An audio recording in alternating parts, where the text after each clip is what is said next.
the Hyundai Australian Boardriders Battle is a reconnection with grassroots surfing at the most primal level. It is the sickest coming together of all the core surfing communities for a weekend competitive pro surfing smash fest with every single division that you can possibly imagine. It's going to hit the inside, he goes up and nails it. Oh, wow! Clutch! I just love this grassroots Australian surfing, all the shredders you haven't seen for years, or, you know, guys without stickers on their board just belting the crap out of it. The talent's so deep in Australia, and I love watching all the different guys and girls from the different clubs.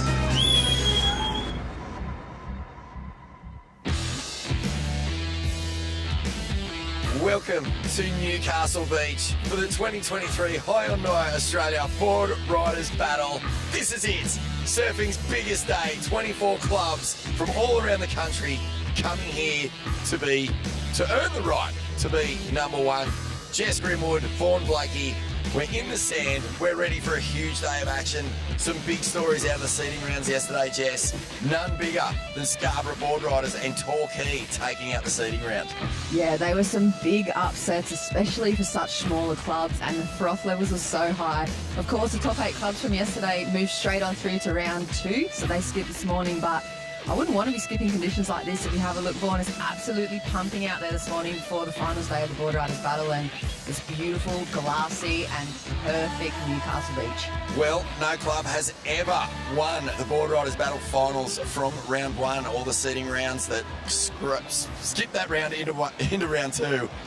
They have the advantage, but one club, it's a powerhouse club, it's Snapper Rocks. They're going to have to do it right from round 1, and Stace Galbraith is with Sheldon Simkus right now. Thanks, Jess. Thanks, Cyanide Finks. That's right, I am here with Sheldon Simkus. Sheldon, no one's ever done it from round 1, mate. You backing yourself in? Today's the day, mate. You're going to see history be made. I love it. What do you make of conditions this morning? Oh, it's a pristine little day down here. It's not 6 foot in Howley onshore, so I think the conditions are on our side. We got a little right-hander down here, 1 to 3 foot, so I think we're in for a good day of competition. Any left, Sheldon? Snapper doesn't look left. Neither do I. Good luck, mate. Up to you guys in the booth. Yeah, thanks, Stace. Do you reckon they're confident, Reg? They sound pretty confident, Snapper. You know, Mate. don't put the cart before the horse, though, Sheldon. That's all I can say. Good morning, everyone. As you know, we are here at the grand final day of the Hyundai Australian Boardriders Battle. My name is Reggae Ellis. With me here in the booth is the erstwhile expert himself, Sean Doherty. Morning, Reg. It's an exciting day coming up, Sean. Pristine conditions. Look at that beautiful light down there on the beach. And Borno, he's going to kick it off.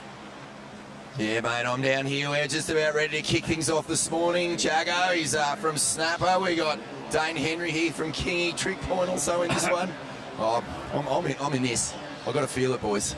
How you going? Are you nervous? I'm nervous as. Not nervous at all. Oh, what's wrong with you? Let's go. Oh, just waiting for the kick-off here.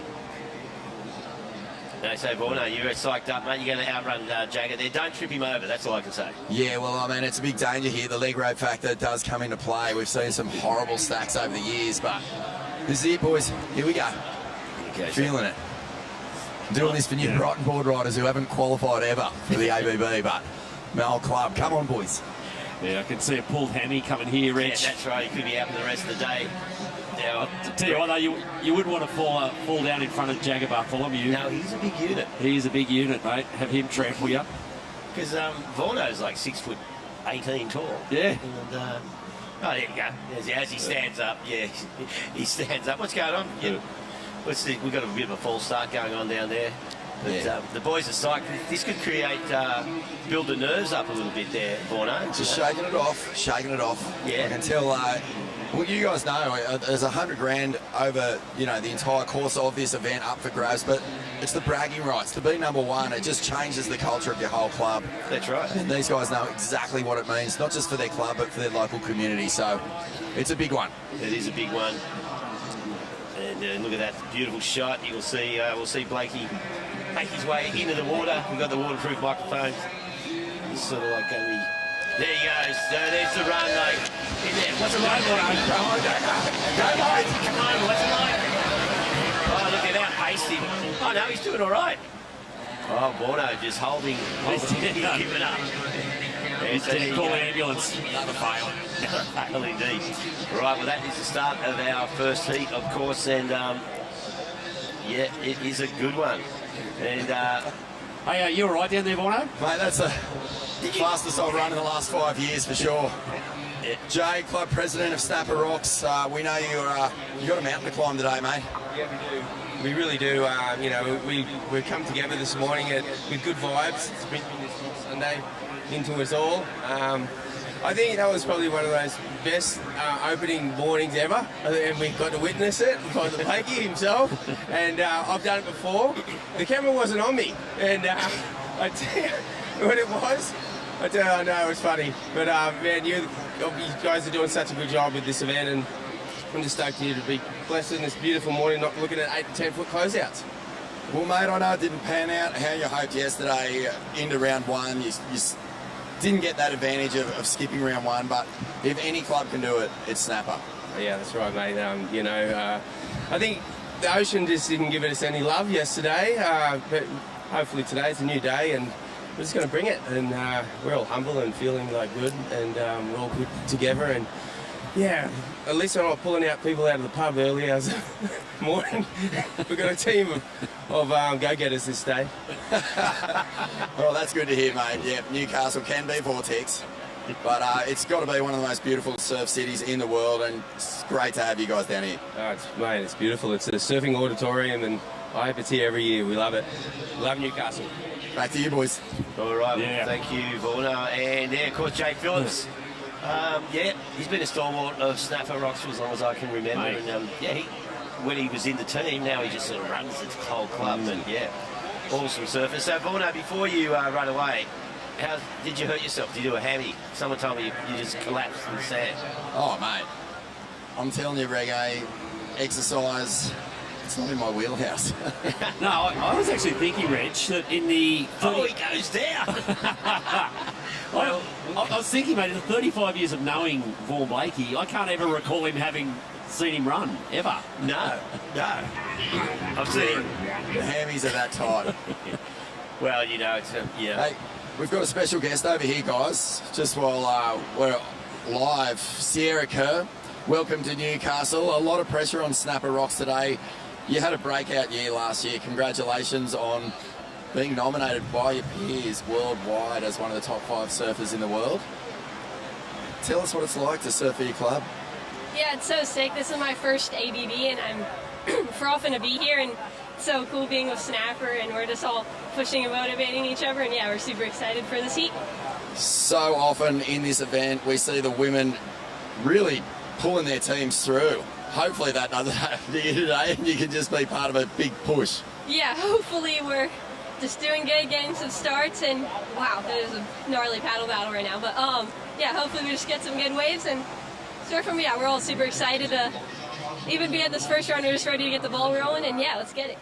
Best of luck. Have a great day. Thank you. Yeah, there you go. Well, Sierra Kerr, yeah, she could be Snapper's secret weapon.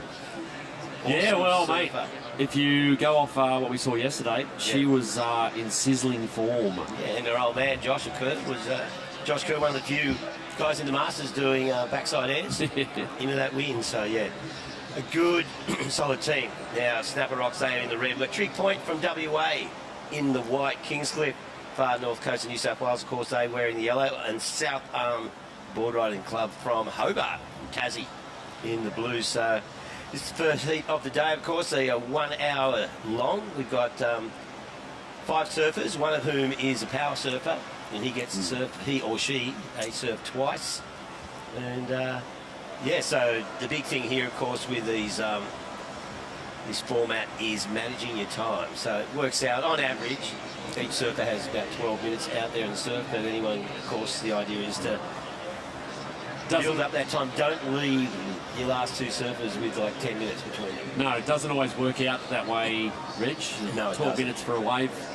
It's quite tricky because it's that combination. You can't waste time. You can't sit there and wait for the perfect wave. But you go out there in 5 minutes and come in with a 2. That doesn't help your team either. So No. puts a fair bit of pressure on the surfers, and this is where their wave selection experience comes into play. You can see there's the Snapper team there. Yeah, they bat pretty deep, the Snapper Club, even without a heap of their stars. There's Ty Richo, Josh and Sierra Kerr, Sheldon Simkus, and the big guy, Jagger Bartholomew, out of the water. So, yeah, probably looking to make up for the fact they didn't have a shocker yesterday, but you would have expected them to be in the top 8. They're always in the top 8. Yeah, well, he goes Jagger opening up. Good looking way. He just hits it, snaps it off the top. So that one, giving him a bit of opportunity on the outside. He needs to get moving on the inside, which he does. And just gets, I don't know, just keep it. Yeah, he might paddle straight back out, I reckon. I don't think he's going to... he's having a quick look in. What are they saying? No, mate, get back out there. Get back out there indeed, of course. Do you reckon Jagger's dad's watching? Oh, sure. Yeah. Old, the bug one. Morning, mate, if you are watching. Yeah, morning, Raps. Hope you're doing well. And, yeah, so Jagger back out there. I didn't think they'd pull him in on that early days in this heat. Plenty of time to catch a better wave than that. Jagger Bartholomew heading back out. And we're going to cross down to Vaughan Blakey, who we are making work pretty hard this morning. Yeah, thanks, Rego. Here with Micah Marguson from Kingscliff Boardriders, a club that has done an amazing job to qualify for the ABB finals around 4 times, but never made it through the opening round. Come on, Micah, what's going on? Yeah, I think this year's going to be our year. Hopefully, fingers crossed. But yeah, feel pretty good. We've got a solid team this year. I mean, every year we've had a solid team, but yeah, this year just feel a little electric. So yeah, ready to go. Tell us a little bit about the region you're from, mate, and the club's impact up there. Yeah, well, we're up in the Tweed Heads area, so just below the Goldie, and yeah, it's a beautiful part of Australia and some amazing waves there. And yeah, Kingy Boardriders is such an awesome club. And if you're a beginner, intermediate, expert, like we all love cheering each other on, and yeah, it's an awesome club. I'm stoked to be a part of it. Mate, your partner, True Starling, she's surfing for North Narrabeen in this event. There's a chance you could wind up battling each other. I saw her give you a coffee before. That wasn't full of laxatives or some sort of...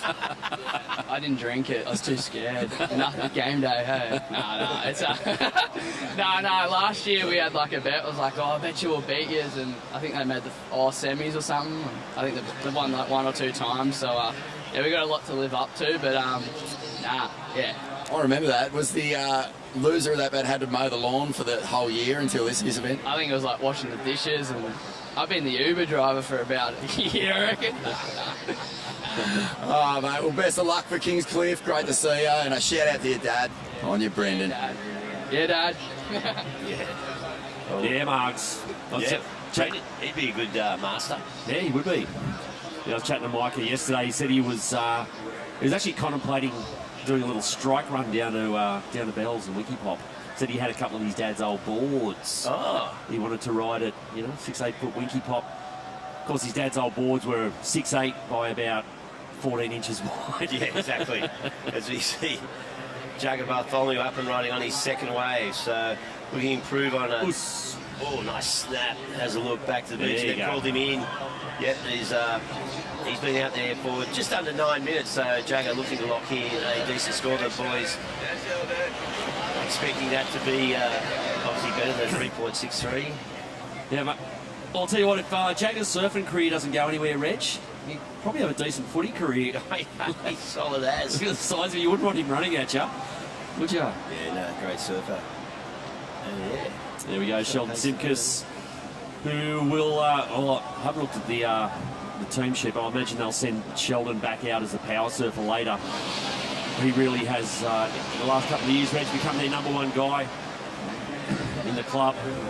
He's their clutch guy they send out when they need scores. Yeah, of course, had a big year last year, made the final of the Challenger Series at home. That's right. At Snapper. Had a huge result there. So looking to kick 23 off with a win for Snapper. But, mate, if Snapper are going to win this afternoon, we've seen Dane Henry take off there and just go down. But, yeah, mate, if Snapper are going to win this afternoon, they're going to have to serve 4 times today. So, yeah, they've kind of made it tough on themselves. So Jagger, he scored a 5.38. Yeah, just throwing that weight around. There's only the 2 turns. I don't know what wave's going to count, that one or his previous wave. I tend to think the previous wave might have been the better one. But either way, Snapper are off and running. So Jaguar following, yeah. So see, he can surf 4 times, he's not even puffing. I think he is. He looks pretty gassed. He'll be fine. Yeah. Now the upside of today, like of course, if we were here last year, this same day here last year, it was a very different scene. Yeah. It was 8 foot plus and breaking 1,000,000 miles out to sea. Here we go. This is surfing for South Arm, Kelly Nordstrom, who we've actually seen. Well, we've actually run some pretty amazing shots of Kelly in Surfing World, Reg. Yep. Which we haven't plugged at all this whole broadcast. Magazine. That's right. Mate, he is an absolute lunatic in heavy surf. Most of these Tassie guys are. Yeah. He's got a bit of a gallop on him as well. He can run. He has. He's enjoying the freedom of board shorts there. But yeah, a good run there. And so Snapper locked in at 5.38, and then we're seeing South Arm with a 3.35. So electing to come in and manage some time rather than sit out there for a while. So Trigg and Kingscliff. Yeah, there's Dara Penfold going out for South Arm, of course. Mate, back in the old, well, pro junior days, we saw a lot of Dara Penfold surfing the juniors, mate. She was unbelievable. Still is. Okay, here we go for Trigg. This is Seb Pelzon, who had a pretty good day out here yesterday. Here's Dane Henry for Kingscliff. So they're all getting a bit antsy now. They need to bank some scores. Dane Henry almost ran into the divider rocks here at Newcastle. So that's Seb Pelzon for Trigg. Getting things going for the West Australians. This is definitely the most geographically fast spread heat. We've got the West Australian team and, of course, the Tassie team. And speaking of the Tassie team, I think Borno's got Kelly Nordstrom down there. That's right, Sean. Kelly, we saw you putting in the big ones up the beach. Managing your time is absolutely crucial in these events. After a few minutes, I was getting pretty nervous. Have to get a quick one. And quickest sprint up the beach I ever ran. When was your last beach sprint, mate? Probably here last year. Man, tell us a bit about South Arm. You guys qualify back up here at the ABB finals. Tell us about what it means to this club. It's pretty epic. We all love putting on the jersey and representing South Arm. It's always an honour, and I don't know, it's good. Make the trip up. Bit of warm weather, surfing boardies. That's nice. Not full-length wetties. Mate, the surf's a little bit more mellow than last year, but I get the feeling that you guys really have your fingers crossed that it's going to be sort of 20 foot and slabbing when you turn up here at Newcastle Beach. Oh God, yeah. The last few years, it's been we've had some solid swells, and I was hyped for those days, and then some of these small days, not my forte, but we'll get it done. How deep can South Arm go in this thing, mate? Oh, we could go a fair way. It's consistency. You got to put it together. Got to have everyone across the board at least get a solid score, get the time in. Everything's got to come together, but it could be done. We'd be pretty stoked to get up there. Best of luck, mate. We'd love to see a Tassie team get right up those ratings. Have a good day. Putting in the big ones, Kelly Nordstrom. Yeah, well, mate, if we had a tag team event over 10-foot death slabs, we back South Arm with a jet ski, mate, it'd be pretty hard to beat the Tassie team. Here we go, Sheldon Simkus for Snapper. Nice wrapping turn. This is a great little inside wave. Another figure 8, a roundhouse. He's going to finish up and bang this, I reckon. Yeah. There you go. Yeah. Take that every day of the week. So it looks like it's going to be Sierra Kerr going out next for Snapper Rocks. She's just getting ready. Mate, they're like a well-oiled machine, Reg, the old Snapper juggernaut, once it gets going. Yeah. I mean, Sheldon just was not, you can tell from the start of that wave, it was going to be the one that he was going to keep. And yeah, Sheldon doing a fine with the beach sprint and some Trigg point. Nice. Yeah, this is Luke Campbell. We surfed really well yesterday as well in the individuals. Yeah, nice little snap. This section ahead of him throws it up. Nice finish there. He looks to the beach. Now I think the boys are going to say bank that one because he has been out there for 15 minutes, so that's You really don't want to. Yeah, he's going back out. He's going back out. Well, he's the second surfer. Oh, so okay, there you go. Makes sense. But no, you're right, Reg. He had a great day yesterday. Luke Campbell in the Masters. He was shredding. So they're probably relying on him to find a serious score out there. We're seeing a replay of his last one. Yeah, the trick crew, of course, yeah, across the board looked pretty slick yesterday. It's interesting they didn't keep that one. But here we go, Kingscliff. There's Mike up. Just working through the inside, across a bit of dead water there. Little fin throw to finish. He goes Dara Penfold for South Arm. Just these beautiful little waves running into this rip here. Dara's going to run over Mike on the way. And finish up. And she's... Yeah, I think she might take that one. Yeah, well, Dara's still surfing really well. I remember when she came out of Tassie, I was like, who the hell is this? I know, this girl from Tassie. Yeah. Who's shredding. Yeah. She's dragging the board. Someone go and help her. There we go. So she's done pretty well, mate, because she's turned that round. She's only been out there probably 3 or 4 minutes. Yeah. They turned that straight around for South Arm. So, of course, the way these heats work this morning, first and second advance to the next round. So you don't have to win it, but you got to finish at least second to get through. So the top 8 clubs after yesterday, mate, they're enjoying a nice sleep in, unlike us. Well, you know, we did it at 5 o'clock. We did a team meeting for the beach run, and, you know, try to train Vorno a little bit better, but he still stumbled. Hard to understand. Yeah, so Luke Jonasson going out now for South Arm for Tassie.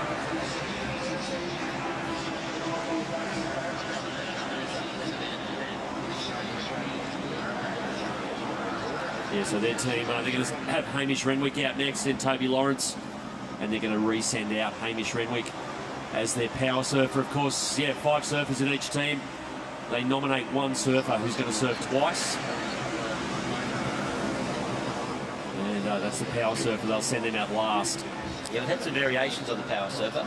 Remember when it was power surfer had their points doubled? That's right. Yeah, that was put too much pressure on. Yeah.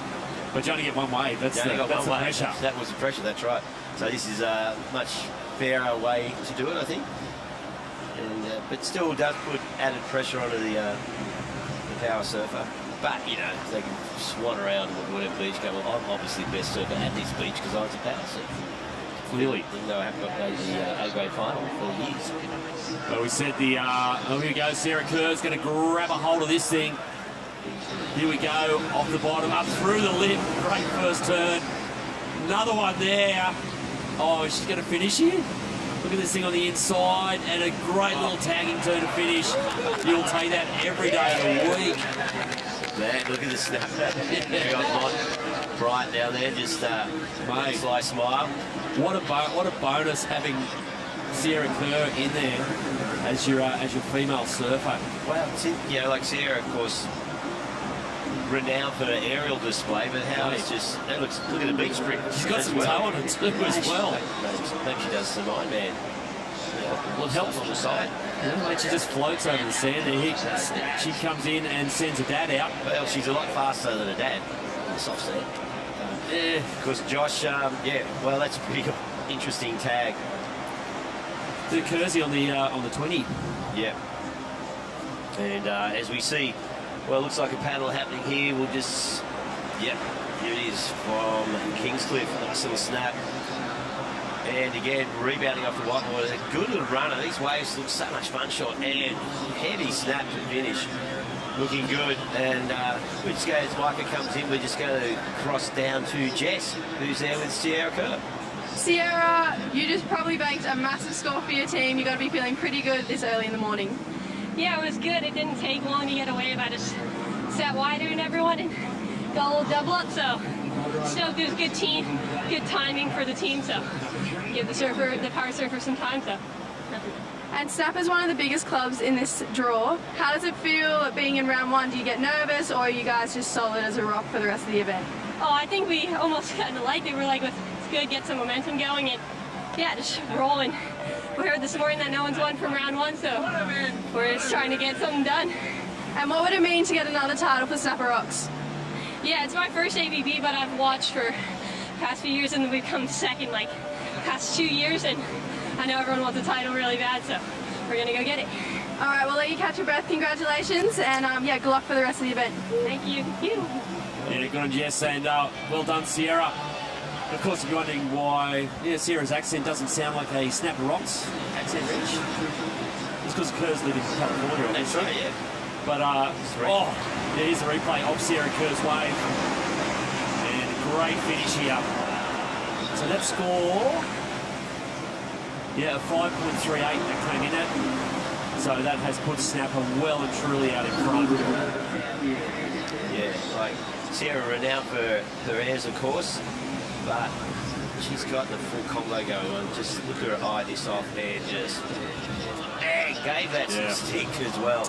Yeah, so, great surfer. She's looking pretty relaxed, of course. A few weeks back she was competing in the Pipeline Masters, where it probably wasn't quite such a relaxing atmosphere, Rich, because it was 6 to 8 foot and bombing. Yeah. And then she really gave it a nudge. So this is a little bit of fun surfing for the home club of Snapper Rocks. Here we go, the trig crew going out. Pascal Hutchinson in the water now for the trig crew from Perth. And here we go, this is Luke Johannesson for South Arm for Tassie. Just getting a hold of this thing, and maybe not liking the end of that. He'll probably go back out and chase something a little better. So we said this is basically a battle. Well, we said first and second get through. Starting to look like Snapper already, Reg. Yeah, because Sheldon locked with that 9-7, so they're probably going to crush this. So going to be a battle for second. I reckon Kingscliff at the moment just got their noses in front. But there's not much between Kingscliff, South Arm and Trig. That Snapper Rocks way out in front, as you said. So, yeah, well, this third surfer, we've got just on 27 minutes left. So we're in the back half of the heat. So third surfer is out there. They'd like to bank a 5+ within the next 5 minutes, and that will give the power surfer and the final surfer plenty of time. But these consistent little pulses coming through shore now, so there's no shortage of waves out there. Pretty close to shore. Have a look at the replay here. So yeah, this is Luke Campbell's wave for Trig.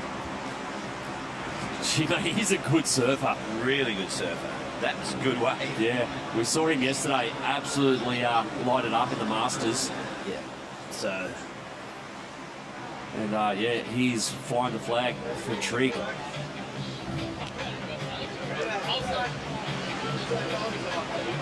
Yeah, so it's a bit cutthroat there at the moment, but you wouldn't know it down there on the beach edge. Everyone's pretty matey. Yeah. It's the Kingscliff and the Trig crew hanging out, having a bit of a laugh.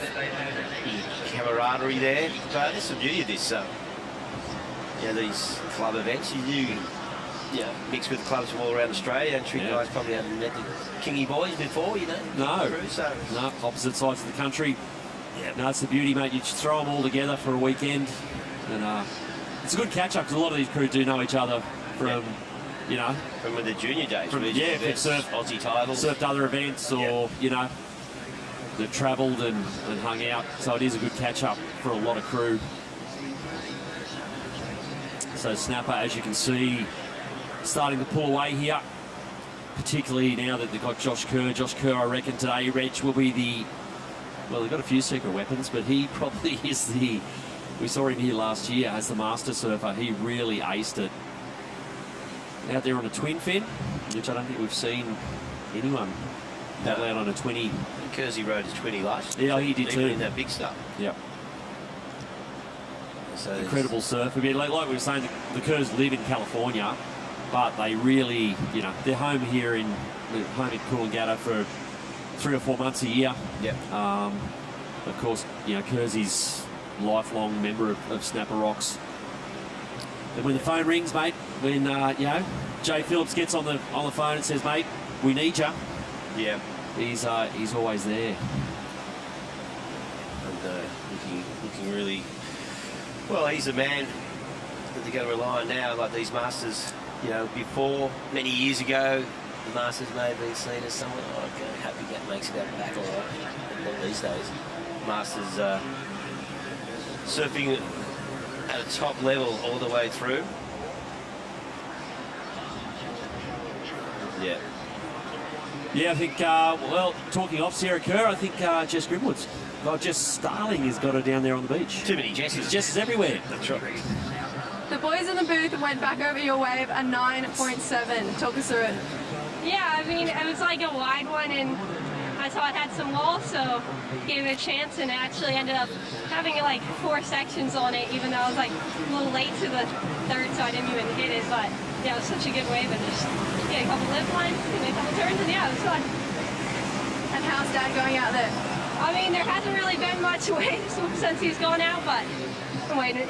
He'll get a good one. And tell us, do you get more nervous for Dad or yourself?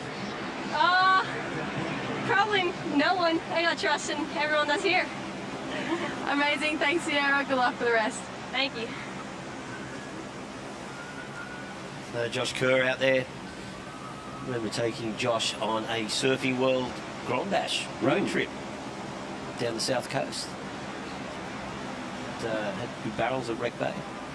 Yeah, we had full clearance from the local boys. Gave it the all clear. They gave it the all clear, yep. We were there, and it's good too with Josh. It was Kirby Brown. I can't remember who else. Those guys stood out though, of course. Jay Quinn. Remember Jay Quinn? Yeah, Quinny. Mate, he was a surfer. Mate, that's a pretty good little trip. Oh, it was, yeah. John Frank was floating around in the water. You should put it in your 60th anniversary issue.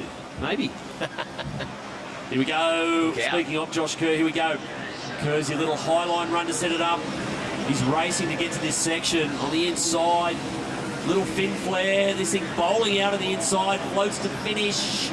And, yeah, sticks it. And he's going to bank it. Yep. So that's, mate, money for jam for snap up. Yeah. Of course, one of the power clubs. One of the power clubs, but also, you know, the reason they are is they're just so well drilled in this teams format. They know how to do it. Yep, here we go. This is Pascal Hutchinson for Trig. Okay. Oh, can we go for, yep, this is Blake Necker for Kingy. Yeah, well, they're currently in second spot.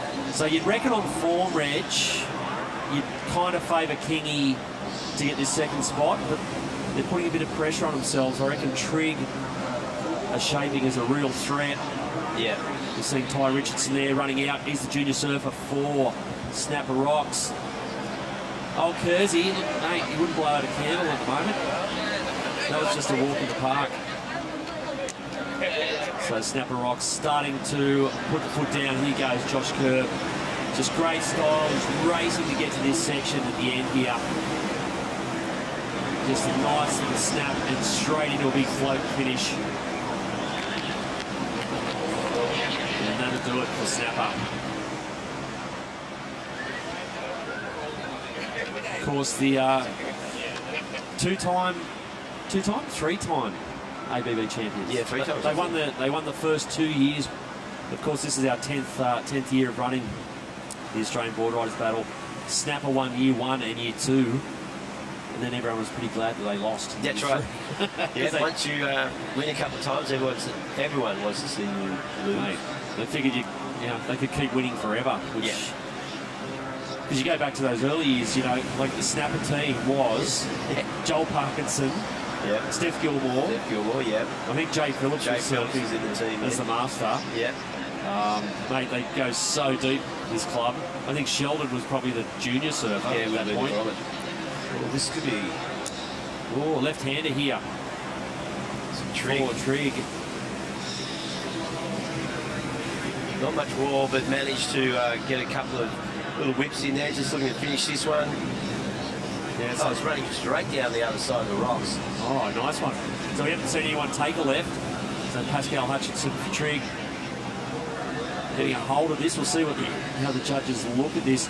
So like we're saying, it's pretty clear. You can see the numbers there. Snapper Rocks are starting to run away with this. So it's going to be a battle for that second spot. Kingscliff and Trigg, yeah, looking to duke it out for second. So, yeah, speaking of Josh Kerr, well, Jess Darling is down there with him right now. That last run looked like a walk in the park. How are you feeling? Yeah, I definitely didn't put in too much effort on the run. I was seeing the boys come back from their runs just wanting to throw up. I'm like, I'm just going to cruise, all good. Sierra did all the job for us. So once I heard that score come for her, I was like, okay, well, just sit wide and hopefully get something. I'm not going to outdo her on that one. No, ask Sierra who she gets more nervous for, herself or you. What about you? Do you get more nervous for Sierra or yourself? Yeah, it's definitely more nervous for her, for sure. I feel like when it's you just rely on yourself over years of doing what you do, but when it's for someone else, it's all out of your control, you know. So it's kind of stressful, but it's kind of fun now that she gets to kind of feel it on her side for me when I'm out surfing now too, so it's good. And talk us through, you might be the only surfer on a twin fin in this event. How come you've chosen this board? Because that's all I ride. I haven't ridden a thruster in years and years, and yeah, I feel really comfortable. It's actually perfect for this little board out here. Look forward to getting a couple more of this event. Well, it looks like it's working for you. Good luck in the rest of the event, and it looks like Snapper's doing pretty well. Yeah, thanks. There we go. Oh, big flaring turn there. Blake Necker for Kingy. That looked pretty sick. He's looking in to see what the rest of the team thinks. I don't know. I'd be banking that. No, heading back out. Sending him back out. Okay, we've got 18 minutes remaining, and what they got?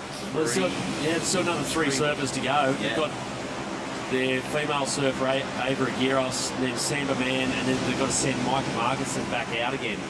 So they're squeezing it pretty tight. Yeah, definitely. But, mate, that was a pretty sick first turn. So Kingy's one of those clubs, Reg, kind of really building. I think I was saying that this is now their fourth year in a row that made the finals.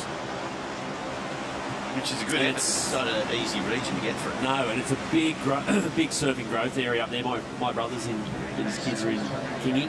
Are they? Yep. They surf for Kingy, the big club rounds.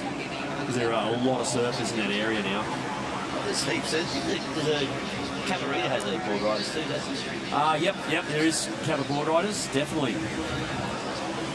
Yeah, it is the growth area in northern New South Wales. So looks like been a change of heart. Yeah, they brought him in. Yep. Yeah. If they look at the clock and gone, hang on, wait on, 3 surfers into 18 goes, whoa, hang on, mate, come in. Yeah, Sam is going, hang on, I need as much time out there as I can get. Don't leave me with 4 minutes. Nah. Well, they've got, the other thing, Kingscliff's obviously is just down the road from the Surfing Australia High Performance Centre. Sent man, of course, has worked there and knows how to surf a heat or two. Oh, wow, Ty Richo. Beautiful. Mate, how was that cut back? And just going to work this through to the inside. Wow, great wave. Yep, he's gets the call. Yeah, of course. Well, we talked about Joel Parkinson being in the first couple of years when Snapper won this. Yeah. Of course, Ty Richo is his nephew, and yeah, the kid can't surf. Yeah, that was an excellent wave. So, well, Snapper, well on time. They'll be able to cruise through the back 15 minutes of this heat. And look at this beautiful wave, light offshore. South Arm board riders, you've got this little stand up ahead of him. Yeah, it's Hamish Renwick here. Yeah. So he's going to have to get, pardon me, 2 waves here. So he's going to come in. Yeah. Toby Lawrence will go out, then he'll have to go back out again as the power surfer. You can see the P on the back there for Sheldon Simkus, so he is Snapper's power surfer. And, mate, they are cruising because he's got 15 minutes to go out there and find his wave. They are doing this in a canter.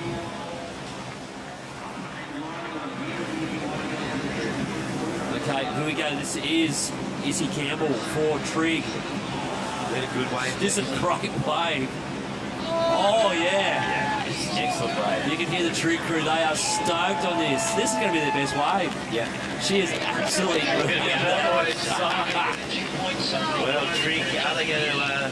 they're not far behind King's Cliff. It's a real battle for that second position, though. Mate, she absolutely lit that thing up. That's probably that might be the highest scoring wave of the whole heat. Yeah. For all the teams. Interesting to see South Arm now less than a point behind Kingscliff. Kings have watch this. Wave up their sleeve, though. Look at this, face to the bottom, sets up the first turn. Now this thing just comes to life on the inside. Another great little jam turn. This thing just bowls out, whips in the pocket, and finishes big here on the inside.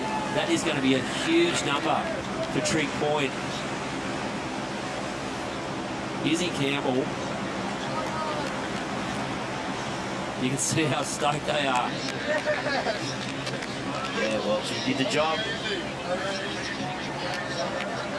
She's a bit out of gas, but she has really put their club in a pretty sweet spot to get up into this second position. We still haven't seen the number drop, I don't think. No, it hasn't dropped yet. But it's going to be a big number.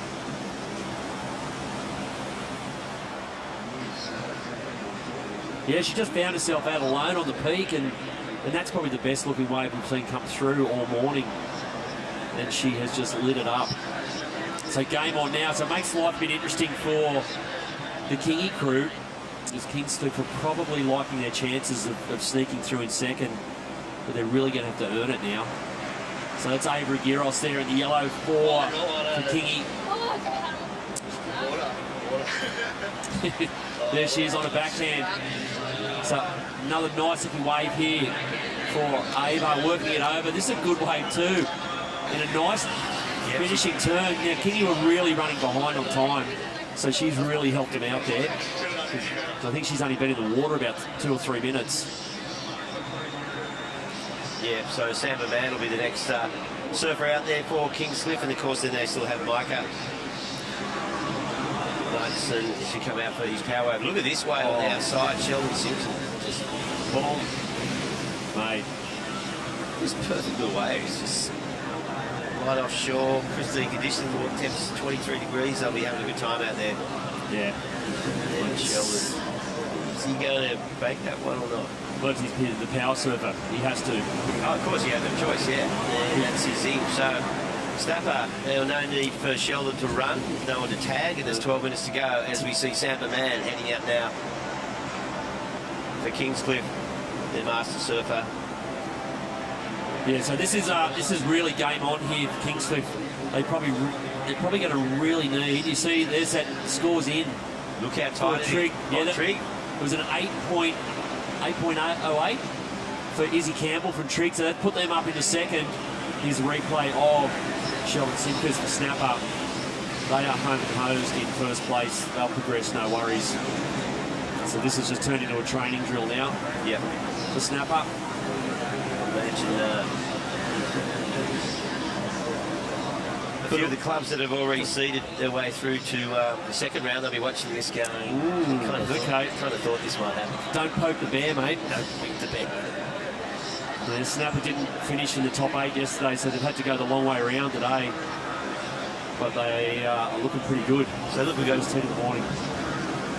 Trig and Kingscliff, 19.46. So, wow. So there's a bit of a countback situation happening there, but 2 ways left for each.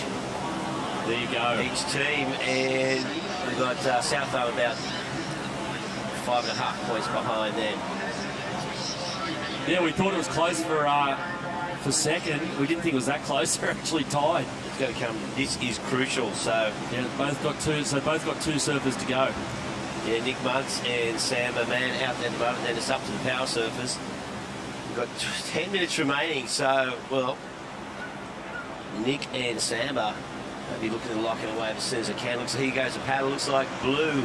Yeah, South Arm. Yeah, Toby Lawrence here for South Arm for Tassie. Nice finish up and over on his backhand. And he's going to take that. He's going to take that. So So he's coming in, and they'll send Hamish Renwick back out. See the Kingy crew yelling out to Samba. There must be something coming. They're trying to direct him around the lineup. It's a bit of a wide one here.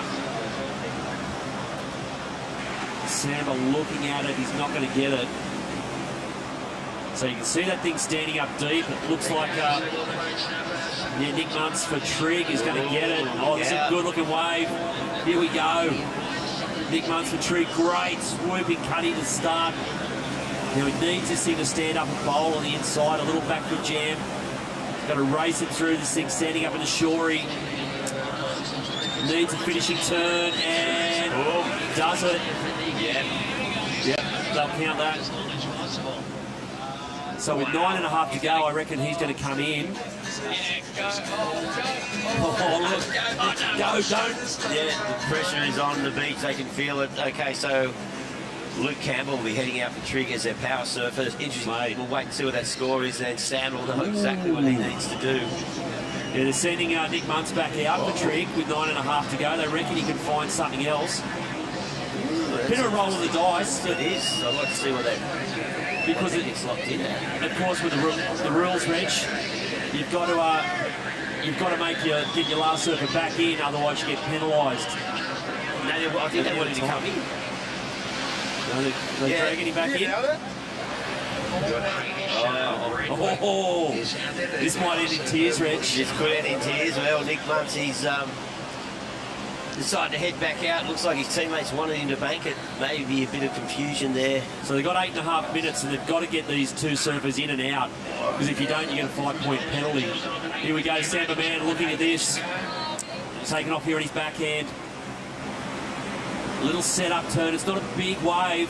He's getting busier on the inside. Little backhand whip. It's not a big wave. He's going to have to finish. And I think he's going to bank it. Yep. He was give. He knows that these guys have surfed enough of these to know that you've got to make time your friend. Yeah. So he's come in. It's not going to be a big score, but he's going to come in and give plenty of time for Micah to get a score and get back in. And, well, he's starting to look at Trigg is starting to paint themselves into a bit of a corner here. Yeah, they had that advantage, and I think Nick heading back out. Well, here we go, mate. It might be a master stroke. It might turn out to be a good idea. Here we go, floats that first section. He's got to get around this thing. And he kind of is only just getting around it now. Floats to finish. Might get another little turn on the inside. So I don't know if it's better than his first wave. No, I don't reckon. Chewed up a couple extra minutes on the clock. Yeah. But still, what have they got? 7 minutes. There's plenty of time. Plenty of time. It is going to be interesting to see what the score's going to be locked in at. Well, there you go. So Kingscliff, look at that point. 0-2 difference. So marginally better score there for Samba Man over Nick Muntz. So Trigg and Kingscliff, a really tight battle. I think it's going to be too big a ask for the South Arm. So pressure is on for these guys. Oh, so basically best wave wins. Best wave wins, yeah, really.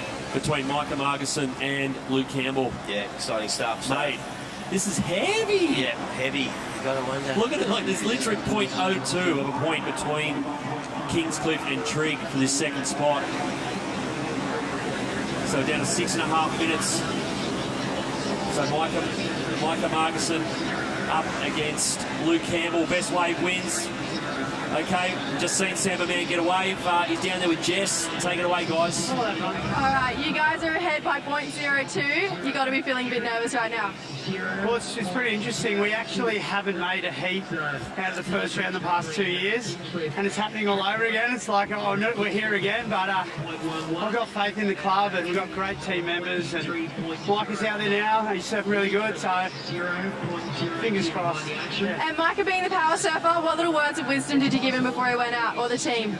Well, I guess everyone's just trying to stay calm and just know that the wave's coming. You just got to surf it the best you can, and 100% is all you can give, and if you get through, you get through. If you don't, you don't. All right, well, good luck. Hopefully everything goes your way, but yeah, fingers crossed. Thanks, Samba. Thank you. Yeah, here's a replay of Samba Man's last wave. So it wasn't a set wave, no, but he made sure he got this thing done with plenty of time left on the clock. So he's given his power surfer, Micah Markson, a really good shot to find something now. You can see how nervous they are. Yeah. Because, as we said, it's basically going to be best wave wins between Micah Margot and Luke Campbell. The Trig boys will be freaking out. A big effort to make it all the way out of WA, of course. Yeah. Kingscliff just drove down the highway, no big deal for them. But, fair drive. Fair drive, that's true. So Trig, Point and Kingscliff battling it out for this final position to move through. So second place to move through, obviously. Yes, they've got 4.5 minutes, so as we were saying, Reg, the problem is if you don't get your power surfer back to the beach by the end of the heat, it's a 5-point penalty, which basically takes you out of the game. Yeah. So these guys have to get a wave, probably no later than like a minute out, and then they're going to sprint up the beach. Well, we're under 5 minutes remaining, so pressure is on. So Micah's sitting on the inside here of Luke Campbell. He's looking at this thing. Luke Campbell's swinging to go. Micah's having a look at it. Look at it. No. Luke's committed. This is it. That's a power surfer. Great first turn. Just setting it up. He's going to need to go big here on the inside. Luke Campbell hits it. And cracks that beautifully. There you go. Yeah, okay, we're down there with the Trig Point crew. Take it away, guys. Need at .02 more than Kingscliff. You've got to be feeling a little bit nervous right now. Yeah, I'd be lying if I said I was like not nervous. I'm like, I can't even speak. It's just like, it's so exciting. It's so great being here with the team. But yeah, I'm definitely on edge. And you guys have come all the way across the country. What would it mean to get the win here today? If we got the win here today, it'd just be like the best thing ever. But I think either way, we're really stoked just to be here and just surfing together. All right, so not long left in the heat. Hopefully it all goes your way. If not, just go and enjoy Newcastle. But here comes your final member. Come on, Lambos! Thanks, Izzy. Thank you. Yeah, so there we go. Luke Campbell has banked his score. We're still waiting to see what the judges... I reckon it's around a 4, Reg. Maybe a 4 or a 5. So Micah Margot is chasing. He's going to need something pretty decent here. Just under 3 minutes to go. Yeah. So that's Micah Marcusson out there in the yellow.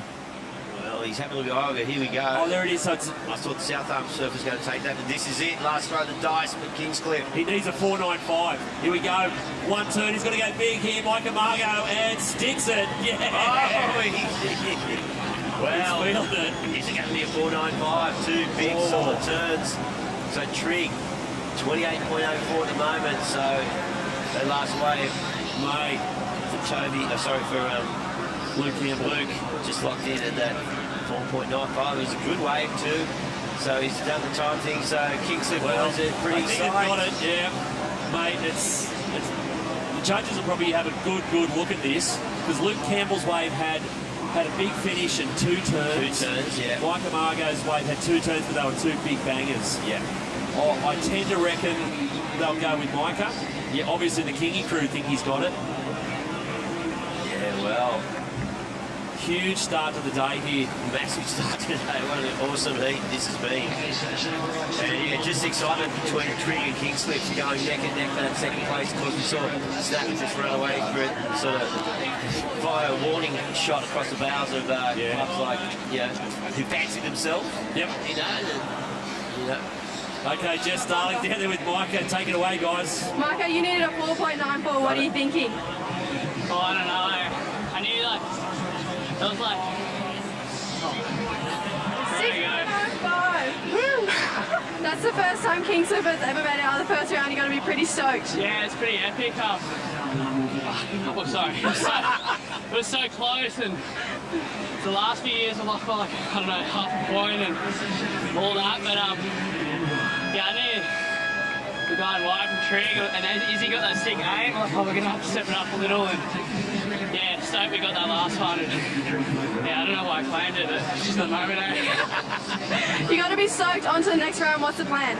I don't know, I might keep it the same, but yeah, just see what happens. Really play it heap or heat, but yeah, we're stoked. We're all stoked, and yeah, only one way, Turbo, if you're watching. Bloody oath, mate. All right, thanks so much, Micah. Good luck in the next round. Oh, there you go. with Peck for the sister-in-law. Yeah. No, he's pretty pumped up. There we go. We've seen the first heat of the day. Snapper Rocks and King Swift through to the next round. You're watching Finals Day here at the Hyundai Australian Board Riders Battle live from Newcastle Beach. Plenty more after this.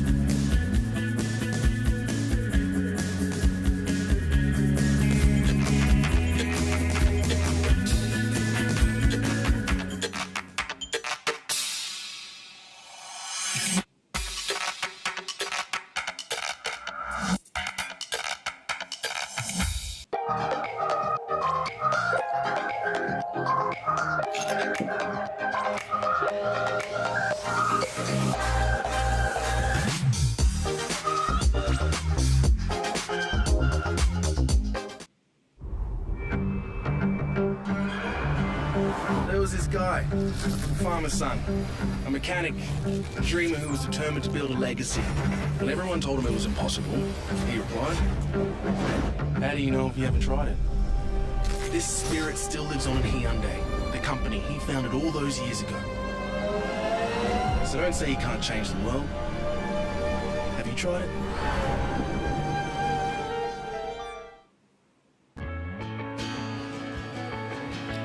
The 2023 Hyundai Australian Board Riders Battle presented by Zambrero is on, and there is the Oakley Battle Cage.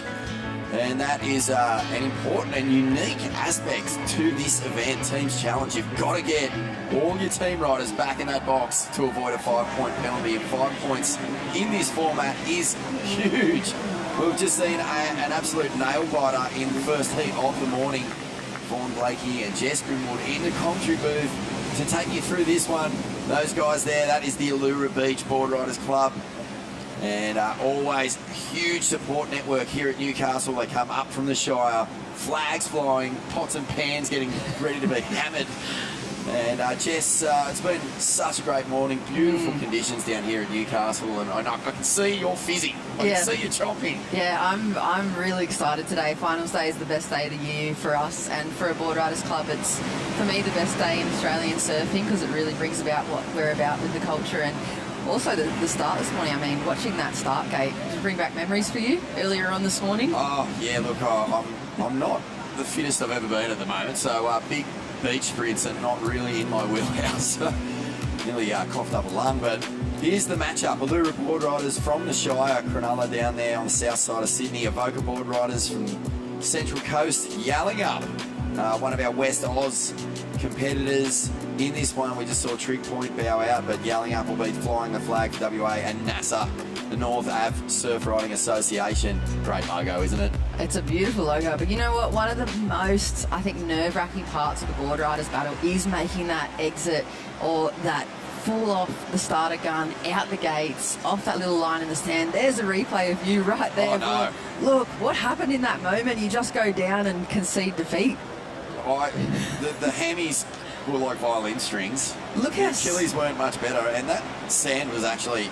Look how slow you are to get back up there as well. They had to turn the video camera away from you because it was so painful to watch. I just wanted to feel the adrenaline of being in this, that opening moment of the whole day, because my club, unfortunately, the New Brighton Board Riders, haven't made the ABB finals. As you know, all the clubs, they compete in the regional qualifiers throughout the year in their specific regions.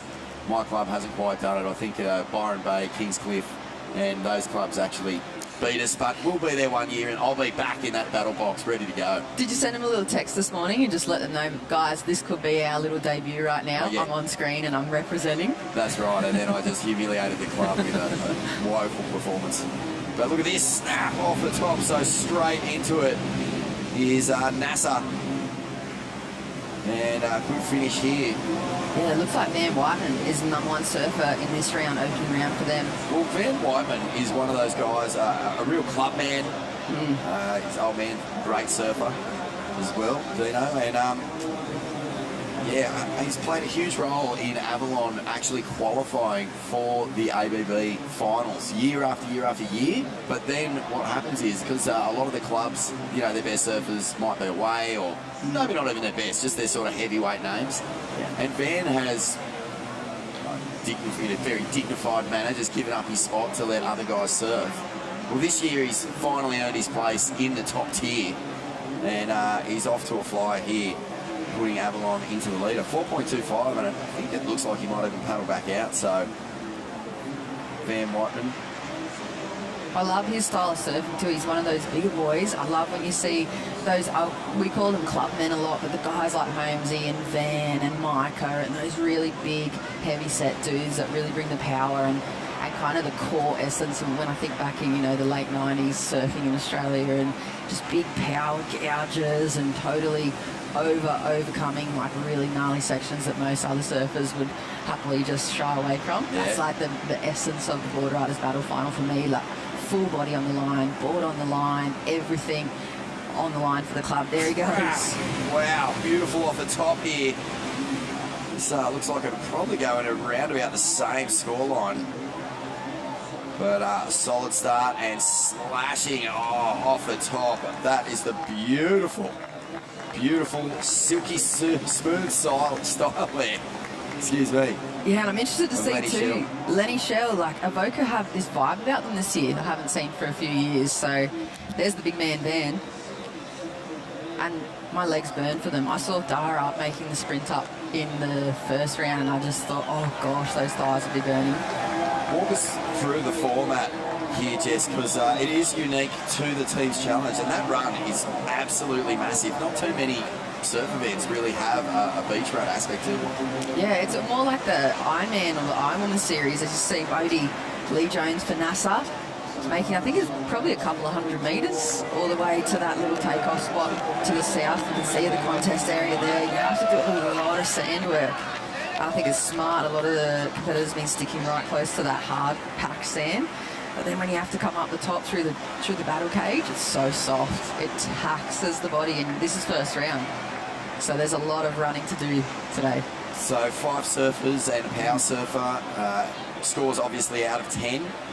And if you get all your team back in, you know, time management is one of the crucial aspects here, because if you don't get your whole team back in that Oakley battle cage, you cop a 5-point penalty. And as we saw in that last heat, or the first heat of the morning, it was basically 0.5 between Kingscliff and Trig Point. So yeah, it was 5 heartbreak. points would have made a huge difference. Heartbreak for Trig, and then also like for who got through Kingscliff. That was their first time making it out of first round for them. Yeah, and did you see the passion? Micah Margison's just chest beating. I think he almost caved his chest in. He was punching it so hard. So just goes to show how much this means to the clubs. And these are the rules. So heats are 50 minutes long. Each team is made up of 5 surfers, 2 open men, 1 open woman, a master and a junior. And the power surfer surfs twice but cannot be number 5 on the team list. So that just basically means they can't catch a wave, then paddle straight back out and get another one. They've got to come all the way back to the Oakley battle cage, get a teammate out there, and then do their second run. But those power surfers are crucial. Look, Shane Campbell there for Allura. He's going to have to make an extra probably 80, 90 metres on that run now. If you surf the left, you are easily adding 50 metres of running to this sprint back upper. So it's a 170-metre run at the moment. And I don't know about you, Jess, but soft sand running at the best of times. I mean, 10 metres of soft sand running will do me in. Yeah, it really burns up the legs like nothing else. You can see already he's only just past that little rock shelf there, and he's still got the rest of the 100 metres to go and make it up into that cage. And the next surfer can't pass the opening line until he's back through that line on the sand through the south side of the battle cage. So it's not just the fatigue you got to watch out for with these soft sand runs too. Look at the leg rope. I mean, that thing is just a tripwire ready to bring you undone. We've seen some incredibly iconic moments here at the ABB with just full-blown face plants. Yeah. You know, 100% crump cutlet. 100% crumb. And we had a guy from our club one year completely pile drive his chin through the sand and spray for about 20 or 25 metres. It was one of the best things I've ever seen. So this man on screen is actually Allura Boardriders World Junior Champion, just crowned over in the States. Jarvis Earl going over representing the Irukandjis, the Australian team. And taking out the world junior title. You wait until you see this kid light it up. He's got the full bag of tricks. Beautiful rail game. Just, mate, he hits the lip and just almost accelerates out of turns. But his air game is up there with the best as well.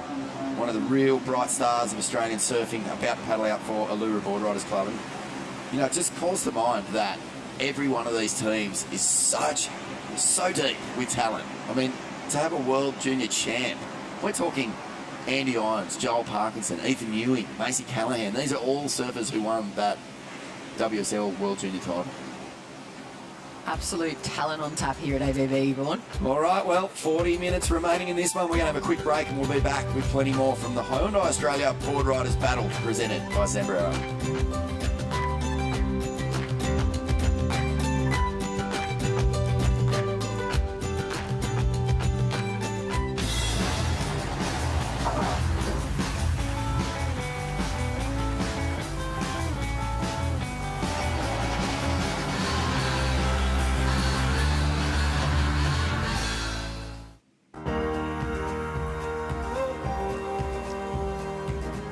Welcome back to Newcastle, Surf City. What a city it is. I've seen so many classic battles here in this beautiful stretch of coast. I feel new, South Wales. And Newey really is like the capital city of surfing, isn't it? It's just produced so many champions. I mean, Mark Richards, the 4-time world champion, is the first springs to mind, but power surfers like Luke Egan, Matt Hoy, Nicky Wood, all the way to our WCT representatives on tour now. Ryan Callanan, Jacko Baker, Morgan Sidwick, another big name from Newey. No doubt everyone watching their club, Merriweather Boardriders, still in this thing.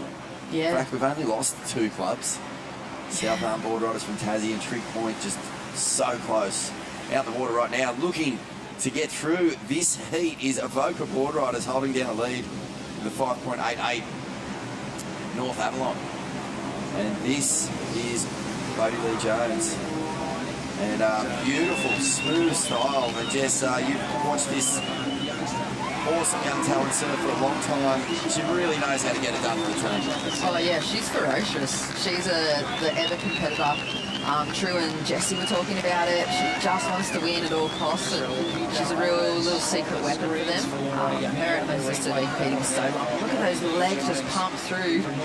She's got the rundown pat. You can tell who actually runs and who doesn't run in the off season or, you know, in their actual surfs. I saw Samberman struggling with his gait up and down the beach before, but you know, ditch the board is another tactic too. We didn't see it at all yesterday. Obviously, there was no teams running. You can see ditching the board, little tactics going to well come into play, and the rest of the Groms and the froth core members of the club are going to have to run down there and retrieve the equipment for the guys. Yeah, you might think that there's plenty of time on the clock with 38 minutes, but every second counts, especially as it winds down. Now, this is the World Junior Champ, Jarvis Earl. Nice solid wave. Didn't really stand up and allow him to showcase what he has in his artillery, but I expected him to paddle back out after that one. So yelling up Boardriders out there as well, yet to put a score on the board. And I agree, Avoca, they look prime. They've got a deadly team. And some big names in that one, former WCT legend, Adrian Ace Bucket. Yeah, they've just got this vibe about them on the beach at the moment. They're really cohesive as a club. There goes Yowls. That's their first surfer on the board. He's going to get a little open face here too. Nice little section. Big float over the top as well. Jack Thomas there for Yowls, and it's like Caleb Tancred for Avoca as well. So he's their second surfer. We saw Lenny post the first turn. I love that inside section. The guys are really going hard at it this morning already. Caleb Tancred at one stage, you know, one of Australia's best juniors. He is a big unit these days. When I first met him, he would have been about waist high. I mean, I'm quite tall, but still. Now he comes up, such a solid surfer. I feel like the bigger the surfer, the more taxing that 170 metres is going to be on them. True that, yeah. But, I mean, to your advantage, if you hit that lip, you're going to send a lot of spray into the air. The judges love seeing water heading skywards. North Avalon holding it down, and Bodie Lee contributing beautifully there at 4.38. North Ave Boardriders Club, a team that is just so chock full of talent but hasn't really made a statement in these AVB finals. Looking to go deep in the draw. Of course, we know that the odds of winning from round one are not in your favour. If you're surfing in this round one heat, you've got to do an extra full round of surfing with your team. Can be quite taxing, but maybe this will be the year. Jarvis Earl out the back, throws that tail, spectacular move, making something out of absolutely nothing there. Technique just flawless. I wonder if Jarvis will bank that one. He's looking. We're going to see all the signals come out. Look at the replay here, Vaughan. It's just nothing, like no speed, and just hucks that tail up in the air. Flawless technique for the World Junior Champ. His replay for Jack Thomas here almost looked like he was going to miss the rest of the section altogether, but he gets a really nice big solid crack. Just roosts the tail to the sky. Beautiful flow with that rooftop floater there. Here's the replay for North Avalon's Bodie Lee Jones. Nice combination. Just picked off a really nice little runner, and she gets a fair bit of work done. You can hear the NASA crowd and the rest of the team's just starting to rev up here this morning, Vaughan. So cool. One of the big elements of this event that just makes it so enjoyable is that team support. The Team Spirit Award is one of the big shout-outs, accolades that you can win down here. Bit of coin for the club treasury. Yeah, $2.5 grand from Reef Tip. I think South Arm were doing a bit of research, maybe in development with Reef Tip at the beach bar yesterday. Unfortunately, we lost them this morning already, but I'm sure they'll be around keeping an eye on it. Probably still bringing plenty of club spirit. Yeah, it's always a popular little zone at the contest site. Yeah. Reef Tip Beach Bar, and 10% of all their profits do go into aiding the regeneration of the Great Barrier Reef.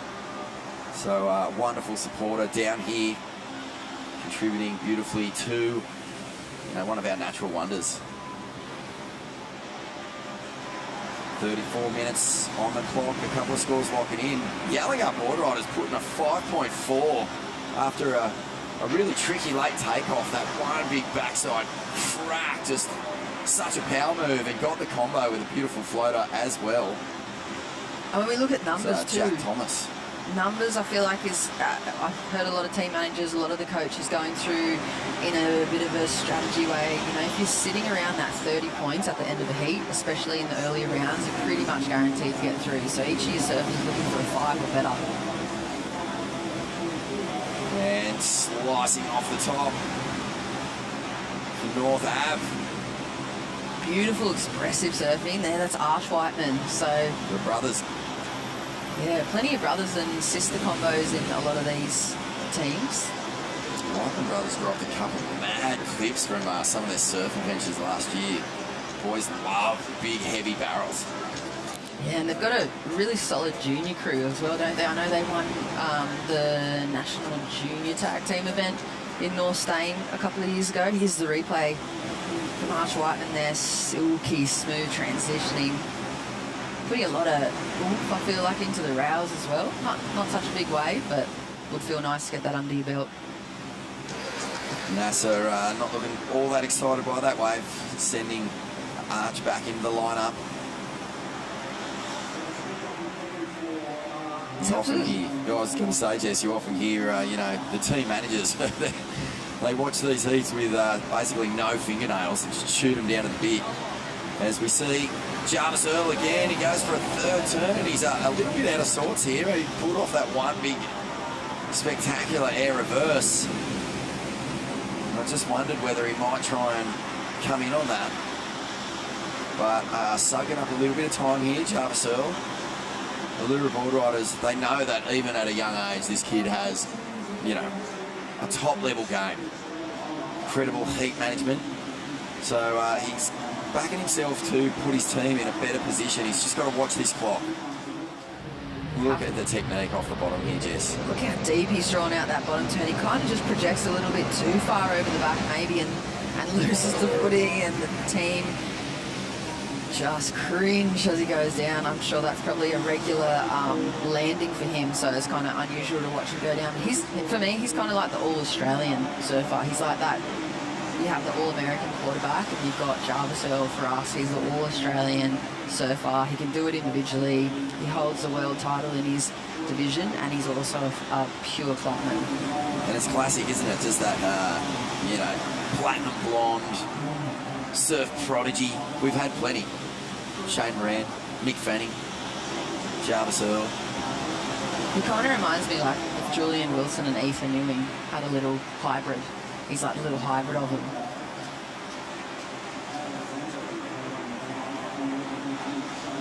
Always smiling too. Huge, huge smile. Look at Newcastle this morning, lighting up. What a magic piece of coastline. Surf City right on the beach, and so many good surf options around here. I won't blow too many out, but if you're fortunate enough to come to Newey, there is just options everywhere. We saw the CT here a couple of years ago. Dilo Fiera and Gabriel Medina doing battle in the final, a really memorable one. Carissa Moore landing a huge air reverse. Look at this. As Jarvis Earl gets a reverse on to Shorey. And he will just have to come in on that one. Doesn't want to spend too much more time. But a huge moment for women's surfing, a huge moment for surfing in general. Chris Moore putting on such a clinic in that event. Yeah, I remember the shock that came across her face just as she landed the turn, even for herself. And there he goes, Jarvie. I feel like he makes that sprint look so easy. Knees are really high, legs are pumping. The Grom is frothing. Yeah, the Groms these days, the pathway they are presented and offered by Surfing Australia is just so solid. And the high performance centre up there at Casuarina is just contributing to such strong athletes. You can see like when you go overseas and you go to things like the ISAs or those international events, and then Team Australia rock up and they've come through this pathway and they've done all the Boardriders battles and they've been, you know, kind of moulded along with Surfing Australia's development programs. Like you can really, really see it come to life in those international comps, whereas a lot of the other countries are still kind of developing their programs and pathways.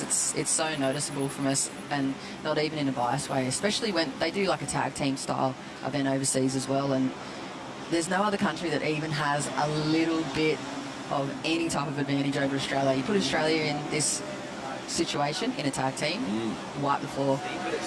Yeah, well, one of the real, I think, strong points of that whole program is just the team element. I mean, they really bring all the surfers together from all over the country, put them in this sort of tight little unit, and they know that they're doing it, you know, for each other as much as for themselves and their country. So it's an awesome thing to see. And, you know, that's basically just an extension of club surfing. I mean, when you're a little Grom and you first join your Boardriders club, you really get a connection to the community, connection to all the different surfers, and you feel like part of a family, and it's such an awesome, healthy environment to be in. And a little bit of sign language going on here. I wonder what the red means, maybe don't come in. Don't come in, I would imagine. So that's for Emma Catlin, for Yallingup Boardriders. They've brought the coloured squares. Yeah. No confusion with the towel waving or the whistling. I saw... Sitting out there going, what do you mean? What are you trying to say? What are you trying to tell me? It's just too easy. What about the drama when half the club are pointing you out and the other half are calling you in? And you don't, when you're looking back into the beach and they don't know who to listen to, and the manager and the coach are saying something different, it's mayhem. That conversation goes on in my brain every time I've got to make a decision. I did see some signalling coming out in some of the qualifiers, actually. I saw one of the clubs using a surfboard, so surfboard horizontal meant come in, surfboard upright meant stay out. So I thought that was also confusing because it's easy to forget. And look, Red's called her in. Oh, okay, so Red is come in. Maybe they've turned it around back to front so the other teams can't steal or get a little leg up on their code. Maybe they've switched it. Emma Catlin is yelling up second surfer, so they've got to get a little bit of a move on. Oh, no, maybe it's out of time. Green means you still got time. Red means you're out of time. Yelling up, using the clock here and managing the time really well as North Avalon, who are holding down the lead still. And this has been a good ride here. from Arch Whiteman. Epic technique, isn't it? The goofy footers in this country, I mean, you don't have to look far for their influences. Mark Lupo, Luke Egan. Luke Egan, yeah. Ando. Craig Anderson, I mean, not one for competition, but look at Arch putting it in here, getting the Ironman in full flex. And you know it would feel good for him too. The rest of the Groms and his team probably cheering him on. You can feel the pull of the club right up into that cage. And I know there's been clubs in the past as well that have been sitting in that little peanut gallery and just heckling and heckling. Don't trip. Watch that leggy. Well, this is team captain Shane Carroll running down for North Ave. So we look at the replay here of Arch. Off the bottom, gets that first turn in, bit of a shiv, and then finally gets to work on the inside. And the sprint. See him just put the foot down there. Acceleration. Just giving his team those valuable seconds. So may need at the tail end of this heat. Tide still filling in a little bit. And yesterday we saw, you know, a lot of water on this bank. And it sort of made those in-between waves disappear. You're really relying just on sets. So, you know, a little bit of a... So it's a little bit bigger, but possibly not as consistent. So... Yeah, on Sunrise this morning, I felt like there was some sets that were like double the size of yesterday. I thought it was really, it just seems to happen every year for ABB. It'll be terrible in the lead up and then suddenly click the fingers and it's magic. Okay, Ace Buchan, style unmistakable, gets up and over first turn, cracks it in the pocket. Oh, classy stuff from the former World Championship Tour surfer. And he'll bring this right onto the inside. Another hack. Beautiful surfing from Ace. Still getting little points out of that little inside section. Wait till you see the vibe from the Evoca Border as well. There's Lenny Chell and Jasmine Corkdale both on the team. Lenny's already banked his wave. Jazz is waiting for surfers and aces. That's just next level. It's got to be another level of surfing that's going to go way up there in the judging. It must feel so good to have Ace on your team. I mean, you know he's going to paddle out. He's not going to make any mistakes. He's going to blast it. And he'll probably use the time extremely well. He was always such an intelligent competitor. You know, he managed his heats beautifully. He's one of the few surfers in the world with a winning ratio over Kelly Slater in finals. Actually 2-zip on the CT. And this is why. Look at that. Just accelerated into that lip and kapowed it straight into the combination. So two massive turns. The judges are going to love this, and Evoca are going to jump straight into the lead. He's lightning fast as well, and you just get an appreciation here with the slow-mo, how quick he's transitioning in and out of those bottom turns and to his hillside rail. And he's just, when you're in the water with him, if you get to have a little surf or you get to watch him from the water, you just get this whole other level. Look at them loving it. How is that backhand attack from Evoca team one and only? feeling really I think combined this year. I'm feeling that vibe from them. You can feel the push. And with that last score for Ace coming in,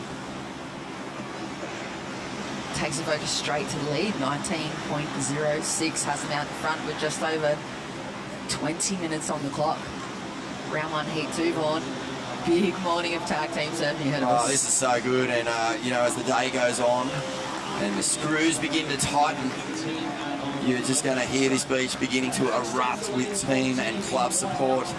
An 8.25 for Ace Buchan. And Evoca Boardriders just probably giving him a big high five for that effort. I just love the way he came out of that first turn and just put himself in the sweet spot. Really hard, crispy pocket jam. Spread all over that toast. Jam on toast. Sweet surfing from Adrian Buchan.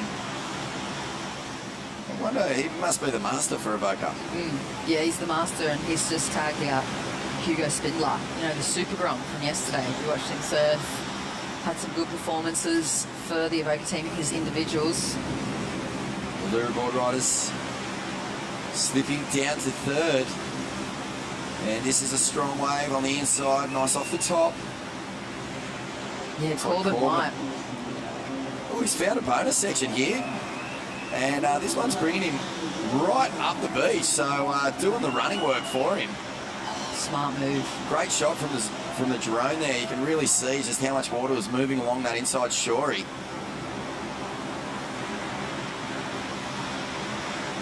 And Corbs is going to run up the beach for Allura. Here we go. There's the Super Grum. Ooh. We were talking about it yesterday. A lot of weight for the Super Grums on their shoulders, bringing through the team. There goes Corbin, tagging out Luke Palmer for Allura Boardriders, the master. Conserving energy, not letting the lactic acid build up in those hammies too much. No, he looks pretty casual, doesn't he? Well, they've done well time-wise. 3 surfers in the Oakley battle cage already. 20 minutes remaining. So they've still got 2 surfers to go, plus their power surfer. You can see the camp starting to develop there on the little boardwalk as well for the day. Everyone's got their little position. You kind of know, like at a concert when you go to the music concerts, you always know, oh, my area, I usually stand up the top left near the stage. When you come down to Boardriders Battle, you know, okay, our club always sits here. We always post up on this rock. Yeah, it opens the door for some pretty hectic run-ins if someone tries to steal your spot. So it's a nice ride here for Yelling Up. And, oh, good finish. Snaps it. Otis North for the West Australian club. I'd love to see one of the West Coast clubs be in that final. I think they've got a lot of raw talent. I think they haven't really found that success here yet. Maybe coming across to the east. There's a lot of distractions across here, Vaughan. Well, Otis, really solid wave here. Beautiful first carve, gets the wrap, cut back. You can see just from that outside bank onto the inside bank, there's a lot of work to do, but Otis gets a very strong finish there. The team loving it. Cheering him up the beach and tagging their next surfer. There goes Richard Seals, number 4 for Yelling Up. He surfed really well yesterday, Rich. Master knows how to get it done for his club. There's some similar roster management going on this morning, I've noticed, in round 1, where they've got the master sitting at that 3rd or 4th position, and they kind of started off with their really heavy hitter surfers. I even noticed it was Snapper, using Jagger first. I mean, Sheldon, arguably, probably their power surfer. Sheldon goes second, so I feel like strategy coming into play. Shane Carroll. This guy snaps it off the top. And Yelling Up must be looking at him going, hang on a minute, that style looks familiar. He's always been compared to Taj Burrow. We've got a very similar style. And Shane will bring it in for North Ave. Proud Avalon man, though. Representing. He was going to ditch the board and start putting it in. You can see the NASA support crew down there. It's a serious job for the Grums too. There's like almost a jostling of pecking order in the Grums. You can see cheering him through that soft sand run. Pumping the leg. He's looking good.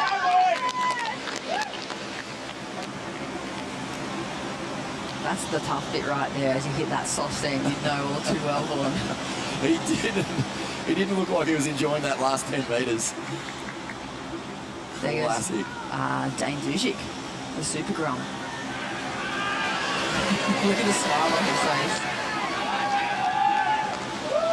Yeah, such a great feeling to be running down and having a whole club cheering you on. Big shout out to everyone at home watching. If you're joining us on 7 Plus on the Australian BoardRidersBattle.com. It's a great pleasure to be down here at Newcastle Beach. Hyundai, our major sponsor, partners of the greatest board riding battle in the world. There's no question, these finals, the standard of surfing in Australia, some of these clubs, you know, 50, 60 years old now. I mean, they're institutions in the local community, and they've come a long way from just being, you know, a bunch of crews sitting under a tent down the beach, scoring a few rides. Now they're, you know, basically these massive community centerpieces that are really giving back And this is what it's all about. You get a big result here. Snap off the top for Avoca. Cracks it again. Wow, beautiful. Two-turn combo. The leggy comes off. Oh, this kid is conserving time. Oh, that's going to feel so good for him. Look, they're loving it. And that's a hard job too, the flag bearers. Look at that, keeping up with Hugo there. Sparring buddies, I'm sure, when they're training back at Avoca. But that was a beautifully executed wave for Hugo Spindler. Epic scenes. Hugo getting the job done. Two beautiful snaps. Into the Oakley battle cage he goes, and this cage will become a major factor the deeper we go in towards the finals.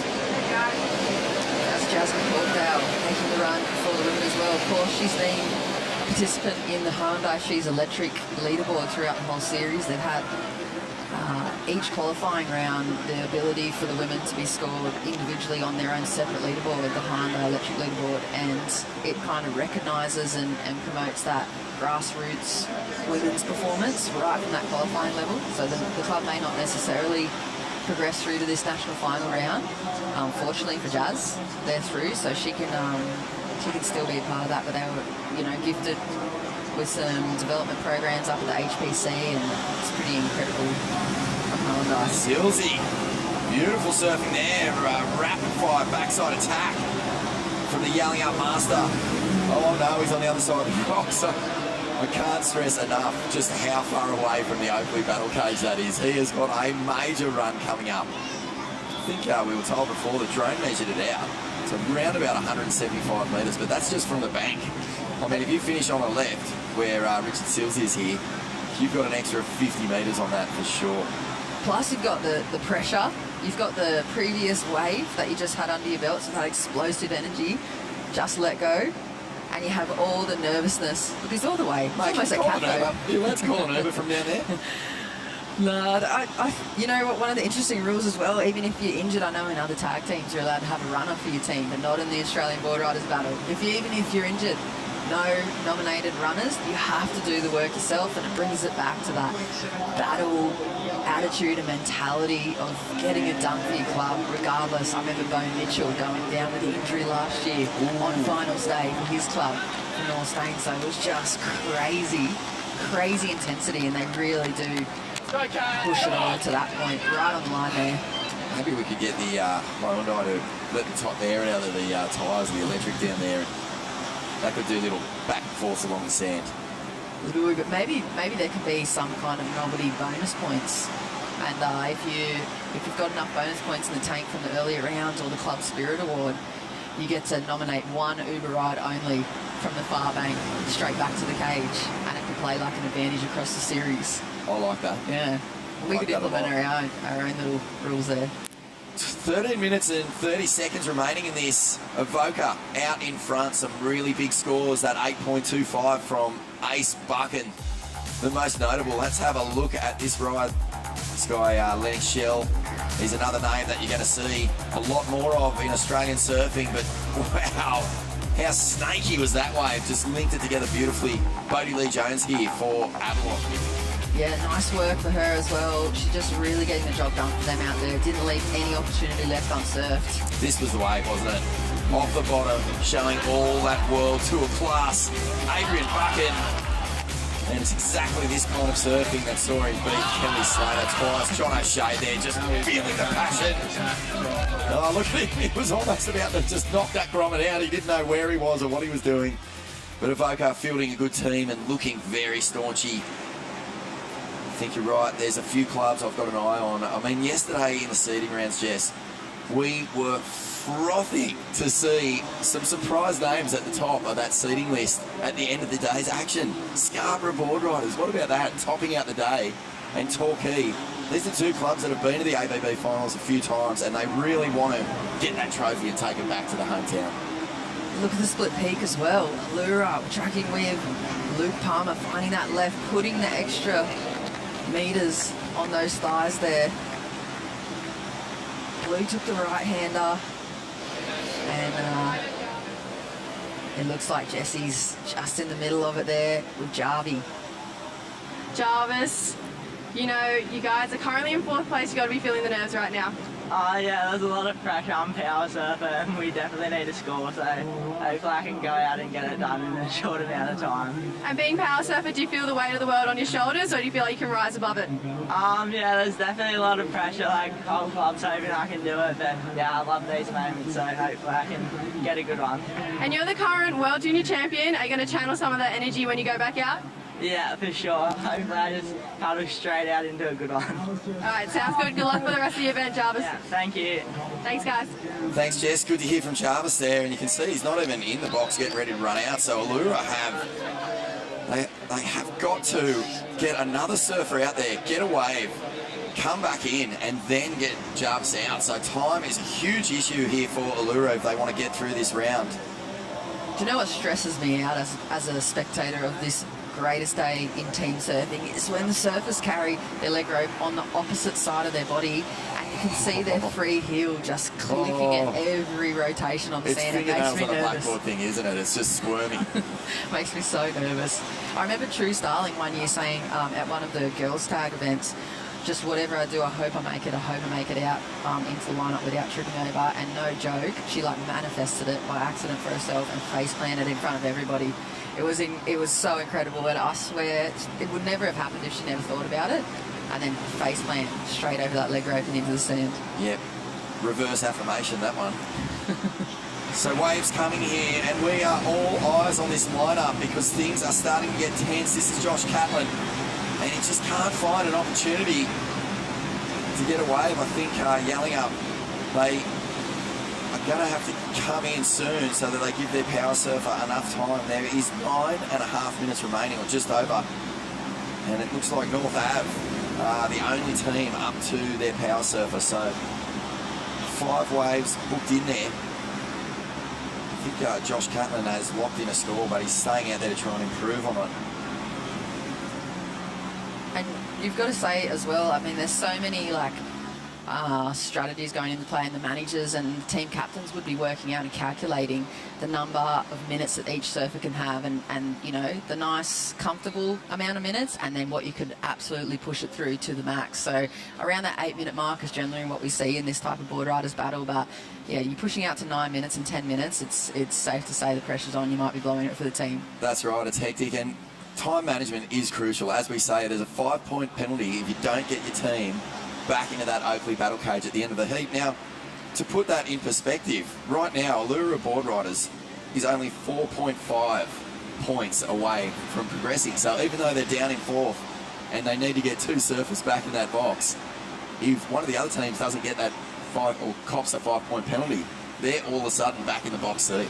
Yeah, and it's got to be said, it's probably going to be an upset if we lose Allura this early in the round. I mean, with Jarvis, with that depth team that they've brought up here, it's going to be really nice to see the end of this heat. There goes Jazz McCorkdale for Avoca Beach.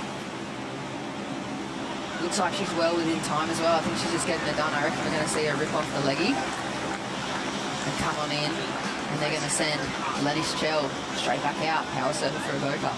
It's around about 8 minutes, right, per surfer, so that's perfect timing from Avoca. April Davey just getting completely gobbled up there on the shore, and they're telling her she's got another opportunity. Jarvis, he's looking pretty calm and casual at the moment, all Australian. Yeah, well, once you're the world champ, you don't really stress out about too much. He's going to be sitting there, but he'll start feeling the pressure when he's running down the beach. And I think it's real interesting to see the work that's been going on throughout the year leading up, as we see Yellingup. This is going to be big for them. Up and riding on his forehand. Josh Catlin, much better way for him as well compared to that last one, I'd say. Smart tactics for the Yellingup team, sending him back out. They're telling him time's up. Power surfer Jack Thomas will be waiting in the cage. Josh Catlin got that first turn. It was a nice power turn off the lip. He's going to bolt back to the Oakley battle cage. There's 7 minutes, so we are eating into the power surfer's time now. Josh, far out. I've seen some incredible clips of him at a far northwest secret spot. It's not that secret, actually.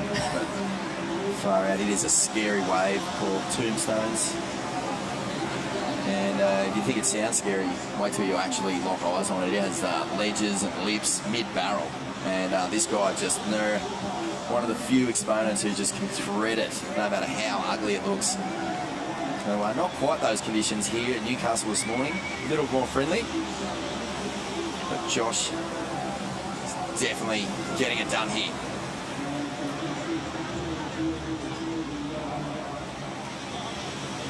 Right, so I think we actually might be heading down here with 6 minutes remaining to Charlie Stokes. So you got the job done on that wave, Jazz. How are you feeling? I'm honestly pretty buggered still. That run up the beach has killed me. But yeah, it was nice to get a wave. It got super slow out there, so I think time management's going to kill a lot of people out there. Yeah, so Lennox is your power surfer. How are you guys feeling about that? Oh, Lennox is such a good guy, and not only that, he rips, so it's nice that we can rely on him to get the job done in those last final minutes. Sweet, thank you. No problem, thank you. Charlie Stokes there with Jasmine Corkdale from Evoca Boardriders, and look at this, Allura. So much work to do for them.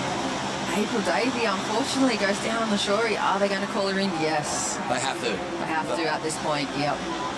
And they've got work to do. Oh, this is, nervous moments for Allura Boardriders Club. Coming up, they still have to get their power surfer out there. I mean, the good news is it's the World Junior Champ. The bad news is there's only 5 minutes remaining in this heat. Jarvis in position, getting ready, and right next to him, North Avalon sending out their power surfer. Look at the support crew as well behind Allura. They've really got to have this last push here. Just put everything into it, almost collapsing across the line, and there goes Jarvis. Tokyo drifts around that opening little gate. It looks like he's got K's left on those legs. Under 5 minutes, big scenes here. Not a whole lot of points between these teams either, so a quick wave here, a spectacular finish, and Jarvis might be able to climb into a progressing position for his club. Yelling up in third, also needing some scores. Jarvis needing a 3.68 to progress. But we will see those scores change as these top two teams lock in their power surfers. Lennox Shell getting it done up and over. And that's going to put Evoca in a really strong position here, holding the lead, and that's exactly the kind of surfing you need from your power surfer. Yep, and there's the nod to the vibe. You can just feel it on the beach, can't you, with those certain teams like you earmarked yesterday. He goes North Abs, then Whiteman, power surfer for them. Is that going to be, are they going to tick out the time? I think they've called it. So, they're going to lock it in. Power surfer for North Avalon. No second bite at the cherry. If you're the power surfer, you paddle out, whatever you stand up on, that is your score. So that looks like Van Whiteman coming in for Avalon, and then we'll have a really clear picture of what Yelling Up and Allura are going to need to get into the top two. There's Lennox Shell finishing off for Evoca. So as soon as these scores lock in, we will know exactly what is required from Yelling Up and Allura. Jarvis Earl, the man on the screen. It's all eyes on the Junior World Champ. Can he pull off a miracle? Time ticking down, 3 minutes to go. This is why we love the ABB finals. The intensity. Imagine sitting in the lineup right now, seemingly flat, waiting for the next set. Tessa McKenna's voice booming across the PA. The whole of Newcastle Beach and the rest of the teams from Australia here waiting to see what you're going to do on your final effort to bring the team from fourth to first with the time against you as well. It's like everything that you could dial up into a pressure cooker, and it's sizzling and then crackling and boiling away out there. Well, here we go, Yelling Up.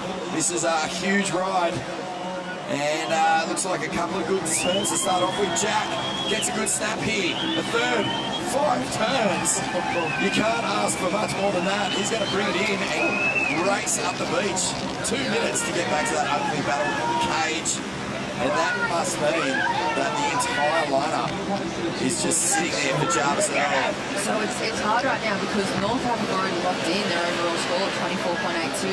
I think Yelling Up's going to overtake them with that last wave. I don't know, we'll see what it locks in as, but it's a pretty nice wave for Jack. So Allura have work to do. Only needing 4.64. 4.64 will push him up. So this is I it. think that score has dropped. Yeah, I think it's locked in. So this is 4.23, not enough. Wow, so North Ave hanging on by the skin of their teeth. All eyes on Jarvis Earl. What can he do here? 1 minute 30. Gets it up and over. Backside floater. Slices his way through. Is there any opportunity? Oh, the power surfer does not get a second bite. And you'd imagine that the 6.31 he needs is not going to manifest on that wave. He has to come in. They know. Oh, the body language just says it all. This is devastating for Allura Boardriders. that one lump just rolling across in the face of that wave there that Jarvi pulled the trigger on. I think it's going to be a really small score in this power surfing scale, and unfortunately you could just feel it, the deflation of the rest of the Allura Boardrider team. He needed something around that 6-point range. That's right, a 6.31 would have done it. I don't even think that's going to nudge a 3. It was just such a dismal little wave. Did not give the World Junior Champ enough opportunity. It's 2.68, Jess, so Allura Boardriders out. That is an upset for sure. Yelling up Boardriders, so close. What an effort in the last seconds there, but just falling short, a 4.23 when they needed a 4.64. That stings so bad. But a big congratulations here to Avoca Boardriders and North Avalon NASA getting it done. We're going to take a quick break here in the Hyundai Australia Boardriders Battle presented by Zambrero. We'll be back in just a moment.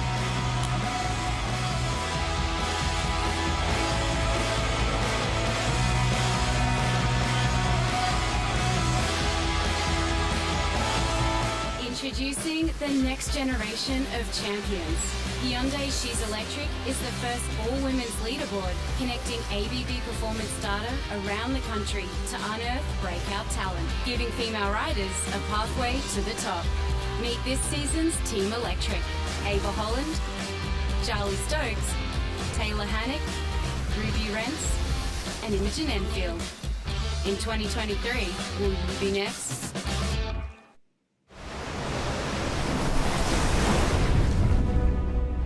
Some call me the next big thing. Then the same people said I'd never make it back. I've never paid too much attention to the noise. Control what you can control, block out the rest. The only expectations that matter are the ones that you set for yourself.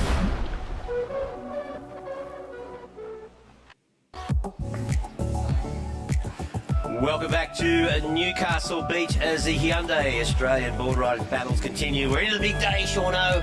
We're going to be crowning a champion, the #1 club in Australia, late this afternoon. They'll be taking home a cheque of $20,000 real dollars. And, well, right now, underway with third heat. Yep, there we go. Boys are in the water. It's a big one. Burley Heads out there in the red. Defending champs North Shelley in the white. The Roaders, Seaview Road from South Oz, and Maroubra United, Reg. Maroubra United, yeah, so another big heat. Defending champs, North Shelley. Yeah. How they go through round one? Yeah, so it's, I'll tell you what, they're leading off some of these clubs with some big guns in their first slot here. North Shelley have sent out Jolie Vaughan. Ooh. There's the matchup. Yep, Burley from up there on the Gold Coast. They'll be out there in the red. The Roaders, Seaview from South Oz out there in the yellow. North Shelley from just down the road here on the Central Coast in the white. And from the south side of Sydney, Reg, Maroubra United. The Bra. Yeah, Maroubra out there in the blue. So yes, we said, pardon me, Jolie Vaughan out there leading off for North Shelley. Of course, wasn't that far away from qualification. No, he was in the mix. In the mix, yeah. So he had a huge year in 22, and we've already seen his little bro as well light things up here yesterday, Huey. So we'll see both those guys in action here. Yeah, Huey's listed to come out number 3 for North Shelley. Yeah, a couple of big guns leading off as well, like Hinata Ozawa. Hinart's for Burley. as well. We've seen a fair bit of him surfing over the past couple of months. Yeah. He is a shredder. Yeah, Digby 2's leading off for the Roaders from South Oz, and Monty Tate for Maroubra. Of course, Maroubra United's made up of, there's about 50 board riding clubs in Maroubra. It would surprise you, no, Reg, Maroubra's a little tribal. Really? Yes, apparently. Apparently. But no, there's a whole bunch of clubs, but they kind of come together under the banner of Maroubra United for the ABB. Yeah, makes sense. So I'm going to get myself in trouble here trying to go through, but there's North, I know there's North Maroubra. South End. Yeah, South End. There's a whole bunch of clubs. And yeah, obviously a long history of board riding clubs in Maroubra too. There's a strong Christian club at one point. There's a longboarding club. But, you know, it's a big beach, mate. It is a big beach. You can fit them all in. Well, you know, like Manly, we've got, well, sometimes there's been up to 4 clubs there, but really there's only 2 powerhouses. And I could never see a Manly United. No, Queensland Boardriders. Cold day, North State. Cold day in hell, Reg. Yes, hell would freeze over indeed before that would ever happen. Yeah. So just a slow start to this heat at the moment. We haven't seen a wave ridden. And Burleigh Heads, North Shelley, Seaview and Maroubra. North Shelley wouldn't have been anticipating going for round 1. No. But, you know, I reckon the winner today is coming out of round 1. Yeah, we've already seen a couple of strong performances from big clubs who found themselves in this round, namely Snapper, namely Avoca already, both defending, both past champions of this event. So they've already surfed through this this early round this morning. And North Shelley having to do the same. Yeah, there's Jolie Vaughan with the blonde locks. He's actually on my flight on the way up from Melbourne. What is he doing down there? He snuck a sneaky little strike mission to surf Bells and Wiki. Surf Bells and Wiki. Yeah. Has he got a wild card to Bells? Is there something we don't know? No, yeah, that's right. No, I don't think so. No, there's Digby 2's from the Roaders leading it off for the South Oz crew. And I don't think we've stopped all morning and we've sent these guys out and there hasn't been a wave. Yeah, I know. This is the first flat period we've seen. It's been pulsing all morning. I'm sure it's a temporary thing. I was talking to Terry McKenna and he knows more than anyone about surf conditions here in Newcastle. So there will be a pulse this afternoon as well. He's like the Reggae Ellis of Newcastle. Yes. How many surf reports do you reckon Tez McKenna has done in his life? 3 a day, 7 days a week. Times 30 years. 35 years. Yeah, probably. And he still does. He doesn't take time off. So if he's overseas, he just does a pre-record. Well, and unlike you, Reg, who's the guru of surf reports for the Sydney area, Tez actually looks at the beach sometimes. Hey, come on. Tez gets out of bed to do his surf report. I remember when I lived at Fairlight, it was go, oh, that's a bit of a late night, and I'd run down and look out the heads and see which head, North Head or South Head, where the spray was bouncing 4 foot, off. It looks like a 3 foot northeast swell. And you go, damn. And then one of my mates would tell me, hey, I'm at Queensland, it's 8 feet. And southerly. Yeah. Whoops, a daisy. But that didn't. I did one from Vietnam once. Oh, did you? Yeah. Did you get it? How'd you go? Did you get it? Well, yeah, I got it right. Took a guess, you know. No, I had a spotter. Oh, Mark okay. Aprility. You were cheating. Yes, I was. Here we go, up and riding in the blue from, quick in and out there for the Maroubra surfer. Monty Tate. Yes, so Monty Tate, who's also their power surfer. Yeah, they're another club that have really kind of built in the past 3 or 4 years. Yep. When they first kind of got here 3 or 4 years ago, they were a really young club. You know, these guys like, you know, Monty Tate or Coach Galornia, he's a weapon. Yeah. Well, Maxim McGuigan's not even there, but he's been a big part of it. So Digby 2's from Seaview. Oh yeah. With a little wrap snap there. Good wave, another big snap. Oh, there you go. Solid, finishes this nicely. Take that. And I reckon he's going to keep that. Right, every day of the week. Yeah, for sure. So, yeah, a good opening ride there for Digby. So Seaview getting their points on the board. And look at the replay here, Sean. He's having a look, waiting, and then as the wave stands up, flat section there, but it picked up momentum on the inside where he got some nice big catch. Beautiful little wrap there. And again, this snap to finish really clean. So 4 good solid manoeuvres there. The Seaview Road surfer locks in at 3.38. Gives them a narrow lead after one surfer. And Maroubra and Seaview back on the beach with after 8 minutes. So 42 minutes left, so right on time schedule-wise. Down to 7 and looks like Corey Taylor heading out now for Seaview. Yes, Corey Collins yesterday when he was asked who's his best Australian, South Australian surfer. Yeah, the old man. Named his dad, Squizzy Taylor. Yeah, he had a great heat yesterday. Yeah. He won his junior heat, so he'll be looking to carry that form on today. So yeah, like, looking at the form guide of this these 4 teams, you go, well, you'd have to expect North Shelley will be clear favourites. Obviously, the defending champs here, and they've got, as usual, they've got a pretty stacked team. And don't know, between second, Burleigh probably been underachievers, you reckon, the last 4 or 5 years? Kind of always expecting them to be up there in the mix, you know. Yeah, and Maroubra is still, Maroubra have kind of, you won't say overachieved, but they put in some strong performances the last couple of years. So we'll wait and see. Still waiting for Burleigh and North Shelley to catch their first wave. Looks like a bit of paddle battle going on between red and white now. But no, that wave just backs off. Oh, hang on. Sneaking it on the inside from Maroubra. Yeah, Monty Tate just grabbed that. You can see with the high tide at the moment, Monty Tate's been sitting inside a little bit of Joel Vaughan and Hernada Azawa. And that wave just went underneath both red and white, and he picked it up. What's Reg, our resident surf checker, mate? What time's high tide? Come on, mate, you're supposed to know this stuff. That's why we bring you along. I think at 9:30, based on yesterday's 8:30 high tide. Pretty high tide. There's a lot of water down there at the moment. You can see it. So Monty Tate heading back out. So he's had 2 waves now.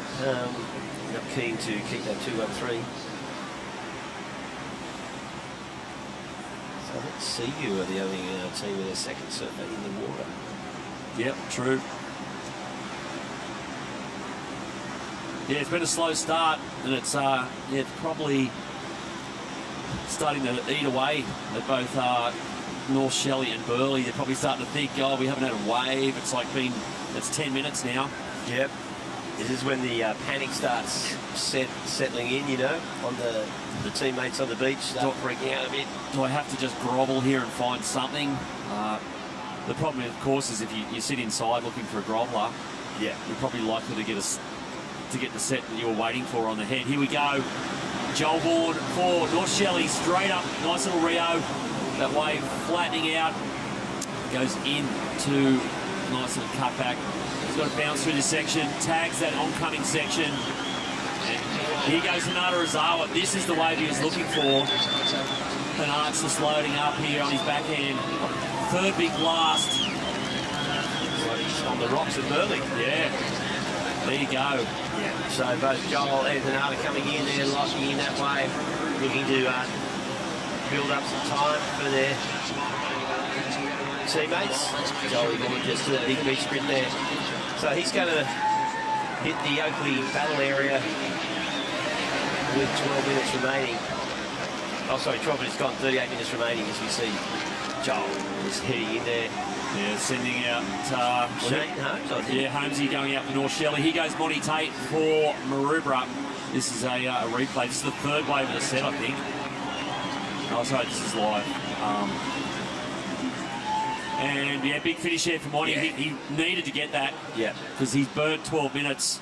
Yeah, he caught 3 waves, but he's just trying to lock in something better than that 2 he had earlier on. And now, quick hit out there for Corey Taylor from Seaview.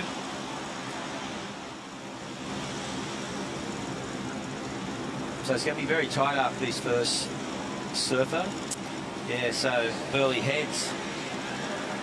Hirata Ozawa locked in those 3 good solid backhand whips and comes in with a 5.38. So after one surfer, we got Burley Heads in first, North Shelley second, Aruba slightly behind in third and not far behind them. Seaview Road, so not a lot in it after that first surfer. 2 points between first and fourth. Yeah, pretty tight. The one thing it has done is taken a lot of minutes off the clock. Yeah, definitely. So it's going to squeeze all four teams are going to be a little squeezed, particularly if it stays this slow. So of course, first and second get through this round. So yeah, you don't want to finish third or fourth this morning. That will be bad news. Yeah, well, we just saw Charlie Vaughan get the opening wave there for North Shelley. I think he's down on the beach with Stace Galbraith. That's correct. Thanks, Shauno. Joel Vaughan, chundering your guts up all night. Good preparation, eh? Oh, yeah. Ate some raw chicken the other day. Didn't come up too good. Can't do chicken medium rare, mate. Nah. Looked pretty sweet to me, but didn't feel too good in the evening. But feeling all right now and stoked to get a quick jog on and get the blood pumping and get out there. I was going to say, mate, didn't look like it stopped you. You were flying across the sand. Yeah, I kind of stopped when I got to the water, but got pretty buggered and yeah, just was a bit pumped. Defending champ, you guys, you got a bit of target on your back? Oh, I don't know, maybe. Kind of just come here and just try to surf as well as we can and not putting much expectation. We were pretty stoked to win last year, so got one under the belt. Hopefully go again this year. You walk into Zambrero, you're going to get a burrito or a bowl? Oh, I'm not getting anything. I can't eat right now. I'll probably throw it up. Yeah. I walked right into that one. Thanks, Shauno. Yeah, good on your Stace. Yeah, the old dodgy chicken, Reg. Yeah, I was thinking that. Actually, I was in Japan recently. We went out to dinner and someone wanted to have chicken sashimi. No, thanks. Chicken. So we compromised and had horse sashimi. How was it? It was good. That was nice. Really? My daughter was horrified. Yeah. I've suddenly lost my appetite for breakfast, Reg. Yeah, but you can go down and have a Zambrero burrito or maybe a bowl.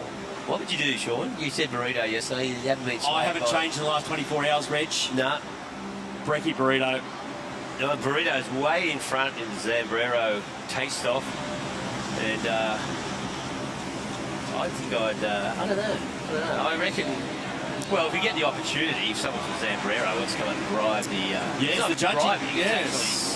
Helping us inform the public about what is better. We're completely viable here, Reg. That's right. Burritos for comment all the way. Exactly right. If they magically appear here in the commentary booth, we'll talk them up. Yeah, that's exactly right. So we'll talk about to the cows come home, especially in the beef burrito. Boom tish. So there we go. Second surface in the water. So just running through is Nick Callister for Burley in the red. Of course, Shane Holmes for North Shelley in the white. Corey Taylor, as we said, is out there for the Roaders. And Coda Cologne is in the water for the Bra in the blue. One of Australia's best up-and-coming surfers, the old Coda. He's a machine. Okay, here we go. A bit of interest. No, that one just sliding underneath everyone.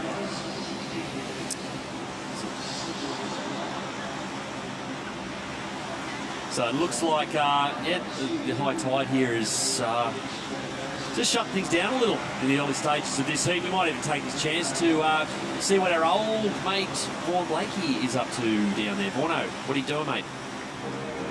Well, what a magic day, and there's no better place to be at the ABB than here in the feel-good mech zone with Zambrero. And I'm actually here with Samantha Parker, who is the General Manager of Marketing for Zambrero.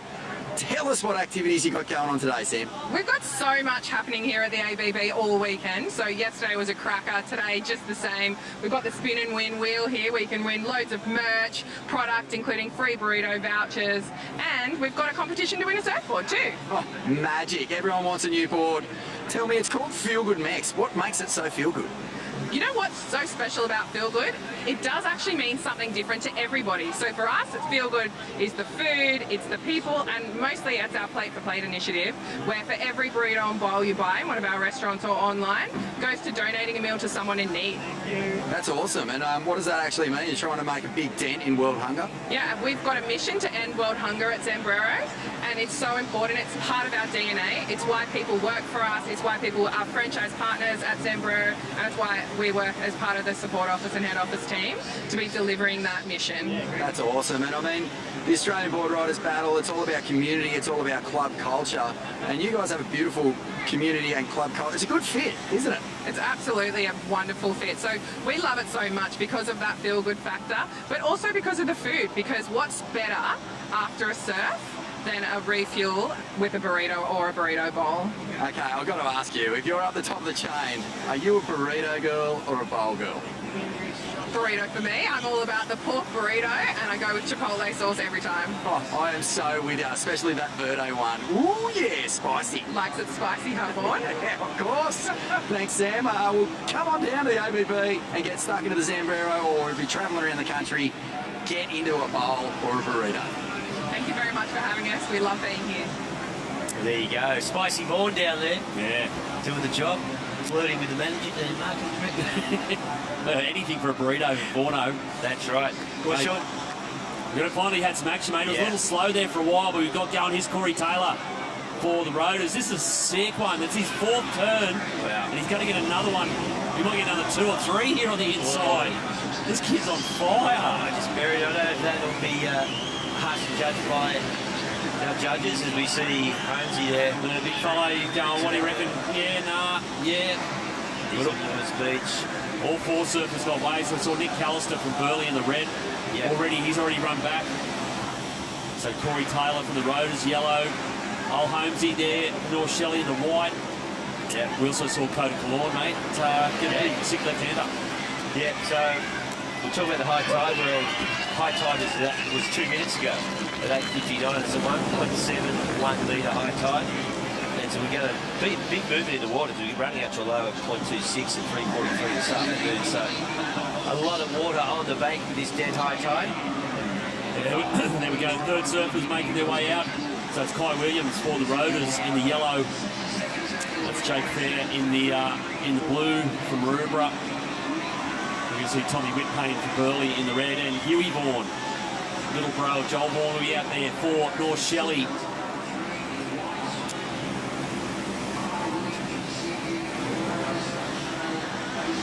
Yeah, so we saw a lot of action there. So all 4 surfers and all 4 second surfers got waves pretty much back to back. It's a Hyundai replay of it. Here goes Holmesy. So this is a guy who's won about 1,000 of these heats for North Shelley. He is their anchor man. And a couple of nice turns. This is an interesting wave, mate. This kid's just been electric over the last couple of days, and he's just, we lost count how many turns he actually did on this wave. Yeah. So just a series of snaps back to back there, finishing off there. And now we've got... That's Coda Kalorn. Coda. Just sneaky left. Gets that triple turn in before the white water shuts down on him. And again, these guys, they knew they had to make up some time. So probably not until they had the luxury of heading out for another wave. Yeah, we're still waiting on scores, but it's like there's not much between any of it. We're still waiting on Maroubra's second score. We're still waiting on Corey Taylor's score for Seaview Road. But I reckon, again, all 4 teams will be pretty jammed together on the scoreboard. So this is, looking really close. So like we said, in the red there, that's Tommy Whitpayne for Burley. We said Huey Vaughan's out there in the white, Kai Williams in the yellow, and Jake Fair in the blue. And we've got Stace down there, mate. Who have you got? got young Hanada Zawa and Nick Callister. I feel like I'm at the Burley Pavilion, but I've got a question for you boys. Have you guys got any natural footers in your team? Nah, not today. Right rib bowl. Just goofy attack. And Nick, you clearly haven't been practicing any running technique. Nah, definitely not. I was struggling up the beach. About to cop a lung up. I'm going worst on ground, Callister, but you're surfing real good, mate. You dropped a 5-3. Must be pretty stoked. Yeah, so happy. Bogged the first, one on the left, and then managed to get that set. So pretty happy. Amazing. And Nats, you waited a while, but it certainly paid off, mate. Oh yeah, just like with those first surfers, getting a good score at the start, it's like you need it. So I was just like, gonna drop anchor till it comes. What do you reckon the magic number is, boys? Per surfer? 5.3. We've been asking a question, if you walked into Zambrero, what would you buy, a burrito or a bowl? But I'd rather know who's paying out of you two. Well, Hanada just lost a free one yesterday. So I was pretty rattled about that. I want to spin to win. Maybe claw it back today. Thanks for your time, boys, and good luck. Thanks, mate. Yeah, thanks, Ace. And yeah, Burley crew not seeming too stressed there, Reg. No, they didn't seem too stressed. Well, they're having a bit of a laugh. Yeah, after two surfers, they are in the lead with that 10.68. Yeah, so pretty close. Look at second, 8.86, 8.68, 8.31. So nothing in it in these early stages of the heat. Yeah, second surfers, well, pretty tight scores. Yeah, all in the mid to high fours and a low five. So Burley Heads, current heat leaders after two surfers, and we're looking at 27 minutes remaining in this heat. Yeah, we thought it looked pretty close. There's the tally after two waves each. So a little advantage to Burley, but pretty much you can throw a blanket over the other three teams. Yeah. Okay, here we go. Tommy Whitpain, another goofy footer from Burley. One of the world's best rights. And they've got a team stacked with goofies. Third big turn here from Tommy. And he will take this through. I reckon they're going to bank this. Yeah. No doubt. Here we go. Oh, for sure, they've got to bank that. Little shorey slam, and thanks very much. We'll have that. Yeah, that is going to work out well. Yeah, it leaves it with about 9 minutes away. Still pretty tight, but they have made up some time there. And I reckon you'll get a pretty decent score on that. But yeah, how is that? 3 goofy footers in a row for Burley Heads. I know. One of the world's best rights. What are those guys like on their backhand when Burley's pumping out there in the cove? I reckon they're pretty good. Here we go, there's a replay of Tommy's last one. So 3 big backhand hookers. Yeah. And then, yeah, a little bit of work to the shorey. So that'll be a decent score. So Burley will push further out into the lead. What's the criteria? Speed and flow. And there's a lot of speed and flow in this. The Hyundai replay. Nice little snap. Love his slow-mo. Just see this, the technique. Really smooth surfing. Yeah, and they love it. And there he is, Super Grom. Huey Vaughan. Just going rail to rail to set this thing up. Here we go, a little fin flare on the inside. He's looking up to the team. What do you reckon? Yep, no. Yep. So bring it in. Quality, mate. Well done. So he hasn't mucked around at all, Huey Vaughan. He's only been out there for about 3 or 4 minutes. Yeah, we're going to come in and tag the legend himself, Russ Maloney, as we see you now. Oh, yes, Kai Williams, the Rotors, and he'll have to beach this as well. Let's have a look. Yeah. He's going to head back out. Okay. Now Russ Maloney heading down surfer number 4 for North Shelley, and the white defending champions here at the Hyundai Australia Boardriders Battle. Huge day coming up. Yeah, I'm feeling a bit of pressure here, North Shelley. I've never seen Russ actually run quick. He never kind of breaks about half pace. Yeah. So that's how he lives, mate. He just cruises through life. He does. Well, Huey Vaughan did a good job. He gave a bit of a break on. So we'll have to see Maroonga and Stevie who need to lock in a high 5 to stay in touch with North Shelley. But yeah, a long way to go in this, down 24 minutes remaining. So, well, not a lot of time for Maroonga and Stevie to catch the final 4 waves. So Russ Maloney there, heading out. Yeah, team captain of North Shelley, course, the defending champions. And, yeah, a team who, over the 10 years of the ABB, mate, have been, quite achievers. A couple of runner-up spots, a couple of finals, and they finally cracked it last year to win it. Emotional day. Then Jess Grimwood, now co-commentator, North Shelley, through and through, in tears down there. Yes. Tears of joy. Yeah, it was a public holiday the following Monday down there at the north of the Central Coast. That's right. As a result.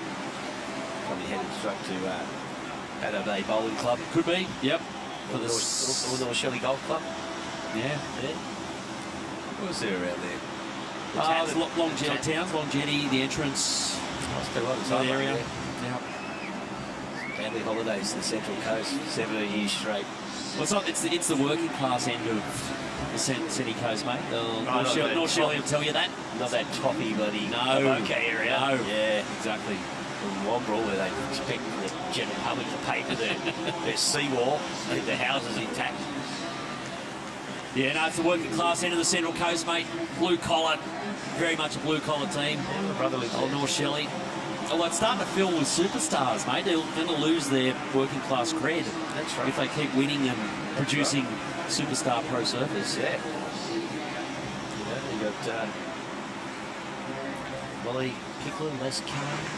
Yeah. See what the Vaughan brothers turned into. Yeah, well, you're pretty stoked. Well, I'm looking at, I reckon there's a couple of big careers coming up for that pair. Yeah. The way things are shaping up. But yeah, you can see a bit of a cause and effect too with the club, the success of North Shelley and the success of, of Macy and Molly and Joel and Huey. And so the club's had a lot to do with that success over the years. That's right. When it comes down to it, every Australian pro surfer owes their clubs a lot. They should actually hand over some of their prize money, I think, to their club as their career develops. Yep. Can't have any big contracts. But, it was a nice little snap to finish there for the Maroubra surfer. That's Jake Fair. Yep. Yeah. And, well, you see Jake come through. We're going to cross down to Stace, who's down there with the young Corey Taylor. Yeah, young Corey Taylor behind me here, revving up as the power surfer. Dig big, mate. How's he going to go? I'm pretty confident in him. He's just got a good score, so I'm keen to see what he's got coming for us. Kai out there now only chasing a small score. We just saw Maroubra United bank another good wave. This heat is on. Yeah, everyone's surfing really good. Yeah, definitely a tough competition out here today. Yeah, see what we can do. Hopefully we can secure something. I certainly hope so too, mate. Best of luck for the rest of this heat. Cheers, mate.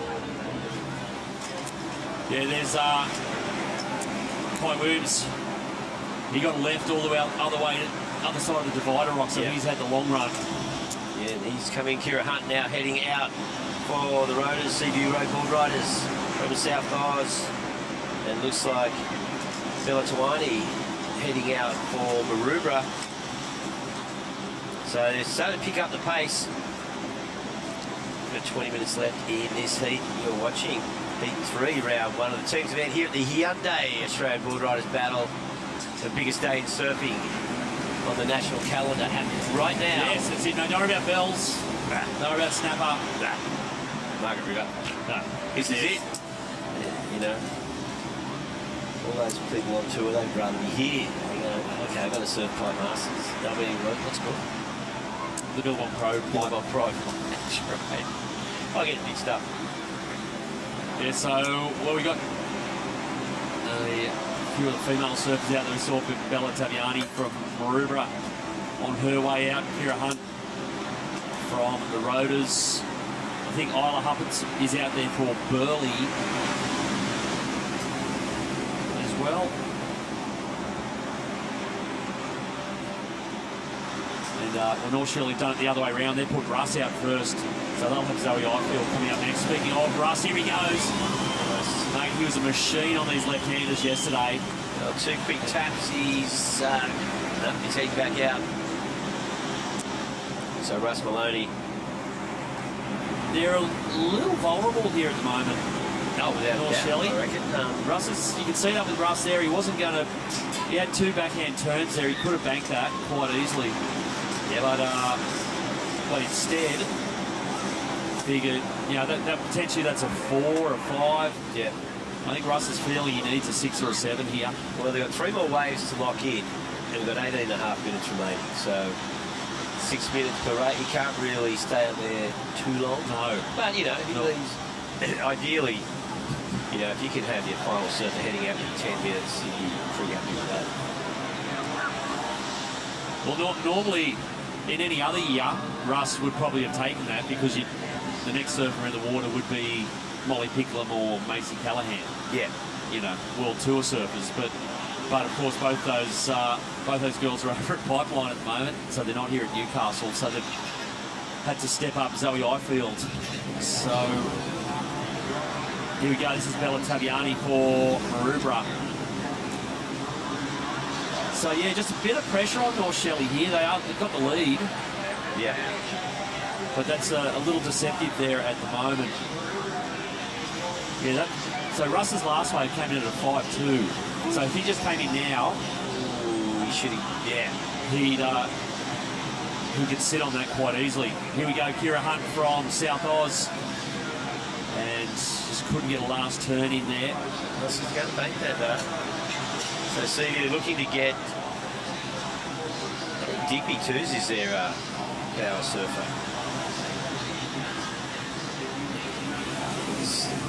Yeah, so and you can see a little bit of stress starting to come in with all these teams because there's not much between them, and we're getting down to 17 minutes. Now, I think Stacey's down there with Monty Tate from Maroubra, who's going to go out as their power surfer. How's the stress levels down there, Stace? Yeah, they really are starting to kick in, Shauno. Monty, you didn't forget the call sign there. Did you get that right? I hope I got it right. I'm pretty sure white means stay out, so I'm pretty sure I got it right. She stayed out. If you're looking at the white side or the white side showing out to sea? White side out to sea. And yeah, stay out. And she's staying out, so it's good. Absolutely, she followed that instruction. Nice selection on the first wave there, couldn't get the execution. How much more time do you let this one play out? Look, we want to give everyone a good chance, but we know, like over 35s, he's going to need to be pretty quick, and then I'm the power surfer, so we need a good score. We don't want to be scratching by the end. We want to be right up there, sitting in first or second, easily, comfortable. You know? Absolutely, this one's a really tight battle, mate. I'll let you stay in the coach's box. Yeah, here we go. This is Isla Hupperts for Burley, formerly of Torquay. She got poached by the Burley Boardriders. We'll move somewhere warmer. But she's a great young surfer, and she's done really well there for Burley. So she's going to sprint back up the beach and get Jessie Outram out into the water for Burley. Yeah, she's done really well there. That was a quick turnaround. There you go. Looking at that, CU and Maroubra. Falling a little bit behind here. 15 and a half minutes remaining. So Russell's already banked that 5.2. He elected to go back. There you go. And you can see that score because it did swallow up that decision not to claim 5.2. Did chew up 3 or 4 minutes time. Yeah, but either way, mate, that's another 5 or a 6 at least for us. Yeah. So it's set North Shelley up pretty well. He has to actually run. He's not liking it, I reckon. But he's done it pretty well for North Shelley. There they are. They have to get louder as the day goes on, provided they get through this heat, of course. Yeah, well. So he'll send Zoe Ifield out. There she goes. Of course, you know, the North Shelley team here in the past couple of years with the luxury of having probably the 2 best female surfers in the event, Molly and Macy. That's Alan Pete for the Roaders. That was a pretty sick one, actually. What do you reckon? Yeah, he's claimed it. He's on his way in. Well, so he's their master surfer. So he got a couple of nice ones out there yesterday in his individual heat. So the Roaders are still well and truly in this. Actually, all 4 of these teams, there's not a whole lot between them. Burley's actually Burley and North Shelley just starting to pull away. Yeah, we saw Russ Maloney locked in a 5.83 on that last wave, so marginally better than 5.2. So it could be a difference out of 0.6 as we say. Oh, Pete, he's had to blow a valve. Yeah. That's a long way. If you get those lefts down to the dividing rock, that's a long run back up. But he's done well. Yeah, I don't know how does a lot of soft sand running. Well, he's released the grommet. There he goes, Corey Taylor.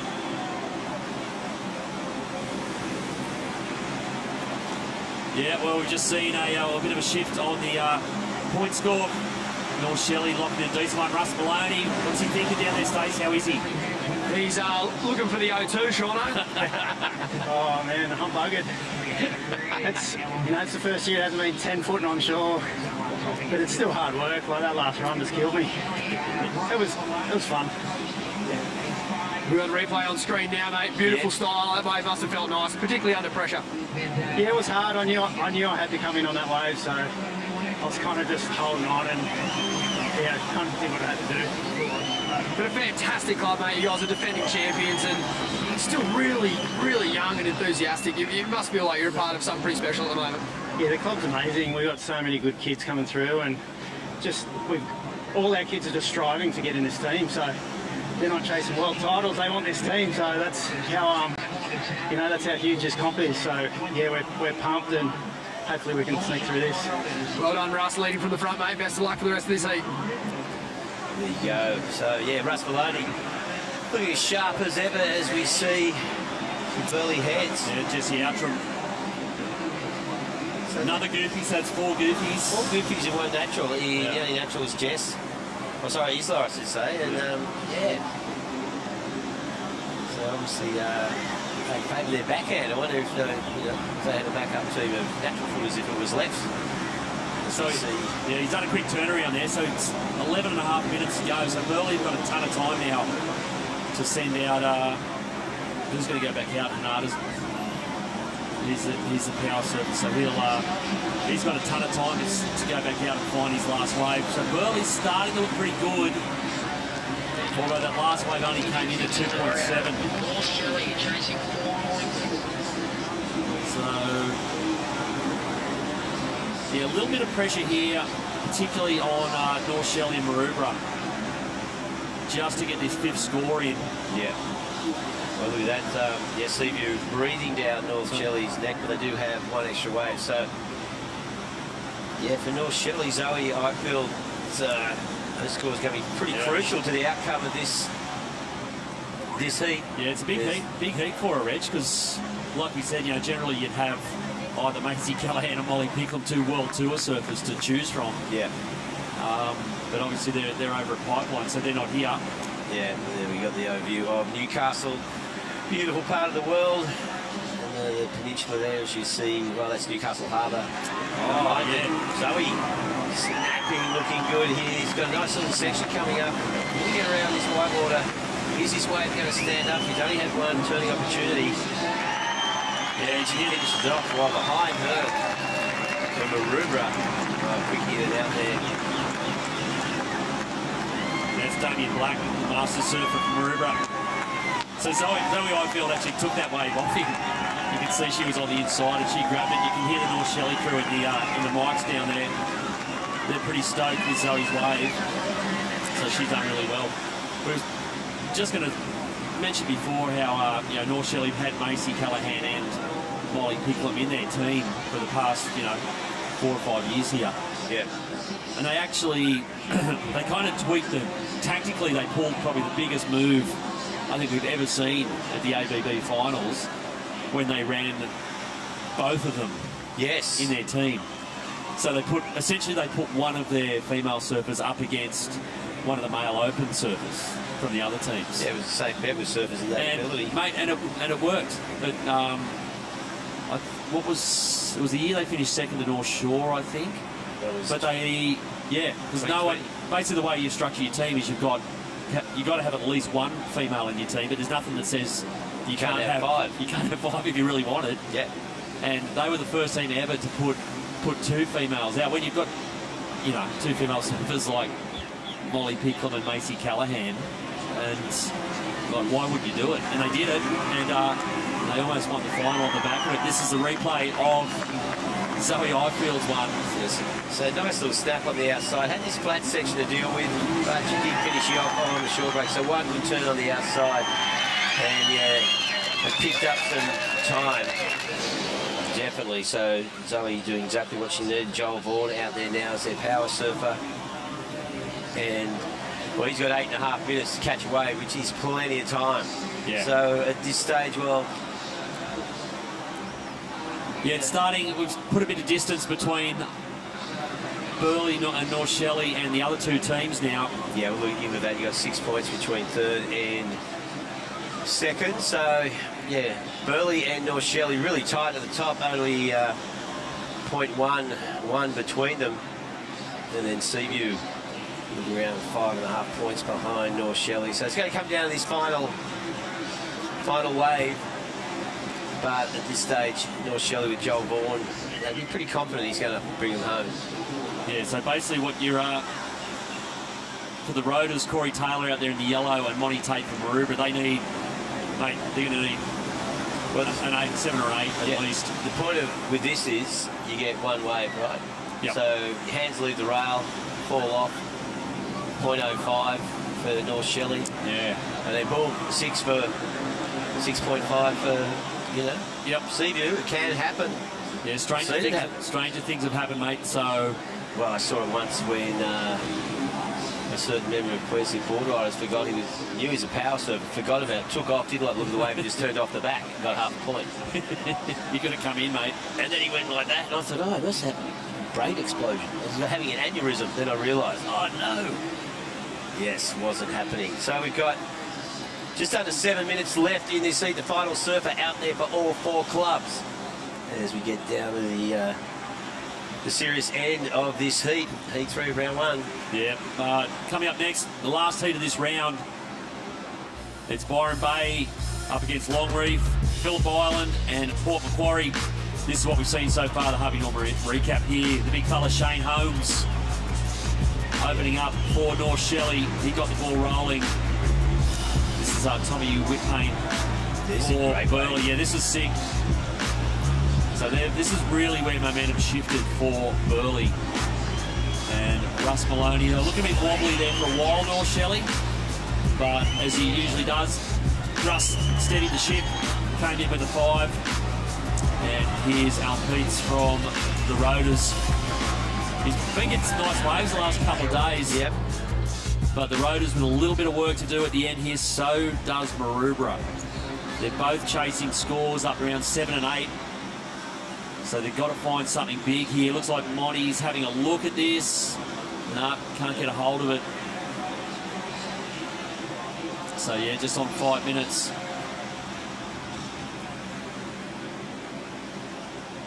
So there might be a little bit of head noise going on out there now. Just, I reckon there would be. Just with this high tide, there's not a lot of waves. If they get another lull, that clock's going to tick away really quickly. So you can see there, little Joel Vaughan split from the pack a little bit. So all 4 teams onto their last surfers, and they're all sitting there waiting. So when we finally do see a set, there's going to be a scramble. Definitely. Well, Burleigh heads to North Shelley, have a bit of breathing space, but not out of the game. Seaview and Maroubra. All depends on the success Burleigh and North Shelley have on their next wave, because power surfing, you only get one wave to catch. Well, a 3 or a 4 for either North Shelley or Burleigh would make it safe. Yeah, exactly. So, but they, as you said, Reg, they can't screw up. And they've got to get back to the beach, because of course if you don't make it back to the beach in time before the heat runs out, you lose 5 points. So that's the other potential wild card here. Okay, here goes Corey Taylor for the Roaders. It's a nice looking wave here, great first turn, smooth carving cutty. Another one just going rail to rail across dead water here. Corey Taylor lining up the inside and jams it. Oh no! He was hunting down a 5.5. Just overcooked that last turn. It looked like he was just going to ride out of it, no worries. Yeah, it'd be interesting to see what that score, because you've got to think that would have cost him close to, well, half a point at least. So we'll wait and see how that one pans out. Out the back now, we've got just under 5 minutes remaining And it's pretty tight, Sean. 3.5 minutes. So the Burley Heads and North Shelley, they want to take off here. They're both having a look at this one. As we see him just having a look at this. Yeah, we've seen Jolly Vaughan here looking at this. He's not going to get it. So pretty nervous times down there for North Shelley. How's the vibe down there in the camp, Stace? The vibes out here in the camp are amazing. Of course you can say hi. Hello. Hello. How do you do? I do amazing. How's Joel Vaughan going out there?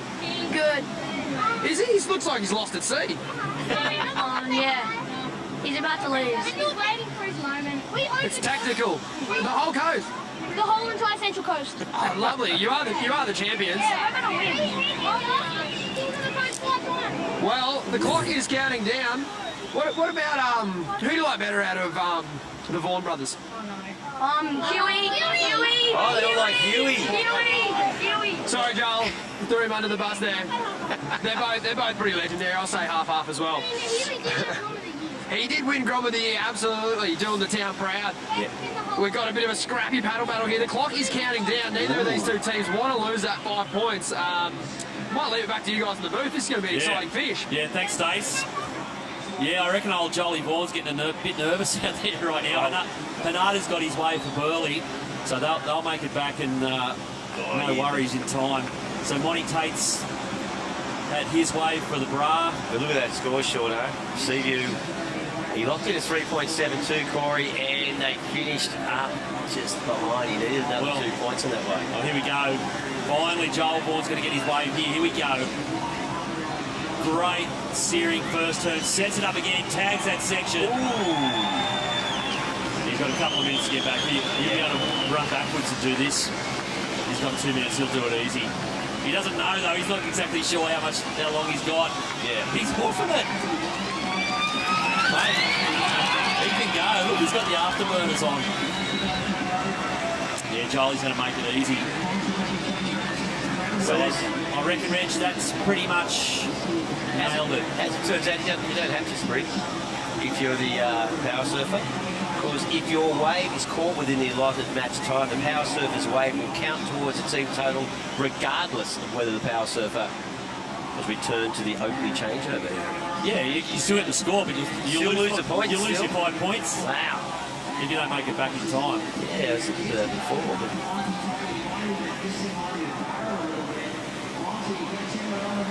plenty of time there to finish off. No.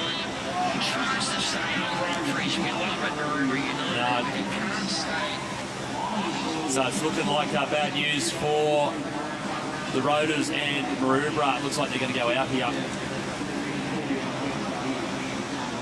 Yeah, that's the last score coming in for Maroubra, but they are, yep. Look at that, Jolly Vaughan. They're a long way behind. So there it is, mate. North Shelley. North Shelley gets through, survives it, and lives to fight another day. You're watching the Hyundai Australian Boardriders battle live from Newcastle Beach. Finals day. Plenty more. We'll be here all day. Stick around.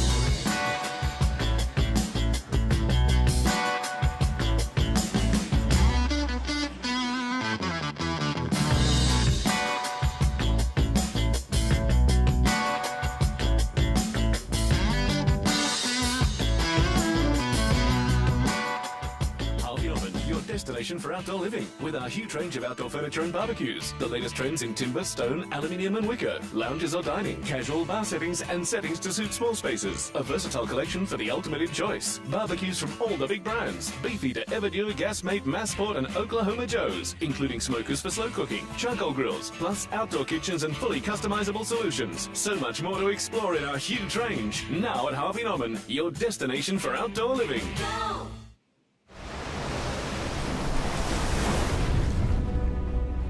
Some call me the next big thing. Then the same people said I'd never make it back. I've never paid too much attention to the noise. Control what you can control, block out the rest. The only expectations that matter are the ones that you set for yourself.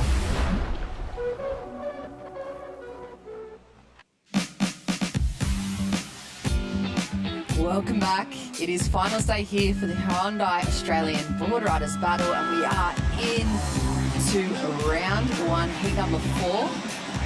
Massive, massive day of competition ahead. You can see those guys making the big 170-metre sprint for their clubs. It's kicked off straight out of the battle cage. Myself, Jess Brindle, joined in the booth by the lovely Jess Starling. Good morning, Jess. Good morning. How's this morning? The vibes have been so high. I mean, I'm still kind of shaking after that last heat. I mean, North Shelley, my home club, defending champs, able to take out the win on that heat number 3 from round number 1. How are you feeling? What are you seeing on the beach in the sand? You've been down there all morning. I think you can definitely tell those clubs who have more experience, like North Shelley, are definitely putting together some more classy heats. You know, they're consistent throughout the lineup. But here we have the matchup graphic. So we have Byron Bay up against Long Reef, I would say the underdogs in this heat who have been proving themselves time and time again. Phillip Island up against Port Macquarie. So a great heat for round 1, heat 4. Yeah, so debut for Port Macquarie, their first time in the Australian Boardriders Battle final, and of course the 60-year anniversary for Phillip Island Boardriders Club. They're actually celebrating with the Festival of Surfing this year down there as well. And it's actually the 50-year anniversary of Long Reef Boardriders this year too. There you go. Yep. Institutions, these clubs, I mean, they're such a part of the community, or integral part of the community. The Phillip Island Boardriders Club as well, I think, were the first in Australia to have their own dedicated clubhouse, and they were I think they were the first Boardriders Club in Australia to use the computer scoring system as well, which eventually went across, and they worked with Surfing Australia, so they were just way on the forefront, on the front foot the whole time for developing their club surfing, and yeah, they're a strong club. They used to hold a lot of women's surf festivals down there as well. There used to be a Roxy Surf Festival that went on down there. Was. Yeah, there used to be just a lot of really big events that go down to the island. They got incredible waves, and they had a really good round yesterday. A few good individual heats under their belt. Yeah, and they've actually got a really strong team this year. I was talking to some of the ladies from Hyundai, and they were saying, oh, what teams do you think? And Phillip Island were in one of my picks. They're looking really strong, and everyone just looking really comfortable. You know, it's not look like nerves are taking over. So yeah, it'd be interesting to see how they go. I think they're on for a good performance, if you ask me. And look at that, beautiful Newcastle here this morning. The swell has been pumping on through all morning. A little bigger than yesterday, lighter winds, and the crowd just down here from sunrise as well. It's just been an incredible weekend, the best weekend we can say in Australian Boardriders battles, and of course today the champion able to take out the #1 club in Australia title along with the $20,000. We've got plenty of other specialty awards and events going on throughout the day as well, including the Hyundai Electric Air Show later on. Yeah, I'm really excited for that. Yeah, isn't it mayhem? Oh, you always see all the grommets and everyone just going everywhere against each other, and it's almost the most exciting part of the day other than the final, just to be like, oh, it's like chaos. As we see KO Enfield, so that was the first wave from Port Macquarie, and it'd just be so exciting to have your debut experience here at the Australian Boardriders Battle. It's such an exciting event to be at. And it's good to say as well, I mean, maybe Long Reef is one of those stories, and then one of the underdog clubs that we kind of saw almost make the win and almost make it all the way through to the finals last year. I think they were around the quarterfinal finish, and you could feel the vibe as well from the team. They got Tash down there, and they've got like Kobe Clements. They lay claim to, I think, one of the greatest tag team assemblies of all time. I have to get the list of names, it's way from the past as well, but they've got such a rich history of team surfing and club surfing, and they just haven't really made that jump to take out their ABB title yet, but this year could be their year. This year definitely could be their year, and Long Reef is one of the only clubs here that have a female president. So Tash G, she is doing an amazing job for Long Reef Boardriders. She's taken them to another level, if you ask me, and we have obviously a local tag team series that goes on just between all the local clubs on the Northern Beaches, and Long Reef actually took it out last year. They were most consistent in all the age groups, and they were actually a force to be reckoned with. And yes, that's why I'm really excited to see what they can put forward today. And I believe I saw Kobe Clements run out first for them, so he's a pretty reliable surfer, and he always goes really big in these events. I don't feel like he doesn't feel the pressure. And he surfs massive waves, so he's not scared of anything. And he's got the tiger stripes too, doesn't he? This year he's got the full bleached hair and the tiger stripes, and you can see just the crystal clear water here this morning for the final of the Boardriders battle. Here we go. Port Macquarie up and riding. KL Enfield really banked that not sure. I think they got the signals going on the beach as well for that club. Seen a lot of signalling this morning, Jess. Yeah, lots. I loved, I believe it might have been Yarringup. They had the different signs. I thought that was a great idea, the red and green signs. Yeah, I think the red meant that you were out of time and you had to come in, and the green was meaning you're still in time within that 8-minute mark or roundabouts. And you're not so far removed from team surfing yourself, Jessie. No, I've done a fair bit of team surfing myself and been at this event for a long time and dreamed of being a part of the team. And yeah, I've been lucky enough to travel with the team and be back up. My sister is so reliable in these events, so she'll be coming up later for North Narrabeen. But yeah, it's so much fun, the team events, so it's good. And North Narrabeen getting the wild card this year for the Australian Boardriders battle. I mean, you guys have such a depth of talent where you come from, and you have such strong community base supporting this type of surfing. How does the selection process go into picking the team? Yeah, it's a bit of a process. We have, Matty Cattle likes to go off results. He's very much, Matty Cattle's our team coach, he's very much a format person, and whoever usually ranks highest, that's what he chooses off. But if you've been consistent for a few events, he'll usually keep running with you, and True, she's been doing events for a while. So do you have like a sibling rivalry that goes on for the selection? Are you just like whispering in her ear every day, hey, I'm going to get you on the next one, I'm making the team and you're going to be my reserve? Yeah, I remember last year I was the reserve, and I was just itching to be in the team. All I wanted to do was surf. And I was like, God, don't break a leg. Just like little things like that, because I just wanted to be in the team. But I'm sure I'll get my time. But, you know, while she's here, she's so reliable, so it's great to have her as an asset. We're stoked to have you in here as well, Jessie, giving us some insight into the teams. And, I mean, you know, so many of the ladies as well. And Hyundai had that She's Electric leaderboard going on throughout the series. Yeah, so I was lucky enough to cover that series myself through Murmur, and it was just a really exciting program to be a part of, and it's really nice and important to have a brand like Hyundai supporting women surfing through grassroots events just like this one. So yeah, massive shout out to Hyundai. They are pushing the level for female surfing. As we see, I believe this is Solly Bailey up and riding on the first wave for Byron. Oh, huge big section for Solly. No! Yeah, almost looked like a copper board in the head then. And there goes Phillip Island. Nice looking left. Is going to put a little bit more space between him and the run back for the battle cage, but really nice opening wave there for Byron Bay, Solly Bailey. I love seeing the strategy coming into play, who the teams select to surf first as well. It's always really interesting to me in round one. Yeah, as we see, this is Carl Wright coming in he was the first surfer for Phillip Island, so he's locking in the first score for them, and they will be the first surfer to put their competitor away, so they'll be sending out their second surfer. So I feel like timing is so important, and you know, you can get selective with scores, but if you can just bank even a 4 or a 5 in your first surfer, it's pretty happy. So they'll be sending out Joe Van Dyke for their second surfer. Yeah, and how good was Joe yesterday? Look at Steve Vaughan just getting a run. Let's go down and see if we can catch up with Vaughan. Here you go, mate.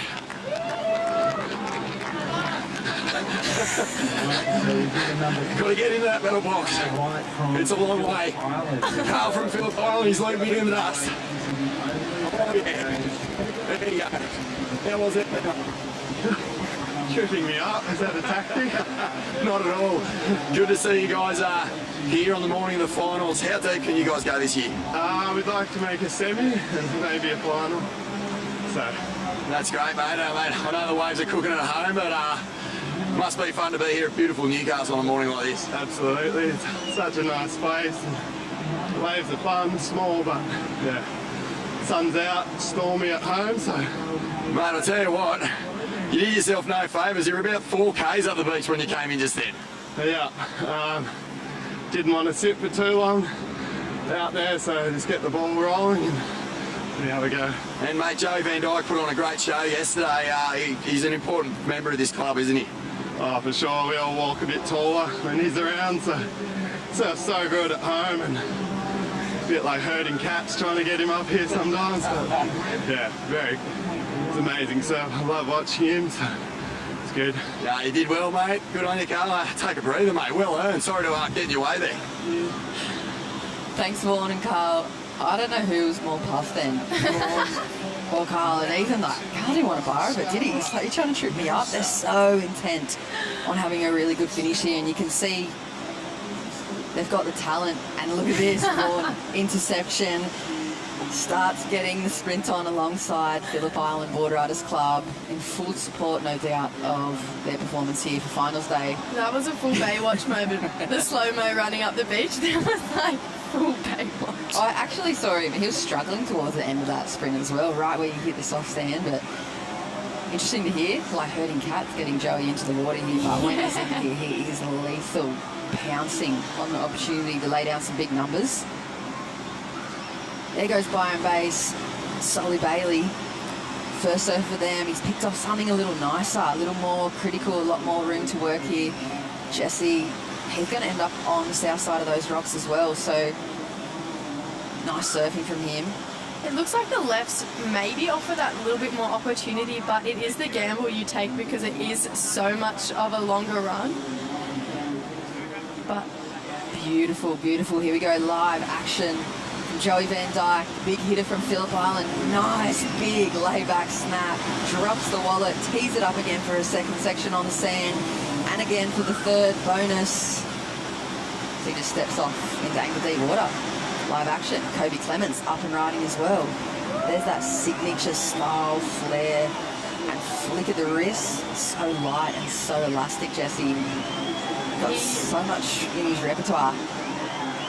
Let's go on down to Vaughan Blakey. He's got the live action on the beach. Vaughan. Thanks, Jess. We're here in the Oakley Battle Horns. You can see Solly Bailey putting in the big yards. Dakota Walters about to go out for Byron Bay. And Byron really looking to make a statement. We haven't really seen the best of them in the ABB finals. Could this be their year? Could this be their year? And Dakota Walters, another exciting surfer. You would have seen heaps of him around up the north really coast. exciting surfer, but I feel like this heat is getting really exciting right now. Kobe Clements just got a really great wave for Long Reef, and then Paul Macquarie's first surfer, he just locked in a great score too. So he took a little bit more time than the other surfers as well as Kobe, but there were two great waves. Solly got a great wave, so it's getting exciting. I'm loving this heat. Yeah, you can kind of feel it from the get-go on Sunday morning, can't you? Like yesterday is a bit of a feel out for a lot of the teams. They come down to the sand and they kind of just get a feel for the whole vibe. But let's feel what it feels down on the sand right now. Back to you, Vaughan. You with Solly Bailey from Byron Bay. Yeah, thanks, guys. Solly sucking in the big ones, mate. You finished on the other side of the rocks. That's the worst place to be when you've got a big beach sprint ahead of you. Oh, mate, that's a solid run. That's full on, eh? I'm stuffed. Well, mate, Byron under a little bit of pressure. I mean, you guys have failed to charge the crystals from Byron in previous years up here, but this year, how far can you go? Have you got the team to do it? Mate, I feel like nearly every year we have a solid team, and you're right, we just don't charge those crystals. But we've been patting for a few months, so hopefully it comes on. And Willsy in the team, I mean, he's probably the fittest bloke. He'll have no trouble with these beach sprints. Mate, he's the oldest one in our team, and he'd run laps around us all day long. So, yeah, if we all do our job, we should be good showing. Good stuff, mate. I'll let you catch your breath. Byron Bay, Solly Bailey, making a statement down here at Newcastle Beach. Thanks, Vaughan. And it's non-stop action out the back as we see a couple of sets pulsing on through. There were a few lulls as we were going up towards that high tide this morning, Jesse, but seems to be a flurry of action to kick off heat number 4 here. Down to 36 minutes. Ash Easton from Phillip Island Boardriders Club already banked to 5.5 and 4.8, so 10.30 at this stage. Has them out in front. The Byron Bay opened up with a 6.88, and Kobe 7.38 for his opening ride. 4.20 have Paul Macquarie in back of the stalls at the moment, but super early days here for heat number 4, and there's Dakota Walters on screen in the red, second surfer for Byron Bay, and Vaughan's right. They just quite haven't put all the bits together the last few years. Yeah, it's been an interesting run for everyone, but you know what I find interesting right now is that Kobe got a 7.38 and he took the longest really out of all the teams. And is it worth paying off? You know, they've got a really young team this year. They've got Baxter and Xavier in their team. So you know, it can get a little bit stressful when you haven't had as much experience in your belt, as we see Dakota Walters from Byron Bay up and riding. So he digs the rail on that first end, and there's the surfing we expect from Dakota. Unfortunately, comes unstuck, so he'll definitely be going back out. So while we wait for the next little set to roll on in, we're going to cross on down to Vaughan again with the Byron Bay boys and Danny Wills. Actually, I'm with the Port Mac Club and debutantes in the ABB Finals. Kyle Virginie here with me. Mate, what's it mean for Port Mac to be here representing the local community at Newcastle Beach? Oh, mate, it's huge. Like, we got through at Coffs and we didn't make it last year, so it's massive for us, you know. And like a younger team too, we've got a younger crew, so it's epic. And mate, you know, a lot of clubs, they get her, it takes them like maybe 2 or 3 years of qualifying before they get a result. But you guys aren't here to make up the numbers. Nah, not at all, mate. I reckon we can get through. Our guys are good and they're so fired up, so I reckon they'll do good, bro. And mate, tell us a little bit about the town. Is it going all right after the storm went through there the other night? Oh, mate, it got a bit cooked, actually. It was a little 10-minute cyclone. I live at Lighthouse, so Lighthouse was okay, but I think the town got pretty cooked. Like Macca's shop got, I think, a little roof came off, a little bit wet and that, but yeah, it's all good. Extra incentive to do it for the town then? Yeah, 100%, bro. Yeah. Unreal, mate. Congratulations on making the ABB Finals, and hopefully Port Mac can take it all the way. Cheers, brother. Yeah, epic. Thanks, Vaughan and Port Mac. Debutantes here, feeling confident as well. Hopefully his Zambrero shop way back at Port Mac's still standing and supplying the rest of the surf community is going to be soaking up their guys and girls here in heat number 4 at the moment, up and riding. This is Baxter from Longreef. Unfortunately, just coming out, but he's such a talented surfer. They have a really good junior team coming out of Longreef, and I know they put a lot of energy into them.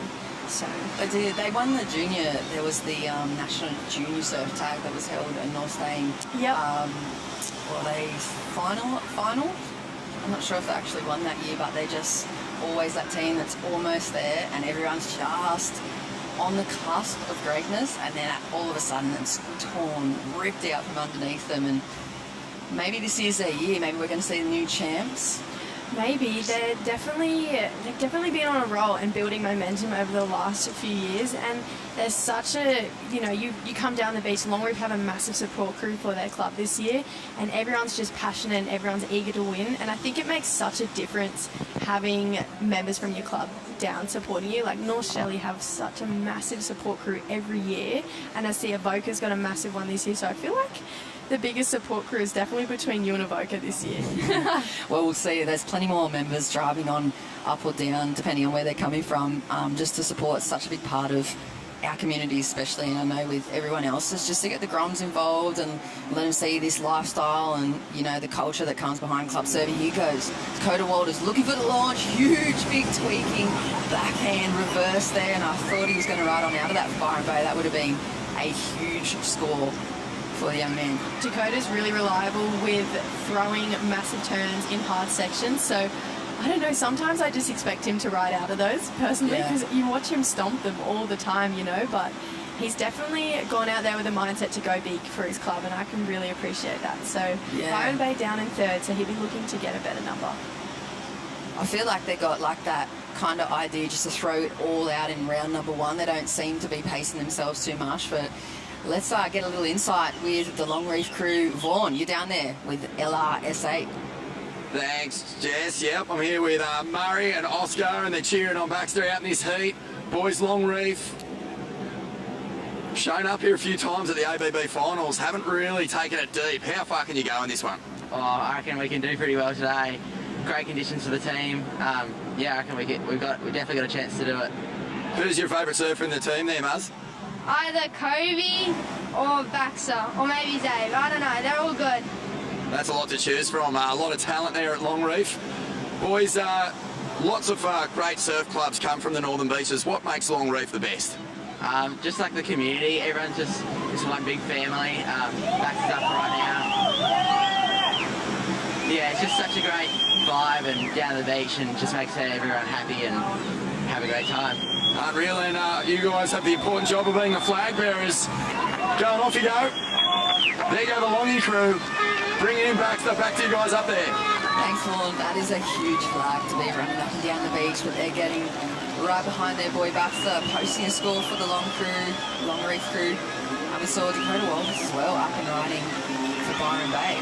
That's a big flag. You know what I love watching on finals day too, Jesse, is the battle of the flags and the bronze. I know. Finding that premier position to get your flag on the big screen. It's like one of the biggest jobs I feel like for the Groms in the community. I think Baxter just smiled the whole way up the beach. So they're sending out, that is Zabe. He is such a reliable surfer. Recently moved to LSD surfboards, and I've seen his surfing go to a whole new level. And I believe they're sending Kobe Clements back out as their power surfer. And like I said, he's not scared of anything. He's going to throw everything at the section. And I even heard a story that he surfed like 25-foot Waimea over in Hawaii. Yeah, he's amazing. He comes from that like history, that strong surfing stock. Plenty of experience under his belt already, but I wouldn't be surprised if we see him on the tour in the next few years. And we've just under 30 minutes to go here in heat number 4 as we see Longreef Xavier making his way out, number 3 surfer on the roster. We're going to go back down to the sand. Vaughan, you've got Danny Wills. That's right, Byron Bay team captain Danny Wills. Mate, geez, you've done it all. You surfed on tour, won CT events, been in world title races. How's the pressure of this event compared to those? Oh, it's probably worse, you know, especially now as I've been off tour for a long time, so the competitive stuff doesn't come natural. So, you know, just got to settle in and, you know, let the boys do their thing. I mean, you know, I'm old in the tooth now, so I get 5th surfer, which is great. So less pressure for me.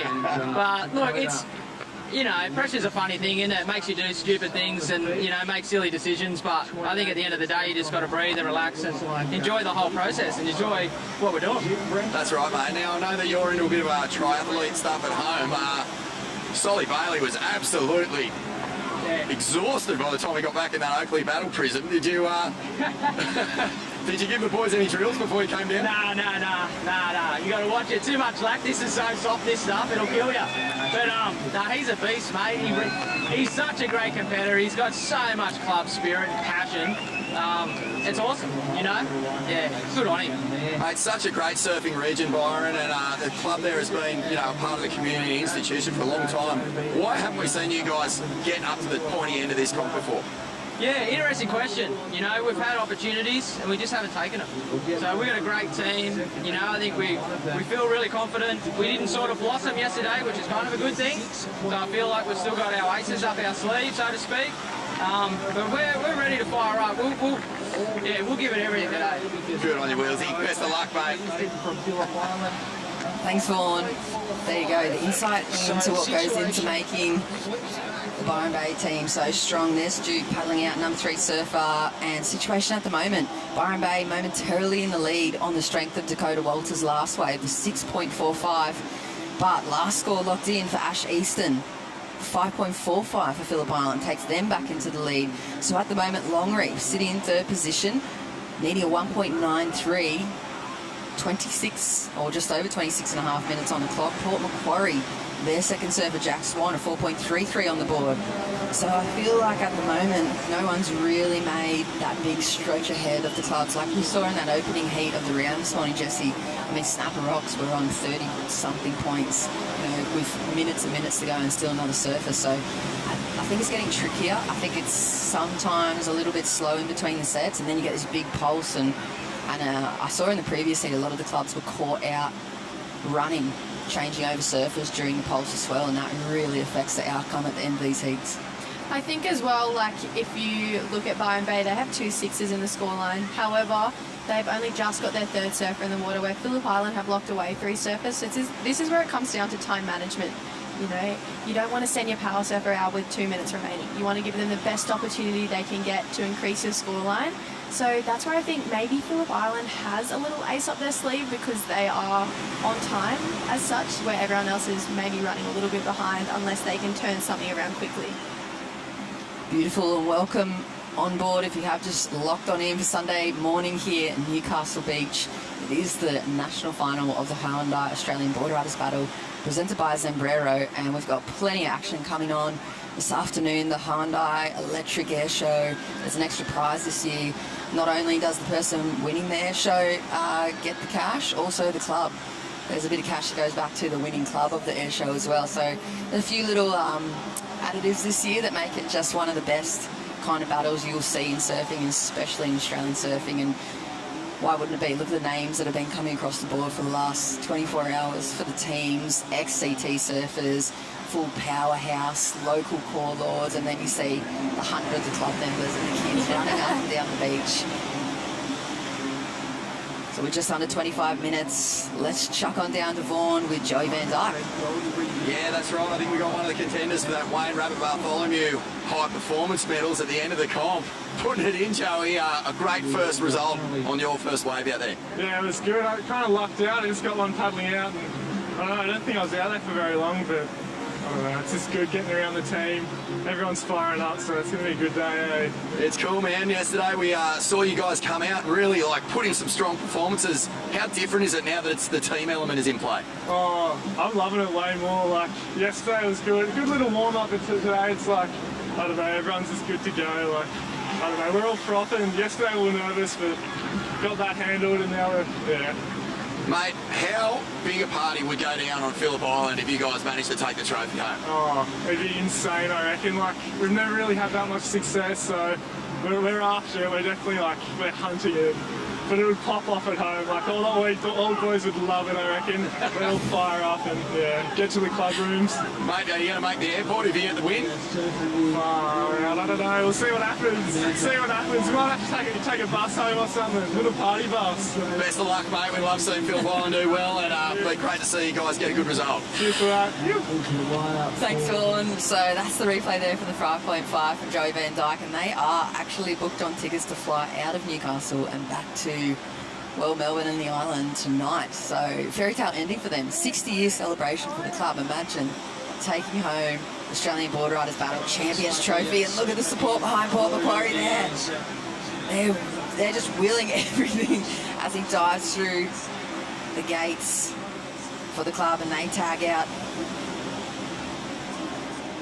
number 3 on the roster for the debutants. They're really, really making a push. They've got some work to do at the moment, though, sitting in 4th position.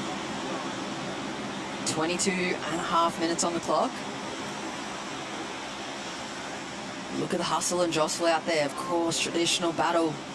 No priority rules. Inside position gets the wave, and we have seen some intense elbows being thrown out there already over the last 2 days, Jess.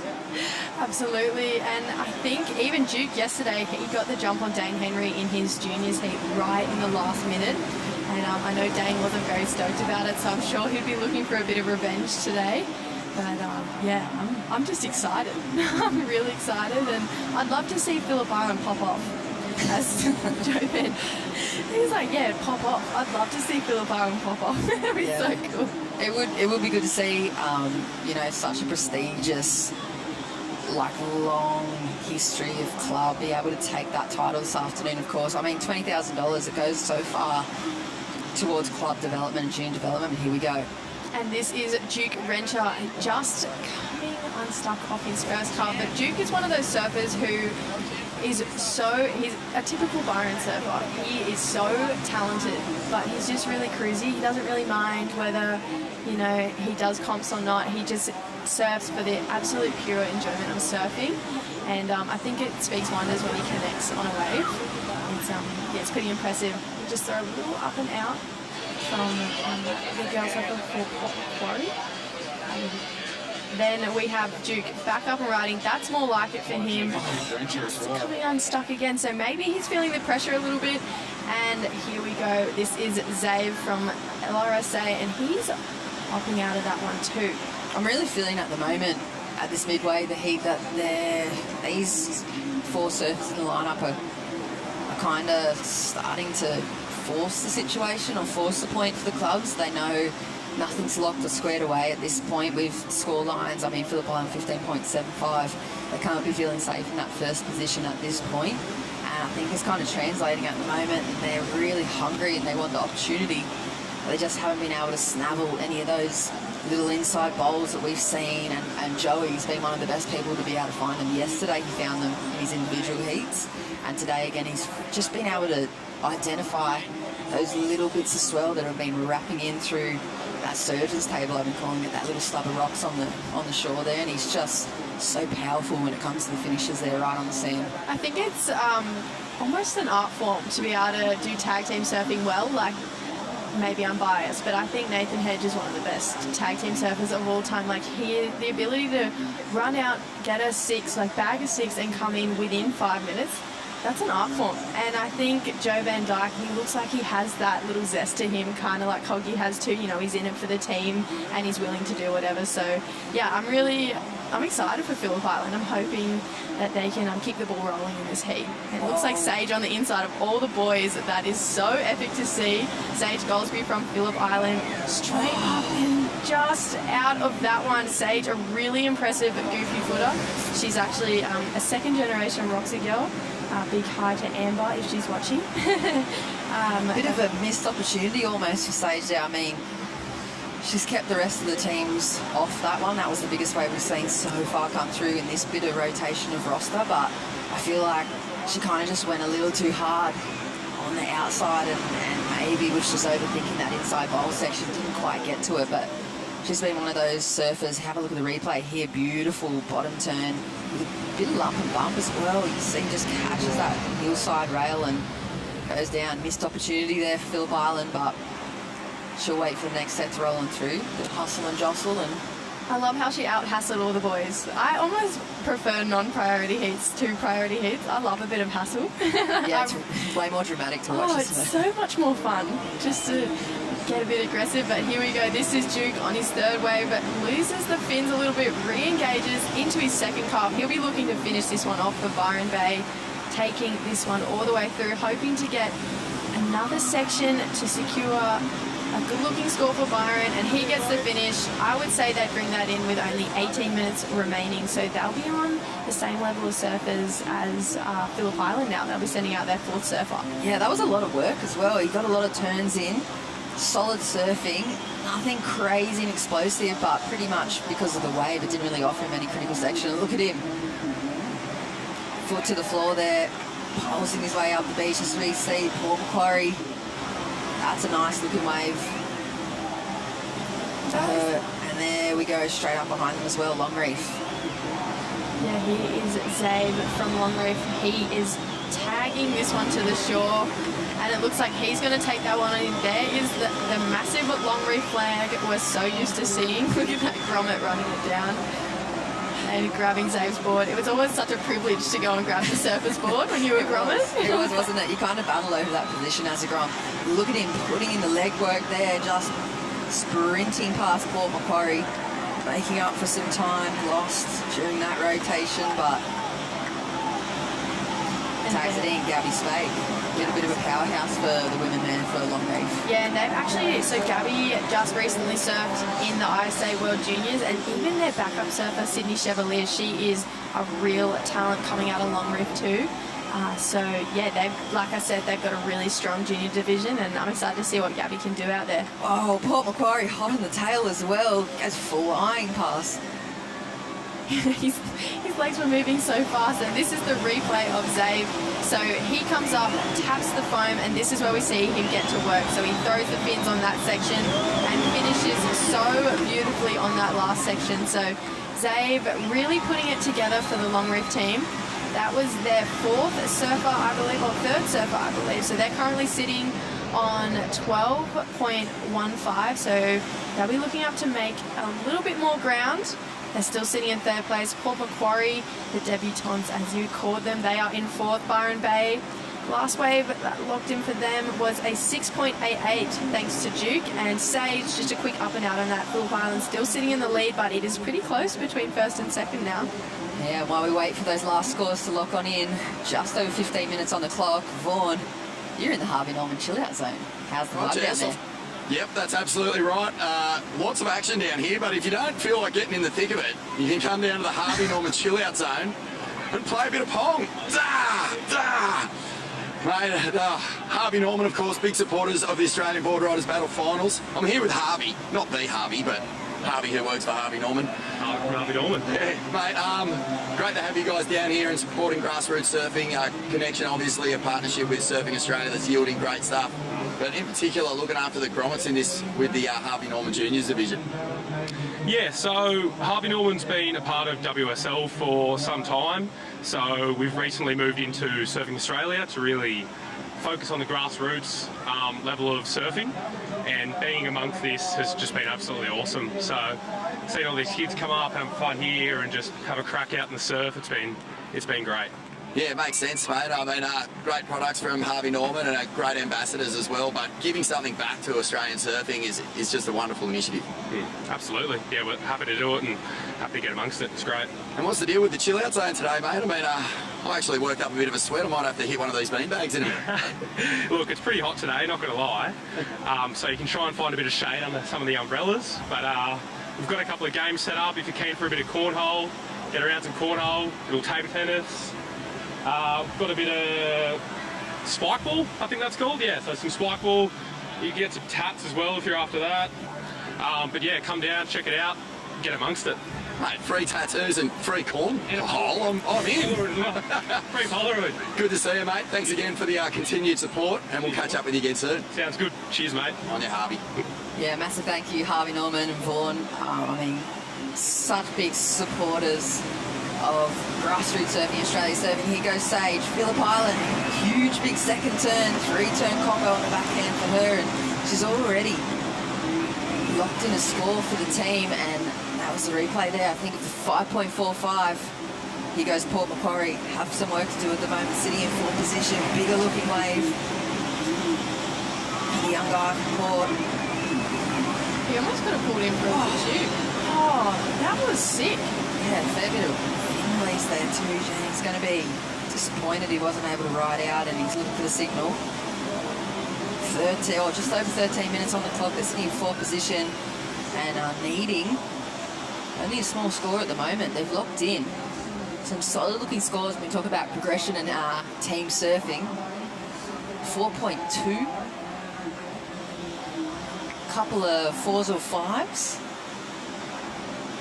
And yeah, 5.93 is probably the highest score at the moment. Here goes Gabby Jess. Yeah, here goes Gabby Spake from Longreef. So she gets a strong first turn in and carves it back. She'll be looking for one more and solidifies that for Longreef. That was mental. Kick the fins out on that last turn. You can hear the crowd going crazy in the background. Longreef are stoked with that one, and she's going to put in the big ones to get back up the beach. It is such a long run, so for those who are just tuning in, it's actually way longer than you think. I think it's close to 200 metres, and soft sand running's hard. So it's a full survival of the fittest out there, but yeah, that was a great wave for Gabby Spake. Prior to that wave, they were down in fourth place, so I think that wave will definitely help them out. And there we go, it takes them straight to first place. That was a 7.38 from Gabby Spake, and I believe this is Nick James from Longreef running out. Here's the replay of Gabby's wave. So here's that first turn, throws a bunch of water out the back, and just beautiful flow, carves it back to the pocket, and then this is where the money really comes in. She comes up, busts the fins out the top of the wave, and then comes down and lands it. She looks very happy with that one. Yeah, channeling a little bit of Sierra Kerr earlier on this morning. And Vaughan, you're standing with the lady from Longreef, Gabby Spake. That's right, Gabby is absolutely puffed out after running up the beach. Longreef was in fourth. Your wave really made a good dent in that tally that you need to climb up the ratings. Awesome. Wait, are we in second now? I'm not sure, but it was a really strong ride. It must feel good. Yeah, it feels awesome to get a quick one and put us into first. Far out. That must feel so good when you get out there, you're under pressure, you know your team's down the bottom, you've moved up into first on the back of your performance. That must feel incredible. Feels awesome to get the job done, yeah. It's good. And how many more beach runs are you looking forward to today? A few, hopefully all the way to the final. 4 more. That'll be great. Well, congratulations on that wave again, Gabby. You are in the lead now with Longreef. Awesome, thanks. Yes, how good is that? Thanks, Vaughan. She doesn't seem too phased either way, Gabby. Just pretty cool, calm and collected, and actually looking forward to the rest of the runs if they can get clear path all the way to the final at the moment. Just over 10 minutes on the clock. Longreef on the strength of Gabby's last wave. Back into the lead. Phillip Island sitting in second position. Sage locking in 6.03 for them. Duke Renshaw and Manon from Byron Bay. Here we go, the replay. Archie Branch, Port Macquarie loading up the back end. Unfortunately, he's just been able to, he's found some really good little sections of opportunities, but it's kind of just come unstuck on the last turns of each wave. And then Imogen Einfield or Enfield, sorry, for Port Mac, 5.50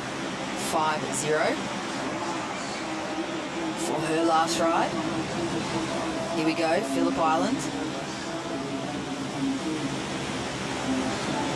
Just slashing away on shore.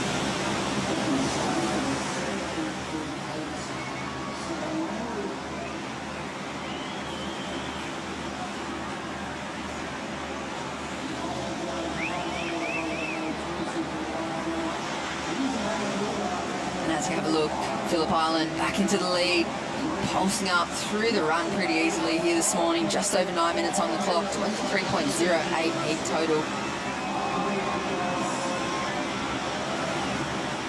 And Longreef slashing away, big open face ahead of him, the master. Nice section, you can hear the crowd and the members going wild. As it looks like they might just take the lead back with this one, Jesse. You can hear the horns are out, the pots and pans will be clanging soon. The mascots will be running up and down with the flag bearers. It's all going to be on here. Final say. Yeah, Nick James is a pretty reliable surfer. We have, I believe that's Manon just up and out, but Nick, he's super invested in the Longreef Club. He actually coaches all the juniors, and yeah, he's still competing. He still surfs so well, and yeah, as you can tell, probably he's going to potentially take them back to the lead. So Longreef and Phillip Island slowly starting to run away with this one, but there is just over 8 minutes, and there is Longreef's power surfer, Kobe Clements. So right on the buzzer, Jesse, 8.5 minutes. When we're talking about team management here, he's got the perfect amount of time to go out there, one single wave only.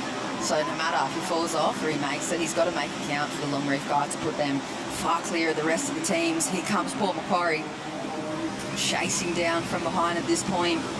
Nice looking wave for him, smooth, nice little knock knee style as well. Beautiful consolidation there, it's got to feel good. That was a really well surfed wave. I thought that was really clean and beautifully surfed. As we see the 5th surfer run out for Byron Bay. It's getting exciting. They still have one more surfer to get out after Danny Wills, who's running out now, but yeah, I'd be biting my nails a little bit if I was Byron Bay, but just over 7 minutes 40 seconds. Yeah, it's brutal. It's brutal in these first rounds, because you can imagine any one of these 4 teams in the finals when we come up to it this afternoon, and they've got the class in them to win. And it's just like, can they put it all together under this time, under the pressure? There's Port Macquarie's power surfer, Kale, making it back into the lineup. He's got enough time, just over 7 minutes, and now they've moved into 3rd position within striking distance of making it on through this opening round. Let's have a look at the replay here of Mitch van der Veer. This is what you got to do to make it through to the next round of the Boardrider Battle Final. You got to put the body on the line as he goes to full crumb cutlet. No extra points officially, but plenty of bragging rights when he makes his way back up onto the sand, and a bit of a, you know, show of his clubmanship. I feel like you'll definitely remember this one, but do you remember the year Alistair threw his body on the line in the last 2 seconds to get North Shore the win? Yeah. And Molly's there going, he didn't make it. He didn't make it. There we go, there's the crumb cutlet. We see him on TV, body on the line. That's what we want to see. We saw Philippa Anderson on the rocks yesterday for Merriweather, so I love the body on the line attitude personally. And yeah, maybe one of the best crumb cutlets or chicken snitties around Newcastle, coming all the way from Port Macquarie. I love the vibe. He's still puffed too. He's a fit looking guy as well, so it just shows what it's going to take to move these clubs in through to the next round. At the moment, they're sitting in 3rd position, 21.39 total. They're looking to take out Phillip Island or Longreef if they want to move on through. They're only needing a 3.59. Yeah, they'd be crossing their fingers for Phillip Island to potentially make a mistake with their power surfer, but Phillip Island have been looking really strong and sharp and almost, I would say, classy throughout the whole event so far. It's a hard position to be in too, with just over 5 minutes, because I mean, dare say Byron Bay is still within striking distance as well. They're a wave behind the rest of the clubs, and they're only a couple of points. What's that? 6 points behind. 6.65 points behind Phillip Island, sitting in 2nd position. So their master, Danny Wills, has to post something. Anything over a 5. I mean, if he's able to find a 7 or an 8 out there, it's anyone's game. It's a way back up to those power surfers. And let's go. Byron Bay Danny Wills up and riding out of that one a little bit too deep on the bank as that thing runs off in front of him. He's got to make his wave count. He's got to get back into the cage and then power surf that then has to make the sprint. Back out to line up, find a wave, also make that one count, back to the beach. That's what's going to take Byron Bay to make it through here.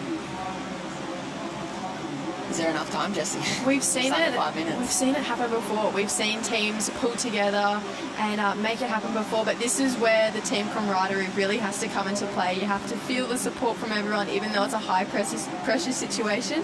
But I have high hopes for Byron. I'm not going to write them out just yet. And I wonder who their power surfer is. Yeah, I dare say it's Solly. Yeah, I'd say Solly or Dakota, but yeah, Solly most likely. Yeah, maybe they could, they were like waiting to see the conditions as well. I mean, Dakota has such a crazy air game.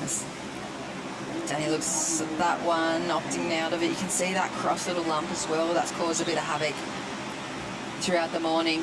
As we cross on down, just over 4 minutes on the clock. Vaughan, you're with Dakota. That's right, Jess, and nervous moments here for Byron Bay as Danny Wills sits out there. The clock is just ticking down. Codes, are you going to have enough time to get in, out and back in? I don't even think I'll get out, let alone in. Yeah, we'll see how we go. Mate, Byron Bay always coming here with a great team, a strong team. We spoke to Willsy and Solly. Just haven't been able to crack into those later rounds yet, and under pressure again. Yeah, I don't know. I've never come here before, but surfing for Byron's fun. I don't know, I don't know, it seems like we never get to make some heats, I don't know. It's got to click one day. Well, mate, it might click now. Don't count yourself out yet, but you need your master, the former world #1, to get a wave. 3 minutes left. Yeah, we're done. Well, fingers crossed for a miracle. Byron Bay watching nervously. Oh, we got a triathlete. Yeah, there's a triathlete. He's getting in. All right, banking on Willsy's fitness. He's counted them out already, Dakota. Not feeling too confident in Willsy's performance out there. I guess the master really needed to go straight out and take that first wave that he was a little too deep on. I think that was Phillip Island's power surfer, and he just slipped off on his power wave. So that's the mistake that Port Macquarie was looking them to make. Joe visibly not happy with that one. This looked like it was lining up to be a good wave, but front foot just slips off. Maybe a little too far. Here's the last wave for Danny Wills right here, that he has an opportunity to bring Byron back into the mix. Phillip Island have locked away that score point now, still sitting in second position, but with 2.5 minutes on the clock. There's the power wave for Port Macquarie, Kayla Enfield. And this is really going to come down to it. Danny putting in the big guns. Some work done out there. Hasn't given Dakota a lot of time left. He's the power surfer for 2 minutes. It looks like it's a pretty big run. We're going to cross him down to Vaughan. He's going to make the run again. This is absolutely huge. Willsy has just got to give Coda enough time to get out there, catch a tiny little wave and maybe make it back to the box. Unfortunately, Joe Van Dyke slipping, and that leaves a little door open here for Byron Bay. Can they pull off a miracle in these dying seconds? This is a massive final few minutes. They're going to need a miracle at this point. So Phillip Island, gates wide open at the moment for second position. Longreef sitting out in the lead, just under 2 minutes on the clock. Port Macquarie still in striking distance. Well, they've locked in their power surfer from Kale's last wave. So here we go, Kobe Clements currently in the lead. This is Longreef's power surfer, so they are relying on him to bank a score here. Even though they are sitting out in first place, I'm sure they'd still be looking to increase that scoreline. Kobe getting the job done for Longreef. He's going to make it in with time on the clock. So this is it right now. This all comes down to Dakota. Can he get a wave under his belt? Move Byron back into second position over the top of Phillip Island. They're going to need a 3.20 score and make it back. 1 minute on the clock. He wasn't feeling too confident before Danny got in, but Danny did make up some time with that run. He's going to need a big Hail Mary on the shore here, and the fastest sprint you've ever seen go down at the Boardriders battle. Unfortunately for Port Macquarie, they're sitting in third position. Here he goes. Dakota looking for the opportunity. Danny looking like he's about to be moved to tears there. 40 seconds on the clock. A huge big opportunity. It looks like he's turned right in front of the battle cage as well, so this could be it for Byron Bay. Up and riding, Dakota Walters, everything landing on this Hail Mary. Beautiful reverse. 30 seconds on the clock. This is cutthroat. run. This is it for Byron Bay. Can they make it into the booth? 20 seconds on the clock. Have to make it back into the battle cage. He does just that. Unbelievable come from behind. Let's wait to see what score locks in. Nice little front side rotation for the man. He already counted himself out. Vaughan. Mate, Coach, you've ridden yourself off. You got out there, you threw a little finner on the shore and you got back to the battle box on time. How are you feeling, mate? Sorry, boys. I don't know, I'm just hoping we got back in. I don't know if could be close, but let's hope. Well, we'll give you the scores as soon as they drop, mate, but that was an amazing finish for Byron Bay. For all money, it looked like you were going to cop a 5-point penalty, but you've made it back in time. Yeah, I didn't even think I'd get in the water, let alone back in here, but see how we go. All right, well, let's throw it up to the booth and we'll wait for these scores to drop and we'll just stay on your face, mate, because I can't wait to see the reaction. You've done enough. Yeah, stick right next to him, Vaughan, because this is going to come right down to the wire as we wait for that final score to lock in for Byron Bay. Needing a 3.2. He made it back in time. About 5 to 10 seconds to spare. You can see the anticipation for the Byron Bay team. This will be a miracle pull through from 4th into 2nd, Phillip Island. As it cross on down back to Vaughan. They've done it. A miracle.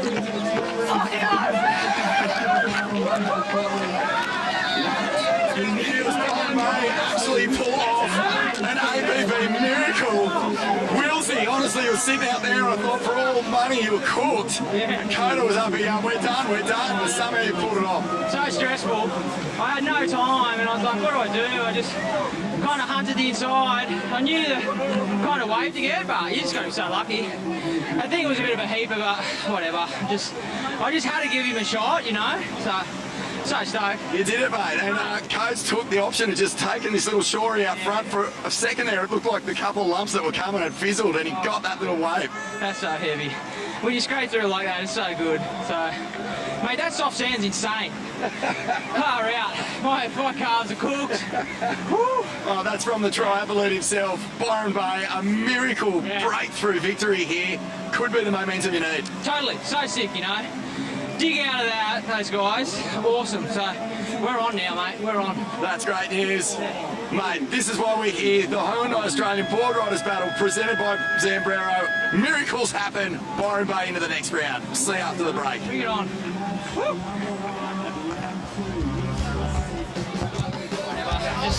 I just had to give him a shot, you know. So stoked. Coates took the option of just taking this little shot.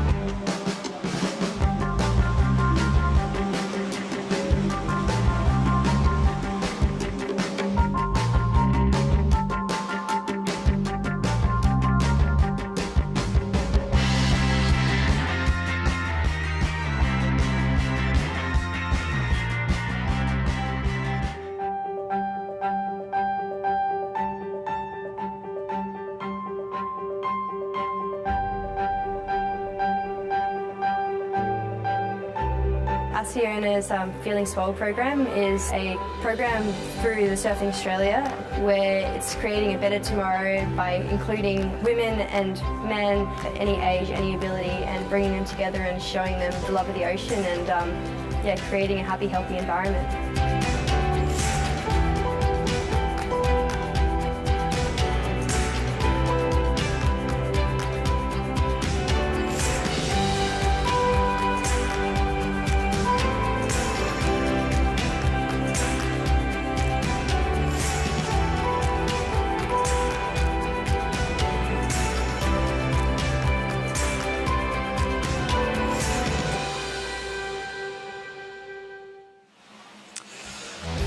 Okay, welcome back live here to Newcastle Beach. Final day of the Hyundai Australian Boardriders Battle. We're getting serious. Reggae Ellis, we're into what are essentially the quarterfinals now. Yep.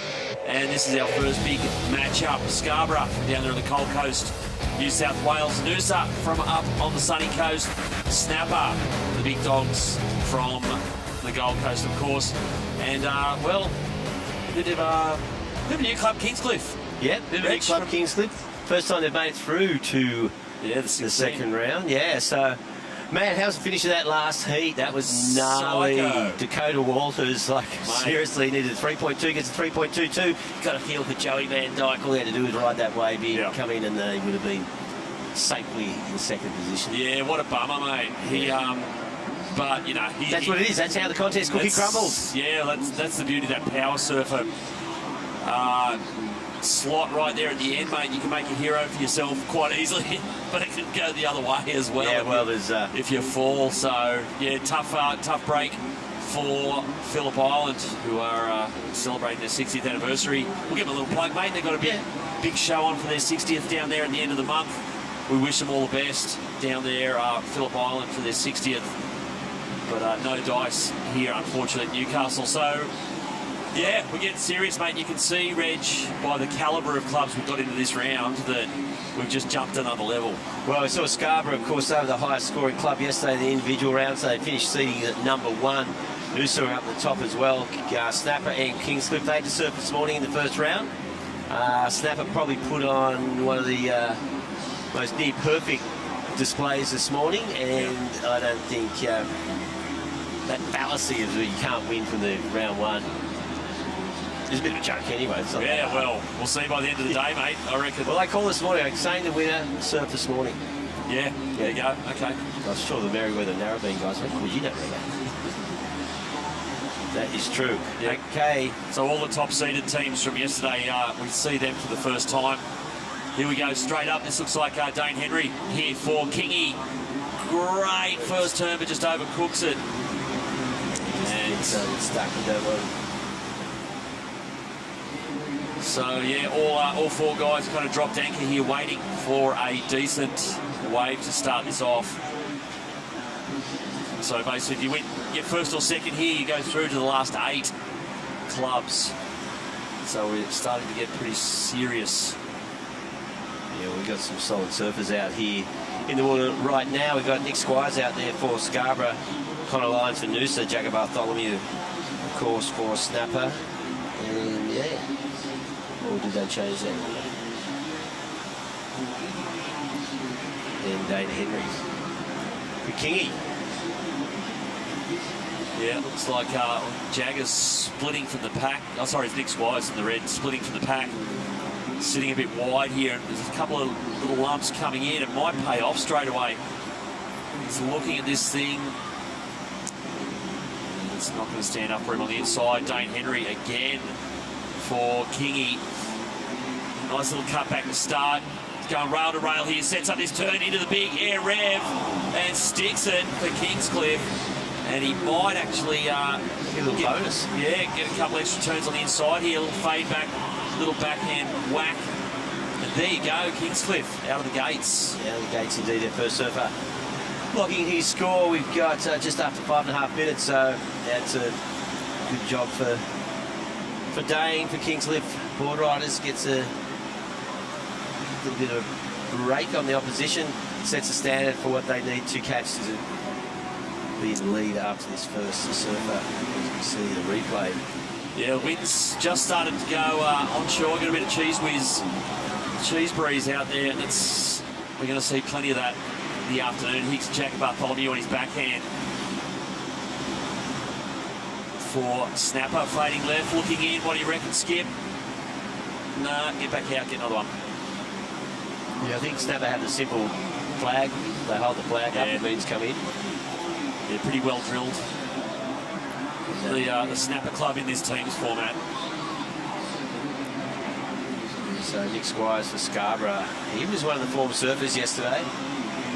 And has always been someone they could rely on during these team events. Because this is the high point of board riding clubs in Australia, the Hyundai Australian Board Riders Battle, as we see from Noosa.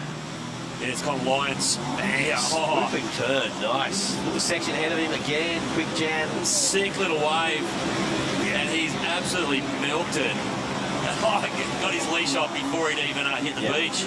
Not an easy task. No, he did that in he had one little rip and got it off. And it can move. Can move indeed. Look, Connor must do... He's the Terminator. Does he do beach runs from Noosa to Rainbow Beach and back every day? Look at this. He's the Terminator, mate. Look at him go. Yeah. I want to see if he collapses. Yeah, he collapses. That goes to Crumb Cutlet. There we go. Now, we've seen plenty of this guy in the last few weeks. Benny Lawrenson can surf, this kid. So he's on his way out for Noosa. And they are looking pretty good. Off to a nice start. Well, we've got the scores locked in for Kingscliff and Noosa, 5.88 and 5.13. Snapper, Jagger's still out there, and Nick Squire's yet to take off. We've got just 8 minutes to pass in this heat. So, time-wise, no need for Jagger or Nick to freak out yet. No. Yeah, I think Nick Squires in particular, you know, he's the backbone of that Scarborough club, and I think they really count on him. He's the guy they need to get a 6 or a 7. Yeah. They've got Kalani Baller, obviously, as well, he's a 7th or 8th guy. But Nick Squires he's like the central figure of that club. If he gets a 6 or a 7, then they're off and running. Yeah, and it looks like he's having a look at this one. Yep, there's man. We've been talking about Nick Squires and Scarborough. Big snap off the top.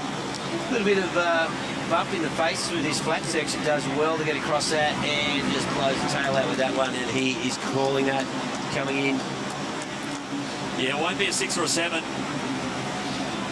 Whee! Got your board there, Nick. Well, it won't be a 6 or a 7, but it's a decent number. So it's got Scarborough out of the gates. And I'm pretty sure we're going to see... Actually, no, Nick's not going to go as the power surfer later. Yeah, be Kalani. Kalani's going to do it, Kalani Ball. So... Nick, he's barely ridden out of that. And then he dumps the leash straight away. So gets through the leggy.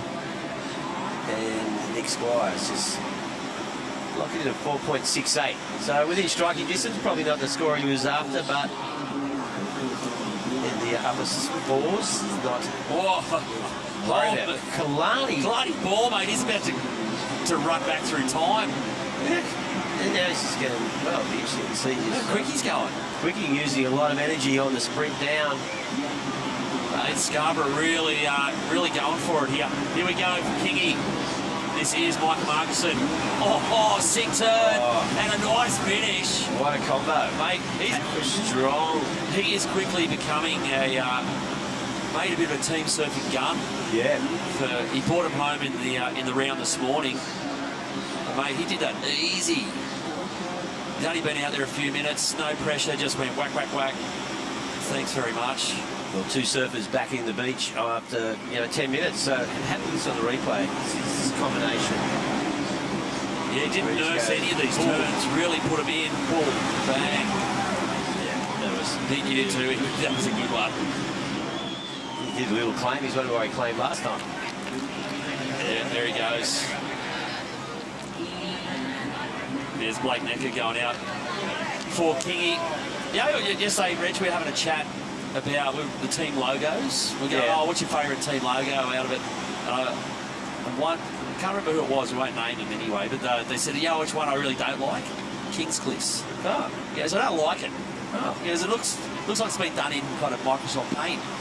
But then, my brother texted me this morning with a little bit of trivia. Yeah. He sent through the cover of the Sunny Boys live album. Yeah. And guess what? That's where they got the album from. That's where it came from. Wow. And I don't know the history of it, but I'm taking a bit of a stab in the dark here. Because you know who came from Kingscliff? Yeah, the Oxley Brothers. The Oxley Brothers, the Sunny Boys. Sunny Boys. So we saw last night. And we went, it's another segue, a perfect segue, Rich, because we actually saw them. They played here in town last night. Yep. Up at the Workers Club. We saw them. They were on fire. They were on fire. You and I were the 2 youngest people in the crowd. Yeah. You and me, Matt, or your Bo Emmerton. Yeah. And well. Yep, here we go for Snapper, the big fella, Jagger. He's worked his way right over this big fin flare. Yeah, he's got to get back in. So, Jagger, we got Well, 38 minutes remaining, so took him 12 minutes. He caught that first wave, that's 3.5. He wasn't, thought he'd better that, so he hung out the back for a while, waiting to see whether that second wave the Jaggers did boost to 3.5. Heading out next for Snapper will be Sheldon Simkus. Yeah, they don't look too stressed down there, the Snapper crew. A long way to go with this. Well, you saw that last seat. Not their first rodeo here. Yeah, look at, Byron went from 4th to 2nd. in the last 10 seconds. I think he made it in the box with 20 seconds to go. Yep, there goes Sheldon Simkus for Snapper. There's a bit of hustle there, though, because they know they are running behind on time. So he's got to motor a little bit here. But definitely not stressing out.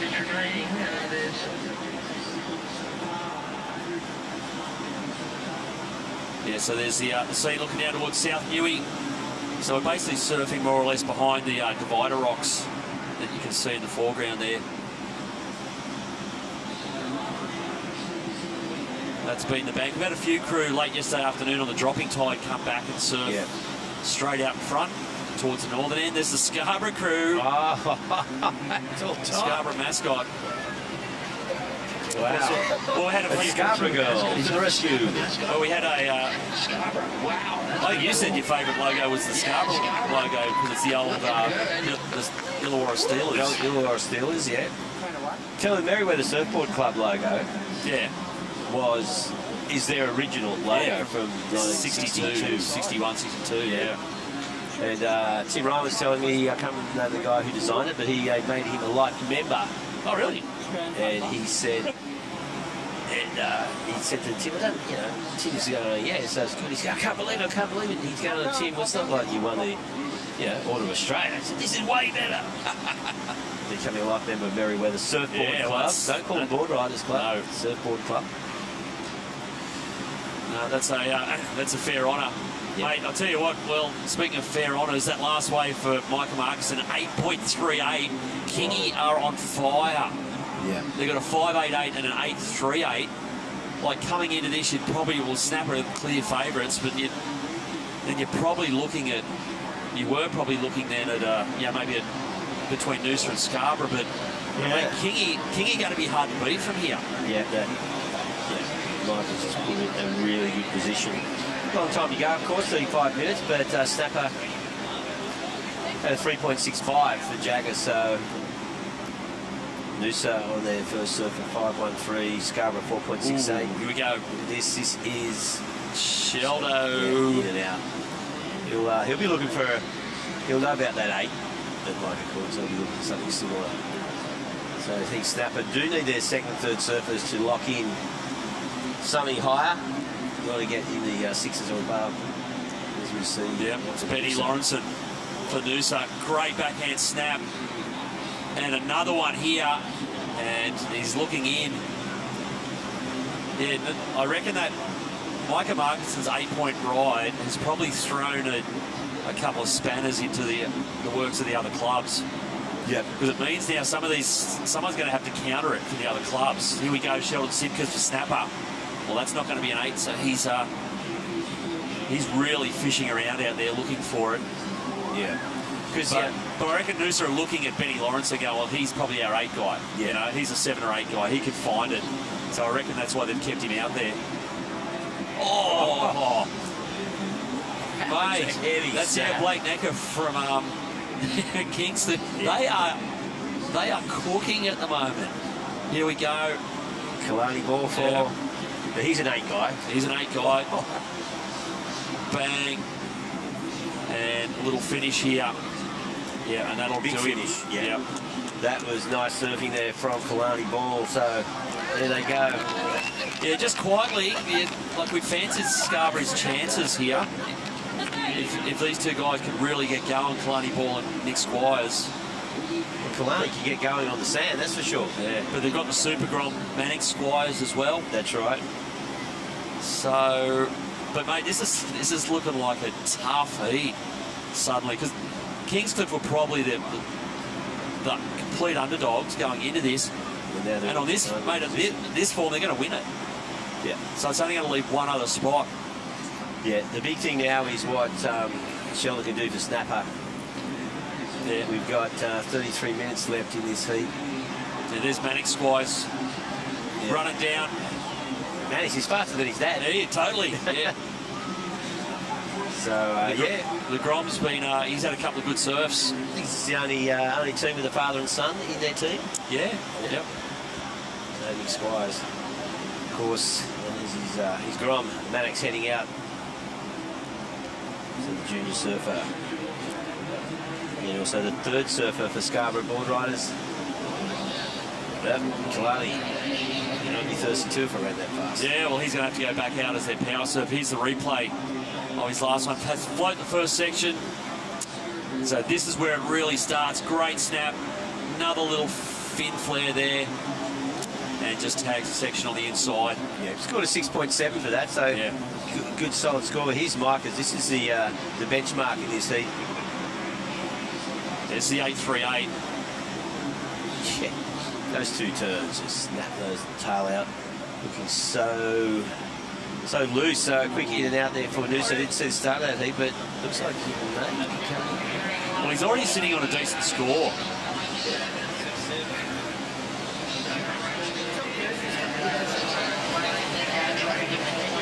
And there's old Gandalf the orange there, Samba man. Yeah, remember when Samba used to have the shock of blonde, afro hair? Well, that hair that's on his face used to be on his head. He used to have the giant afro. Yeah. And now he's just turned it into the giant. Yeah, he's originally from Central Coast. Looks like he should have his own gardening show. Yeah, Costa, look out. Because he looks like a gardener from the future.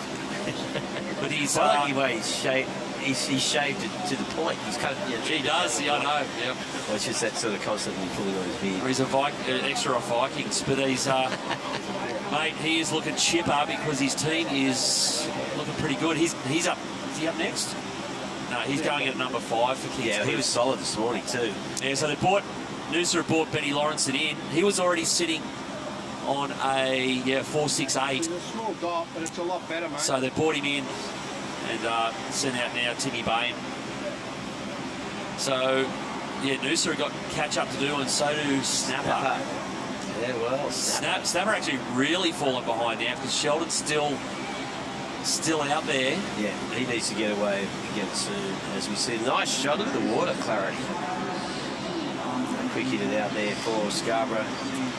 So Mannix not interested in that.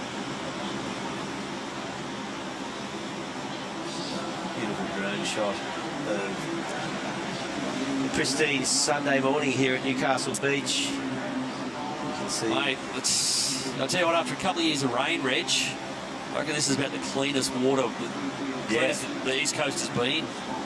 Yeah, we did have probably a couple of years. A lot of river work running out. Well, there's the Snapper crew. Starting to look a little edgy. There's Ty Richo in the foreground, Josh Kerr out the back. Here we go. Sheldon floats this section. Got a lot of speed here. Sets it up and just smacks that section. Yeah, they're going to bring him in. Wow, okay. Probably a high 3 with that one. So Snapper are really... They're going to be chasing. Yeah, they're chasing, but I reckon they're really backing the Kerrs. They're backing Josh Kerr, they're backing Sierra Kerr to do something pretty substantial here. Here we go. Oh, it's Blake Necker again for Kingy. Mate, even his last wave was pretty sick, and his last wave was a 4.65. That's going to be better than that. So here goes Sierra Kerr heading out now for Snapper. She did the job last time. Of course, she got the 8 something. Yeah. And she did it quickly. That's what I reckon. I reckon Snapper, that's why they're looking fairly chilled. They shouldn't be because they're trailing pretty badly, but I just reckon they know that they've got a couple of aces with the Kerrs. Yeah, there's Blake Necker. Mate, Kingy they are looking serious. Yeah, like he locked in a 4.65 for that. Well, Sierra got a 9.7 in that last heat, so she's going to need to do something like that again. Yeah. Snapper currently, well, we'll just see waiting on that next score to get locked in. Yeah, there's Ava Aguirre from Kingscliff on her way out. She's been pretty solid through the all of Kingy's heats and in the individual heats yesterday. They are really on a bit of a burner. At the back. Yep, here he goes, Mannix. So a little section ahead, he just winds back off the whitewater. This one's starting to stand up. Throws it. Beautiful snap. And go, Grom. Hit it. Oh, top of the rocks. There you go. Right out of that, doing the job. And Scarborough team pretty stoked with that. And he's got Will Clark in the box waiting for him. So Mannix putting big ones in. That was a sick wave. He knows it too. You can tell the guys and girls who've had good waves because they're about 10 yards quicker on the way back up. Definitely spring in his step. He knows he aced it. Yeah. So. Well, we saw Sheldon locking at 5.33 for Snapper, so two-way total 8.98. That is not what they would have been anticipating. So they definitely need some action. So Will Clark heading out now for Scarborough. He is their fourth surfer. And we've got 27 minutes remaining. And Robert stoked. Well done, mate. So we haven't seen a number drop yet for Mannix Sky's last wave, but I reckon it's really helped Scarborough. Suddenly Scarborough are looking the goods at that second spot. Yeah, Will Clark, probably a little bit of pressure he needs to keep. Yeah, he wants to keep the momentum. Because these guys know that both Snapper and Noosa will come pretty hard at them at the back end of the heat. Yeah. Snapper in particular, you know, are probably likely to go, you know, to throw some haymakers towards the end. Here we go. Yeah, Sierra Kerr, well, if there is any pressure on her, she's not showing it, Rich. No. Pretty chill. Just, yeah. Yeah, she'll be wanting a wave soon, though. Like, you know, time is starting to drift. They've still got, like, well, 4 more waves to catch. Yeah, well, the hard thing, too, is she needs a serious number, so she needs a decent wave. Yeah. But she's also up against the clock as well, so they need a 7 she can't sit there waiting kind of 10, 15 minutes for it. Yeah. Okay, some solid surfing coming through from Kingscliff and Scarborough. And I think that was a 6-7 for Mannix. So you can see after 3 waves, Kingscliff and Scarborough looking pretty good. But look at the distance, you know. So to stay in touch, both Noosa and Snapper need a 7. Yeah. They need to be up in the 7s and 8s. Otherwise, they are going to fall behind.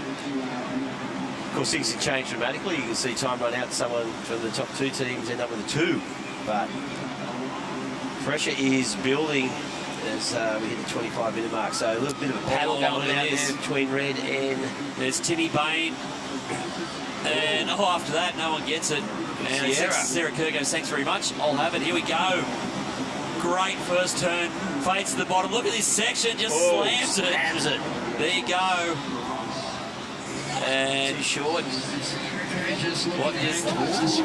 I think they're calling her in. She figures she may have done enough on that one. No, they called her in. Bring her in. Yeah, I think that's a good call.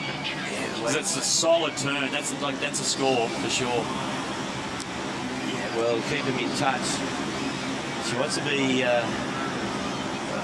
Let's wait and see.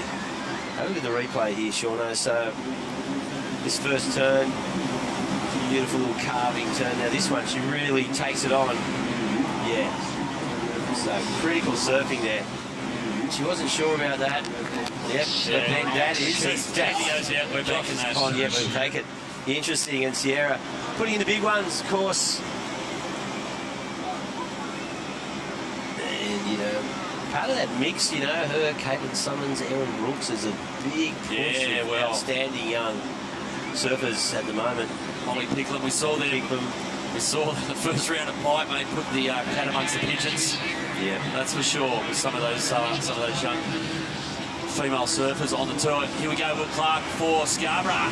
Nice little snap into the pocket here, and another turn. And I think he's going to. Is he going to take that? Wow. No, No, he's going back out. Well, look at that. Sierra locked in an 8-point ride. That has put Snapper into second place. So they've overtaken Scarborough, courtesy of that one wave from Sierra. So we're going, well, there's the pressure on. It's an 8-point ride. Now here we go, over at Giros for Kingscliff. There's a little section here. She's got to get around it. There it is. Nice transition. Great flow on a backhand. Yeah, and bummer, that was her keeper. What are they going to do? Yeah, it's probably a decision here for Kingscliff. What do they got? 22 minutes. No, they're going to bring her in. So there's still another 2 surfers to go.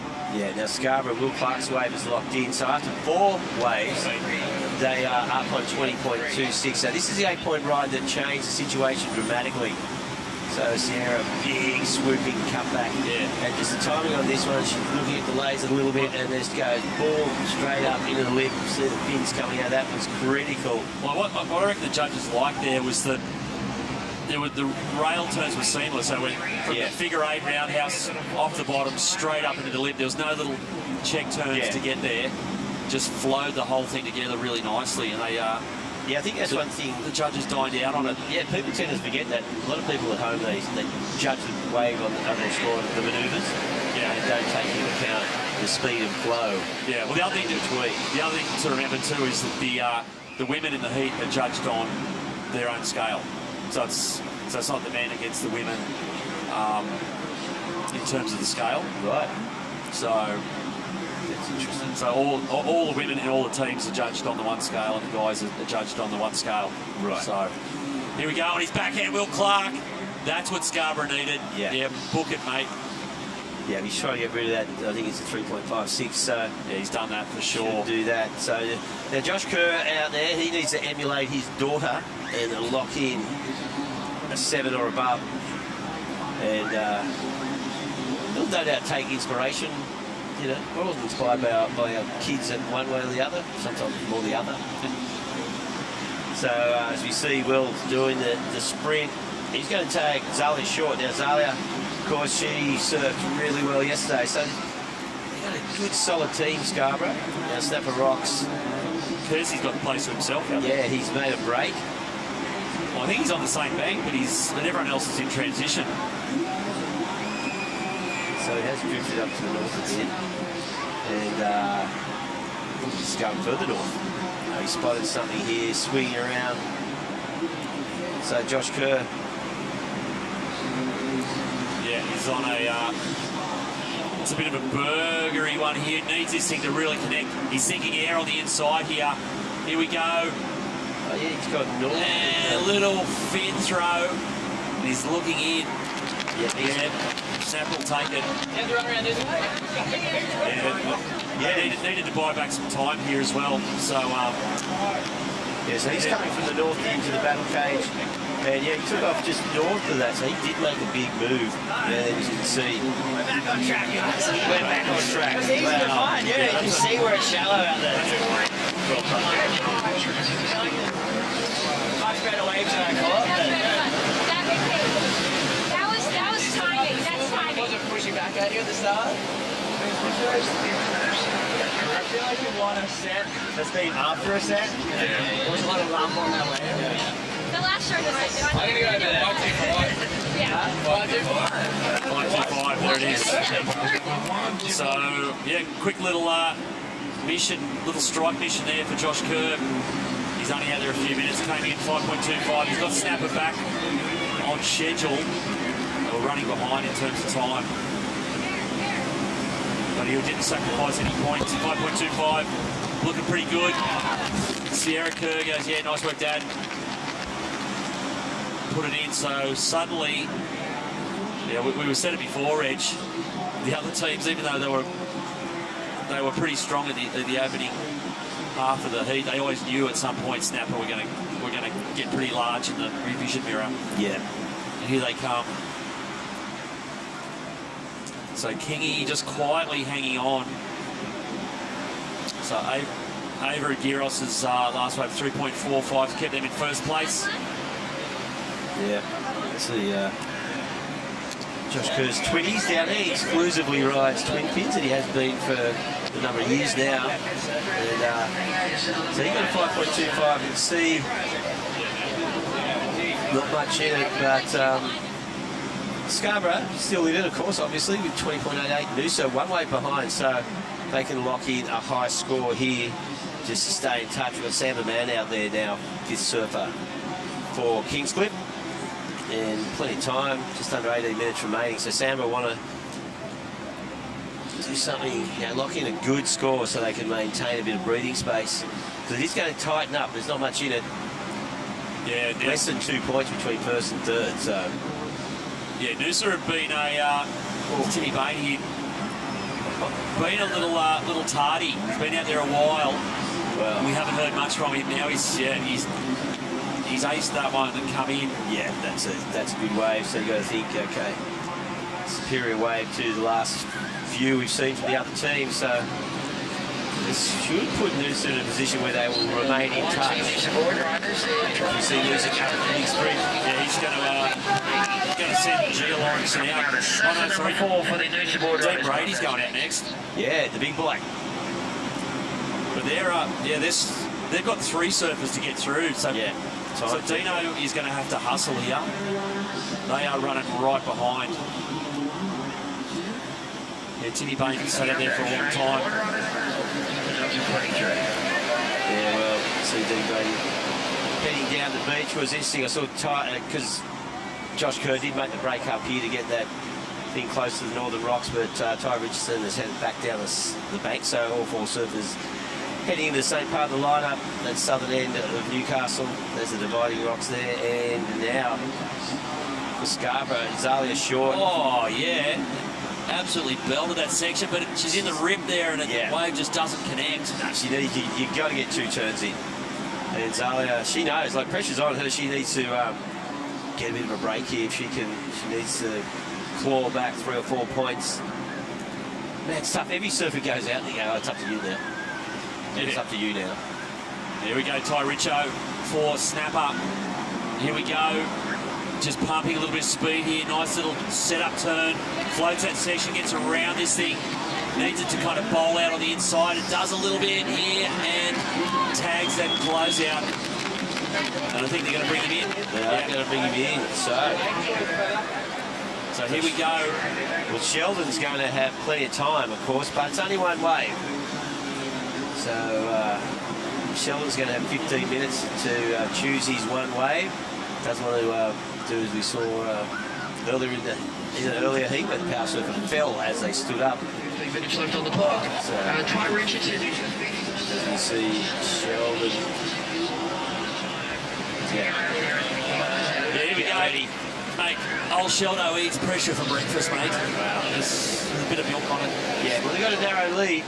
But, if he stuffs things up, so the added pressure of the power surf is they only have a choice of one wave. And once their hand leaves the rail, that's done. Mate, we're saying he's basically their anchor surfer and he's their power surfer, and they rely on him a lot. He's pretty dependable all the time. Totally. Remember he had the melt, though, in the final here? That's right, too, yeah. Full melt. Couldn't find the wave. Yeah. Not to put the kiss of death on him. He'll probably go out there and get an 8th. But, it's going to be an interesting time here because Snapper have gone from 4th to 1st, and largely due to the work of the fabulous Kerrs. Yes, the Kerrs. With Stace is down there with both of them, Josh and Sierra. That's right. From 4th to 1st sounds pretty good, but a bit tight on that last one, Kersey. Yeah, I thought that was a little bit low ball for Ty. I thought he kind of connected nicely on the first couple turns. Got grindy at the end, but yeah, I thought it was going to be above average, 5 something. But yeah, whatever, in the lead now. Sheldon's paddling out, and he's used to this. He's clutch. We'll see how he comes through. And sorry, mate, cut you off there. I was just thinking, your turn to get an excellent score in the next heat out of the Kerr family? What's that, sir? Your turn for the excellent score in the next heat from the Kerr kid? I know, she's 2 for 2. I'm like, none for 2. You know, sometimes you got to pen hat over, you know? You're a diesel engine, mate. You're just warming up. Yeah, exactly. I'm just, running at low RPMs right now. I'll get there. Sierra's the high-powered electric car. Having fun, Sierra? Yeah, it's so fun just being with Snapper, and right now the seat's super fun because it's nice and tight, and yeah, we're excited to pull it out. You walk into Zambrero's, what are you going to get, Sierra? A burrito or a bowl? Definitely burrito. Probably once a week we go get a burrito. Yeah, we're fans. Love it. Good luck for the rest of this heat. Stoked to see you guys out in the lead. Here we go, Sam Man for Kingy, the old bearded warrior, finishing up there in the shore break. So Kingscliff, well, it's a bit deceptive that they're sitting in third, but they haven't counted. They're one wave short at the moment, so... Yeah, so have a look with Sanders on the replay. He was looking sharp off the top, and again, just waiting for this one to give him a bit more clout on the inside, and there he cracks it up vertically, so yeah. Sam Man there, now he's given left Micah Martinson with plenty of time, and well, Noosa, they really are playing catch-up. Yeah, Dino got a pretty good wave here for Dean Brady. Yeah. So it's going to put him slightly, it's going to put him back in range. Yeah. But they've still got a bit of work to do. The female surfer, Jill Lawrence, is on her way out now. Yeah, she needs some. She's going to need to get a good score. And she's going to have to do it quickly as well. Okay, so Dean Brady with a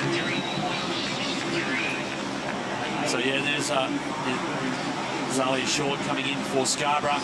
And there goes Scarborough's power surfer, Kalani Ball. There goes Kingy's power surfer, Micah Margot. Whoa, this is tight. Yeah, this is... Look at this. Basically, it's going to come down to the power surfers. Whoever scores highest. So Snapper pushed back to third. So pretty well. Sheldon Simkus needs to... Well, he's got to blitz it with a decent score. Well, it's basically, you can look at those top three teams there, Scarborough, Kingscliff and Snapper. Whoever gets the best power wave is going to win it. Yeah. There's only a point between them. This is a replay of Zalia Short's wave. So she has done real, a bit stressful, but she was out there for a while. But Scarborough are in, suddenly Scarborough are in first with Kalani Ball out there as their power surfer. Suddenly they look like they might be in the box seat. Yeah. Let's go down and see what they reckon. I think we got Mannix Squires down there, have we? Yeah, that's right, Sean. Kalani Ball in the water. You're in the lead. How you feeling, Mannix? Feeling pretty good. We got a really good rhythm Mascot. from the start. Mascot. We got a really good rhythm going from the start. Everyone's got their 5, and we've got good time for Kalani to get a good one at the end. So feeling good. We've seen some surfers today buckle under that pressure of being the power surfer. Yeah. How you feeling for Kalani? Kalani's been on the challenges in the QSs and stuff, so I think he should be pretty cruisy, under control. Talk us through this one. Can't really see it, to be honest. We got 2 nice turns at the start, a little carve to the inside, finished off strong on the rocks. Pretty good wave for Queensland. I think they're in the lead at the moment. No, you guys are, but as a proud Snapper Rocks member myself, mate, I reckon that might claw that back. It's up to Kalani now. Back to you guys in the booth. Yeah, thanks, Stace. Well, no meltdown from Sheldon Simkus there, Reg. No meltdown. So this is going to be, once this wave is, the judges locked in, that'll be their final score. We'll know exactly what Kalani Ball and Micah Martinson need to do if they're going to push Snapper back into third. Yeah, it's basically looking like best 2 waves win out of Scarborough, Kingscliff and Snapper. This is Gia Lawrence here from Noosa. This is a sick little insider. Yeah. She's had to dodge a few rocks there, but she's done this really well. It's kind of Noosa half back in range here. Yep. And they've actually got time. They've got time. So Gia's done this really well. Yeah. Connor Lyons is their power surfer. But he's going to have to go out and get an 8 or a 9. Yeah. I think that's the reality for Noosa. Here's a replay of Gia Lawrence's wave. Yeah, nice snap there. As you said, Sean, she's just negotiated these rocks really well. So 2 good solid turns. And here, okay, this is Sheldon's last wave for Snapper. Big snap. Jamming turn. Plenty of speed, flow, he hooks it up. Big finish. Really hooks that, yeah, so a big finish. Hello, Sixers, no worries. Take that any day of the week for a power wave. Yeah, well, it was 6.83, so there you go. So, so Snapper suddenly looking pretty happy. So like we said, it's probably going to be whoever gets the best wave out of Snapper, Scarborough and Kingscliff. Yeah. It's coming down to, there's nothing between them right now, so the pressure switches over to Kalani Ball for Scarborough and Micah Marguson. Yeah, well, 6 will see, a 6 from Kalani will see them I know. They need a 6.5. So it's definitely within striking distance. There's a bit of time though. This is the other. You've still got 8 minutes, so they can actually be a little selective here. Yeah. And wait for a wave. They're not going to stress and chase something. They're just going to see if they can get hold of a set wave. Yeah, they know exactly what they need to do. But yeah, Mike has been probably the surfer of the day so far. He's looked great throughout the first couple of heats. Here we go. There's a bit of a lump here. Kalani Ball paddling out to it, having a look. He's got the inside slot here. I think he might pull the trigger. No, lets it go. But he's just like, there's a lot of pressure on these guys. They obviously, as a power surfer, they cannot fall off. And they need to lock in. You know, if they do fall off, all of a sudden we'll see things change. Top 2 going through this. So it's a battle for second place at the moment. Although, having said that, Snapper could be overtaken as well. So Snapper aren't 100% locked in. No, that Snapper could get jumped. Yeah. Like if both of these guys got a 6 or a 7. Yeah, Snapper out. Both of these guys got a 7, then Snapper would be out. Yeah.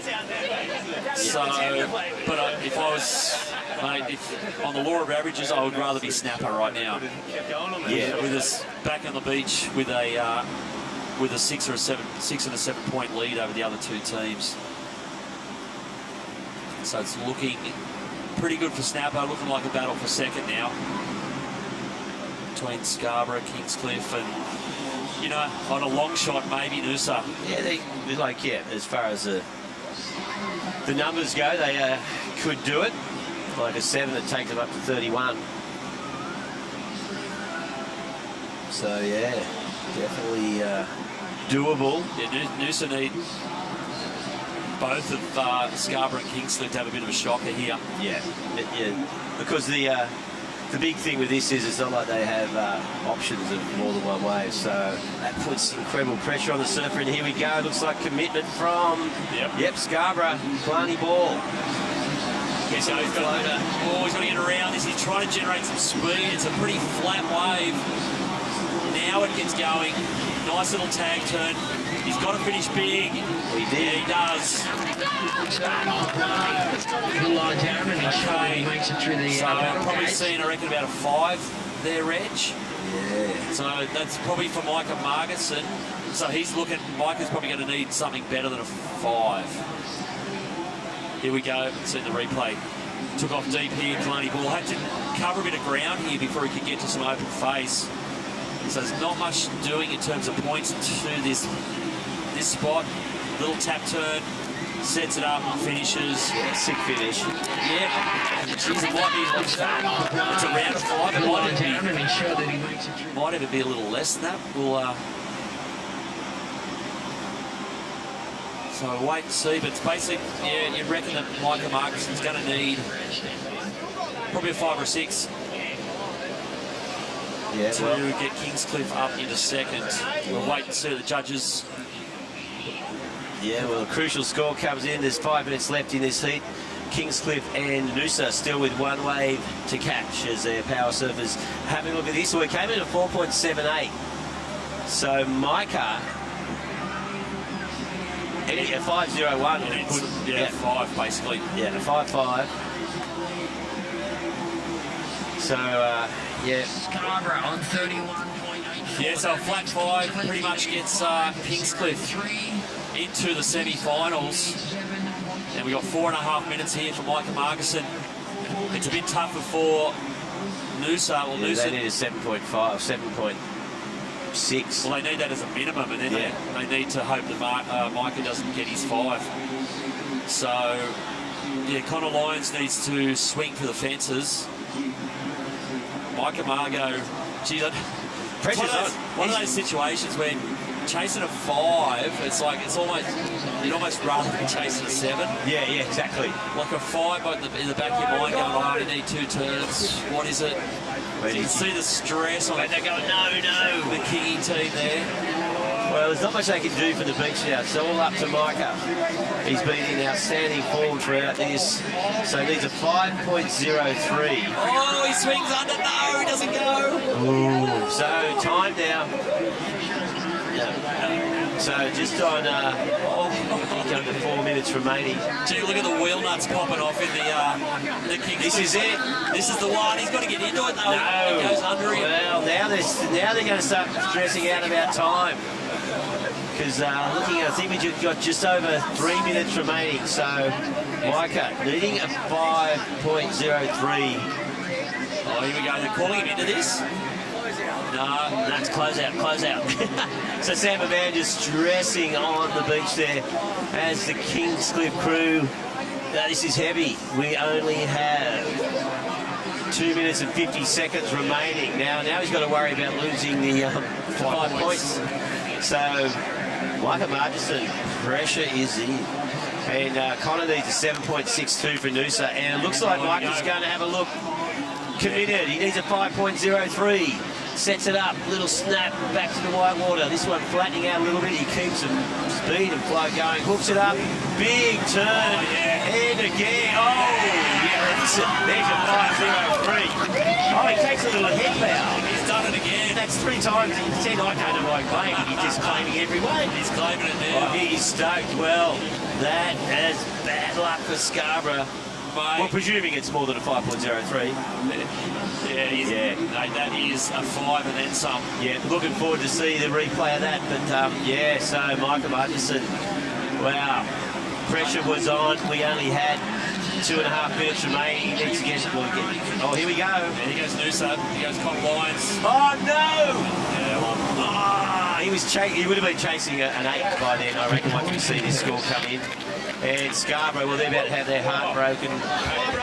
Here we go, straight up, Micah Margo. What's going on, Micah, Stace? 2 from 2. What are you made of? Oh, mate. I don't know, I can't even talk right now. Had a couple beers with the boys last night. I don't normally drink, so must work. Nah. It's a great city, isn't it? Talk us through the wave. Mate, the last one or the... Talk us through any wave you want. You've been ripping. Mate, this one I got a cover the other day. No. There was a wave before it, Connor. There was a sick wave, and I was like, you kind of white. Oh, sorry. Kind of 2 from 2 with the blowouts as well. Perfect. Kind of wide out of the ball. I'll be a dog and go under and kind of got him off it, and then lucky he's just a bit too far up for that last one and through the beach, mate. You belted it, mate. That wasn't 3 to the beach. How good does it feel to do it for the club? Mate, it's so good. Just especially a bit snapper too, like with the team they've got, and all of them, like it's, you know, we've got some really good up and coming surfers, and you know, we're here, we're ready to go, ready to rumble. Well done, Micah. Well done, Kingscliff. Yeah, well, there you go, hey, Micah. 7.08 on that wave. It just took them from 3rd to 1st. And look at that, 33.89 total over Snappers, 33.44. Mate, what a classic. What a clutch. So Boom. 2 from 2. He's had to do that twice today, Micah Margison. Yeah, he's chase the score as the power surfer. Yeah, epic stuff. I bet his old boy at home. Oh, Brendan would be just losing it. Yeah, well, is Brendan still in Byron Bay Boardriders? Or is he going to change allegiances? Yeah, well, they might sign him up at Kingy. But, mate, he is absolutely blasted. A lot of pressure on him as the power surfer, and twice today he's delivered. And he's got Kingscliff into the semi-finals. Yeah, well, huge win there. Commiserations to Scarborough. So close. And, yeah, awesome team. But it's how the contest cookie crumbles, as I like to say. Anyway, we'll be back with more action live from Newcastle Beach as the Hyundai Australian Boardriders battle continues. Don't go away.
Introducing from Hyundai's Team Electric, Imogen Enfield, Port Macquarie Boardriders, New South Wales. A beautiful day at Newcastle Main Beach, and the miracles just keep coming, don't they? The Australian Boardriders battle. Hyundai, our major partner, presented by Zambrero, as heat number 2 of round 2 hits the water. Vaughan Blakey and Jess Brimwood in the commentary box, and we've seen some tense moments this morning, as we expected, and 4 big clubs about to do battle here. Beautiful little rickroll on the southern end of the beach. What a day, Jess. How you feeling? Oh, miracles galore at the moment, and already in first round as well. First round, so many clutch moments, and I think already the highlight for me, the man at the moment, has been Micah Margison. That last heat, he's done it twice in a row now for Kingscliff, and look at the matchups for this heat now, round 2, heat 2. That's right, Jones Beach, one of the real standout performers in our seeding round yesterday, find themselves up against Coffs Harbour Boardriders Club, one of the loudest and proudest clubs down here. Avoca Boardriders looking deadly in the early rounds of this one. Of course, Ace Buchan, the former World Tour competitor, leading the charge for Avoca. And NASA, North Avalon Surf Riding Association. Good, strong performance this morning to get into round 2. So things are heating up. But, I mean, far out this morning. There has just been so much tension down on the beach. Byron Bay, a club who really has not brought their best game to the ABB finals, scratching through, and that might be the turning point they've been looking for. Kingscliff on the back of Micah Margison, as you just said, getting through that last one over Scarborough, who actually were our top seeds after yesterday's seeding round. Heartbreak for Scarborough, the South Coast club on the rise. But Kingscliff, you know, they're sick of being early round exits here at the Hyundai Australian Boardriders battle. And Micah, as you say, Jess, looking good for that Wayne Rabbit Bartholomew medal for the best overall individual male performance, and Lane Beachley medal going to the overall best performing woman. Yeah, it'd be hard to go past Micah at this stage. I mean, there's going to be a lot more clutch moments, I think, coming up in this afternoon, heading towards that final. But he's held that club spirit from the get-go. They hadn't made it out of round 1 previously, like you said, and now suddenly they're turning up and performing, you know, right on the buzzer, 7+ rides, and the chest beating and theatrics there from the Kingscliff crew, and it's just great to watch. You just do not get to really showcase the team atmosphere all that often. I mean, you surf in your club, you surf for your club, but when you have a platform like this, the Hyundai Australian Boardriders Battle Finals, you really see that club spirit come to the fore, and that's when you start hearing the crowd go ballistic. The amphitheatre kicks into gear, the footy finals fever sort of starts infecting everything. And this guy, Matty Thompson, formerly of North Avalon Boardriders Club, so this is interesting. He's got to try and put the sword to his old hometown. He did a wonderful job yesterday, one of the real standout performers. Yeah, have a look at the replay here. First wave of Matty, they've elected to send him back out. Gets a nice little pop and release through the lip there of the fins, but he looks to the beach. As you said, the Jones Beach Club have been really just kind of chipping away, almost Grayman and women moving through the ranks. And I love that interview with Matty's son yesterday, Zane, how he spoke about the frustration that he felt as a under 10 or under 12-year-old, whatever division he's surfing in the club. And he's hilarious, that kid. Put him on the mic, put him in here. Classic grommet, and snapping off the top here for Avoca. Looks like Lennox Shell. We've seen plenty of him in this event. Such a smooth surfer, that beautiful, languid, goofy foot style. Old man surfs pretty good too. Yeah, they've got just so many guys that came up. I mean, of course, Ace and, I mean, Wilco, you have the Carmichael brothers, all those really well-known, big, heavy-hitting Aussie surfers that came out of Avoca. They've always produced talent.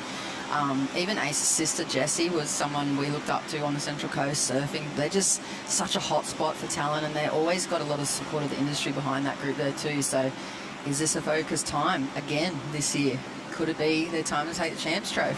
That Central Coast zone has just been churning out world-class surfers for so long, and on the Women's World Tour in particular right now, our defending champions, North Shelley, 2 representatives there. That's Macy Callahan and Molly Pickles, the pipeline master. How many pickle pipelines did Molly Pickles pick? And interestingly enough, I mean, we claim Macy and Molly as both part of North Shelley, but Macy used to actually surf for Avoca, you know. Yeah, it's very controversial, but her dad is one of the founding guys in North Shelley, and I mean, it's one thing to change clubs. I mean, you know, if you move up the coast or to another state, sure, but just down the beach. Yeah, I love that. And we've got obviously the one club policy, you know, for the Boardriders battles. I love that too. I think it just really, it sorts you out. You got to live and breathe and bleed for the club that you're representing here. Yeah. Speaking of which, shout out to New Brighton Boardriders. I've surfed for 3 different clubs in my life. Lee Bar at Lennox Ballina, Long Reef down on the northern beaches of Sydney, but New Brighton. That's where my heart is. That's where the passion is. And if you want to see me chest beating, it'll be when you and crew make these ABB finals. But right now, we are sticking with North Avalon. And it's Van Whiteman who's been kicking off their campaign. We're starting to see, you know, the structures that the teams put forward. They really like to keep it consistent. And you can see, you know, not just the power surfers, but where they place their surfers, who they want to come out of the gates, who they want to build, who's consistent. If people are in trouble, they might drop those surfers into number 3. And it's interesting tactics, isn't it? Yeah, I've been really interested actually seeing a couple of the clubs change up their power surfers, like the guys that I would have put my money on, especially with Byron. Byron Club using Dakota Walters as a power surfer in the last round. I just thought it would have been Solly Bailey, like assumption, but they just have so many good guys, and I guess they're assessing the conditions today and they're just going, all right, wild card, and it paid off for them. It was the miracle that you were able to witness firsthand. The miracle at Main Beach, that's what they're calling it. Byron Pace, last second scratch through, and a good call, really, to get Dakota, because he just, with what, under a minute to go, ran out into this little shorey that Solly might not have been able to get moving on, and threw a little finner, got back into the box and broke the hearts of Long Reef and Phillip Island. Oh, I know. Joey almost was ready to move on through to the next round, and he just fell off on that last wave. It was just so brutal at this level. That's the heavy thing, the power surfer. So each team selects a power surfer. That surfer surfs twice, once in the regular sort of format of the heat, but then they go out again. But once they go out that second time, there's no second bite of the cherry. You have to make it count. So whatever you can stand up on, that's your score. We saw with Phillip Island a mistake from Joe Van Dyke cost him dearly. So this is Matty Thompson. He's going to come in here for Jones Beach. What do you know about Jones Beach? You know, fresh name in this format here at the finals. Yeah, they're pretty ground-like, pretty earthy club. They had really consistent performances yesterday. I know everybody, Matty had his round or individual heat win, but Nick Clifford, who's coming out next for them, and Oceana Rogers both had second. I mean, they've still got Oceana Rogers. I think she holds the current second position in the Junior Aussie titles, so they've got this little hotbed of talent. I think they really focused their values on the progression of the juniors, and here's a little setup of the rules just to go over them. 50-minute heats. Each team is made up of 5 surfers, 2 open men, 1 open woman, master and a junior, and of course the power surfer, like you said, Vaughn. Surfs twice, cannot be number 5 on the roster, and 1 wave only. 1 wave only, that's the make or break. I mean, it's hard enough when the clock's ticking down. You know, you're needing a score. Your brain is in 15 different places at once. You've got your team on the beach, waving towels, blowing whistles, dancing bananas, all sorts of stuff going on. And you've just got to make whatever wave you elect to choose, you've got to make it count. There's no stuffing up, or you could put your team out of the comp. What's the New Brighton mascot? Oh, good question. We're in development phases, maybe. Yeah, I think way back in the day it was just this little Newy Bushman, little mohawked punk rocker kind of thing, but I don't know what they're rocking these days. I think it's just a beautiful split peak on the beach there. Beautiful cutback, smooth surfing here from Matty Tiny Thompson. Way back in the day when Matt was on the queuing, grinding the queue, he was one of the real standout performers at Sunset Beach. He used to just take that place apart. You can see he's got such a beautiful style. This is Atlantic Shell. Oh, just buttery style. Yeah, he's so easy to watch, isn't he? He's so silky. Yeah, not every surfer has a good relationship with Sunset Beach. Kelly Slater famously can't stand the place, never had a result there, but yeah, Matt Thompson, just one of those guys who paddle out there and just get in perfect sync with the place. And great to see Matty representing Jones Beach here, and he's put him in a good spot, put him into the lead after the first few scores are locking in. A 4.63 for the first of Jones Beach. And running up the beach for Coffs Harbour. Yeah, it looks like Jake Sharp, the people's choice, I've heard. Here's a replay of Lenny's last wave on. Silky, like you said, butter, smooth transitions, not too much adjustments, a bit of extra flair on that end section too. So, I mean, it's going to be right there at that consistency mark for Avoca. Here's the replay for Coffs Harbour. Gets the fins out over the back, Jake. That one, well, yesterday he lit this beach up. He was one of the best individual performers, as he always is. And as you said, yeah, a lot of his peers just rate him as one of the great Australian surfers, particularly in this club format. He always turns up. They got gives Coffs plenty to cheer for. Carly White as president as well, remember, for Coffs. They've got a full crew as usual every year here that really get behind their team members. And see Tracy as well. Yeah, Tracy asked where those fresh bakes were. It's great how each club has that person too. We've got, you know, Kath always makes cookies and fresh food to bring down from comp. Coffs have got Tracy. There's always that one person that just keeps everybody fueled up for the day. Yep, there'd be plenty of fuel getting smashed. Zambrero cooking up the burritos, getting the bowls, just all fired up. Actually, the bowls are incredible.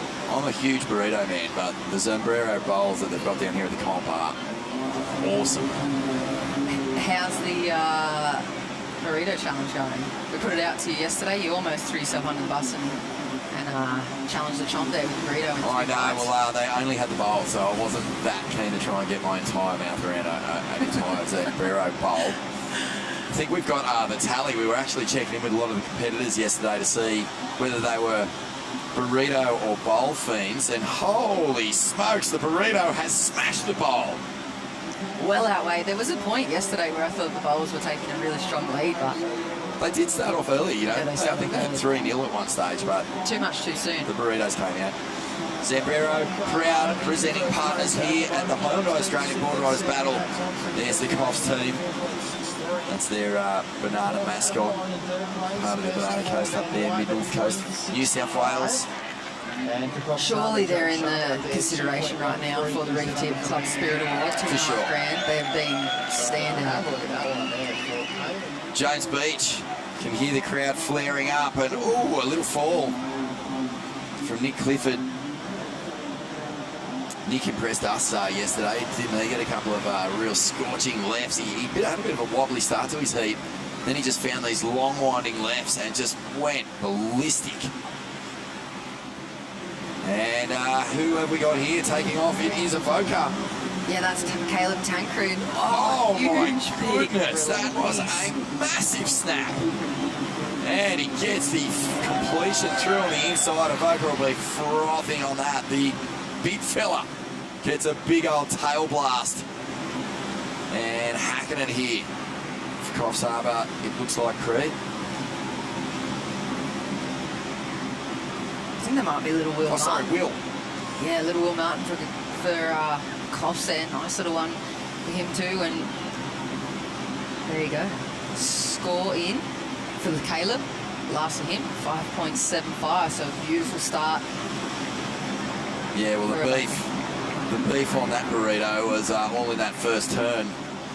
Just a huge vintage, but also a power move. You know, sometimes when you lose the tail, you can sacrifice a bit of power, but Caleb just really cracking that lip. You can almost hear the glass splintering under his feet as he just went kapow.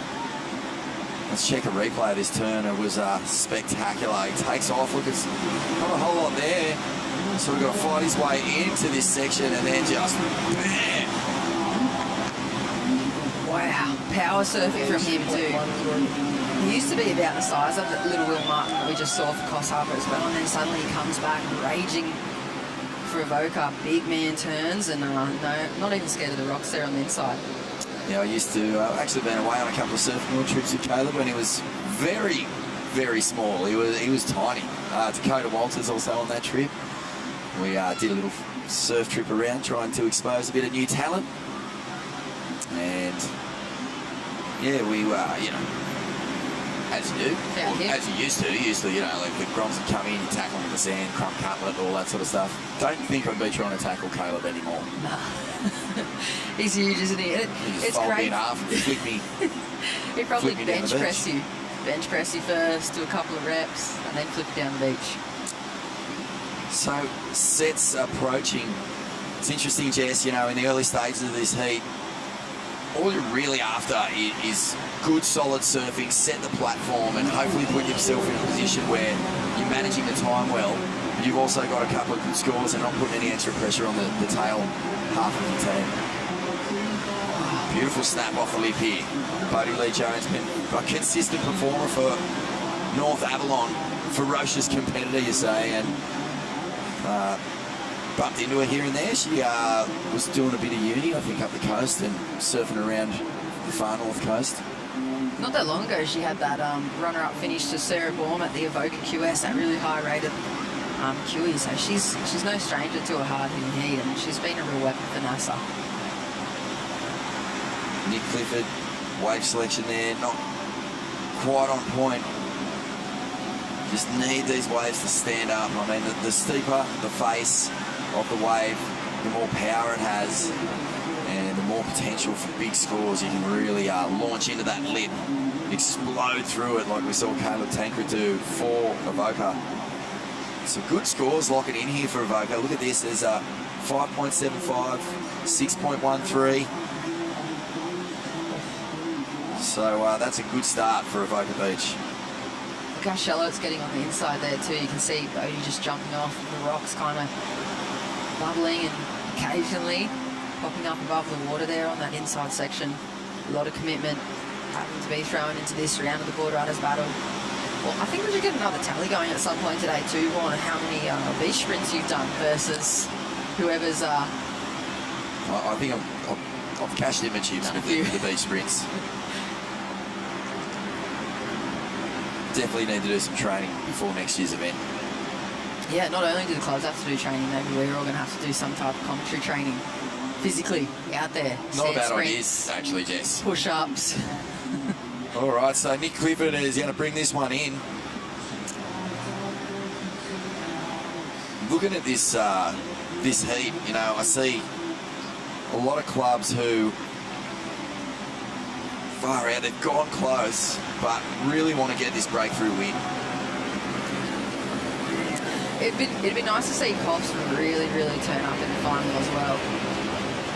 I mean, I feel like they're another one of those clubs, similar to Byron Bay, that always turn up for a really, really big, deep team, and they could literally have probably an A and a B team in this thing and still be contestable for the finals, but I'm yet to see them share each other up the beach. There goes surf number 3 for Jones Beach. Yeah, it's funny, isn't it? I mean, if you think of the narrative of a lot of these clubs, I mean, we focused a lot on North Shelley in the past few years. They were so close to getting the win on so many occasions and suffered so many setbacks that when they finally got the breakthrough, I mean, it felt like it was a long time coming, but this is the space we find ourselves in with several clubs now. The pressure sort of is off North Shelley. They're the defending champions, of course, but we start looking at other clubs who have had near misses or false starts, and we really expect to see them go deep and hopefully final and have a crack at that best club in Australia mantle. How was that last turn from Caleb Tankred there? And I mean, like, backing you up exactly, Ron, like, there's nothing better than an underdog story. I mean, everyone loves seeing that club come from the very, very start and being able to take it out the end of the day when you least suspect it. There's a lot of intention brewing throughout the early rounds of this event. Caleb Tankred, just a big power backside wrap. I wonder, he's had 3 really good scoring rides, so I don't know if this is even going to be in his top 2. Was he just nominates the 1? Felt like he could maybe improve, ate up a little bit of time. But yeah, you can feel something simmering, you know, Torquay. They're right there in the conversation. Kingscliff, finally through the first couple of rounds, so building in confidence. Avoca just pretty staunchy, looking like they really have an eye on the prize here. But North Avalon, you know, amazing surfing town, incredible surfing roster, and Coffs Harbour likewise. I think these are two teams who, you know, anything less than first, second, it's going to feel like they're walking away let down. Yeah, and there goes ace for the Avoca Boardriders. Looking good at the moment, but definitely, especially with Coffs, I mean, going back to their history, they finaled here in 2019 in the ABB, and they also won Kira Teams and Australia Assault the same year, so they've been so close here, and here they go up and riding. This might be Creed. So beautiful surfing here. Linking the turns and gets a nice big jam off the top and backs it up. Rapid fire combination, real smooth, and a little bonus stab on the inside. Wow, they're back on the board now. Yeah, Creed smart. This is exactly what Coffs needed. Sort of banked a couple of low scoring rides as we look at Jones Beach. Lenny Smith for them. I think I've seen him surf before for Southbridge, one of the other South Coast clubs previous years. Representing Jones Beach now though in the red. Strong solid surfing for him. That's going to go well towards them making it to the next round. Yeah, they've recruited well, haven't they? Yeah. Jones Beach. That's another point too, the politics that go behind recruitment. I know, like with the women's side, you know, there's people like Akimi O'Leary floating around in the early days, you know, just feeling people out, hey, what would you feel like to surf for our club? What would it feel like, what would we need to give you? Kind of thing. There's so many politics going on behind the scenes. Well, they've called him in, and he's bowling up the beach for Jones Beach. Just keeping an eye on the clock here. You know, one of the great things, Bodie Lee Jones for North Ave. A couple of nice backside wraps. I reckon she's going to come in on this one. Look, you can see times now kind of getting to that point where surfer 2, surfer 3 feeling the pinch if they're still in the water. And it is still a long, long way up the beach. I mean, that you see those rocks in the foreground, you know you've got a big mission ahead of you, Oceana Rogers. Yeah, current number 2 in Australia for the juniors. Chargers as well down there in Jones Beach. I feel like they're one of those core slabby clubs that have a lot of real powerful slabs down there, and Oceana's put out some pretty mental clips over the last few years. Bodie Lee Jones. Here she comes. That wide shot really gives you some idea of just how far away that left will leave you. It's so hot here too. It's like 30 plus, soft sand sprint, a couple of 100 meters. Bodie must be doing that off-season work too. She's looking pretty fine-tuned on the run. Looking really quick too. Hasn't slowed down too much coming towards the end. She's accelerating. We had Danny Will, former world number 1 and triathlete, saying that this soft sand running is as brutal as any he's ever had to deal with. And add the heat to that. I think it's about 27 degrees down there. If you're wearing black jeans like me, it's about 49 degrees. It's just steam literally coming out the top of my shirt. I thought that was just froth. You were just full frothometer. Dude's hitting froth. I love this event. It's just so much fun. I feel like, you know, Avoca Boardriders, Coffs Harbour, Jones Beach, North Ave, all these clubs. This is Lenny Smith's wave, and rightfully called in by his team. But all these clubs are really clock watching this one. Just you do not want to be left out there with, you know, just a few seconds left, needing a score and have that monstrous run ahead of you. You just want to avoid that stress big time. Yeah, this one put Coffs back on the map too. Look at this hard day for the banana here, the mini banana, doing the caddy duties. Fought for that too, probably. There's a full battle between the Grons who gets to grab the board. That would be one hot banana. Hope he's got his sun cream on. You know, if a banana stays in the sun too long, goes all speckly and gross. Yeah, gross. Mush. Is there anything worse than a hot banana? Maybe hot avocado. Not a huge fan of it. Hot Zambrero burrito, bro. Oh, bring that on. So this has been an interesting heat here, Jess. It's just chopping and changing. Jones Beach back in the lead. Coffs pushed back down to third. Lots of action. And we watch closely. 25 minutes remaining in this one. It's really hard to pick, but Jones Beach are definitely managing the clock really well. They'll just want to make sure that they're keeping their average, you know, in the right place. You don't want to be coming in with 3s and 4s. That just leaves too much of an opportunity window for the other clubs to leapfrog you.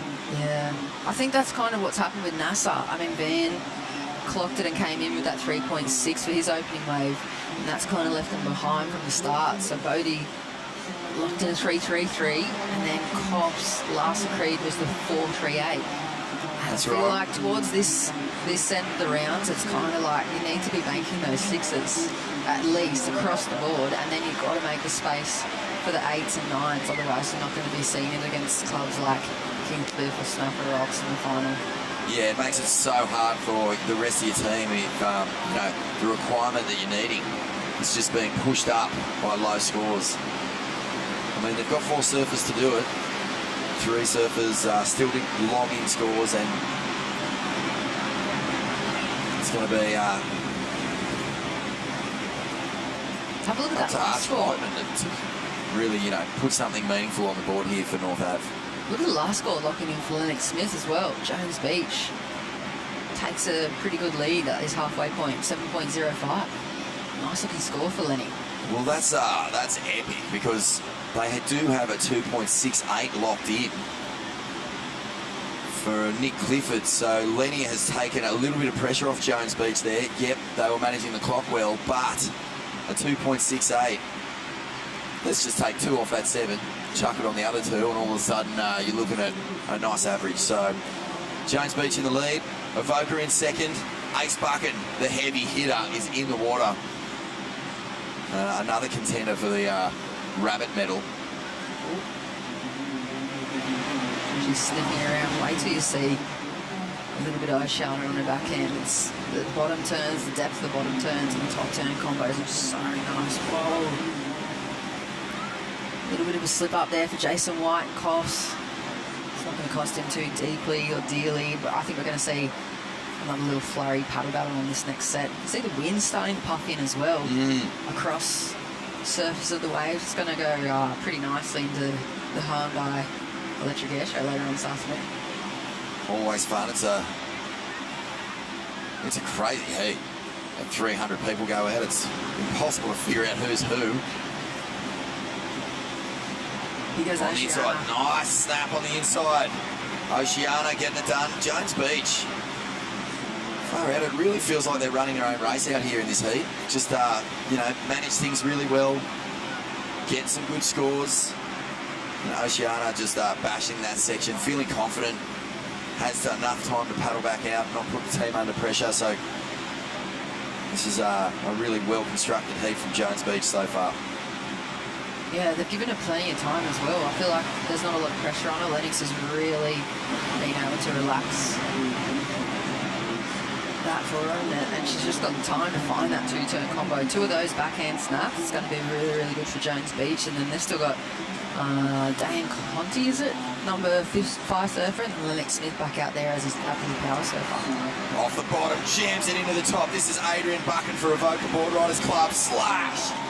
Oh, power surfing par excellence from the Tour great. One of the all-time Aussie legends. Oh, look at that beautiful aerial shot there, Vaughan. Far out, picks the keyhole, comes in, and he'll get it. He'll get a good chance to give these legs a bit of a workout as he runs up the beach. But Avoca, look at the scores they've locked in here, Jess. A 5.75, a 6.13 on the back of Caleb Tancred. And now Adrian Buchan is going to put this thing far out into orbit. That was a really strong ride. Not a whole lot in this wave, but he's picked a beautiful one. Stands up tall here, and look at this, off the bottom. Vertical jam, gets a bit of tail release. And just here, slice. Classic power gouge from Ace Bucket, and that is going to put Avoca straight into the lead. Oh, look at that angle from it too. It's beyond the bottom of that bottom turn. And what do you think? That's got to almost go excellent, surely. It's a very, very nice looking wave. You can hear them too. I think they're chanting ABC. All right, well, let's throw it down to Jess, who's on the beach in the maelstrom. The action heating up here at the Hyundai Australian Boardriders Battle. Yeah, I'm down here with some of the fans from Avoca. They've made it all the way from Avoca Beach. You guys must be pretty happy with how they're going so far. Yeah, plus they've started really well. We've got a good crew down here, good sport crew, so yeah, it's looking good. I'd have to say you guys are one of the biggest clubs that have showed up today. That must feel pretty good for the athletes in the water. Yeah, it's unreal. I mean, we're only sort of an hour and a half down the coast, so short drive, but yeah, it's awesome. It was awesome turnout, and hopefully it gives the guys and the girls a bit of confidence. And you've got a really solid team this year. What would it mean to get another win under your belt? Oh, that'd be amazing. That'd be amazing. It's such a massive teams contest, this one. Yeah, we've won it once. To win it twice would be amazing. So fingers crossed. Yeah, there's only 2 teams that have won it twice, so hopefully you can get your name on that list. Thank you so much for your time, and yeah, good luck at Avoca. Such a powerful club. They've experienced the joy of taking this national title. Can they do it again? In a solid position, Ace Bucket banks a 7.75. Not quite excellent according to the judges, but far out. I don't know what more he could have done. Maybe they just wanted a bit of a better wave. Who knows? But it was surfed beautifully. Yeah, there goes. Looks like Arch Whiteman making the sprint up as well. Jason White, Coffs Harbour. Nice big gouging turn into there. You can feel he's made the call already. He's not loving his performance maybe, but making a really good strategy call. Keep that time under for the rest of the team. There's Arch. You can feel the burn. Oh, Avalon have got some serious work to do, and if anyone can do it, it's Shaney Carroll, team leader. Yeah. Surfs so good, this guy. He is explosive. Touch of the Taj Burrows in his style. You'll get to see that in a moment. Silky smooth from Arch. Similar to Lennox Chell as well. Really well matched, those 2 guys on their back end out here. So you can probably have a look at Lenny's score and then maybe imagine his... I feel like Arch is kind of getting a better wave if I can remember correctly. Yeah, that's a great observation. Really similar styles. Just that beautifully languid, smooth, kind of long and skinny backhand.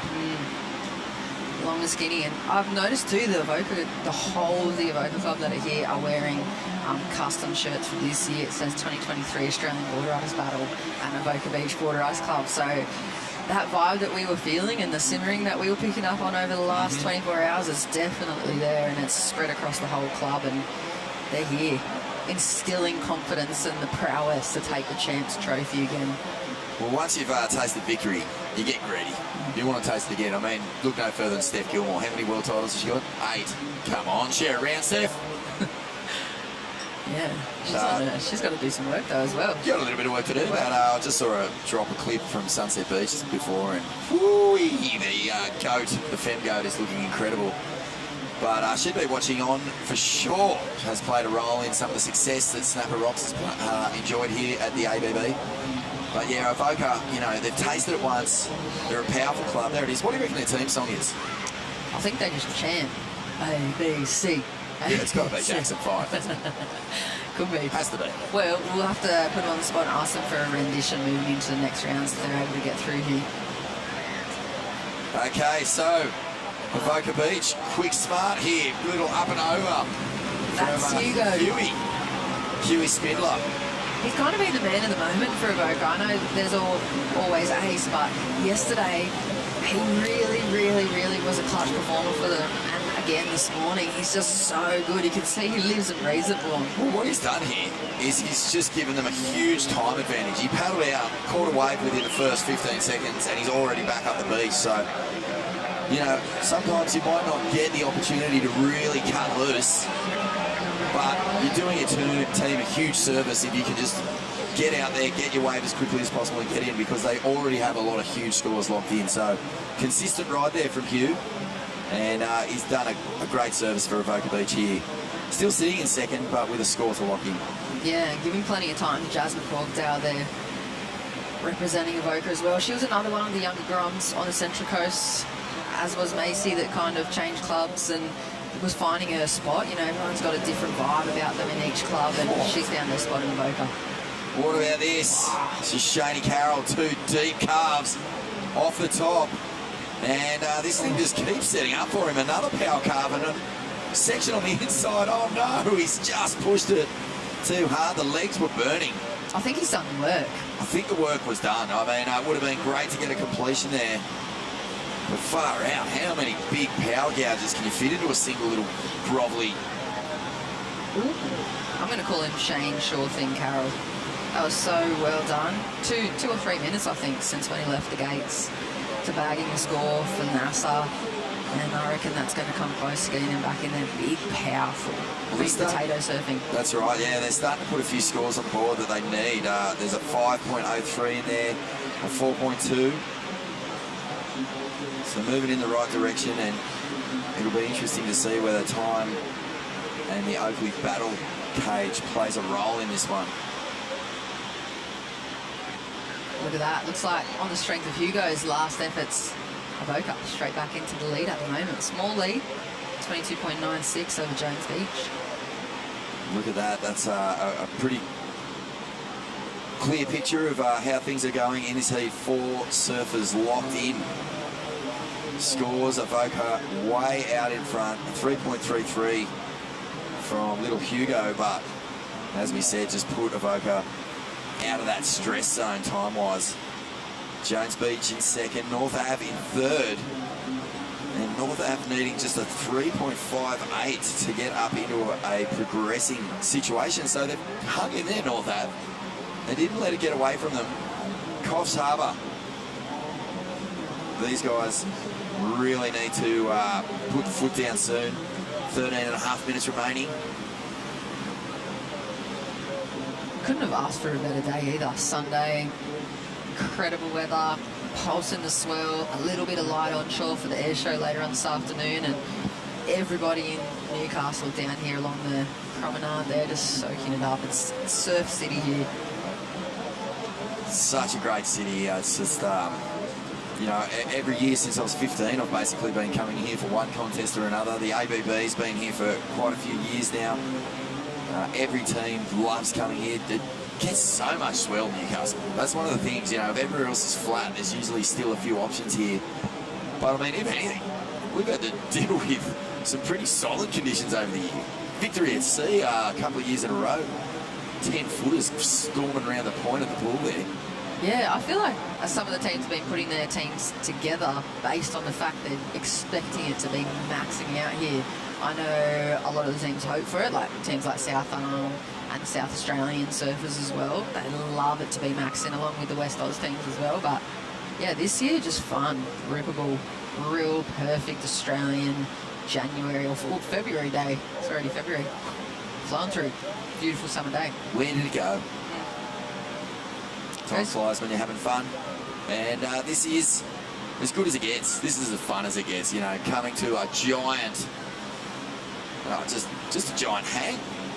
All the different clubs from all around Australia. I mean, so many of these surfers have spent their lifetime surfing against each other, or their young juniors just starting to know each other, and they'll have all of that ahead of them. Off the top here, Jones Beach snaps it, and a good finish. Will he get the completion? And yes! So Diane Conti there, and Jones Beach just continue to surprise. Get Zane on that commentary. Get the microphone somewhere near Zane, because he'll have something to say about Jones Beach performance today, and I'm sure we'll get a raw truth from the Super Grom.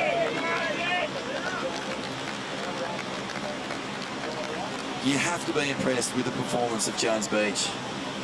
I mean, they've come up here, they're just not even slightly rattled by the quality or the reputations of some of these other clubs. Just getting out there and getting it done and being so consistent. Oh no, we've got a hassle here. Oh dear. Coffs Harbour. Rosie thought she was in the right then, I think, as she took off first to her feet. She did a beautiful backside re-entry too, which would have been great. It's going to be interesting to see this on the replay, how this came about, but this could be disaster for Coffs Harbour. Was it Dane Dujic that swung underneath her at the last second? Have a look at this. He's way on the inside, but just gets under her in the last paddle. She's up. Ooh. And then he's up. Well, Rosie's up first. Yeah. So this could be trouble for North Ave. Yeah, I reckon he swung a little too late. She's already up. And she thinks so too. She's kind of asking the question, what's going on here? Why didn't he stand up? Well, Rosie is clearly on her feet when she stands up here. So this is it could go against NASA. And she's a very, very clever competitor. I mean, she looks so young and so innocent, but she has heats and wins galore under that belt there for her young surfing career. She knows what's going on. She surfed a lot of priority heats and she surfed a lot of these heats without priority. She knows how to work the lineup. Let's see how this pans out for them. She was looking a little confused there. Not quite sure what had happened or which way this interference is going to go. It's half a second split of looking. If the judges looked... Ooh, there you go. She does cop. It looks like she's copped possibly the interference, so it pushes Coffs Harbour a bit further away from the progression at this point. There's just Cogdale from Boca Beach. Oh, well, NASA will be breathing a huge sigh of relief. The judge is deeming there that Dane had the inside. Split second. Rosie had to pull out of that one. So, this is really unfortunate for the Coffs Harbour Club. They've come down here with a huge team. They've been having a real good time down on the beach, cheering each other on, but an interference is going to make life tricky. It's not out of the question yet, though. Yeah, it's definitely not out of the question. There goes Jazz just making that sprint, but it was a good outcome for NASA and Dane Dujic. Risky though, risky at this point in competition when you're sitting so close to each other to even get into those questionable situations. Well, we're heading into power surfer territory, and that looks like Lennox Shell, who is going to bring it home for Avoca. They're out in front. I think it's a pretty tight with Jones Beach here. It's just a 3-point deficit. So Lennox has been on fire. I'd say another one of those surfers will be just keeping an eye on for this Wayne Rabbit Bartholomew medal. Such a humble kid too. He's just one of those quiet achievers. And never, you kind of go, did you get any good waves? You know that he's got some 9s or 10s out there. And he goes, oh yeah, there was a couple. Yeah, well, he's got 8 minutes to catch this wave. Now, what Coffs Harbour were banking on is that Avoca or Jones Beach or North Ave blow it with their power surfer. Because if that happens, it's basically, you know, that interference won't come into play. A big fat 0 for your power surfer, and suddenly that score that they've got to make up doesn't seem so big. They want the Byron Bay miracle. They need the miracle of Bayne Beach. That's what they're counting on. But I mean, if we know one thing, it's that the power surfers, they are the most reliable guys on your team. They're the surfers who can go out there, really put it away. Looks like Van Whiteman getting back out there for North Ave. This is it for them. They need a 3.06 to get into a progressive situation, so they're right in this. This is the clutch moment for NASA's power surfer, for this man on the screen. Looks like he's got broad enough shoulders to handle the situation, though. We've seen some big power hacks from him. Everyone in the bubble would be pretty nervous. North of the bends, Avalon Beach. Look how tight that little takeoff circle is too. The pack is tight. I liked how we saw in the Masters, especially the gentlemen's rules coming into play. I love that aspect about this style of Boardriders battle surfing. And then when we move on into those Grons or the junior divisions, there's just hell for leather, just scrappy McScrappersons going everywhere. They go at it, don't they? Yeah. A bunch of whippets fighting over a plate of milk. Here we go. Off the bottom for Coffs Harbour. This is Jake Sharp.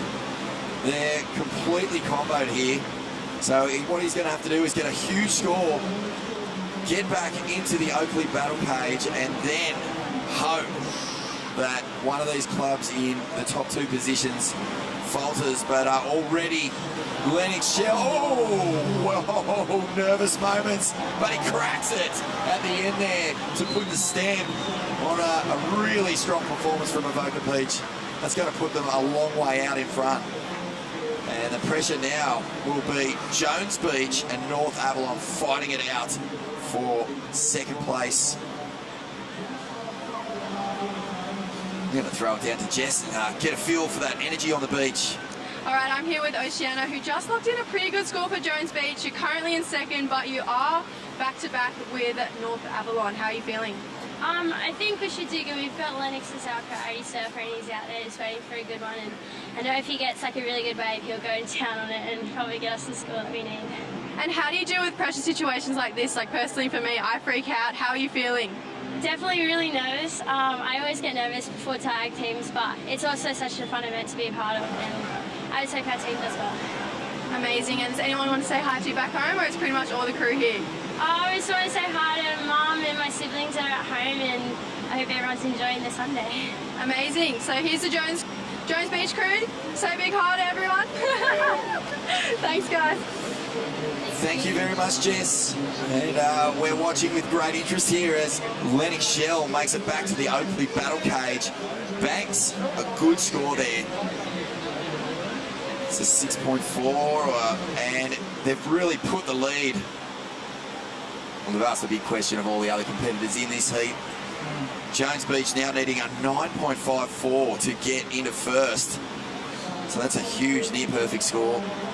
But North Avalon still only needing a 3.06 to move up into second. So it's red and blue that we're watching with interest in the last 3.5 minutes of this heat. Yeah, this is the question. This is where it really tests your mettle. This is the question right now. That's been asked of NASA. Jones has got to hold on and still put on a performance, but Voca, fair to say, passing that 30 points ceiling, and you're pretty much through at the moment. Lennox Smith is out there for Jones Beach. He's been rock solid throughout this event. But, you know, the fear for Jones Beach is that he stumbles, and that would leave North Ave needing a really minor score of 3.06. So we're going to watch this with interest. A paddle, a line of swell moves underneath our competitors. The two guys on screen. This is who's fighting it out for survival here at the Hyundai Australian Boardriders battle. Will it be Jones Beach, or will it be North Avalon? Okay, Lennox Smith. He's picked one here, flying along, yet to get started. Lots of lead-up work. Nice little snap off the top. Gets a second little foam climb and a third, so a solid wave, but lacking fireworks, so maybe just a little door open here for North Ave. Jeez. The tension's got to be super, super high in that North Avalon crew. You can see it there. This is it. Van Whiteman, all eyes on Van. He can do it for North Ave here if he gets the right wave and absolutely tees off. He needs a 6.59 off the bottom. Huge carve to get going. He's going to have to stick with this one. Slices back to the power source. It has to stand up. Is there 7 points in this thing? Off the bottom. Oh, jams it, but oh. It wasn't quite the explosive off the top that he needed. Jess, you've seen and called a lot of events. A 6.59. What do you think? I thought he was there, and then he kind of just got caught in that two-line section, and maybe the angle was a little bit weird here, but I can't see that points coming out of that wave, and there could be a little bit of devastation there for North Avalon. It's a big score, and that he was really, really loading up for that section, and it just kind of got stuck in between those two mindsets there right at the end. You can see the disappointment. I mean, there's the support there for Van. The wave didn't do him any favours from the get-go. It was a weird lumpy, bumpy thing that kind of only really stood up for him on that inside section. Yeah, you can see it. Look at the emotion there from Van. It looks like a 3.63 going in.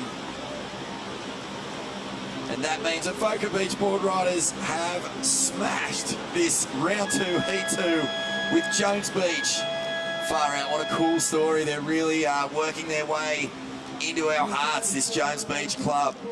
And we're going to take a little break right here from the Hyundai Australian Board Riders Battle presented by Zambrero and be back in just a moment with more action.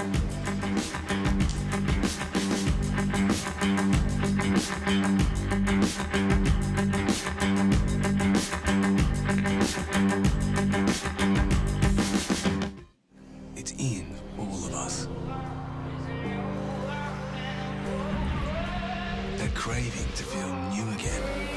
To see something new that will blow our minds. Or meet someone new who will change it. New South Wales.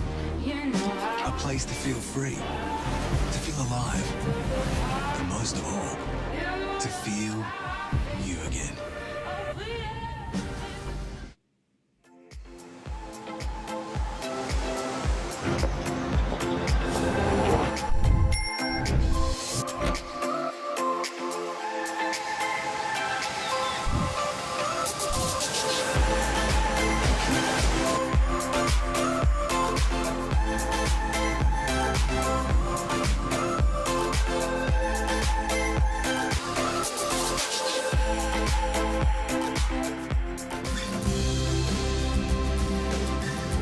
Okay, welcome back to Newcastle Beach Finals Day here at the Hyundai Australian Board Riders Battle, episode 10, 10th anniversary this year. Reg Ellis, and we're getting into the serious end of the comp.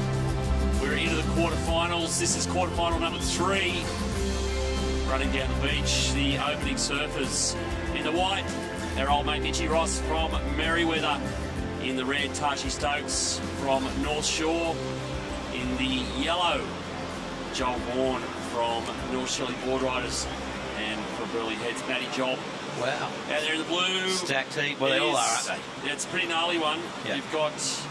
We got 3. You got the defending champs and 2 teams who've won it before. So you got 3 past winners. Heavy clubs. And you got a team like Burleigh who probably should win it. Yeah, that's right. There's the there's the matchup. So North Shore from the Sunshine Coast, Merriweather from just around the corner here at Newcastle, Burleigh Heads from the Gold Coast, and North Shelley from down the road, and the Central Coast of New South Wales. The Hyundai Australian Board Riders Battle, crowning a champion and giving them a cheque for $20,000 later on. $89,000 prize money across this weekend, Sean. Yeah. That's a big... Well, when you prize pool. When you add in the 25 grand each that you and I are getting paid, well, that's right, for commentating, it's a big chunk of money. That's right, big chunk of money. I can't even get a free lunch. Well, I just still just Zambrero. Yeah, call out. We called that out. I'll give you up on Zambrero. We need to be on the. Well, they never get up here, mate. No, they get intercepted. Yeah, because Terry McKenna's on the beach thing, and they just hear it go Zambrero, Zambrero, Zambrero. They go straight to Terry, and then Vaughan Blakey just sits there at the entrance to the Zambrero area, chill out area. Thank you. And they go like a homeless man. Thank you. I'll have that. And it's part of their feed the homeless thing, you know, 1 for 1. So Bourno gets down there. There he goes. Although he's done, he's looking pretty resplendent in today's Hawaiian shirt. He also has a nice print shirt. Well, actually, technically the same gear he went out in last night. The same gear he was on the beach all day yesterday in 35-degree temperatures. But funny you mentioned that. Probably needs a good wash. I was about to walk out and I said, oh, there's that shirt I had on yesterday, last night. I might have to switch. I thought, it's the only shirt I've got with a collar on it. They used to say, come on, you're in the commentary booth, you've got to look a bit neat and tidy. But I noticed they've given up on you and I, Sean, for presentation. They're fighting a losing battle. Yeah. Well, exciting heat coming up. Looking forward to this one. And, it's been awesome, the last few heats. I was sort of going to move away and not watch too much. And then you sort of get drawn into it. And, that last one, of course, North Ave, chasing a small score at the end. It came through with a 3.6, so a little bit short. But talking to Bourno, then he's calling Jones Beach as a dark horse. There you go, yeah. Yep, South Coast Club. Now we're starting to see we're whittling down the teams now. Here we go, first wave of this quarterfinal. It is Joel Vaughan for North Shelley. Straight up through the lip. It's a good looking wave. Look at this section here. Whips a nice little quick roundhouse. Lines it up again. Little check turn to set up this inside section. And, oh no, that was shaping up as a killer. Dude. That was potential 7 or 8 written all over it. Without doubt. Man, uncharacteristic ball up there from Joel, but he's going to head back out. Oh man, that was looking so good. Negotiated like a bit of a crumbly outside section, went up through it there, but it really doubled up and went to the races on the inside. And he's just setting up this last turn here. Yeah, if he sticks that, you're probably heading towards the 7. Yeah. So, bad luck there for North Shelley. 6 turn. Yeah, like I said, a little bit overcooked, but yeah, I thought he was going right out of it. Caught the nose. And look at the time already. Yeah, 50-minute heats each. Yeah. Did you think they were hours? No, you know, I thought they were flying by. But yeah, so already seen 5 minutes of laps, one wave ridden. So the onshore's making things a little bit trickier out there. The southeast wind at 15 knots, but as you saw that last wave of Joel, plenty of scoring opportunity.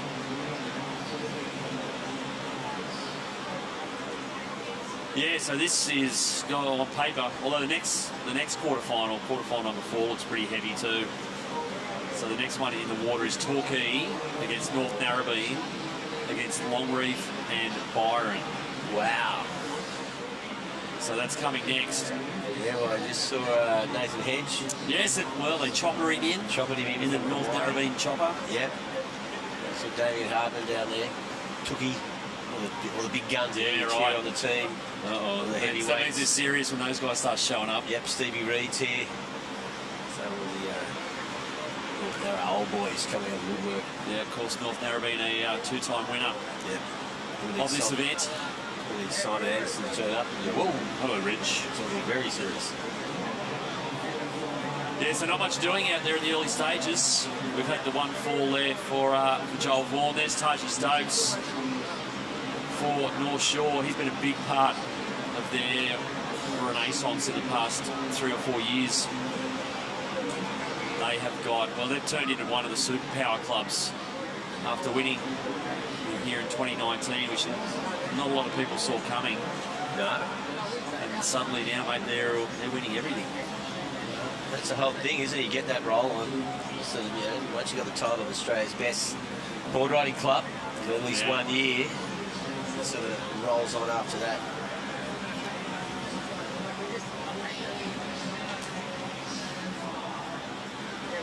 Yeah, so that first wave for Joel Vaughan, a 4.75. If you finish that last turn, that's at least a 6.75, I reckon. Yeah. So, and it would have meant he'd come in, which would have got the train out of the station. But anyway, here we go. Mitch, yeah. Let's see. Got a different board yesterday. Oh, yeah. Or is it? No, he's on the same little the disky little flat thing he was on yesterday. Second turn was sick. Yeah. Yeah, Rossi's going to take this. You watch. Yeah, had to. Sure. Yeah, that was a couple of 6 slashing turns there for Mitch Ross. Grom's going to go help him with his board. There's big Merryweather contingent. You can see the flag there. Yeah. They haven't got far to come. They're only a kilometre over the hill. So Rossi, yeah, he doesn't have to stress himself out too much. He's the first surfer in. Yep. And yeah, banks at 5.68. So mate, that is textbook. That's what you want. Yeah, that's a board. Yeah, quad, disky, flat quad thing. Yeah, he's just passed the Merryweather crew there. They love it. 5.68 for Mitch Ross. Here we go. On his backhand, this is Matty Job from Burleigh, and he'll take that. Oh! That was Taj Stokes trying to paddle over the top of that one. He didn't get it. Neither did Joel Vaughan.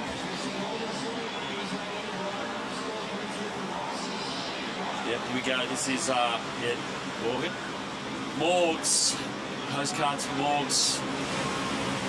Oh, Joel Vaughan now he's just picked the close out. You can just see that that initial mistake, Reg, just compounding. Yeah. And just creating a bit of unnecessary stress. He's, well, it will be aware, you know, 9 minutes is almost passing this heat, so time-wise, he'd want to be back on the beach, as we see. Nice bottom two. Yeah. Beautifully driving in the top hand again, crisp that. Oh, he finishes here. Taj Stokes.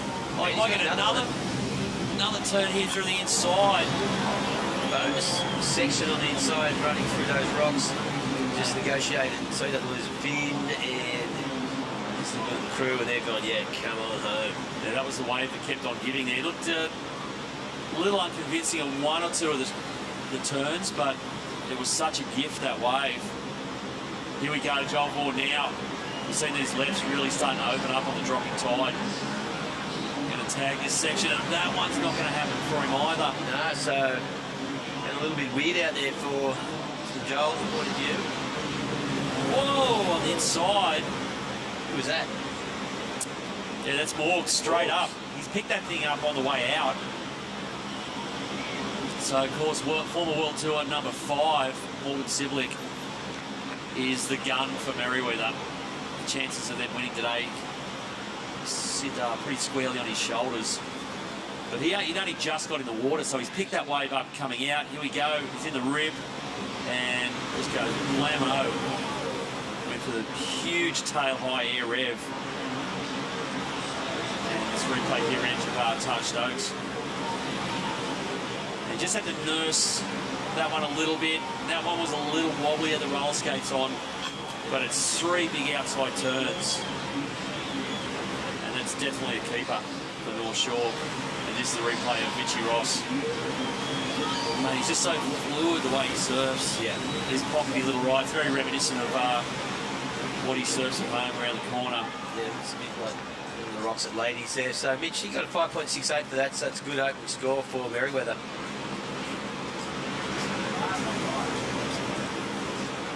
Early locked into 7.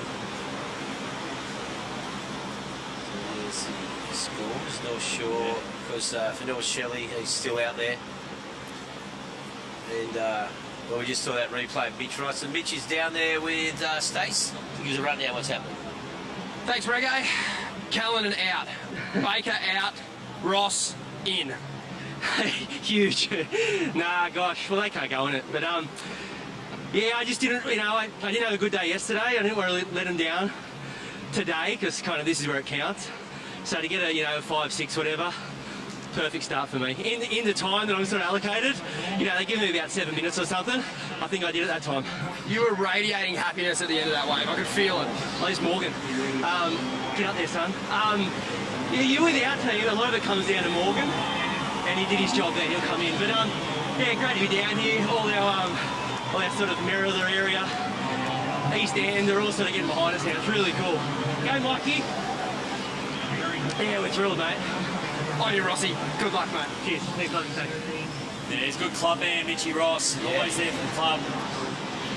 Never see on his backhand, that's Nazawa from Burley. Just looking in, not sure whether he's going to keep that one or not. There's Morgs, he's definitely keeping his one. It was sick. Mate, he's flying. He's got the full Terminator run there. You put a couple of brick walls in the way, he just goes straight through them. Yeah, well, he's chasing 7 points, saw the opening rides back to Sean Burley come up with 7. And Mitch had that 5.68. So. Some good training. Morgs, of course, will be off for the Challenger Series later in the year. Here's a replay. He lit this thing up, Reg. Up over that section. They're a little hard to read, a little sectiony the lefts as the wind comes up. But he got his 3 turns in, no worries. And we'll wait and see, see what the judges thought of it. That's got a clutch up. Yeah, there's already some good scores dropping. We haven't seen Morgan Siblick's wave yet. But a 7 for Taj Stokes and a 7 for Matty Job. So North Shore and Burley already out of the gates. So Yeah, you look at the 35 to go. A little bit of stress manifesting, I reckon, over in the North Shelley camp, Reg. Yeah, well, that was an 8.5 for Morgan and that. So that two-way total, very weather looking solid at the early stages of this heat. 14.18 plays Burley on two ways with 11. Still waiting on North Shore and North Shelley. Because North Shelley, it's still their first surfer out there. Yeah, still, mate, they just had one mistake. Yep, because Joel Vaughan. He would have been in 7 minutes Mate, ago. he would have been the first surfer in. Yeah. You know, like 10 minutes ago. With a good score, and said he fell on it, and he's still out there now as a result. Yeah, he's had those two crumbly left since then, so... Well, Joel Vaughan under pressure out there. Yeah, you got to look at North Shore, yeah, they got a 7 on their first wave, so as soon as they can lock in their second score. It's like a horrible position to be in because he's kind of sitting there now. He's going, well, I've spent all this time. I've got to get a score. He has to get a score, but yeah. But it's also that's also anchoring him out there to look for something bigger. And so therefore he's using up more time. So he can't just sit there and go, I'll take anything, because it's like he's chewed up. Yeah, if he comes in with a 4, it's quite 15 pointless. minutes. You know? Yeah, exactly. So he's got that 4.75 from his first wave, and he heads back out up that fall off. And as we were saying, that would have been probably a high 6 if he didn't fall, as we see. It's Mikey Clayton Brown here for Merriweather. He shut down too quickly. He'll head back out, still got plenty of time. No time pressure for those guys. It's a little tricky just to go top to bottom on the lefts. We're just seeing a few guys just a fraction of a second out with their timing. Yeah. But you can see that clearly the left is starting to come on as the tide drops. Yeah, it was interesting to hear Mitch Ross say they gave me 7 minutes. Obviously, he's been instructed, go in there, 7 minutes, and then get something, get in. Get in. Yep. Which, so they must have, okay, a structure for each surfer, time scale. Obviously, you've got to be flexible with that. Because Mitch goes, 7 minutes, I'm going to take this close out. You know. He's just a guide. Yeah. But no, Rossi's done the job, and then like I said, the Merriweather's chances do rest pretty squarely with Morgan, because he'll be their power surfer throughout the rest of the day. So if he's on fire, then Merriweather's on fire. Yeah. And North Shore need to get moving as well. They've got that good 7, so they lock in another decent wave. They'll be sitting in a good position. They're not going to take much to leapfrog Burley heads. Anything better than a 4. So and North Shelley, Joel Vaughan now, well, he's been out there for 16.5 minutes. Well, the other thing too is they're sending him back out as the power surfer. That's right. So he's eating into his own time. He's only creating stress for himself. Here we go. Finally, Jolie Vaughan smashes that little section. He's got to get around this thing to get the an inside little run. He needs a second turn, but look at this wave, it's just flattened out into nothing. It's not helping him at all. No. So that's going to be a 1 maneuver wave. He's going to have to come in. He'll probably end up using that 4.75. Yeah. So for Joel Vaughan, not a good start that he wanted. He looked potentially he's going to light things up. So unfortunately, fell in the last maneuver and then started eating the time, so he had to grab that wave. But it's a long way to go. Yeah, Merriweather are in a much better position. They've got 2 scores in. There's Joel Vaughan. Finally, he's got to the beach. So he's not mucking around now. He's going to get in there and get Shane Holmes out. Yeah. So, the rest of the North Shelley team's going to have to hustle here.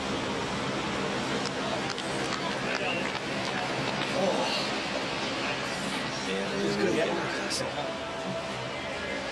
He's going to get his breath back. Yeah, I think Stace, you got him there, mate. How is he going? Yeah, Joel, it's a pretty simple one. How you feeling, mate? Not too good.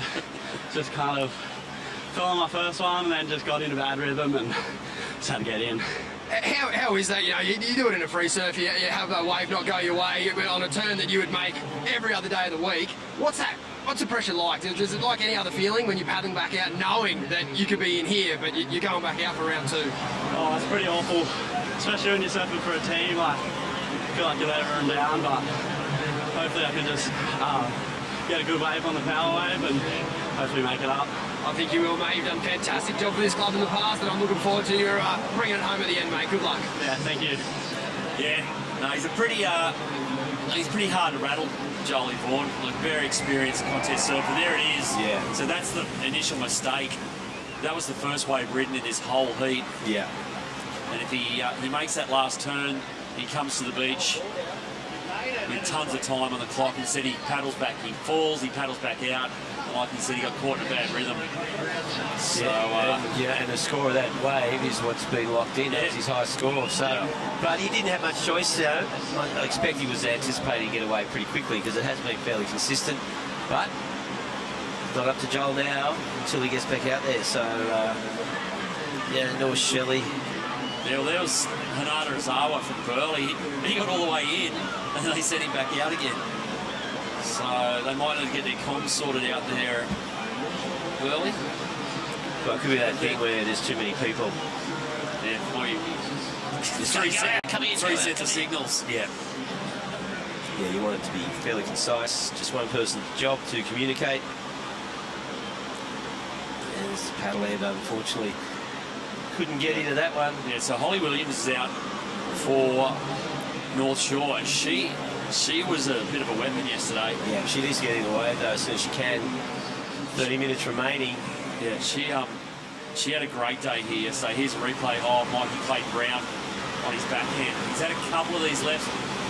They're a little bit jinky though, the lefts, and they're kind of, crew are just having trouble getting into a rhythm on them with their turns. Yeah. You can see that there with Mikey.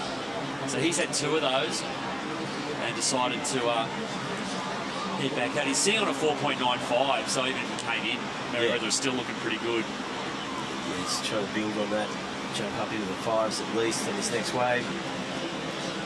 But yeah, they do have the luxury of a little bit of time thanks to Mitchie and Morgs doing the job pretty quickly. So there's Shane Holmes, so he's the guy at the moment in the hot seat for North Shelley. So they're running behind on time, they're running behind on the scoreboard. But traditionally, he's been the guy to get him out of these positions. Well, he's got a lot of pressure on at the moment. And you can see this wind, you know, it swung around to the east-southeast. We got a low tide coming through at around 3:30 this afternoon. It's a pretty low one as well, so we had a 1.7 metre high tide. I think it's a ½ metre low tide. So a lot of water to run off the bank. We'll probably see it change in position. I saw that yesterday. The main focus moved north, and I expect we'll see that again now. At the moment, though, Merriweather out in front. North Shelley, well, pressure is building. Like, yeah, Shane Holmes has to get happening very, very soon. Yeah, they're that's the scene here at Newcastle Beach. So the crew have been down on the southern bank for pretty much the entire time. We've been here over the weekend. That bank holds through to low tide, so well, I think that'll be the centre of the attention this afternoon. But there had been a couple of adventurous crew who've sat over on the north bank as the tides dropped during the afternoon. We saw Joel Vaughan's little brother, Huey Vaughan, get over there yesterday afternoon. So it might be interesting to see strategically if anyone jumps on that at some point. So wide shot looking north there to the baths.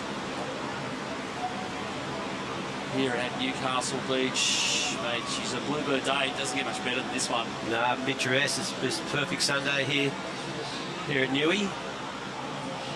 And wow, this is probably one of the slowest heats we've seen, Sean. Yeah, which isn't helping North Shelley. No, not at all. Like at the moment, Shane Holmes hasn't had any opportunity, so he's been out there for around 3 or 4 minutes. Yeah. We've been hoping to have a score locked in by now because they are going to be playing catch up. So defending champs, pressure is building as the clock keeps ticking. But Holmesy's one of those guys though.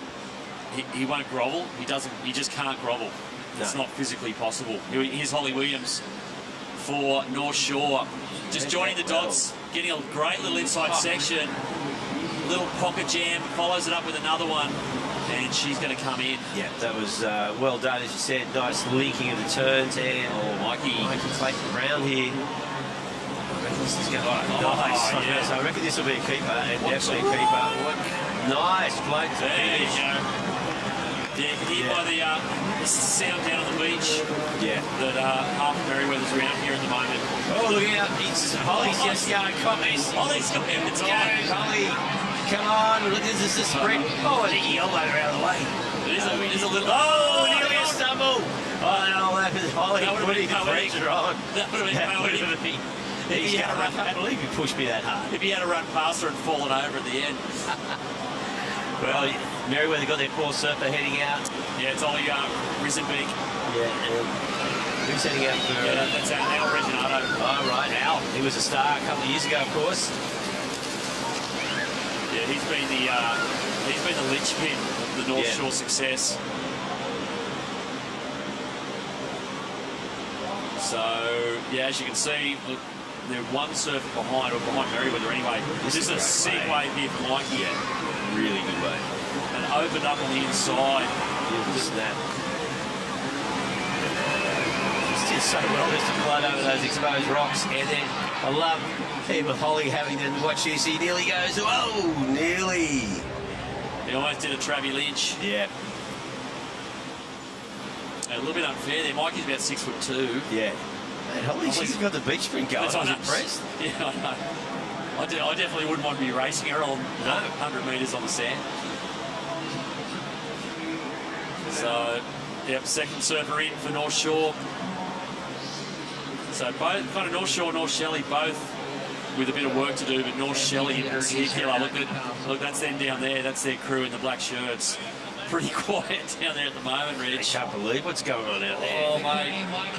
Like we were saying before, though, with Shane Holmes, Holmes is one of those guys you can't go, mate, just paddle on the inside, just grab a 3 or 4. No, that's right. He he's got to physically will not be able to do it because he just paddles out the back and drops anchor and waits for a set and then just blasts it. That's what he does. Yeah, that's what he's going to need to do. But, wow, we've got just over 24 minutes remaining. I think we've got... Vaughan Blakey relaxing somewhere down there on the beach or near the beach. Well, the Reef Tip Beach Bar has been the centre of activity during the entire weekend, and for good reason. It's because it tastes good, feels good, and it does good. Right now, Reef Tip are setting off everyone up here at the beach bar. 10% of all profits go to aiding the regeneration of the Great Barrier Reef in their partnership with the Coral Nurture Program. So you're not just having a good time putting back the tastiest beverages around, feeling refreshed, you're actually aiding the regeneration of one of our great natural wonders. It's a fantastic initiative, and Reef Tip are one of the great partners of the Australian Boardriders Battle. So stoked to have them here, and I'll be heading up there right now. Well, I bet you will. He's got that delivery now. And so Reef Tip, so 10% of their profits going to help rejuvenate the Coral Nurture Program up on the Great Barrier Reef, one of the iconic wonders of the world. Absolutely. There it is, there's the sea looking south down to King Edward Park and then further beyond that down to Dudley. Beautiful stretch of coastline here at Newcastle. Well, I just heard a voice in my head say, don't forget Redhead. Don't forget Redhead. That's on the other side of Dudley. Oh, so that's on just. Well, there you go. Our producer, hails from Redhead, wants to get a plug in. Here we go. This is Ollie Risenbeek for Merryweather. This young guy is flaring. Oh, mate, they're just acing these little inside right-handers. Look at this, he's got another finish. You said the Merryweather guys, they're just serving up ladies on the right of ladies. You can see the cheer coming in. So Merryweather doing the job. And, just wrapping up their 4 surfer. They've got a couple of pace cars there going on. He's gassing. Yeah. Go, Grom.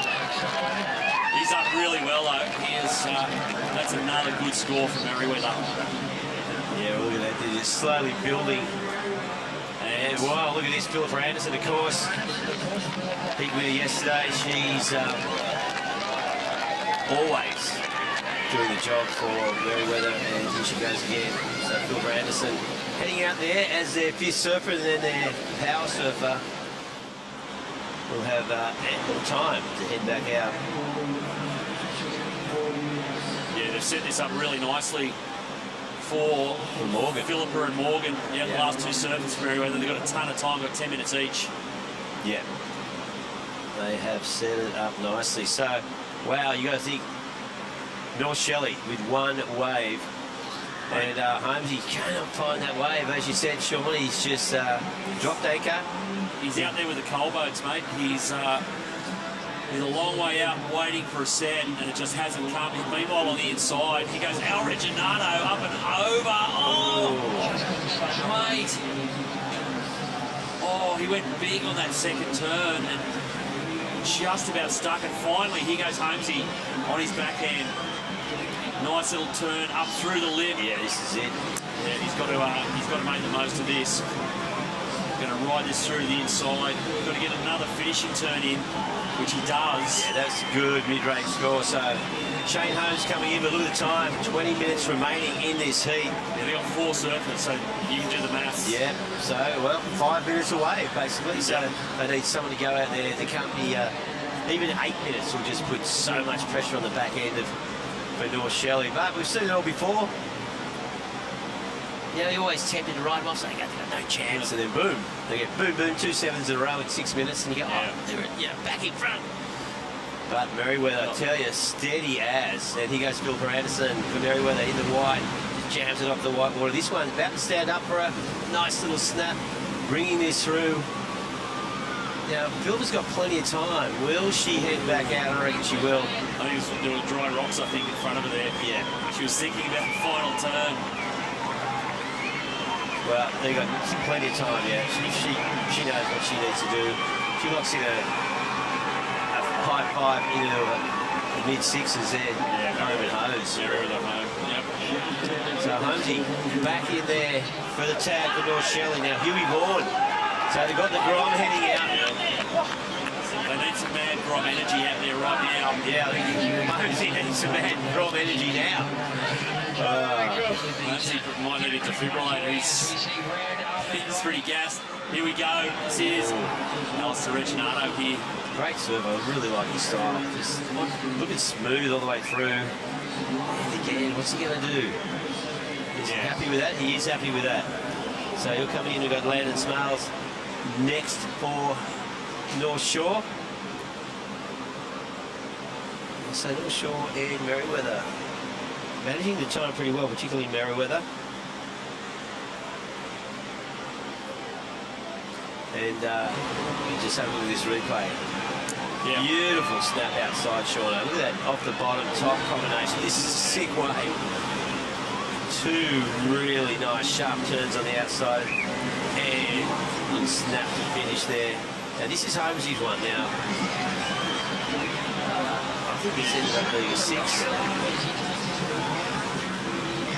So he's pulled it back into contention, or within striking distance, I should say.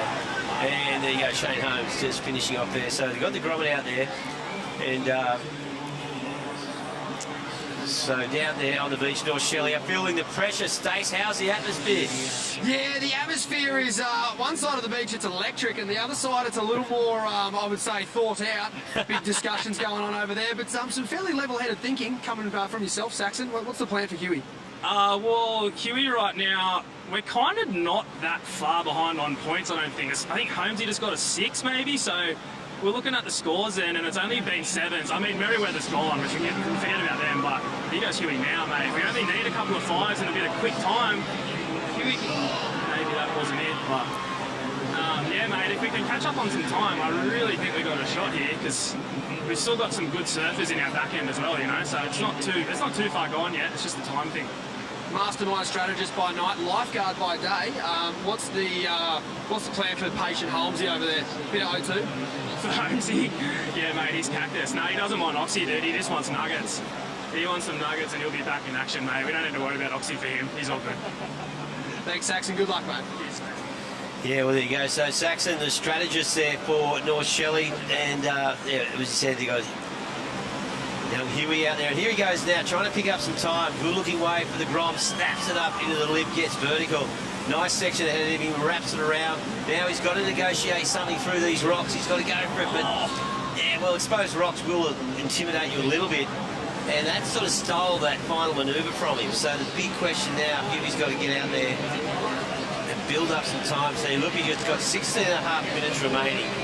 North Shelley still with 4 waves to lock in. So we're getting down to 4 minutes a wave. The surfer, you know, you've got Zoe Ifield to come up, Russ Maloney. So for Russ and Zoe, they do not have the luxury of much time to exercise any wave selection. So they've got to turn and burn. So yeah. And that's going to put brings a luck element into it. They've just got to catch a wave as soon as they can. A lot of them aren't standing up as we saw before, and as you said, Sean, a lot of those lefts are a little bit crumbly. They are hard to negotiate, and now we've seen on the inside that last hit off the top, that closing manoeuvre. It's whether or not you have the exposed rocks underneath you or not, so it makes things very difficult. As we see Philippa, big jamming turn.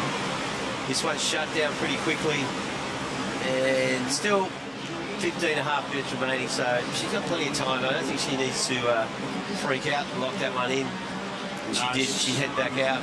He's already sitting on a 4.5, so she's pretty sweet there at the moment. Huey Vaughan, though, he's got to get going. In the inside here, now he's going to have to watch out because it's getting pretty dry on the inside. Here we go, big wave. Went for it. Wow, uncharacteristic as we see. North Shelley can't take a trick at the moment. No. Yeah, this is Landon Smales here for North Shore. Kid's good. He's a good longboarder, actually. Champion longboarder too. But he's done really well. He's turned and burned for North Shore. Yeah. So then, last wave for Al Reginato was 7-2. So suddenly North Shore are looking really good. Yeah, there is a lot of pressure on North Shelley now, defending champs. So Huey is in. He locked in a 3.4, I think. And now we got, the spiritual leader of North Shelley, Russ Maloney, heading out. Anyone can bring it home. It's Russ. Yeah. And there's Blake Wilson for North Shore. A bit of a tactical move. Russ is down to the left there. So he's done pretty well down there in the last day. In the surf, pre-surf yesterday, he was on that left and lighting it up. But he's got to... He's just got to find something and come back, but it's starting to look pretty tough for North Shelley. The other club we haven't even mentioned for about 15 minutes is Burleigh. So they have. So they had Hanada Ozawa out there for a long time, and so Mia Huppets is out there for Burleigh right now. We're seeing Phil Branderson come in from Merriweather. She's done great as usual. So yeah, that'll be at 4.5. They'll sit on that. Now, I just had a look. Russ paddled straight out in front of the Oakley paddle box, whatever they call it. Yeah, sorry, Oakley. So he's gone straight out in front. So he's looking for one of those. Must be punchy left or right out there. We can get 2 or 3 quick turns in and try and catch some time. There goes Morgan. Mate, he's looking at a Sunday stroll. Yeah, he's so casual. Well, he's got 12.5 minutes, or just even more. Merriweather are that far ahead on the scoreboard and the clock. And old Morgs is just doing a light job. Well, there goes Russ.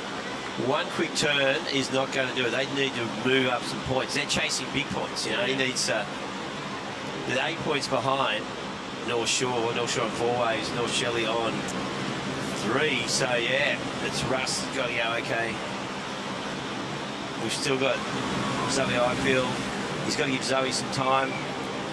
And then they got, of course, Joel Vaughan, power surfer, who can throw down an 8, 9 with his eyes closed, as long as he hadn't fallen on the last turn like he did that first wave. So pressure is building here for North Shelley. Well, the other thing, Burleigh have just disappeared. It's like they've got there in the Bermuda Triangle out there, Reg. We haven't even seen them. They opened strongly with Matty Job 7.0. Yeah, with 7.0. And then they've... Hanada got a 4. They've just got MIA. Well, he got that 4 in his first wave. And then he's still out there, right? No, well, I'm pretty sure he's back in. There's Mia Huppets. Yeah, so Mia Huppets is out there now. But Burley have just been absolutely squeezed by the clock here. Yeah. So, yep. Now there's a clearer picture of what North Shelley have to do. They are 6.2 behind, and here we go for North Shore. Nice jamming turn off the top. This is Blake Wilson. And again, mate. Sharp turn. Oh, it's kind of just about making it impossible now for North Shelley and Burley. Because North Shore are really catching fire here now. Yeah. So that's 2 solid turns for Blake Wilson. So that's a 5 or a 5, maybe a 6. And they got Al Reginato to paddle out as a power surfer with 10 or 11 minutes. So, but once again, as we know, the power surfer can only catch one wave, and it counts. Here we go. Russ Maloney for North Shelley. Looking for this one to stand up. Little driving turn on the outside. Hooks it up. 2 turns to finish onto the sand. Okay, now. Still feeling it. There's life, there's hope. You can see Jolie Moore there. He's gone, righto, just give me one crack at it. Yeah. Well, Zoe Ifield's heading out now because Zoe, she's a boxer. Amateur boxer. I don't think she's been defeated yet. And poor old Russ doesn't like to hustle too much. He's probably not enjoying this, the experience of where North Shelley are at the moment. There's Zoe Ifield making her way out. She's done great so far in this event, but she's got a lot of work to do here. Yeah. Because well, look at the difference now. That last wave just came in for North Shelley. Yeah, there's Mia Huppets for Burley. Just working this up. Great little wave. Just getting busy on it. Oh, nice. Great turn out at the top and avoids the rocks. So she's in. I think she was straight out the front as well. So Burley have got 9 minutes to get 3 waves. So Rico Hagel heading out now for Burley Heads. Wow, that's a big ask. 3 waves in 9 minutes, but and they've got to be scoring waves. You go out and get 3 ones pretty easily in 9 minutes, but it's quite pointless. So here goes the young bloke Rico. Yeah, they're probably just going to send the Grom on a kamikaze mission just straight out the front. Just go, mate, find something, do an air rev, and get in. Yeah. Well, so North Shelley, defending champs, are they going to bow out in round 2? Who'd have thought? Yeah, they are in all sorts here. Regular finalists over the last 4 or 5 years, defending champions. But look at Merriweather, of course they didn't make it through the regional rounds, and they had to battle through the local trials yesterday morning. And I reckon, mate, if they get to the final and actually win it, mate, they will go, mate, they didn't give us the wild card, we had to go for the trials. Go for the trials, that's right. So, well, luckily they're from this area. Yes. Yeah. Yeah, well, totally. They wouldn't have had a chance at all. Yeah, Point Lookout didn't get an invite to the trials, did they? So North Narrabeen, of course, secured the wild card as previous winners, and up and riding now, Zoe Highfield. Unfortunately just falling there. Zoe needs to get out there and they're going to bring her in. Okay, so that's going to send Joel Vaughan out. Well, it's basically, you've got 3 minutes each. Here's what they've got, so it's basically one wave and done. So she's done great. She's got out and got something, but again, it's not going to drag North Shelley back into it. Yeah, 175 for that. So it takes them to. Well, look at that. Okay. They've already got North Shore with a 7.5 lead after 4 surfers. They've both got 1 surfer left, so the only way this can happen is if North Shore need to stuff it up. Yeah, Al Reginato needs to do something hugely uncharacteristic and fall on the takeoff. And then not make it in. That's right. So, because there's still that potentially losing to 5 points, but He really thought about doing that. Of course, you only get 1 shot as the power surfer at that wave, so as soon as you commit and your hands leave the rail, that's your wave. So he had a good look at it, decided he didn't like it. Still got 7 minutes, he's still got time, that's why he was a bit choosy. Yeah. I'm kind of thinking Zoe Eichfeld should have got out and tried to go to 3. 1.75, that wave was never going to be any more than that. Yeah. But it elected to come in, and so Joel Vaughan is chasing a huge score. Needs to get an 8 or better. To at least keep it alive. To at least keep it alive, that's right. And even a 9. And hope for a miracle. Yeah, that's it. Well, here's the Grom. This is Rico Haybiddle for Burleigh, who are in an even worse situation now than North Shelley. They are so far behind on time, and he's just fading this nicely.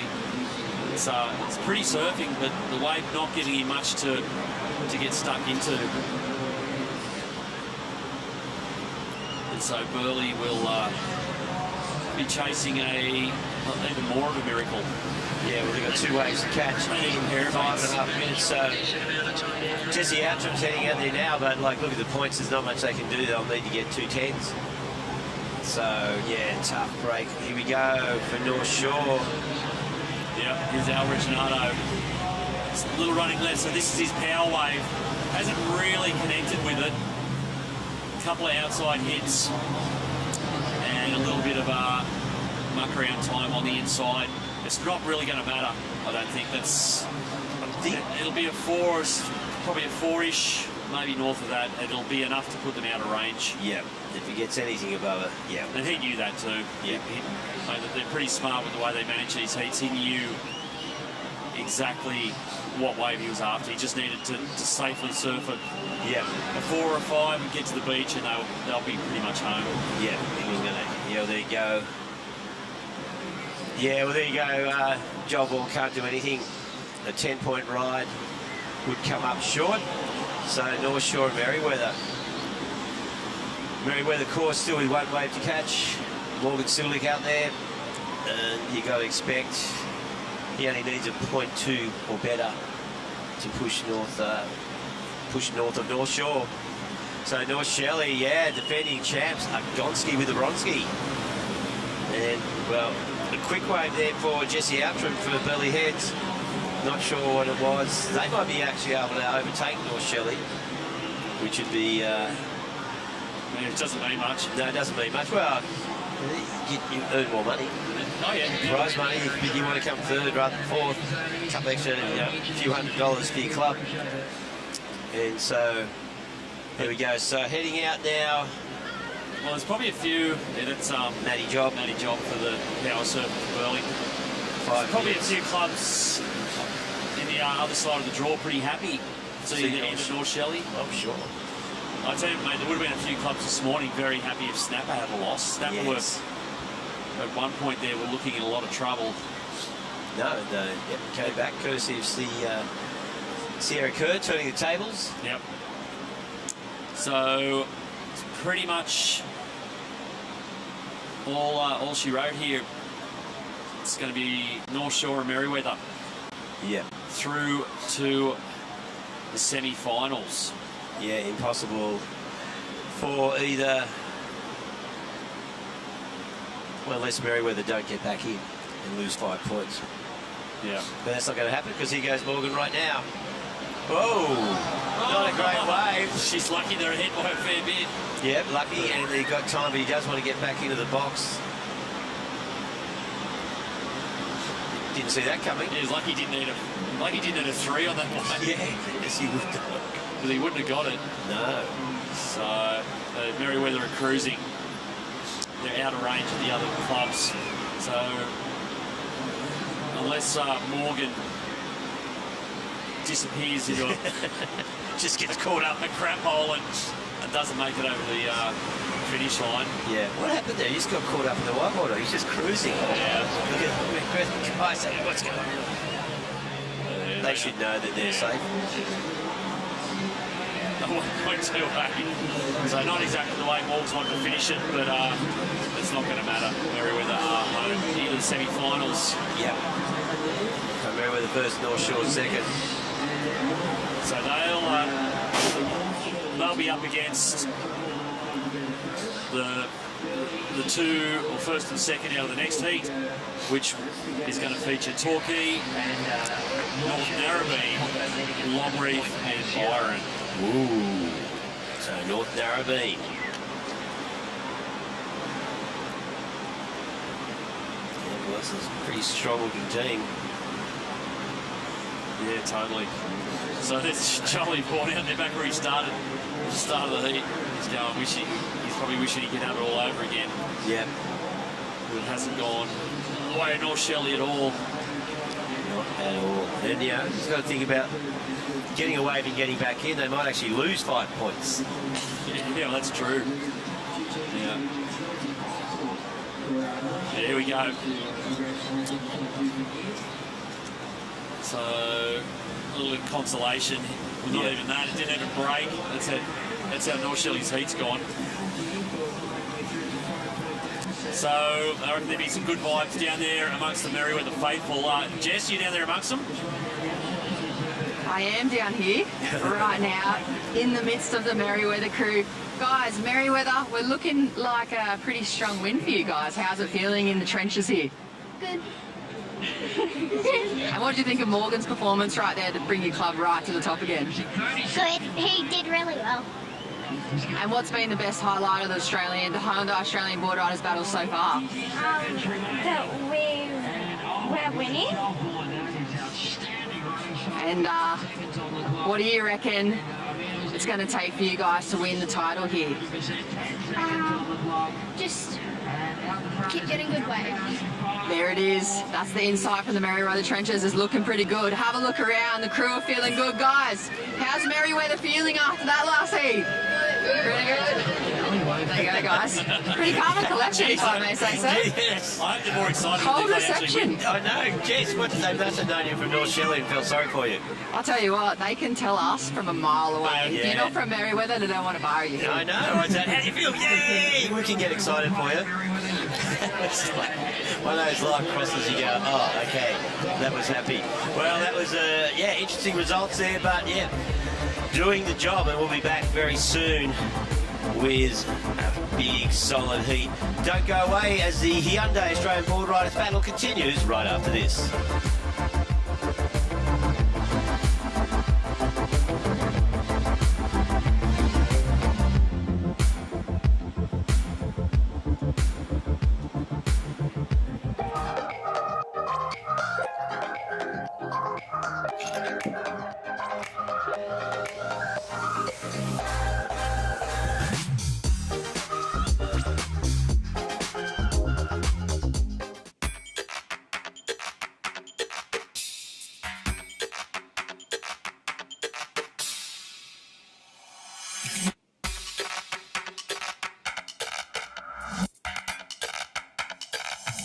At the end of the day, we're trying to grow and grow sustainably.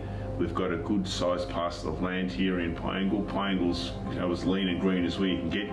We're equidistant from Adelaide, Melbourne. We're 9 hours drive from Sydney. So we're in a very good position. We're right on the river. Andrew Peace Wines has got a good water holding strategy. So we're definitely trying to grow our business. Our wines this year will be 100% vegan whites and reds.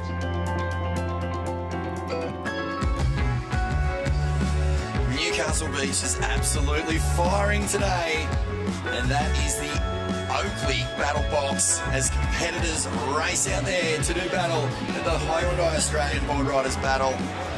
Far out, what a morning, a huge upset just taking place. The defending champs, North Shelley, eliminated. Vaughan Blakey, Jess Starling in the commentary booth, and this is a huge heat. Torquay Boardriders, North Narrabeen, Longreef still cracking, and Byron Bay out there. So this is quarterfinal action. Jess, what a morning, and look at this. That man, unmistakable. Nathan Hedge for Narrabeen. Now I know Narrabeen is close to your heart, so nervous. Nelly sitting next to me right now. I actually am quite nervous, to be honest. I was just with the team before I came in here, and usually I'm down the beach. I'm like the biggest fangirl down there. But Yeah, I just spoke to all the team. Everyone's feeling really fired up, but I always get nervous, especially for the first tag team heat. You know, it's just like, oh, you just got to get it out of the way. Yeah. So, but no, I'm sure we'll be fine. And there is the matchup on the TV. We have Torquay Boardriders, North Narrabeen, Longreef or LRSA if you want, and Byron Bay. So Byron put together a pretty clutch performance in their opening round with Dakota needing a 3.2 and in the last minute got a 3.22. The miracle of Main Beach, they're calling it. Oh, the miracle. I mean, he was sitting in that Oakley battle box, the prison, and I was interviewing him, and I was saying, what do you think? Do you think Willsey can get away? They had their master out there, Danny Wills, former world #1, and he was like, no, we're done. We're done. There's no way we've got this. And I said, come on, mate. Miracles happen down here at Main Beach. And sure enough, Willsey got a wave, used all that triathlon training to work his way up the beach. He got in, Coda paddled straight out into this little right shorey. And it was a master stroke having him as the power surfer. As we join the action right now, snap off the top. This is a real racy one. It actually looks like Dakota is opening things for Byron here. So they've mixed it up. Solly Bailey maybe pushed down, a little snap to slide above the rocks. I think they're going to send him out. We're seeing the average scores needed to progress go a lot higher now. So in the past, you're averaging around 5 for each team rider. You could probably get through. Not anymore. We're starting to see that head up towards 6s and 7s. I was speaking to Tookie. He's one of Narrabeen's ex-coaches, and he's saying between 28 and 33. But here is Dakota said this was his opening ride. I didn't mind this wave. He throws the fins over the rocks and rides out pretty cleanly and dodges that rock there. So I believe Jess was calling it the surgeon's table earlier, those rocks. But yeah, Tookie was saying between 28 and 33 points he thinks is what is needed to make each round. So Byron Bay, 4.25, and Dakota just thinking, doing the maths in his head, going, no, I'm going to need a little bit more than that, and he's probably right. I think based on what we've seen in this round quarterfinal action, there has been some huge performances, and the other thing that there's been is a couple of big upsets. So the defending champs, North Shelley, sadly eliminated from the event. Merriweather, who got in on a trials win this morning. Oh, here we go. The #1 team surfer in the world, you'd have to say. Nathan Hedge, look at the froth, mate. This guy is ready to attack. The hog puts it up and over. And a fourth turn with a little shimmy. And look at him. Look at him.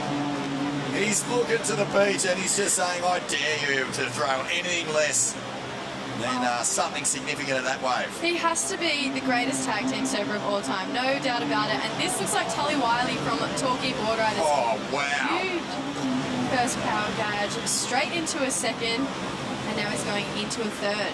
Tully Wiley, I think you'd have to almost come in on that, wouldn't you? Just two big power hacks. Just thinking about Dakota's wave, 4.25 is much better than that. So you know that he's going to be banging good points here.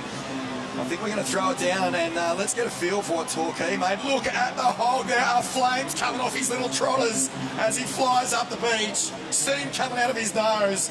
Oh, I hope there's not a truffle field down there. He'll just be face deep, rooting around for the truffles. Look at him go. Oh, there's no one better than Nathan Hedge. The vein. He's got a vein on his forehead. Not unlike Angelina Jolie. It's got its own Facebook page. And it is at full throb. Oh my gosh.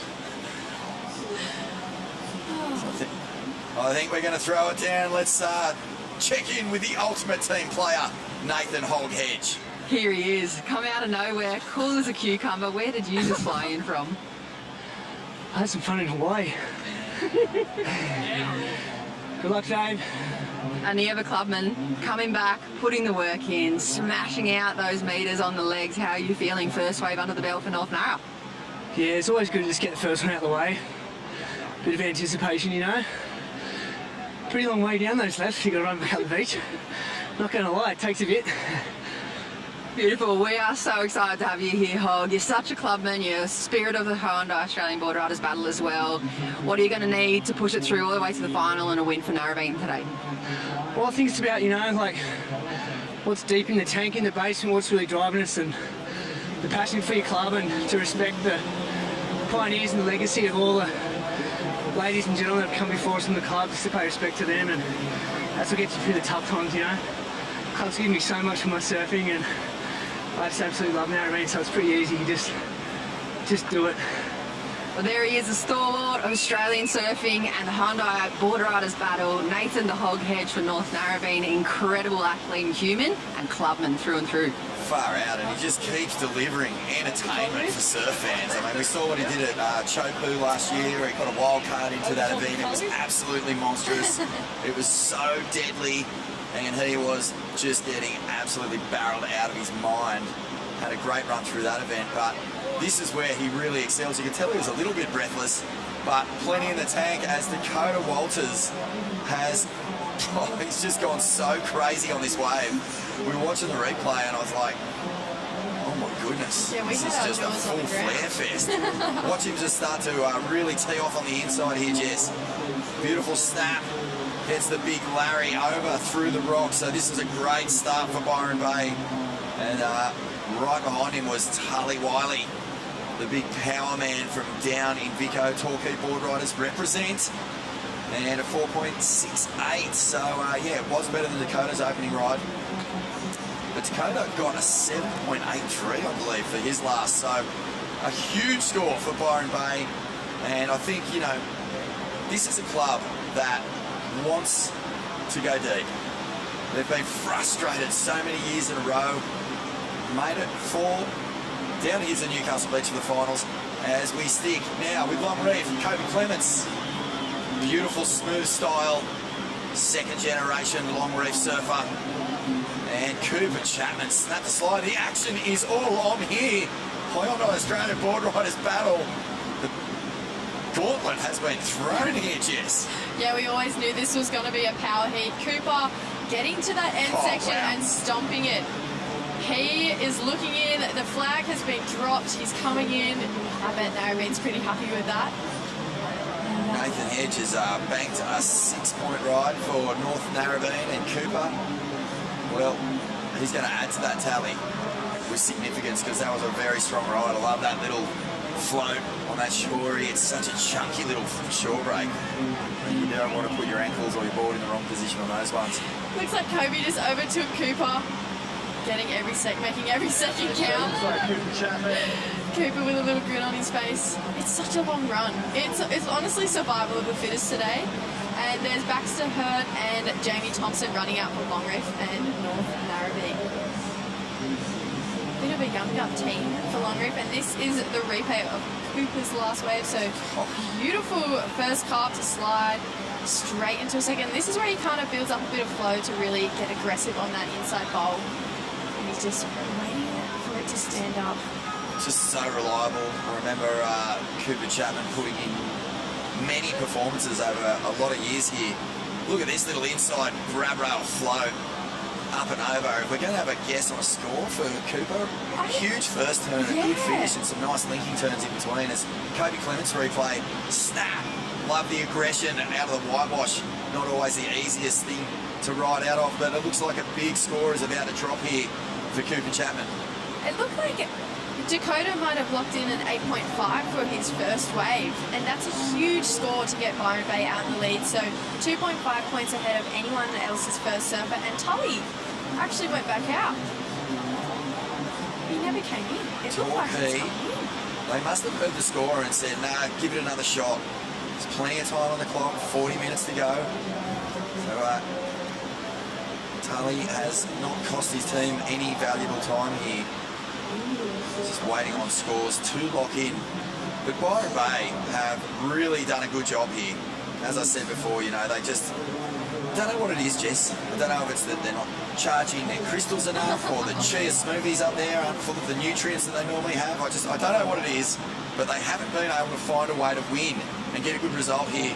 I think this year, especially after that momentum swinging last-minute miracle at Main Beach this morning, they could be a real hot shot for this title. I don't think I've ever seen Byron Bay look so strong as a team. You know, I think you're right. Maybe they're not charging their crystals enough, but they definitely have before this event. They're looking strong. They didn't look like they felt the nerves. And it looks like Kobe's score for the 2 backhand turns, so he got a 5.48. That's not a bad start for Longreef. No, it's a good score. As you were saying, you kind of want your average to be around about 5 or 6. Better than that is great. Any lower than that, though, and you're going to put pressure on the rest of the team to make up the difference. So Byron Bay off to a flyer at the moment here at Newcastle. And it's North Narrabeen in second. We are still waiting for a score to drop for Cooper Chapman.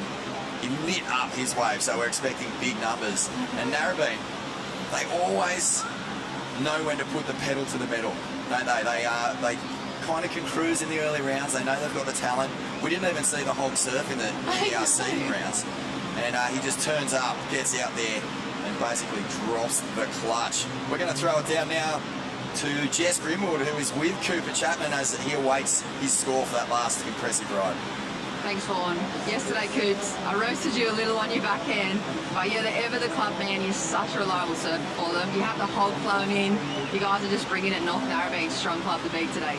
Yeah, we bloody love doing this Boardriders battle, and we don't probably have our strongest team we could put in with Dylan and Geordie away at the moment, Laura overseas, but our depth is so deep, and Hoggy flew back from Hawaii to surf today, so yeah, I feel like I kind of did my job just then. Didn't get it, I don't know what score I got, but kind of did my job, but yeah, it was fun out there. Yeah, we're still waiting for those numbers to drop from you guys, but you started off pretty strongly with the hog score, and you've got pretty good contingency and membership here on the sand today. Talk to us what it means to be part of one of the best clubs in Australia. Oh man, you've got Damien Hartman, Simon Anderson standing right behind us, supporting the crew, so it's pretty special to have legends like that part of our club, previous world champions, the inventor of the thruster. It's a very special place in my heart, North Narrabeen, and I'm very proud to be able to represent them.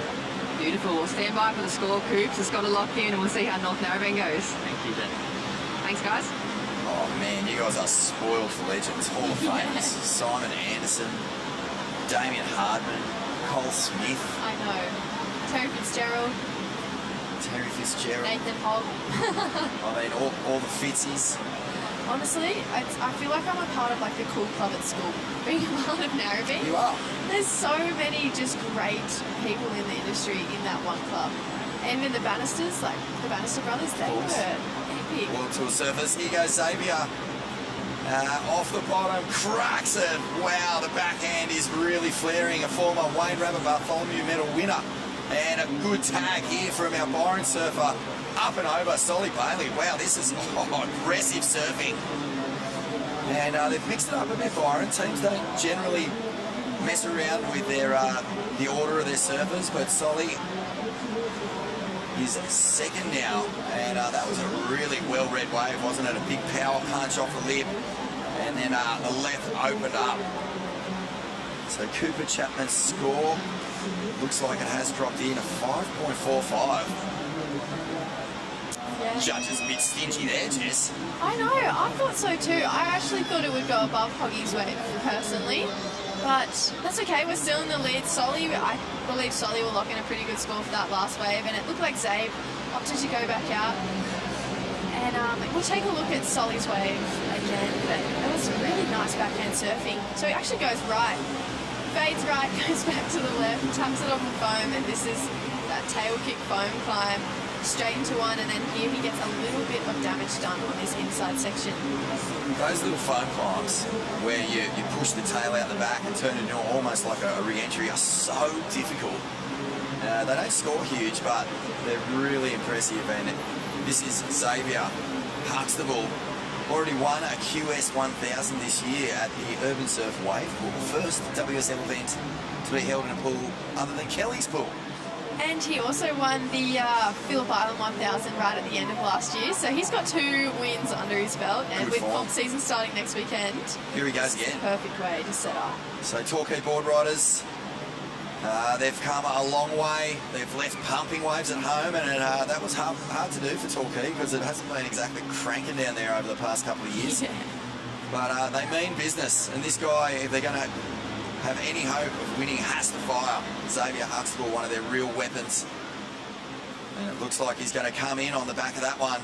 So their master will be up next, Troy Brooks, the tricky chook, turning back the clock. Earlier this year, he competed in a teams event for Torquay up at Snapper Rocks. Yeah. Got a 10-point ride. I was about to say, he went to town up at Snapper, and here's Jamie, the boy from Northie, so he gets a nice first turn and decides to opt out of that one. I believe this is Jamie's first ABB with the club. And here's Baxter Hurt from Longreef. He's going to want to get another wave under his belt, but looked like Solly Bailey locked in a 6.48, so Byron Bay is back up in the lead, and we'll go down to Jess with Solly down the beach. Thanks, Jess. Yeah, I am with Solly. You keep changing up the roster, Solly. Tell us what's going on in Camp Byron at the moment, because you've pulled off some beautiful miracles already this morning. Oh yeah, the first heat, you know, we got it out of the way. You know, it's actually fun. It's good entertaining to watch that stuff. But for us, it was, and I'm sure everyone at home was all in the heart and pretty stressful. But yeah, we've changed it up. Just trying to find that sweet spot. We've got a really amazing team this year, and the team spirit's so high. So just finding the right little system that's going to work for us and take it all the way. And 6.48 for that last ride's got to feel good setting up the rest of the team for today. Yeah, for sure. Yeah, my job's just to keep it consistent, put those sixes there. If I can get something better, get a better wave, light it up. But those sixes will keep the scores up there. Beautiful. Well, very humble club at the moment. They all ran away as soon as the camera came. Who are a few of the faces behind the scenes that have come down with you guys today?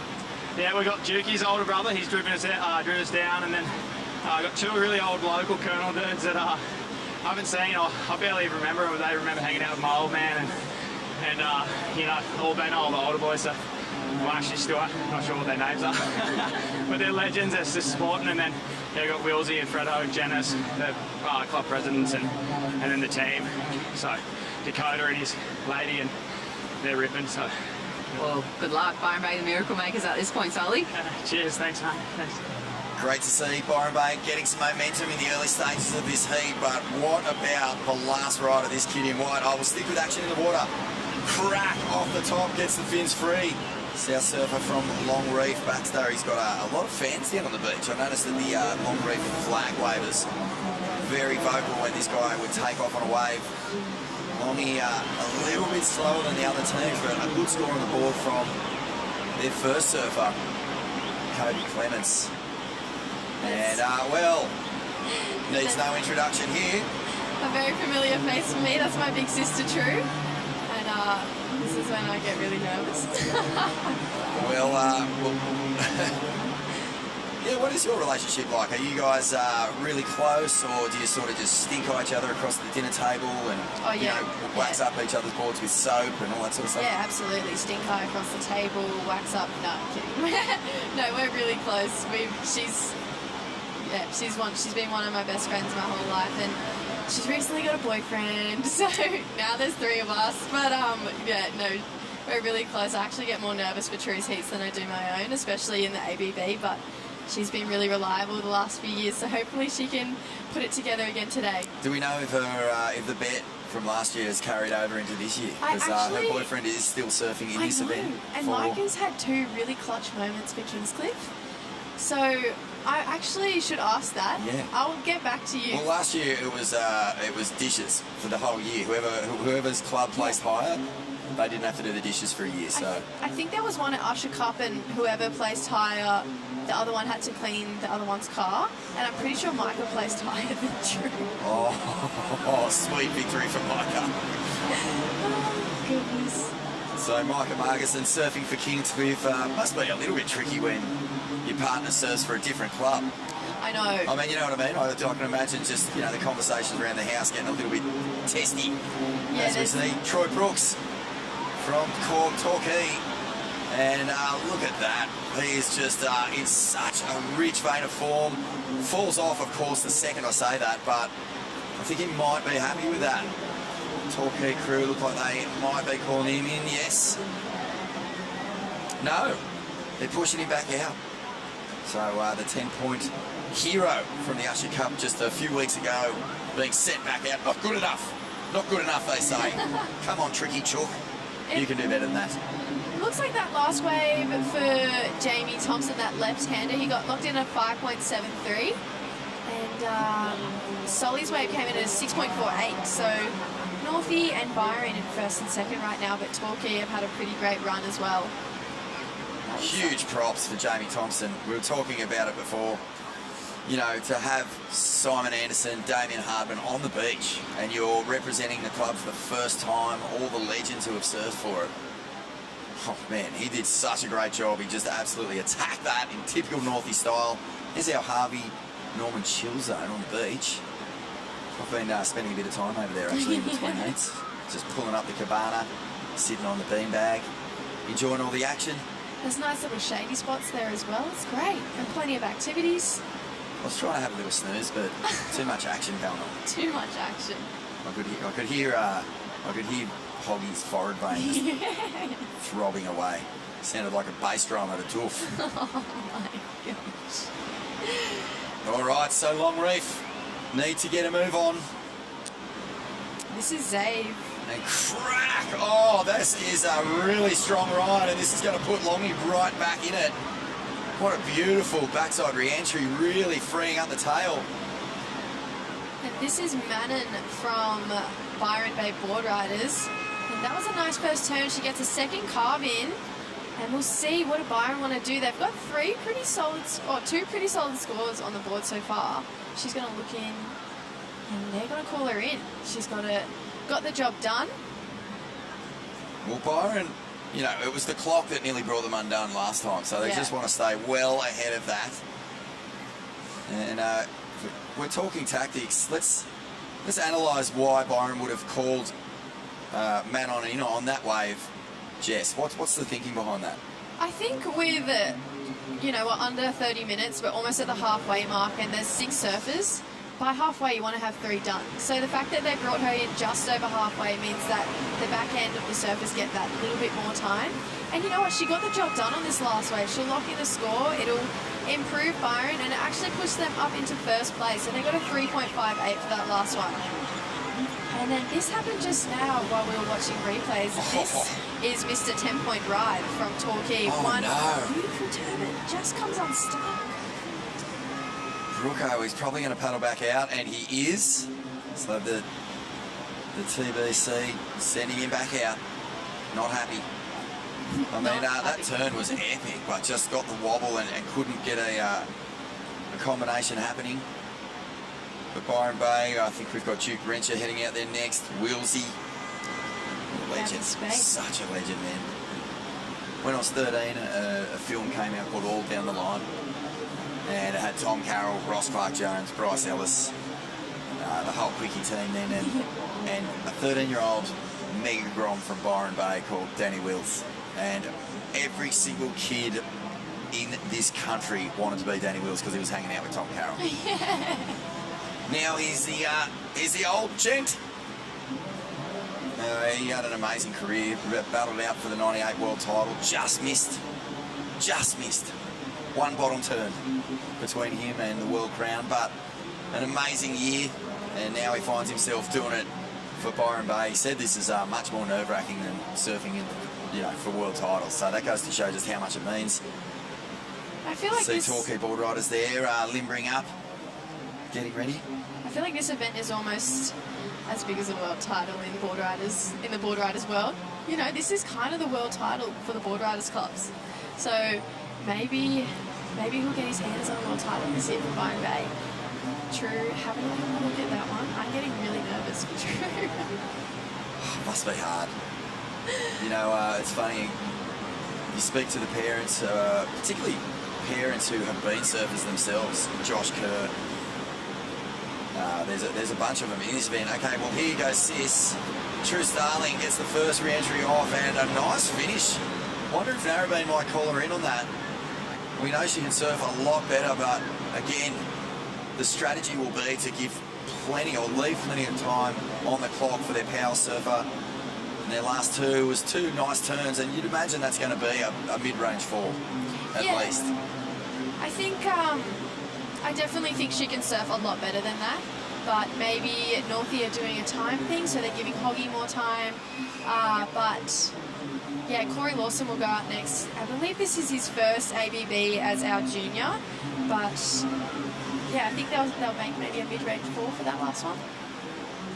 Well, that'll be job done for True Starling. Always makes a big contribution here. Has taken it all the way to the win. Been part of a winning team. Yes, she has actually twice. She, there's my little cousin running next to her. What's he saying? What would he be saying there? Go True! But no, True won. She was part of the winning team back in 2020, and she was the reserve. I believe Laura was a part of the team, but it was her first proper team experience the first year we won, I think in 2017 maybe? Way back when. But no, yes. Oh, smoke. Speaking of legends, what about Laura Ennerbach? Oh, Duke Wrencher there, just coming unstuck. And that wave she paddled at that outer reef in Hawaii, just on that recent eddy swell, was a full game changer. One of the biggest waves ever paddled. She's mind-blowing to us and all of us girls who are part of the club. She's such a role model for us, but yeah, she definitely scares us a little bit. They are some big waves that she's surfing. And there's Corey Lawson, so on his debut appearance for North Narrabeen's junior surfer. I spoke to him. Hoggy was giving him a bit of a psych up in the tent before they went out. Oh, sounds terrifying. A Hoggy psych up, I mean, it would work. Hoggy just has a way of making you feel so good about yourself. Just with a few words and just knowing that you just got to go out there and do exactly what you want to do. But it's a really, great format, you know, this event. It's probably my favourite event to come to every year. You feel like you're a part of the community, and there we see that last one for True came in at a 5.68. So it's kind of been a battle for first between North Narrabeen and Byron so far, but it's still very close between all the teams. No one's really run away with it yet. Well, this heat has been flaring, hasn't it? It first came out of the gate, it just lit up. Big solar flare, we just had non-stop action, and now the ocean is taking a little breather. We'll just give a shout out to one of our support sponsors, Asiona, and doing wonderful work with infrastructure, creating better places for a sustainable future, and big supporters here of the Australian Board Riders Battle, the Hyundai Australian Board Riders Battle. It really depends on a lot of these partners, and Asiona are really far out. They're doing such great work with that infrastructure that we need, with an eye to the future, so that we're environmentally looking after ourselves. Yeah, they're a great company to have on board, and yeah, I can't wait to see what else they do more of. And it has kind of gone quiet. It looks like we've got two teams with Byron and Narrabeen locked away 4 surfers.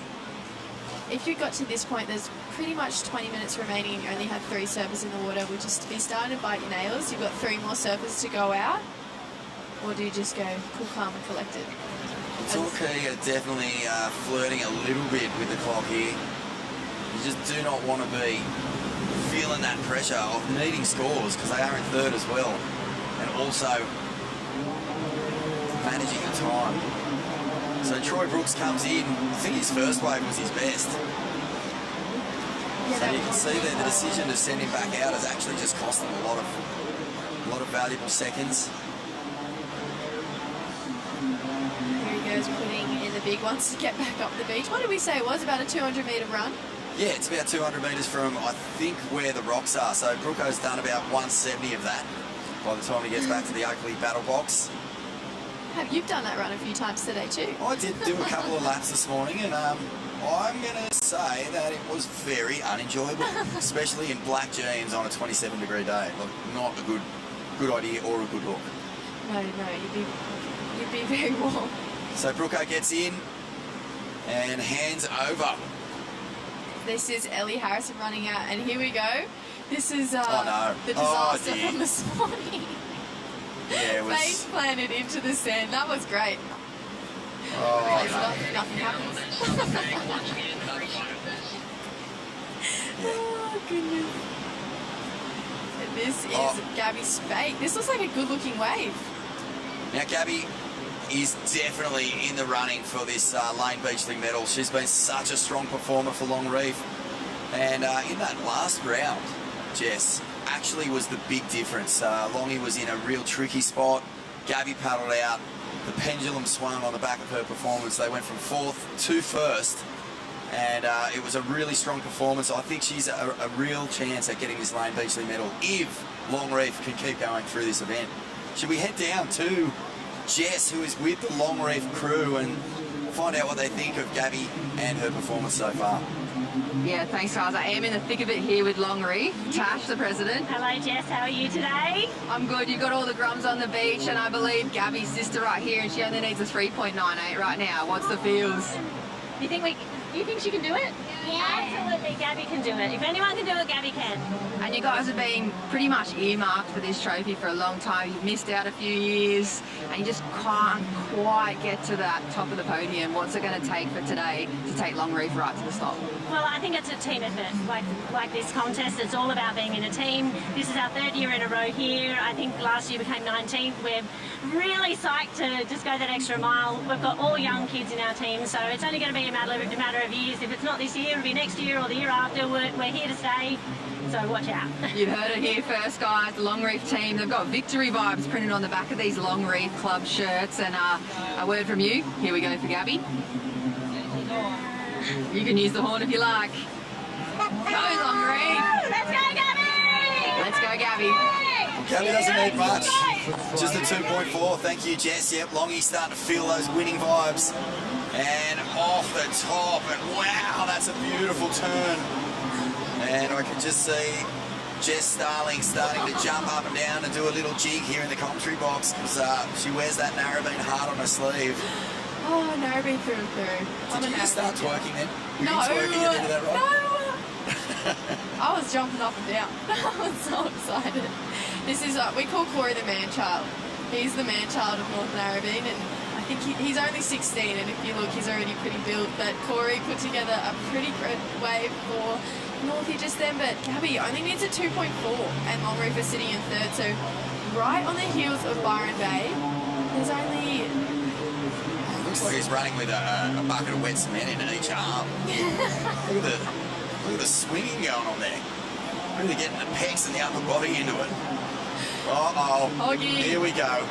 Well, there's 17 minutes remaining. This is unbelievable performance from Narrabeen. You can see the hog. He's got 17 minutes. And he's still running out there like he's only got 30 seconds left. I'd be interested to see if he's going to sit and wait, or if he's just going to turn on the first thing, try and keep the momentum going. But how's that? He was running down going, how good's this? Oh, there's no one quite like Nathan Hedge, is there? Absolutely no one like the hog. This guy is an Australian surfing icon. He's had an amazing journey in his life, you know, radical highs, radical lows. But in the past few years, he's just turned into one of the great entertainers and one of the true inspirations in Australian surfing. As we look out the back, and I think this is Gabby, so gets a nice turn off the top. This thing's starting to stand up. Crack again. This is exactly what Longreef were needing. A beautiful drawn-out bottom turn. Gets the connection, and again, Gabby Spake. We said before, if this isn't a standout performance and a breakout performance in the Hyundai Australian Boardriders battle, then nothing is. No, Gabby's a very reliable surfer, but I am biased, so is Nathan Hedge. Honestly, in my opinion, I would say he's the greatest tag team surfer of all time, and he's definitely, you know, an asset to our club. Every single comp, I don't think he's ever scored below a 6. He's so reliable, and he's the glue to the Narrabeen team. Him and Maddie Cattle, they are the glue to Team Narrabeen, and we're very lucky to have him. And this is a replay of Gabby's wave, so she gets under the foam, and that's where she really releases on her backhand. And here, that bottom turn was so beautiful, and she gets another turn in, comes back to the section, and there is Nick James. He is stoked with that one. I believe he's team captain, and there is Team Longreef. Excited about that one for Gabby Spake. I just got goosebumps from that performance of Gabby. You know, under pressure, time ticking down, and puts it in. Meanwhile, this guy, Duke Renshaw, and he's been out in the water for a while, so the momentum for Byron. They came out of the gates flying, and things have just slowed down a touch as Dukey finishes off this ride. They've slipped down into 3rd, but yeah, they do have some scores to be locked in. But Gabby Spake, so impressed with the way that she put that together, that ride. You know, it was a beautiful wave selection, and it actually put Longreef, who were in 4th by quite a distance in the early stages of this heat, are now in a qualifying position for the semi-finals. And this is Ellie Harrison. Speaking of young, unearthing talent, Ellie Harrison, 2 great backhand turns from the young lady from Torquay. She's looking in. Oh, they got to send her in. They're sending her back out. It looks like Ellie's had an amazing year on the junior tour and the QS.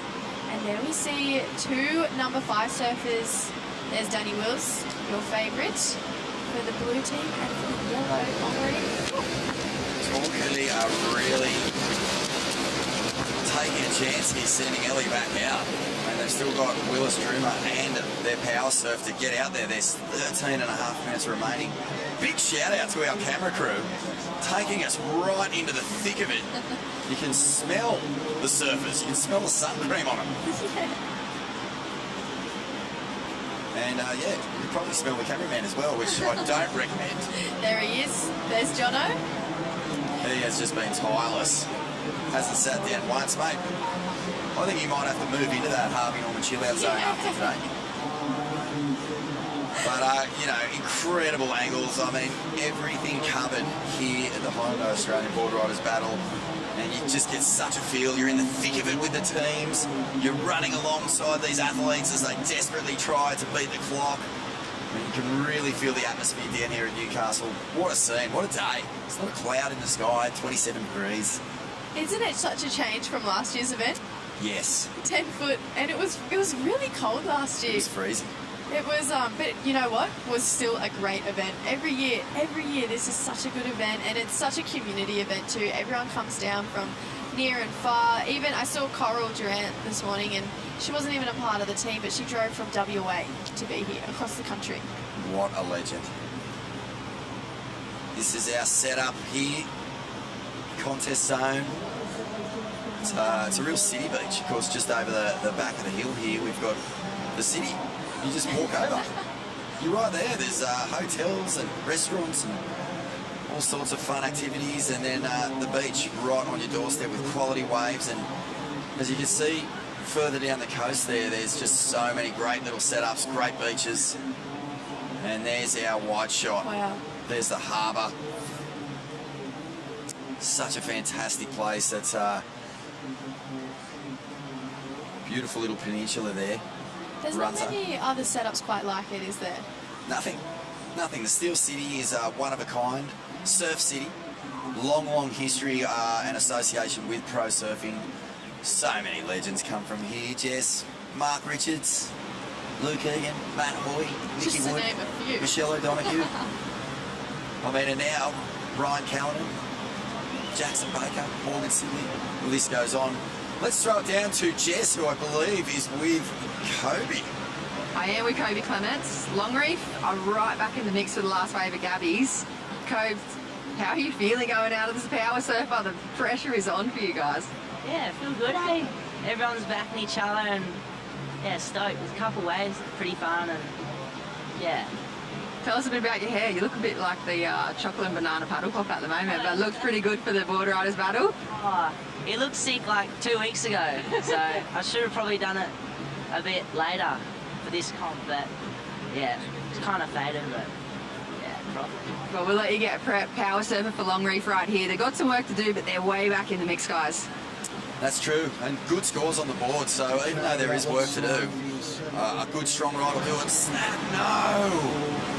Oh, this is huge. They sent Ellie Harrison back out there, and she slipped on her final turn. Now this will be Narrabeen's last wave. Let's see what Nathan Hedge can do. And of course he just whacks it. Comes off.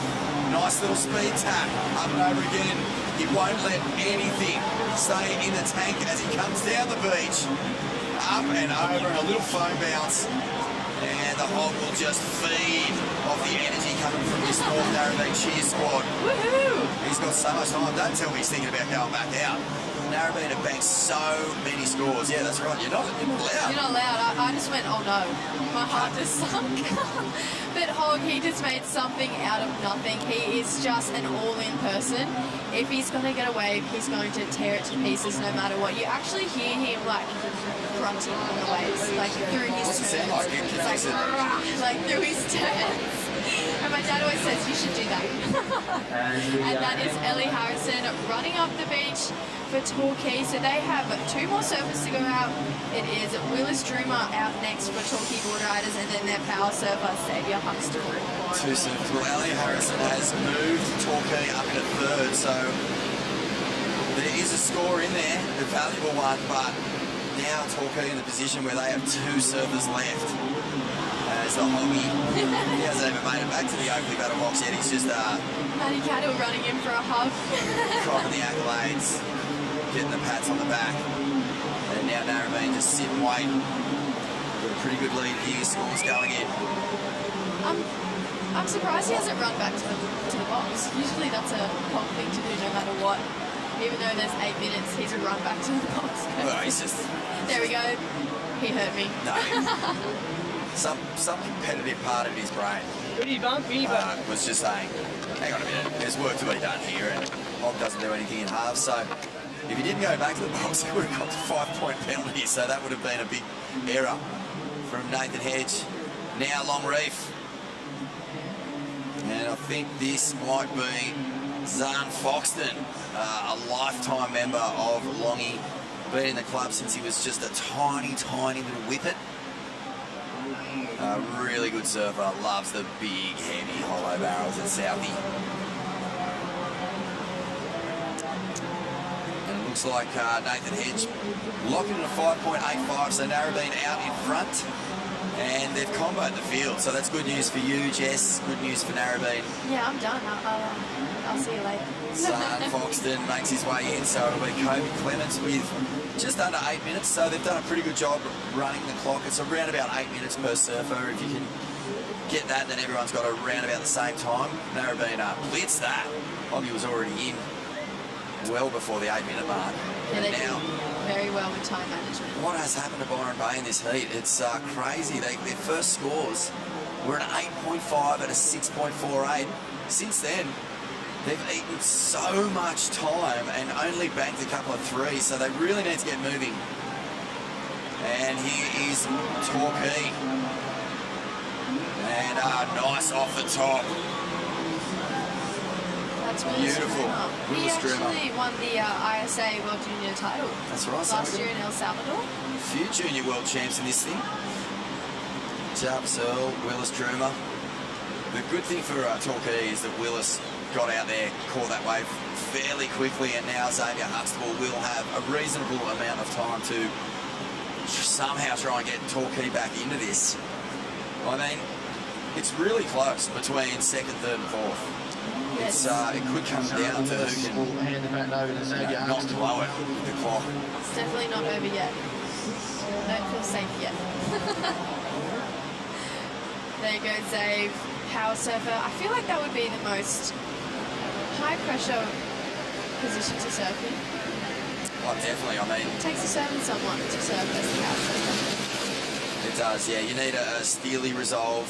You've got to be able to carry the weight of your club, of your community, the hopes and expectations of your parents On one way. or carers. And you've got to make it count. One way, no errors. See, that seems really stressful to me. It is stressful, you're right. And we've seen a few clubs come undone with, you know, critical falls in the dying stages by power surfers. Byron Bay's momentum in this heat really has come to a screaming halt, so they've got to find a way to get some scores.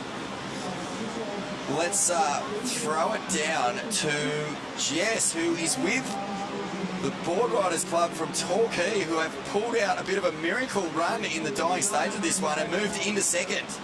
They have, and I'm not surprised either. Yesterday they finished equal first on a count back on the rankings, and Kale Druma just put down a score. You guys back into 2nd position. Tension's tight here for Torquay. It's one of those heats where no club's really blown it away. Like a lot of 5s and 6s. Byron had the 8, but they've got some 2s and 3s. So World Junior Champ goes and clutches up, gets a 4-7 in 3 minutes, and now it's down to our Iceman, our big Ranger, Hucker. There's no man I'd rather have in this position. His heart rate doesn't go up ever. So we've just got to outscore the other clubs with this power wave. But yeah, there's no man I'd rather have than Hucker do it right now.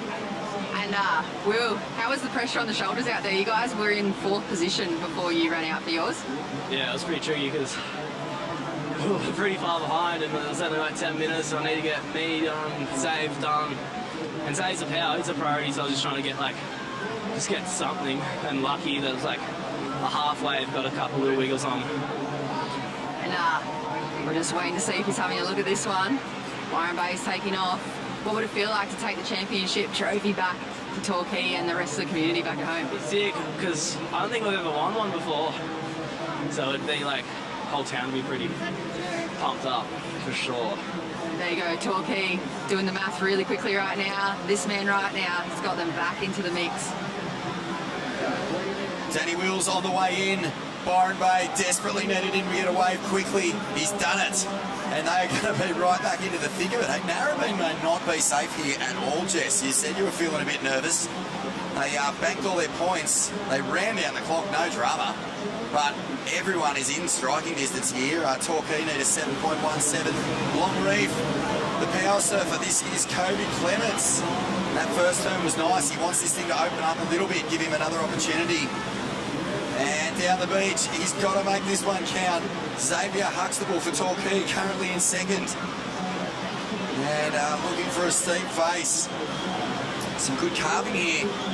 But where is the explosive manoeuvre with some big points?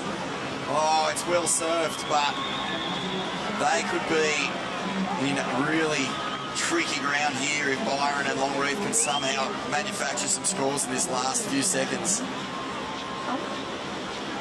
I'm on the edge of my seat. Yeah, this is hectic. So North Narrabeen holding down the lead. Torquay in 2nd. We know that their power surfer, Xavier Huxtable, he surfed a nice wave then, but it wasn't dynamic. So big scores maybe not on offer. And this is Kobe Clements from Longreef.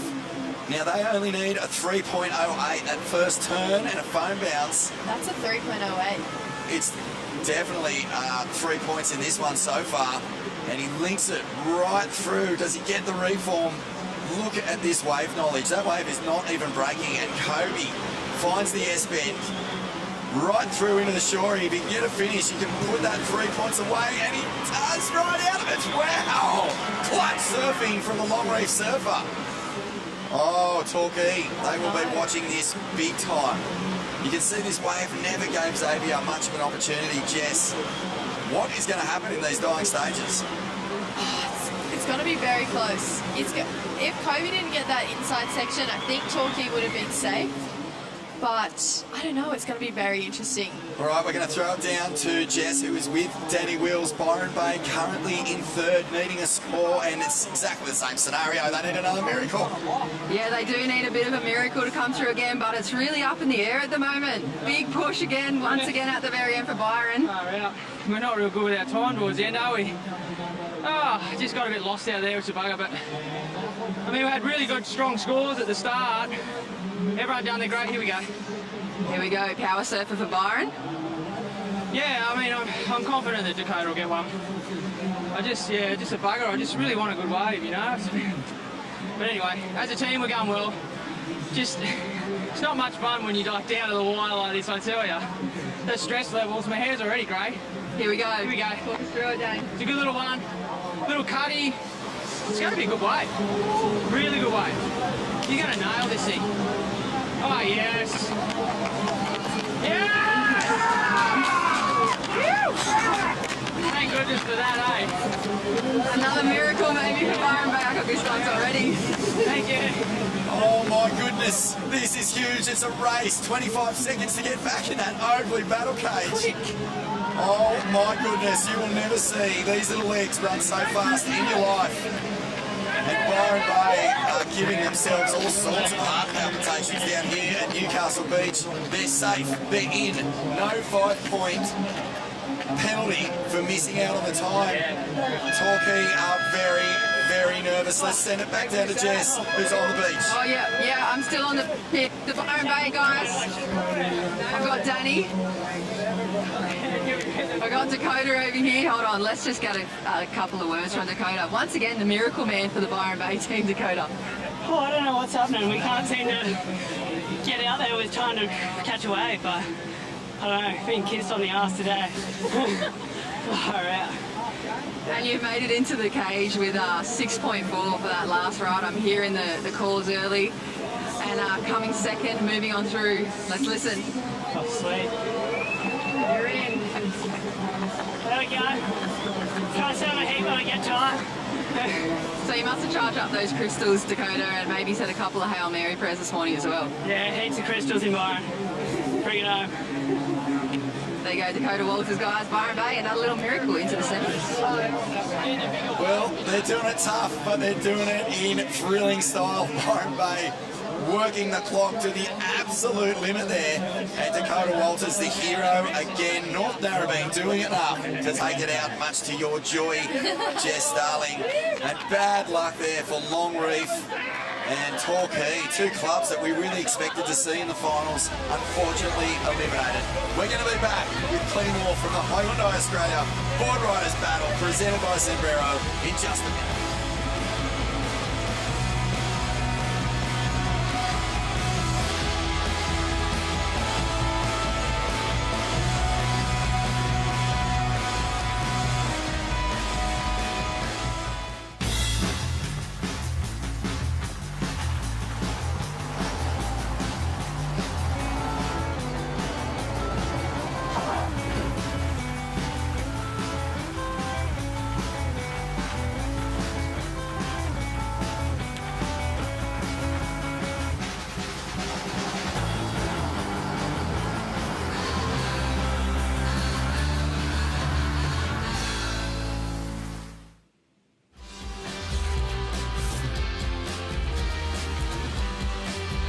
Introducing from Hyundai's Team Electric, Charlie Stokes, Kawana Boardriders Club, Queensland.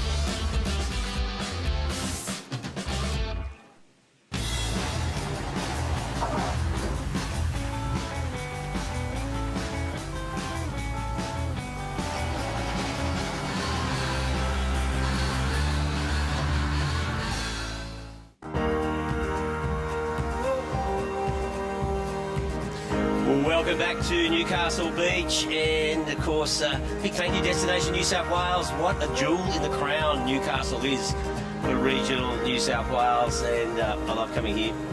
It's awesome coming up here every year for the Hyundai Australian Boardriders battle, and man, there's been some battles today. Joining Sean Doherty and myself in the commentary box is CEO of Surfing Australia, Chris Marta. Chris, what a day it's been. What a day. We're into the semi-finals. It's been a ripper, absolute ripper. Yeah, it has indeed. Now, of course, with this year, Hyundai, great to see them. How do you get them on board every year, mate? A sneaky deal under the table. Surfing looks there not to laugh. I agree. So we are here for the semi-finals of the Hyundai Boardriders battle. I'm just trying to see if we've got team heat, which we don't, which is a bit annoying. But anyway. So out there right now we do have Kingscliff, Snapper Rocks, Avoca and Jones Beach. We saw that last heat. I'll tell you what, Dakota Walters needs to have a chat to his teammates and say, on the power surfer, give me more than 1 minute to catch a wave and get back in the box. Twice in a row he's pulled it off. Amazing. Well, that's true. Don't need any more. No, just give him a minute every time. That's right. I reckon if he gets too many, he'll just get confused. So I've got 5 minutes out here. I might just hang around and see what happens. Yeah. So, so Chris, another successful weekend going on up here for the Hyundai Australian Boardriders battle. So you've got to be pretty happy, as the exec. Yeah, no, it's been great. I mean, a huge crowd turnout, which is not hard on a beautiful sunny day like this in Newcastle. Yeah, weather does help. The weather does help. The waves have been good, and most importantly, the surfing action's been really tight. I mean, this is what makes this format in particular so exciting, because it's so close, and right till the end you don't know who's going to win. And so this next heat, whew. Yeah, it's almost ideal not to have it 6 foot. Yeah, well, that's right. It's actually 6 foot's good to watch because it's entertaining to watch everyone else stress and have to deal with it. But in terms of actual surfing and getting this thing to run smoothly, 3 foot and fun like this is actually an ideal size. No, it is ideal, and I think we've seen the results in some exciting surfing here, and some quick tags and some big finishes. So we're just going to cross down there to Jess, who's with the Kerrs in the name of Josh and Sierra. Yeah, I am with Kerr squared here. We've got number 3 surfer for Snapper Rocks and number 4. How's it feeling going this? You guys look pretty relaxed at the moment, actually. Yeah, we're relaxed, but I mean, just the conditions are deteriorating. Like every heat we've had today, it's gotten a little worse. Now the wind's come up pretty strong, and it seems like there's more size, but it looks softer and weaker, the waves right now. So we're just trying to game plan like where we can give ourselves the most opportunity. We're kind of, a lot of us on the team try to just rely on kind of talent in a heat, so we don't want to like try getting too caught up in any weird strategies. We want to just get ourselves put on waves. I feel like if we get on waves, we'll do good, you know? So that's what we're just trying to strategize right now. Beautiful. We're kicking off right now, guys. Straight back to you. There is the start of the semi-final, number 1, and yeah, Kingscliff, Snapper Rocks, Avoca and Jones Beach. This is a big one. Like all these teams surfed really well in the quarterfinals. We've seen some heartbreaking losses, like the final 30 seconds, like Scarborough looked like they were going to pick up where they left off yesterday. They just got picked right at the end. And yeah, we just saw that then with Byron Bay overtaking luckless Torquay and Longy. Yeah. What's going on with Torquay? They can never do it. Yeah, I don't know if they've run over a cat on the way here or, mate, but they just, every year it just seems to be something. Yeah. You know, they just get a heat where it just doesn't connect and 2 teams light it up. Yeah. And they're suddenly on the bus to the airport. Yeah, well, they're looking pretty solid there for us. They've easily got this. Dakota, there's no way he's going to go. He literally had a minute to go out and catch 2 waves. And he found this one wave and get the back in the box. And he found this random thing in the middle of nowhere out there. 2 big hacks gets a 6+. Yeah, there you go, too easy. Well, there it is, semi-final number 1, Kingscliff, from up there on the northern rivers of New South Wales, just across from you, Chris, at the Surfing Australia HQ. We've got Jones Beach from the south coast. We've got Avoca, of course, from just down the road here. And probably the favourites, you'd reckon, for this, on current form, form over many decades, Snapper Rocks. Yeah, it was interesting to see Snapper in the quarterfinals because they were looking susceptible. They didn't actually. They looked like, this could be a major upset, and then Sierra Kerr just turned it around with an 8-point ride. There would have been a whole heap of clubs sitting there just rubbing their hands together going, please, someone take these guys out. Yeah, it's like the Gronia here when North Narrabeen got through again. You know, really? Yeah. So, that's all happening. And, yeah, so Chris Marta, like, as we were talking before, pretty exciting weekend down here, and a big program. A big part of Surfing Australia's program is the Hyundai Australian Boardriders Battle.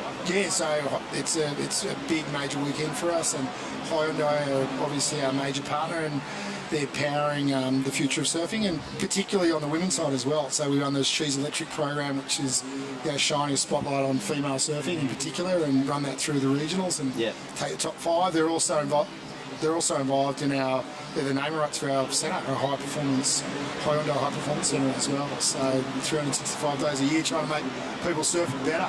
Yeah, I mean, that is the goal. The High Performance Centre. Did you do anything with Reg? No. I've tried to teach Red to ski better too. That's not a lost cause as well. Yeah, an ex-mogul ski. I've thought about that because I remember seeing some promo. No matter what you surf like, come to the Hyundai High Performance Centre, we can improve your surfing. We could, but how's your surfing improved? Well, your surfing has because he goes surfing 3 times a day. Exactly. That's part of the job description. Yeah. Well, it doesn't hurt when you live 2 minutes from home and 2 minutes from work, cruise around.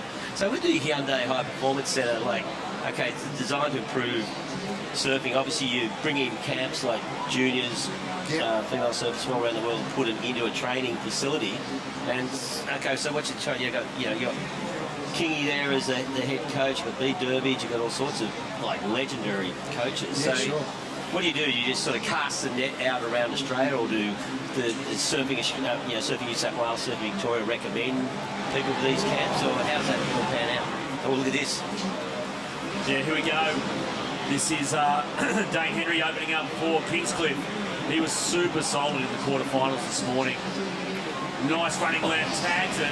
Fairly solid, yeah, you reckon with the body language there, he's loving that, so he's going to come in. Here goes the big guy, Jacob Bartholomew, for snapper. He's also connecting the dots down there at the end of that left-hander. Going to fade back and set something up here on the inside. You just feel snapper have been building. They haven't really peaked at all. They've got a big performance coming at some point. I mean, for such a big guy, his board looks so good underneath him. It's pretty impressive. Like, he's an absolute unit. And then the way, I mean, that wave was nothing. He just glided so well. So it's impressive surfing. Yeah, here's the replay. So he must have actually been over on the right-hander closer out in front of us here. So he had to join the dots a little bit with this one, but got enough work done out the back to make it worthwhile, take it all the way to the beach and bank it. So, well, we're seeing semi-final number one. Probably one of the surprises, one of the underdogs in this is Jones Beach. And I think Jess is down there with the sport crew right now. I am, guys. I'm here with Zane Thompson. Dad's out there, #1 surfer for Jones Beach. How are you guys feeling? Yeah, we're feeling pretty proud that we made it to the semis, or whatever it is now, I'm not too sure. I don't think I remember. Yeah, and hopefully we make it to the finals. Yeah, so... How's it been being here for the ABB? You guys have had a really, really nice run coming in, and we've even really enjoyed some of your commentary yesterday. How are you feeling being here, part of the finals? Yeah, it's been pretty fun, just staying with the boys and surfing and watching it. It's been pretty good. And what do you reckon Dad's got to do out there to bring it home for the team and make sure you guys have a chance at that trophy later on? Just catch a wave and get a good score. Still a few big hacks and it should be sweet.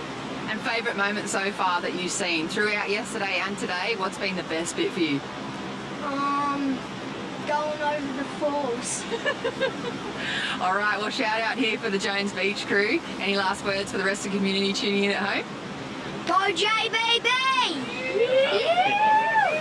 Go JBB.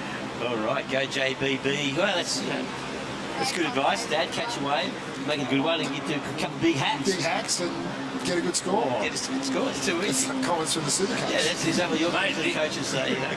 He's a future coach, that kid. Yeah, I think so. Oh, Dad nearly went over the falls. Yeah, well, we're seeing Snapper Rocks have got a wriggle on straight up. We saw Jacob Bartholomew bank that 5.75. We just saw Sheldon Simkus, who you can see there in the white. He's already out there and already into something pretty serious. Here's the replay. I just picked it up on the way back out, but starting to look pretty deadly. Yeah, it's a little forehand air rev. But, yeah, well, look at that. Those rocks being exposed. You've got that low tide coming through in about an hour, I think. And it is a low one. We had a 1.7 metre high tide and a 0.42, I think, low tide. So a lot of water draining out. We just saw Sheldon there. If those rocks weren't in front of him, I imagine he would have landed that. And came back in. But Kingscliff, good, strong opener as well. Yeah, that was Dane Henry getting the 6.25, and you're asking before about the program, Reg. High performance center. We see Dane down there every day. He's part of that identified athlete and part of our Surfing Australia program. And getting Kingscliff off to a flying start with the stats, a good score, 6.25, and how quickly he did it as well. Yeah. Well, Kingy would be your local club, Chris.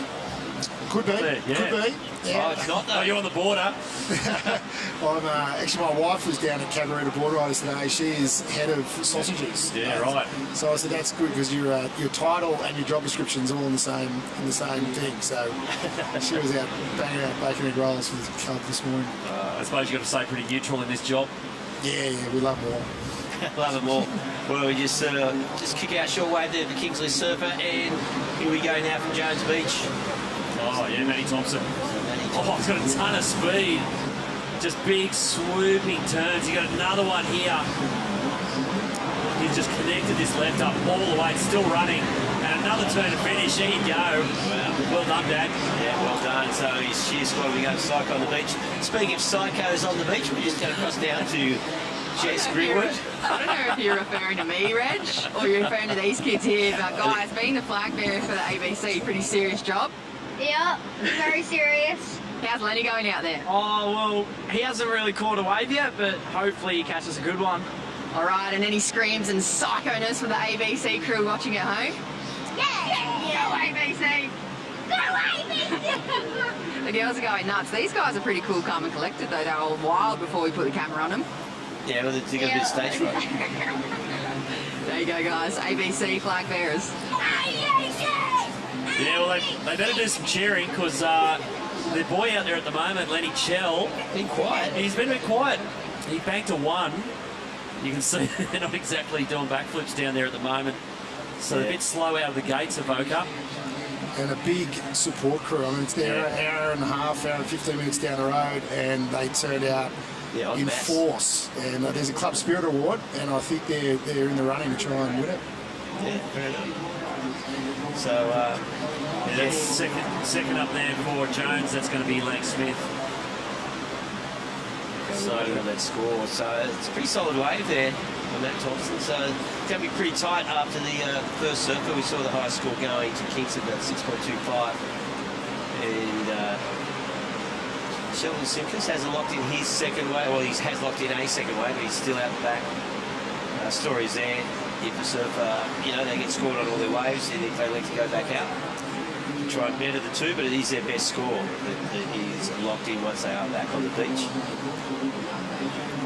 And there's Sheldon right there. So Kingscliff currently holding a narrow lead. Early days, of course, just under the 40-minute mark here at semi-final number 1 at the Hyundai Australian Boardriders Battle.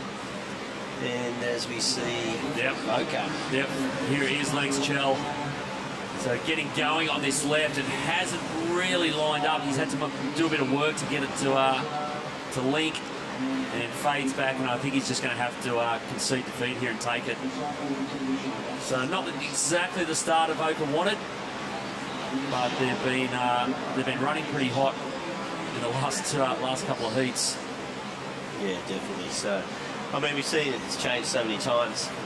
You think someone's got an early lead, commanding lead, and all of a sudden they drop from second to fourth or first to third. That's the unpredictable nature of the format here. The Hyundai Boardriders Battle. Well, a lot of their points have come from the 2 guys who are going to be next in the water, Caleb Tancred and Ace Buchan. So we'll see how things look after those 2 have had a wave each. There we go, the Vocal crew cheering him on. Lenny Chell. His old boy Sam is in amongst that crowd. Sam Chell's actually surfed pretty much every year for Avoca here. Oh yeah, for a long his time. dad. So here we are, just cruising down. That is Caleb Tancred. No great rush. That's what I was thinking. It's one of my favourite parts of this event is the different styles of running and the urgency, or in that case, the lack of urgency. Totally, just going for a Sunday stroll. Yeah, he didn't want to wear himself out before he gets out the back. Yeah, here we go. This is the Lennox Smith here for Jones. Used to seeing him parked deep inside death slabs on the south coast. But very, very handy surfer. He's had to, this thing's a bit wonky and all over the place. He's had to join it up, but he kind of has. A lot of chop to deal with, and he's done a great job linking these turns. Kept the momentum going, and I think he's going to get room for one more on the short break. He reckons this a keeper? Yeah, every day of the week, claim that one. So second surfer in for Jones. That was some good surfing. I mean, that was from out the back, and there was chop, and there was wind and bumps, and here we go. Yeah, here's Micah Markson. He's already had one crack at the left. Didn't quite line up. This one, no. Whoa! Take that. That was beyond that. Oh my God. How was that thing? Oh, Sheldon. Yeah, Sheldon's getting a bit lost out there. So he's actually been out there quite a while. So I think all of these, the three other teams, Kingscliff, Jones and Avoca, are probably out there just going, you know, what do we do about Snapper? You know, if the juggernaut starts going, it's pretty hard to stop. But they're looking a touch vulnerable. That was a good wave by Micah, and that last turn in particular was very, very solid. So now he's that run technique, the head bobble, I like that. He's got the wobble head on. I mean, it's like, you use most for non-surfers. It's you get pretty gassed at the end of a wave when you're surfing. So let alone hit the beach and then run along that soft sand for 150 metres. You're feeling it. So with 100,000 people watching it at home, like surfing is a natural activity for most of these groups. Like, it's pretty easy to look good on a board. Not always easy to look good running 100 yards through soft sand. No, exactly. It's not like just ask Travis Lynch. I saw Travis's mum down there before. But Travis Lynch, or just asked Vaughan Blakey this morning. And a nice tumble at the start of the day. He was doing a run with the first team. Yeah. Wasn't his acting, was it? Wasn't it? No. I think it was legit. I think it's legit. Yeah, but although the theatrics he's renowned for might come into play. So that's Caleb and Sheldon out there for Avoca and Snapper respectively. We just saw Blake Necker going out for Kingscliff. He's actually been a bit of a quiet achiever. Yeah, he has. Kingscliff. So I was just going to say, we've seen Micah run up the beach. Is he going to be the favourite at the moment for the Bugsy medal? He's got Kingscliff over the line on 2 last-minute waves twice in a row, and then he's just gone out and aced another one here. Yeah, he'd definitely be on the short list. I think Ace is probably looking pretty good as well. It depends what he does here in this heat, of course. No pressure, Ace. There goes Sheldo's disappearing. Long way down the beach, but he will bank that one. So, looking good. That came in at a 6.08 for Kingscliff for Micah Margison's last one. So, pair of sixes straight up for Kingy. That's solid. That's solid. Yep, you take that. You get another 6. They're on time. So Avoca's and Jones with one score locked in each. 33 minutes. Well, there we go. They just Lennox Smith's wave's just gone in 5.65 for Jones. Gets them up into second. So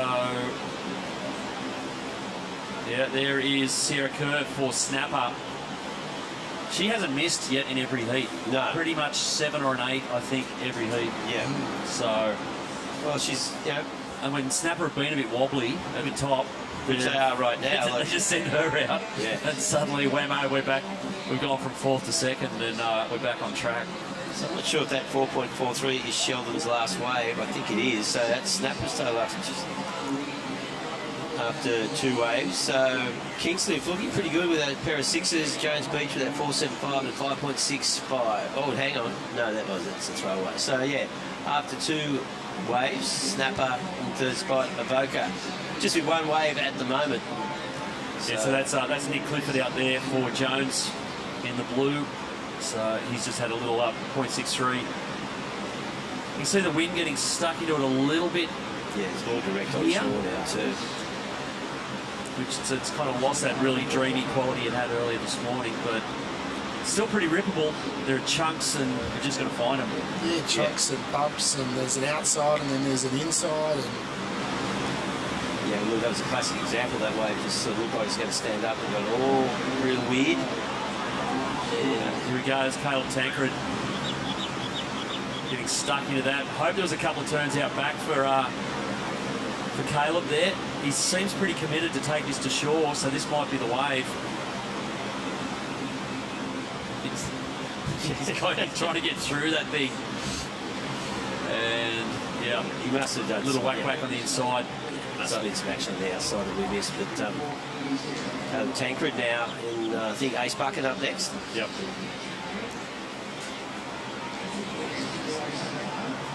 So this thing is fairly tight. See what the third surfers can do to break things out of it. We've seen that a number of times. If someone goes out and locks in a 7 or an 8, and you go, oh, time to chase. Oh, Ace might be going somewhere else. Yeah, he's going hunting, I think, on the... He's heading north. Yep. He did that yesterday too. He surfed both banks. And, I'm excited to see what he can do out on this other side. Well, he's going to Shark Alley. He's going all the way to the corner. So this is Deputy Chair of Surfing Australia, so heavily involved. He is indeed. Yeah. So look, he's going out through the little keyhole there where everyone goes for a swim. So yeah, we've got, as the tide runs out, definitely two defined banks. The focus has been down the south end, which is about 200 metres down from here all morning. And on the right of screen there, you can see Ace heading out through the swimmers there. He'll be looking at this northern bank, which turned on some okay waves yesterday afternoon. Comes into play once that tide runs out. And, well, we're just an hour and a bit off dead low. Well, here we go. Nick Clifford for Jones Beach. Great turn there, just smashes that. And you can hear the Jones crew, I think, signalling to bring him in. Two nice turns. The second one was the better of them. So they're just chipping away here, Jones Beach. They've done a similar thing with Snapper. They've had bits and pieces in the first couple of surfers, but their female surfer, Oceana Rogers, has been the one who's really lit it up. That girl can surf seriously. So I think they're aiming to give her a chunk of time out there to find something special. Yeah, well, we're sitting at just inside 30 minutes left in this semi-final. It's a big one. Top two teams, of course, through to the main game, the final, which will be on in around about 2 hours or 1 hour, 3/4 as we see the replay here. Yeah, that second turn, quite nice, just quickly off the top, looking to bank that one for Jones Beach. Oh, I think that was Blake Necker there for Kingscliff. Maybe getting a board in the neck. But yeah, Kingy, well, the two underdog clubs at the moment, they're not schooling the two big clubs, but they're really taking it up to them. For sure. I remember after the quarterfinals, Vaughan Blakey said to me, dark horse Jones Beach. Yeah, after he displayed that one. So, well, they all want to get into that final. Yeah, that's right. It's a long journey to get here through the regionals, and then obviously coming here for the 2 days and putting in everything. Yeah. Now you're at the pointy end of the whole field. So I reckon the other thing playing into that, helping the underdogs, the onshore breeze of Sabo, missing a replay there of Blake Necker, hopefully avoiding a board to the face. But the onshore breaking it up a bit and moving it around, I reckon definitely helps the underdog clubs. Yeah, okay. Just the big clubs are so drilled they can just get on a bank and just do their thing. Away. But if it's a bit more random, and particularly if you've got a second bank in play, which is what's happening, we might see something a little unpredictable.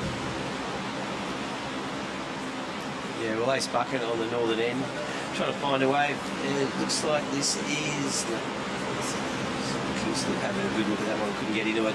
Yeah, that north bank's definitely about the sets. Yeah. It's those, you got to be patient, and hopefully one comes along for Ace sooner rather than later. Yeah, well, that's the whole thing.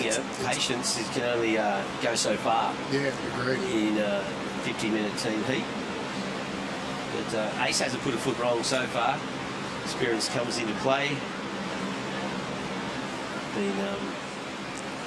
Well, the start of his career was in the Evoca Boardriders team for a long, long time, because then did appear in a couple of these things when he was on the World Tour, but he's always been around leading. Yeah, he was part of that 2016 team, the Evoca team that won it. We've seen there's Blake Necker. Oh, he just overcooks this. So the wheel nuts are starting to come off a little bit for Kingy. That was a nice turn from Ace. Yeah, no such problems here for Ace, though. He's going to stay cool through this. But unfortunately, that one just dying out there. Yeah, limited opportunity for Adrian Bucket, so heading back out. And $89,000 in prize money, right? Correct, across the weekend. And I think $20,000. You'll be handing out a cheque For the winning $20,000 to the winning club. Which that doesn't hurt, does it? Nah. Hyundai's money going to a good cause.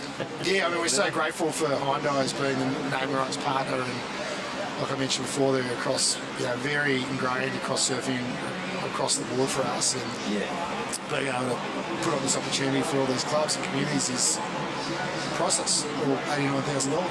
Oh, that's right. Well, I'd love to get a camera shot at the moment of the Kingscliff team down on the beach. Yeah, there we go. That's 3-4 losses in a row.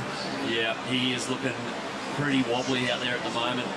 Wade Necker, and he's been, talked him up at the start because he's been super solid in their 2 heats this morning. Put the voodoo on him. Oh, kiss of death. Here we go, Sierra Kerr up through the lip. Oh, great snap. And it just winds out onto the face here, trying to connect this through a bit of dead water. Great oncoming section here. Bit of speed now, just jams it, a little tail slide. And just snowboarding through the through this section. That might be, she's looking towards shore. I don't know, yeah, she's going to. So you see Sierra there as one of our Hyundai She's Electric participants and a big part of women surfing. You can see that level there. Oh, here we go. Look at this. Yeah, here's Blake. He was just be hoping to stay on his board here. Exactly. Pressure's on. Now the waves died out. He's had a bit of, what do you reckon? Well, it's going to be hard to come in there because there's a lot of water moving out. He's going to have to find another wave to get in. Yeah, on the 25-minute mark. So Sierra, she got one out pretty quick. You can see her running up the beach. She's got an interesting running style there with the left arm. But a fantastic surfer, a huge career ahead of her. And she can do airs, barrels, everything. And it's great to see Hyundai She's Electric as part of that as well. Yeah, well, there's Papa Bear. Josh Kerr just making his way up for snapper. We were wondering what the vibe is down at the Kingscliff camp. Let's find out. I think Stace has got Samba Man. Couple of cracking heats throughout the day, Samba. Another nail biter on the cards here, mate. Yeah, it always is. It always comes down that last surfer, and you can't count any clubs out there all that good. So, yeah, we've got a bit of a situation now. We just need one of the boys to finish a little ride, and we're looking okay, but still got a long way to go. You've been looking pretty good up until this point. Some internal deliberation here. Come in or go back out. Do you think you made the right call? Well, it's nice to get a wave and just come in with, kind of feeling like you surfed it okay, and I think he needs that confidence, but yeah, we'll see. I'll tell you in the next 5 minutes, actually. Stand by, Shauno. I love. Yeah, he's got a full sports reporter going on down there as we see Ace bucking now. Heck, I love it. Love the euphemism. We've got a bit of a situation. Yeah, that was perfect. Here's Ace just S-turning all over this thing, getting it all the way through the inside. Just seamless surfing, rail to rail. So he's going to bank this. Yeah, he's ended up back where he started, where he had off in the corner at Shark Alley. Yeah, 2 nice critical turns to finish with as well. Oh, hang on.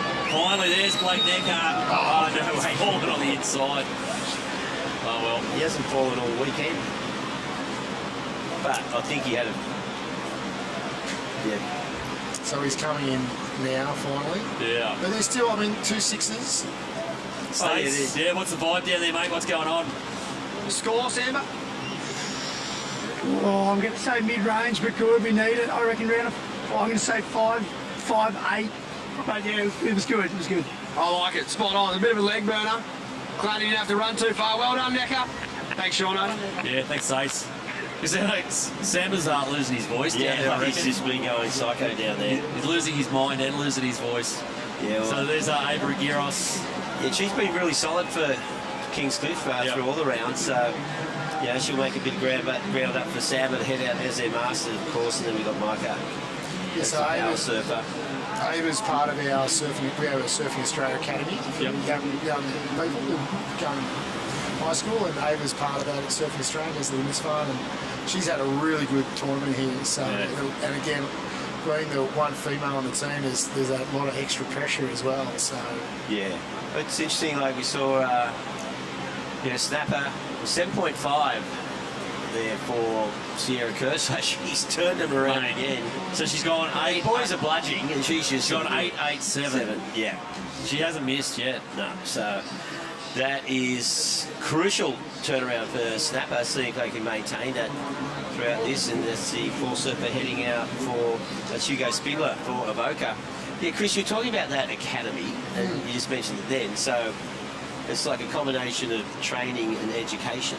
Correct. So they go up there, they base at this high-performance centre, the Hyundai high-performance centre. Yeah, correct. Live there. Do they actually go to a classroom, or do you get there and say, they go, "Good morning, miss"? No, they don't live at the Hyundai Performance Centre. They live locally, and we have 11 kids in the program, and we do it with Lindisfarne, so the education part's a big part of it. And we have B. Durbridge as the head coach, and Michael Rafferty and Maddie. So as the coaches, and it's a full program. They surf Mondays and Wednesday mornings. They do strength and conditioning and acro on a Tuesday. They do a full half day with jet ski session, and done that all around the school program. It's all local surfers, right? So. Oh no, we had Kate Martin moved across from WA. We had Sam Krolick moved from your neck of the woods from Queenscliff, so relocated to be part of the family relocates. So it's obviously a pilot year. Yeah. So how, you don't billet them out, you know. Not yet. Not yet. That's a theory. You can do that. Yeah. Well, here's Oceana Rogers for Jones Beach. Just connecting this left-hander, running all the way down the beach here. Nice finish. And just keep that one. They got a little bit of time up their sleeve. They wanted to roll the dice here. The thing is, they're probably hoping that they need Oceana's wave to kind of at least match or get close to Sierra's. Yeah. To keep them in the game. It's been such an advantage for Snapper. Well, the thing is, you have a look at the earlier scores. First and second serve for both. It's pretty well really even. Yeah. Yeah, 5.75 and a 4.75 for the first, and 4.43 and a 5.65. So pretty close. And there's Josh Kerr back on the beach. That was underground. We didn't even see him out there. Yeah. I saw him run out. And so he's wearing the 20 there, one of those big fins. Yeah. Yeah, he rides twin fins exclusively, regardless of the size of the surf. Yeah, there's Oceana making her way back up. She's got a good running style. Yeah, she's doing it easy. Yeah, she's natural. So here's Josh Kerr's wave on a replay. So got the drone angle, nice snap. Got a good section lining up here, just swooping off the top, carving back to the white water, and good hack to finish. So there you go. Went straight into the rocks. Maybe he's riding a single fin all of a sudden. It'll be interesting to see what the judges do there. It was a pretty sick wave. Look at this thing from Oceania. It was a big outside wave. She had to negotiate to get around it before she could kind of get stuck into some turns. But yeah, great fluid surfing. Yeah, she did well when that wave split as well. So a bunch of scores have just dropped there. Ace got a 6.58 for his wave. Yeah. So obviously good decision going on that north side. There's Josh Kerr's wave at 8.0. So advantage Snapper. Wow. So just like that. Well, the Kerrs just lock in 15.5, which two waves. Here's Hugo Spindler. The Avoca crew down the beach. Love that. Yeah, this is going to tighten things up. So I think he's headed back in towards Shark Alley here as well. So I reckon this is the Grom's best wave, and all he sees is fading back left now and finishes nicely. No, he doesn't. He runs over the rocks. He's on the rocks there, isn't he? Good commitment. So I think, on the back of a 7.5 and an 8.0, I reckon the mood in the Snapper camp will be a little less stressed than it was 10 minutes ago. Stace, what's going on down there, mate? What's going on down here is pure dad power in the form of an 8-point ride. Yes, Kersey. Yeah, funny. I think was it you that asked me if I was going to go excellent next? And I went, yeah. All right. I didn't think I actually outdid Sierra for one heat, so that's good. I'll take that. Woohoo! Tapering nicely. Yes, yeah, exactly. I'm just building the momentum going into the final. Vibes are high. We're all good. We're having fun. You guys are putting a fantastic heat together. Sierra, you made that wave look really fun. It kind of looked like the Munich River wave. You were sort of surfing down it. Yeah, it was kind of trippy wave. Like when you're out there, you feel like you're in front of a rock, but you feel like you're in front of here, and then yeah, it just kept kind of giving like a weird bumps. It honestly did kind of seem like a river wave, but yeah, a couple little steep sections, so I'll take it. Absolutely, left, right, and left again. Well done, team. Yeah, there you go. Yep, here we go. Here's Ava Aguirre for Kingy. We've seen a few hoots down there from the Kingy faithfuls. Probably got a couple of turns in out the back. Now just joining the dots on the inside. And yeah, she is going to bank this, take this all the way to the beach. Still going. Wow. Little fin flare, little groovy, a couple of turns on the inside. So once again, she's done really well for Kingscliff. Yeah, well, that will tighten things up significantly with Jones Beach. And yeah, Ava's just been solid all the way through for Kingscliff. Yeah, the way it's kind of looking now, we're seeing Jazz McCorkdale go out for Avoca. You're starting to get the feeling Snapper's going to sew up one of these spots. Yeah. I think it's hard to see a knot with a 7, 5 and an 8. Yeah. So it's going to be a bit of a battle for this second spot to go into the final. All three other teams pretty evenly matched.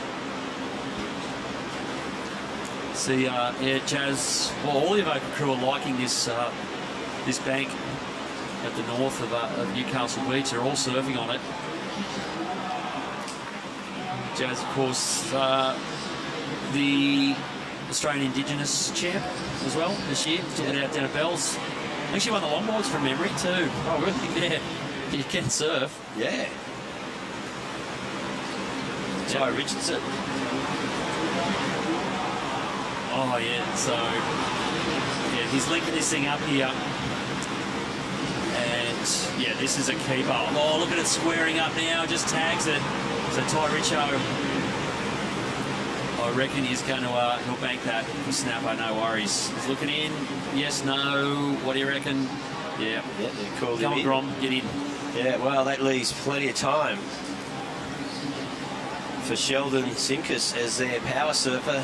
It's good, just over 14 minutes remaining, so Sheldon will have the luxury of plenty of time to choose his wave, because power surfer gets one wave and is counted once their hand leaves the rail. We've seen a couple of major mishaps by power surfers today, balling on the takeoff, and all of a sudden costing their team the progression. They're going to sit down the back of the bus all the way home by themselves.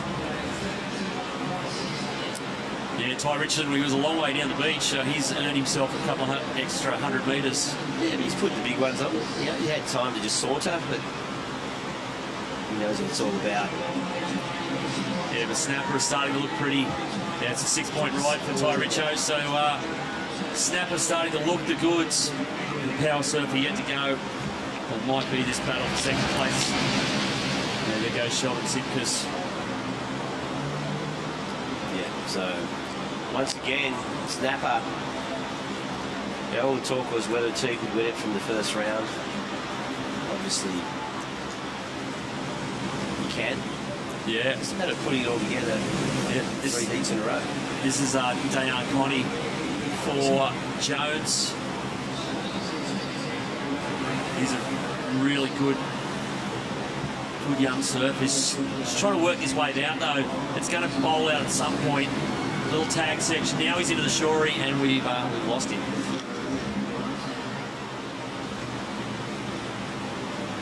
So Jones just staying in the mix here.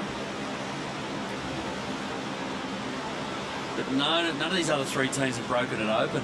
No, not at all. Kingscliff, Jones, and Avoca. One of them's just waiting for an 8-point ride. No one's managed to find one. Yeah, look at the difference for you snap that 7, 5, and 8, and they're gone. And then the 6 there for Ty. So yeah, a little bit wobbly at the start, but yeah. Second spot, to progress through, top 2 moving through, is wide open between these 3 teams. Jones, a little bit ahead. You got to think Kingscliff, Jones Beach are 2 points ahead of Kingscliff, but they also have 5 ways versus locked in there rather than the 4 for Kingscliff and Avoca. So very tight coming up for the 5th surfer. Yeah, well, they're putting. Yeah, there we go for Jones. They're going to put Lenny Smith straight back out. as their power surfer. He's going into the, I think he surfed the bank to the south first time around, so he's going to roll the dice on the northern bank for his power wave. He's probably got 11.5 minutes, so he's probably thinking he can get out wide, get something big and try and connect it all the way through. Yeah. So, yeah, the old Jones Beach fairy tale still alive. Hanging on to second. Here we go, Samba Man for Kingscliff. Quick in and out there for Samba. Yeah, so Avoca and King want to probably get their fifth wave locked in here pretty quickly. They've got time, but it's getting tight. Yeah, see Jazz McCorkdale there. I suppose the only problem with sitting on that north bank is really there's nothing in between the sets. That's right. You're in a fair bit of deeper water, so you're only getting the set, so you do have to wait. And I think that's why Lennox Smith went out there, because he's got 11 minutes, so you'd have to reckon he could find something. Here goes Jazz, just hits that incoming section. You can hear the Evoca crew downstairs liking it, and just she's riding the Bronco a bit there. That got a bit out of control, that second turn. Yeah, it looked like she was going to settle in for a good score then. Unfortunately, that whitewater getting underneath her. So, but she's going to claim that one and bring it in. As we see the recap. Yeah, Kingscliff started off pretty well, going 1-2 with Dane Henry and Micah Markison. Opened strongly with a pair of sixes. That's our turn of the heat so far. Yeah. Matty Thompson for Jones Beach. Opened strongly, kept them in the mix. This is where it all switched around. Snapper really put the foot down with Sierra Kerr, and then her old boy Josh Kerr went out, and they just went 7-5 and 8. And thanks very much, we'll have first place. Yeah. And it's now become a battle for second. And the Snapper team looking pretty good, looking like another final coming up for them. But with 9.5 to go, I don't know, who's your money on, boys? Who's going to get this second spot? If Samba could lock in like a 4.5 or above, they'll be looking pretty solid. But yeah, it's still wide open. Wide open, you know, waiting on that last score from Avoca. So, yeah, I don't know. I'm going to sit on the fence and say, I don't know. What do you reckon, Chris? Yeah, I agree. I think see what Samba does. I think Samba locks something in. They probably, and then it looks like it's down to the power server. You know, he's gonna power them. Yeah, well, they're current standings here, but Kingscliff, of course, haven't got a proper fifth wave locked in yet. Samba's still out there. Yeah. So it's a little deceptive at the moment. If he gets something half decent, Kingscliff will jump up in a second. But then times start to become a bit of an issue for them. Yeah, they want to give their power surfers some room to move. It looks like, well, that one, see, it's pretty junky out there now. A lot of water moving around, a lot of cross chop, so it's pretty hard to choose the right wave. And you need that one with at least two sections on it on the outside to stay in touch with the other team. So pressure now building on Samba Man, but he's no stranger to pressure. No, well, there's Sheldon Simkus. He's not feeling much pressure at the moment. Been out there for 6 minutes. Yeah, as the power surfer, he's still got another 8 minutes to go. He's just sitting waiting for a bomb. Yeah. He had a pretty, if I recall, on his session as well. I think he was out there for about 10 minutes. Yeah. So he's hogging the 50. Yeah, he's been out there for a while, but yeah, Snapper looking pretty safe. It's his second spot that's really open at the moment. So there's Samba. Samba really needs to. Yeah. I mean, he can do it. He just surfs great. He's very reliable. Yeah. But he wants to be finding a wave right about now. See, yeah, even if he gets a wave right now, gets in, and the Micah Markson gets out, Micah's going to, at the moment, it's probably got about 5 minutes.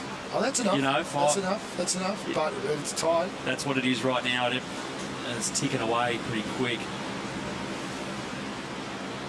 Yeah, but Samba just needs to get this wave. Yeah. He's made a committed paddle, and yep, there he goes. He doesn't need to get a score, though. Oh, I know, yeah, he can't nurse this. He's got to actually throw some heat at it. He's here on his backhand, and it just hasn't stood up at all. He's just had to go rail to rail on it. Oh, it's going to put them all right in the same place. Yeah. This is going to be really tough. Yeah, it wasn't a breakout score. No, it's a 2 or a 3, so it does exactly that's what you said, Chris. It's going to basically put Kingscliff about level with Avoca. There's a running style. Yeah, he's a running style. Leading with his beard. I think the beard might be weighing him down a bit. Yeah, that bit of a situation there for Sam. We didn't want to put a microphone on him just then. No. Mind you, though, Micah has been the clutch man all day. Yeah. So I'd be pretty happy with him coming in right now for Kingscliff. Yeah, and they're putting him straight out in the rip as well here at the northern end, so he'll get out pretty quick. So like we said, Chris here reckons about 5 minutes by the time he gets out.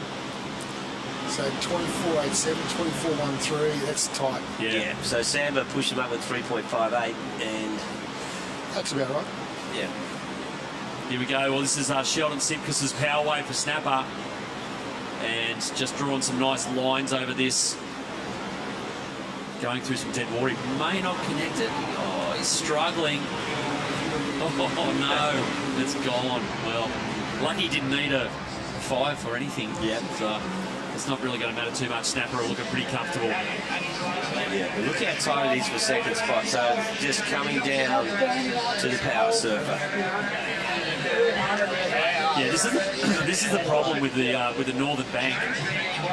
It's so deep out the back that if you don't get a set, you won't be able to can't connect anything. No, so you get like 2 flat turns on the outside.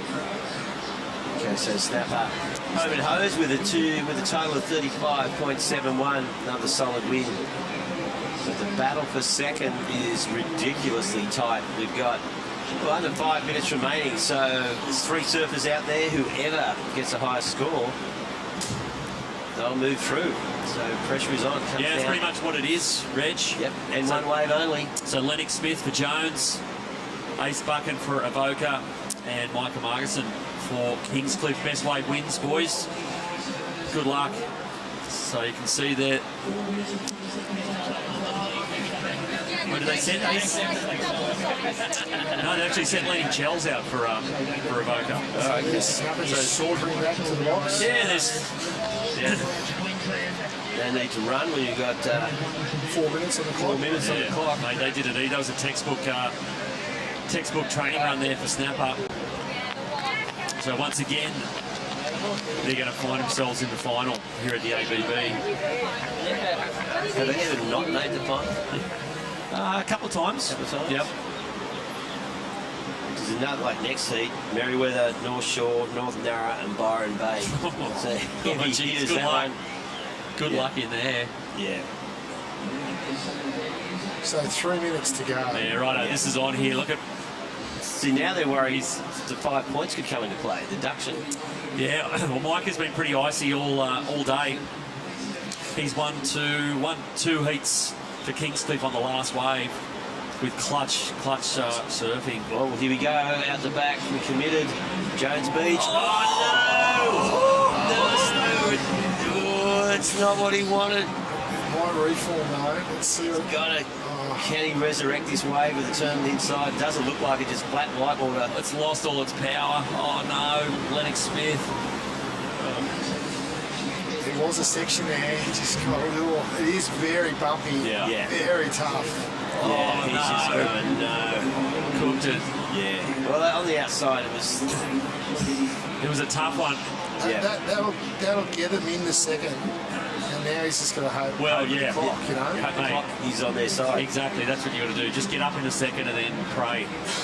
Because as hard as it was for him, it's going to be equally hard for Lennox Chell and Micah Margison. Well, here goes Lenny Chell now going back. He's gone right into Shark Alley here. One turn on his backhand. Yeah, he's got to fade back and hope this is going to connect. It's got a bit more push than the previous wave. Yeah, he might get a little. Yes. A little inside connection here. Fades back right. Setting it up. A little maneuver over dry rocks. Well, the Avoca boys are happy with that. Now it's all down to Micah. with... Oh, he's going to do it again for the third time today. There's under 2 minutes remaining, so, like, he needs to do it now. Yeah, he's got it, yeah, true, Reg. He needs a wave now. Yeah. Because getting in is not going to be easy from... Yeah. Stacey down there with the Avoca, mate. What's the vibe? Oh, the vibes are strong, the vibes are high, but definitely a bit nervous. Got Micah out the back. I can't talk, this is heavy. Micah's got a .74 head start on the overall total, so whatever Lennox got there, Micah just needs to be... So Micah's going to need about a 4.2, and I don't think he's done anything on this wave so far. Massive scoring potential. Oh, no. No. It might be Avoca. Wow, this is interesting. Oh, heavy. It is heavy. They're looking in there. They're feeling it.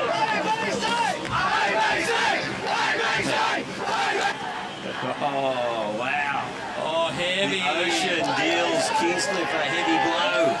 No. Yeah. Oh. Yeah, they haven't heard Kingscliff score, but they're pretty confident. Yeah.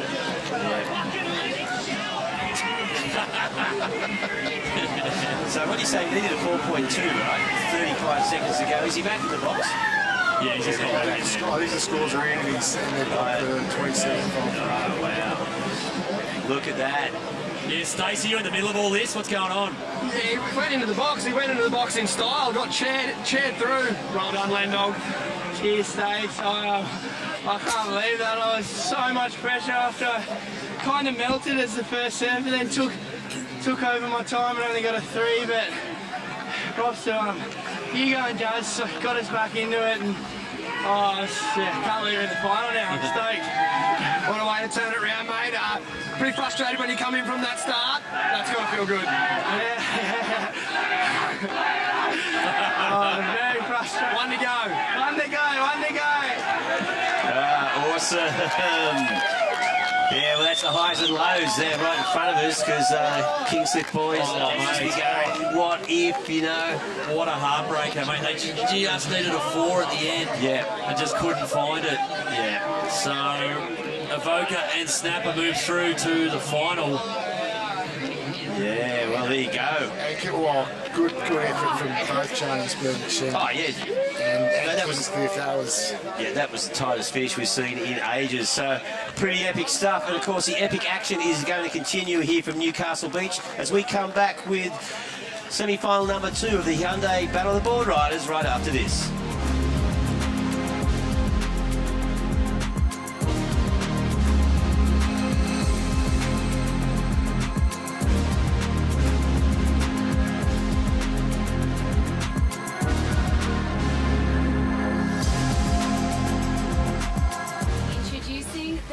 Generation of champions. Hyundai She's Electric is the first all-women's leaderboard connecting ABB performance data around the country to unearth breakout talent, giving female riders a pathway to the top. Meet this season's Team Electric. Ava Holland, Charlie Stokes, Taylor Hannock, Ruby Rentz, and Imogen Enfield. In 2023, will you be next?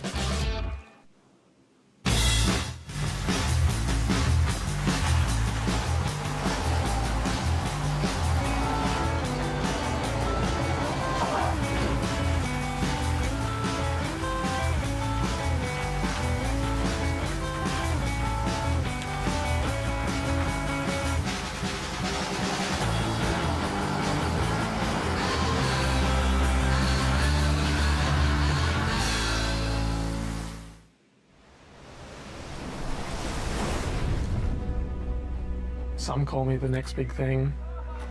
Then the same people said I'd never make it back. I've never paid too much attention to the noise. Control what you can control, block out the rest. The only expectations that matter are the ones that you set for yourself.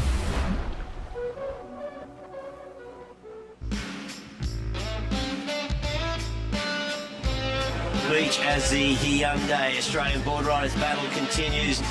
Semi-final number 2, and man, we've seen some epic stuff go down as there's the start of this heat. And well, joining me in the booth for the first time, G'day, Reggae. is Vaughan Blakey and Vaughno. Well, look at this, Merryweather. North Shore, North Narrabeen and Byron Bay.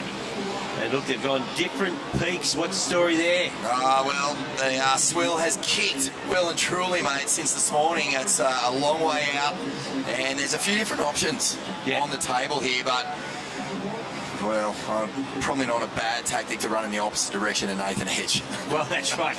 Yeah. Well, Dakota Walters isn't scared of him. He's gone right next to him. And, of course, Mitch Ross. Oh, that's Mitch Ross. Sorry, the sun was glistening off two heads there. Oh, yeah, it's hard, isn't it, when it comes off the dome straight into your eyes. You've got no hope of seeing what's going on. The judges have really got their work cut out here.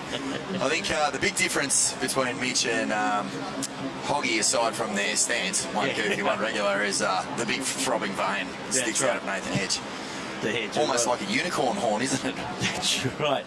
Well, we're just wondering whether or not he was going to turn up, because he wasn't here yesterday, but there's a match-up. Merriweather Surfboard Club, North Shore Boardriders Club, Byron Bay Boardriders, and of course North Narrabeen Boardriders. This is huge. 3 former champions of the Hyundai Australian Boardriders Battle Finals.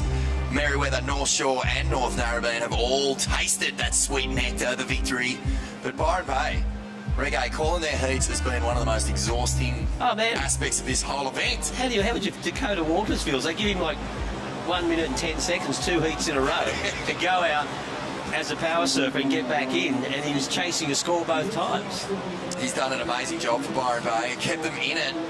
Yeah. And this is starting to build. I really think that, you know, you can come to this event year after year, and, you know, it feels awesome to be here with the team, to be part of the whole camaraderie of all these different clubs from all over the place. But, you know, Byron is a club that should have won this thing. They're such a powerhouse club. They're from such a rich surfing region. Yeah. And finally, mate, we're starting to see what they're made of. Yeah, totally, as we see. Well, the man who embodies the spirit of the Hyundai Australian Boardriders battle more than anyone is Nathan Hedge for North Narrabeen. He's like, it's infectious. His enthusiasm for it, his belief in the club, because the rest of them also runs, and he sort of picks them up. Carries them. You know, just pick any name from history. Damien Hardman. Yeah. Simon Anderson. Yeah. Terry Fitzgerald. Matt Cattle. Cole Smith. Rob There's Hazelwood. A lot of Hall of Famers in there. Oh, Rob Hazelwood. Yeah, there you go. Rob Cathles. Yeah. Davey Cathles. Yeah, Davey Cathles. Surprised not to see Davey's name in the team. World Junior controversial down there, would it? So Snapper and Avoca are already in the grand final. So, upside down and absolutely slams it. Right, Dakota Walters. Okay, one manoeuvre. Is he going to think that's enough to come in on? He has to, surely. That was a really impressive turn. One of the biggest waves we've seen this whole weekend. Yeah. Dakota on the attack. He's got the connection anyway, so he's going to spring this steep one through, finish off with a fin bust on the shore. Yeah, wow, just redirects that nose straight through the tiny little keyhole. That was pretty sick surfing. Well, I mean, Dakota actually is a transplant to Byron Bay, a blow-in, but they've loved him. Oh no, the hog! You never see that. Oh, you never see the hog fall off. Dakota's blowing from where? From Gary, just down the road. Oh, of course he is. And Jeremy's dad. Yeah, but he's moved up to... he's not Jeremy's dad. Jeremy's Grom. Jeremy's Grom, yeah. But big shout out to Walt if you're watching, and all the crew in Yamba. They'd be, you know, supporting Dakota, even though it's Byron. Yeah. The Yamba crew really like Byron. They hate Byron. Does he still go home for Christmas lunch, or is he? I don't think he's allowed back in the town, actually. Yeah, that's right. As soon as they get windies coming, they just put a roadblock. Palm Island there. That's it. But have a crack at this. Reggae, it's a big wave, and this is just a fully committed up into the lid. Yeah, that was the most committed turn I think we've seen this weekend. I think Wills's strategy in this heat is, look, I don't care if we all get ones. Let's just not stress out about the time. Yeah, exactly. Yeah, well, Dakota, he's doing the job here. He's going to really make a good turn. Of course, their next surf, I think, is... Solly Bailey. Yeah, well, there you go. Man, I can't believe that. He just sort of threaded the needle there. And Solly Bailey, of course, super strong team. And Solly, he's no stranger to pressure. No, here we go. This is Mitch Ross. He's riding a interesting looking board here, Reggae. It's a short, flat, fat, thick little plank. And those things really, you know, basically plough through flat sections, no drama. You can surf at high speed no matter what the wave's giving you. Yeah, exactly. That's been been pretty impressive. Okay, speaking of impressive, here goes Nathan Hedge. Looking down the line on this left, he's going to smash it off the top. Classic Hedgy look back, that's 2 in a row, and again. And a little foam climb to finish, so Nathan Hedge looking sharp out there, as he does. Look at that, Byron Bay, Dakota score, a 7.33. Nice, strong opener. And he caught that in the first 4 minutes of the heat. So, time looking pretty good here for Byron Bay and now North Narrabeen. Look at the edgy go here. Straight up, there's that look back. He loves watching the spray come on the back. That turn was absolutely dynamic. The way that he just dealt with all that chop on the face at the very start. Look at this, come on, the Leighton Hewitt. Yeah. The reverse duckbill straight into the forehead.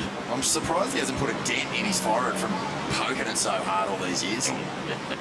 Well, you wait for the sprint, there it is. We're putting it in. Yeah, look at that. It's focus, concentrated. Look at him. he's giving it back to the Narrabeen crew, come on. Yeah. And he'll be stoked. That's a nice strong start from Nathan Hedge, as you always expect. Such a reliable team man. Listen to him. Put the big ones in, so he's way down the beach. See, when you catch those lefts, you are putting yourself in the mix for a long, soft sand run. Sounds like a steam engine at Timbertown, doesn't it? Steam engine at Timbertown. Yeah, he's probably going a lot faster than that. Yeah, I reckon he is. That steam engine's pretty slow. So there you go, 6.25 there for Nathan Hedge. And we've got Cooper Chapman heading out now. Cooper, of course, spent a number of years on the World Qualifying Tour. And now focused on his good human factory. As we see Cooper. Well, good man to head out there, ripping surfer. Solly Bailey in the lineup now, of course, as we said, for Byron Bay. There's a chance here, Reggae, if Byron don't make it through this heat, there's a chance that all the finalists will be former event champions. Yeah, exactly. Cream rising to the top. I know. Mitch Ross gets a second wave. Solly Bailey hammers his first turn. Look at this. It's a big wave, and this guy, he loves the juice, so he appreciates a little kick in the swell here at Main Beach. Yeah. Of course, he won a huge event at Pipeline, mate, in pumping waves back in, I think it might have been around 2018. Yeah. He, a breakthrough win of Hawaii. Actually, it was a couple of years earlier than that even, but look at this. This is a strong start for Byron Bay. Really strong start, you know. They got away early too last time, mate, but then the momentum just came to a grinding halt. So they want to really utilise this momentum that they've got and keep on racking up the scores. Yeah, well, Manon Pouget and Duke Rencher, they need to keep this. Oh, my goodness. Upside down punch. Vertical re-entry. From the North Shore Club, they're on the board as well. Yeah, it took a while for North Shore to get moving. We got 41 minutes remaining in this, and look at that. The well-coiffed hair of Morgan Sibley. Oh, he's a good-looking man. You know, spends a lot of time with the hairdressers. He's got that flow going, as opposed to Mitch Ross. Just got the gloss. The gloss on the Ross. Glossy Rossi. That's right. And, yeah, well, there goes Burren heading out for Byron Bay crew. It'll be really interesting to see if Byron Bay actually finish this heat without a stress. I'd appreciate it. Yeah, I think everyone would. Yeah. Solly Bailey, that's two extremely strong rides from Byron to kick this one off. Yeah, like you start off with a two-way club like that, it really puts the pressure on the other teams. But look at this, beautiful surfing. Such a great style. I just love that flow and just that extension through that foam climb. And it's put together so well. And this one, Taj Stokes gets this big turn in. And the second one, nice swooping cutting. And that one delivered that last section as well. So really good surfing there. So strong openers for all four teams. That wave was amazing. Yeah. You really attacked it with full fury, and Mitchie Ross gets in a nice two-turn combo as well. Yeah. Love the way this board's looking in these pretty tricky conditions. There's a lot of lump on the face. He just ploughed through. No drama. Is there a little bonus section on the inside for Rossi? Maybe. Well, there he goes.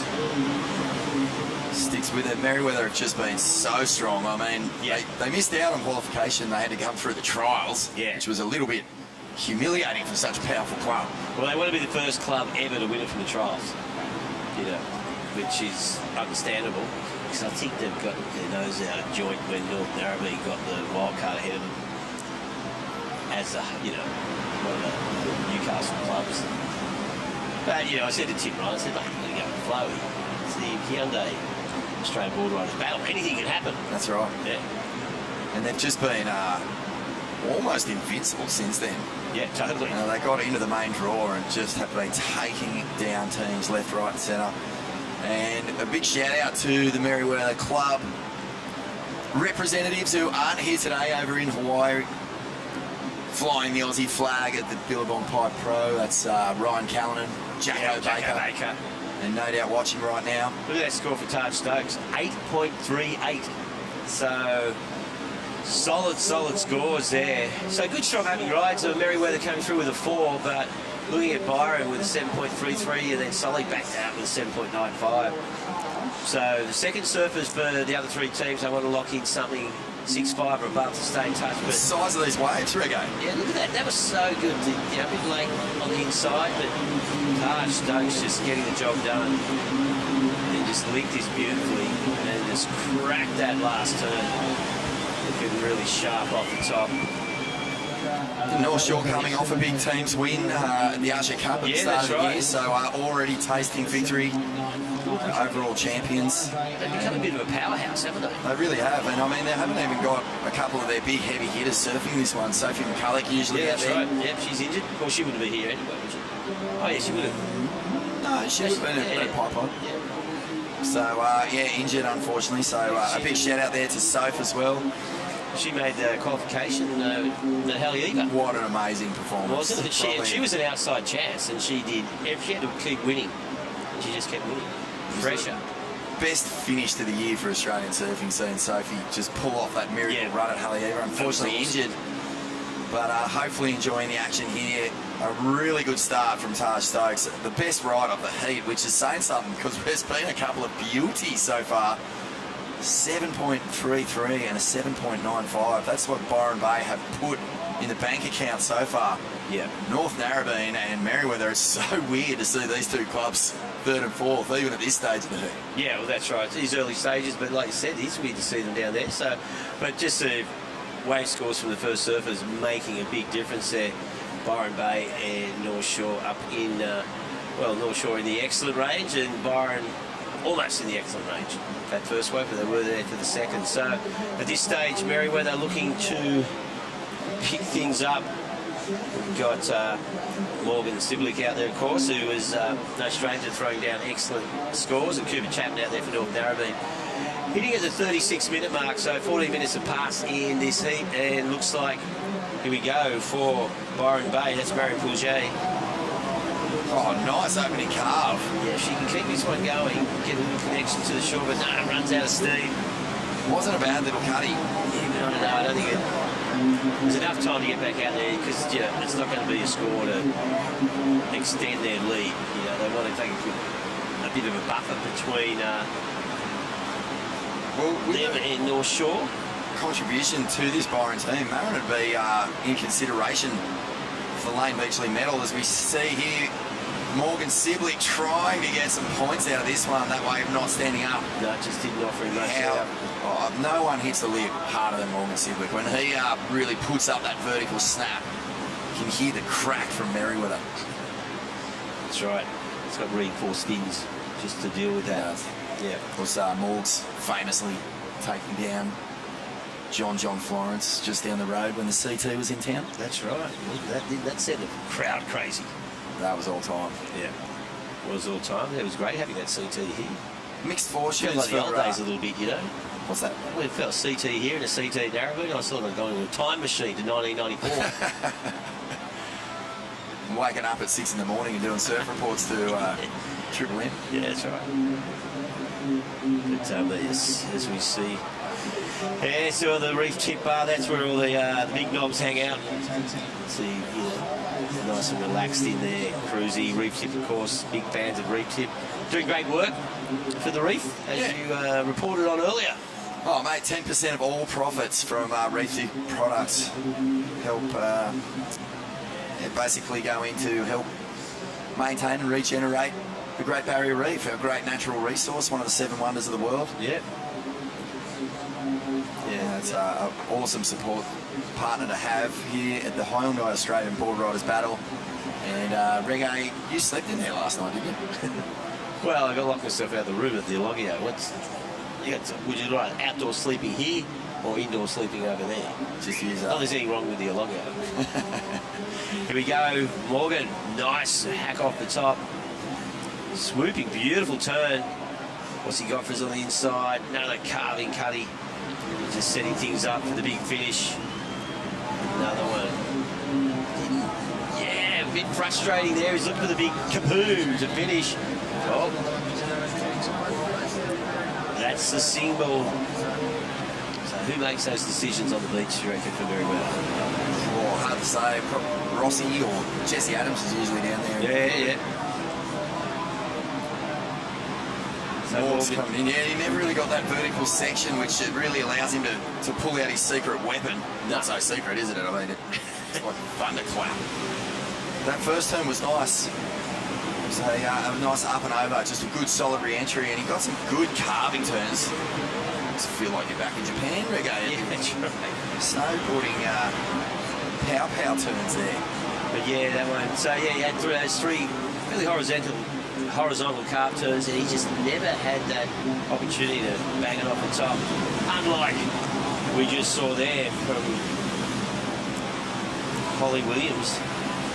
She been solid for North Shore. Is she going to bank that? Oh, hang on, who's that? That is Marion for Byron Bay. Looks like she's going to come in. So Byron looking to get their next surfer into the water. As we go deeper into the semi-finals here, only the 1 heat to come. Yep. We do have the electric air show, which will be fun, but, you know, the Rabbit Wayne Bartholomew medal, up it grabs, Lane Beachley medal, these are the awards for the performers, the individual high performers of this event. Yeah. We got a helicopter rabbit in to give it presented. Yeah. Excellent. That's a Jaggerwood. It's a nice ride there, but nice ride. Who's sticking out to you so far in this event? Oh man, it was looking like Micah Marginson, but you know, solid as. But Dakota Walters, I mean, his team have actually chucked down some pressure on him, and he's handled it. And then Morgan Siblick, you know, he's looking pretty solid. He'll have another opportunity maybe later on. He's down there on the beach with Jess. Yeah, he is. Thanks, Reggae. Morgan sitting in second position at the moment. North Narrabeen and North Shore chomping at the heels. How's it feeling out there? Yeah, it's obviously a bit nerve-wracking, but yeah, it's just hard out there. The sets kind of came through before I got out the back and went a bit dead, and yeah, only got 8 minutes per surfer, so just had to get a little one and do what I could on it. So yeah, only got a 5, but hope we can get a good one next time. And you guys won the trials yesterday.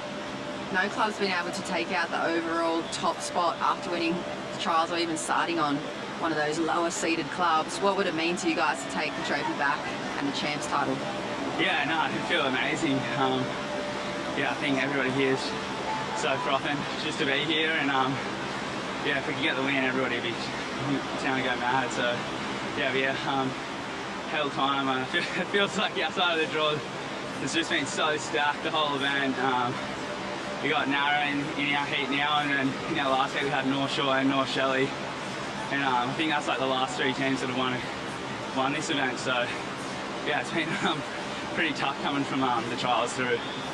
And who's the #1 sponsor? They're going to be free drinks tonight if you guys can win anywhere around town? I don't know, have to speak to the Steel City boys. No, it'll be sick though. Yeah, I don't know where we'll go. but leave it up to the grog gods, eh? There you go, Morgan Siblick from Merryweather, guys. All right, Morgan. See you at the Reef Tip Beach Bar, Morgie. Yeah, Morgie, that's where we'll be. He looked a bit flat.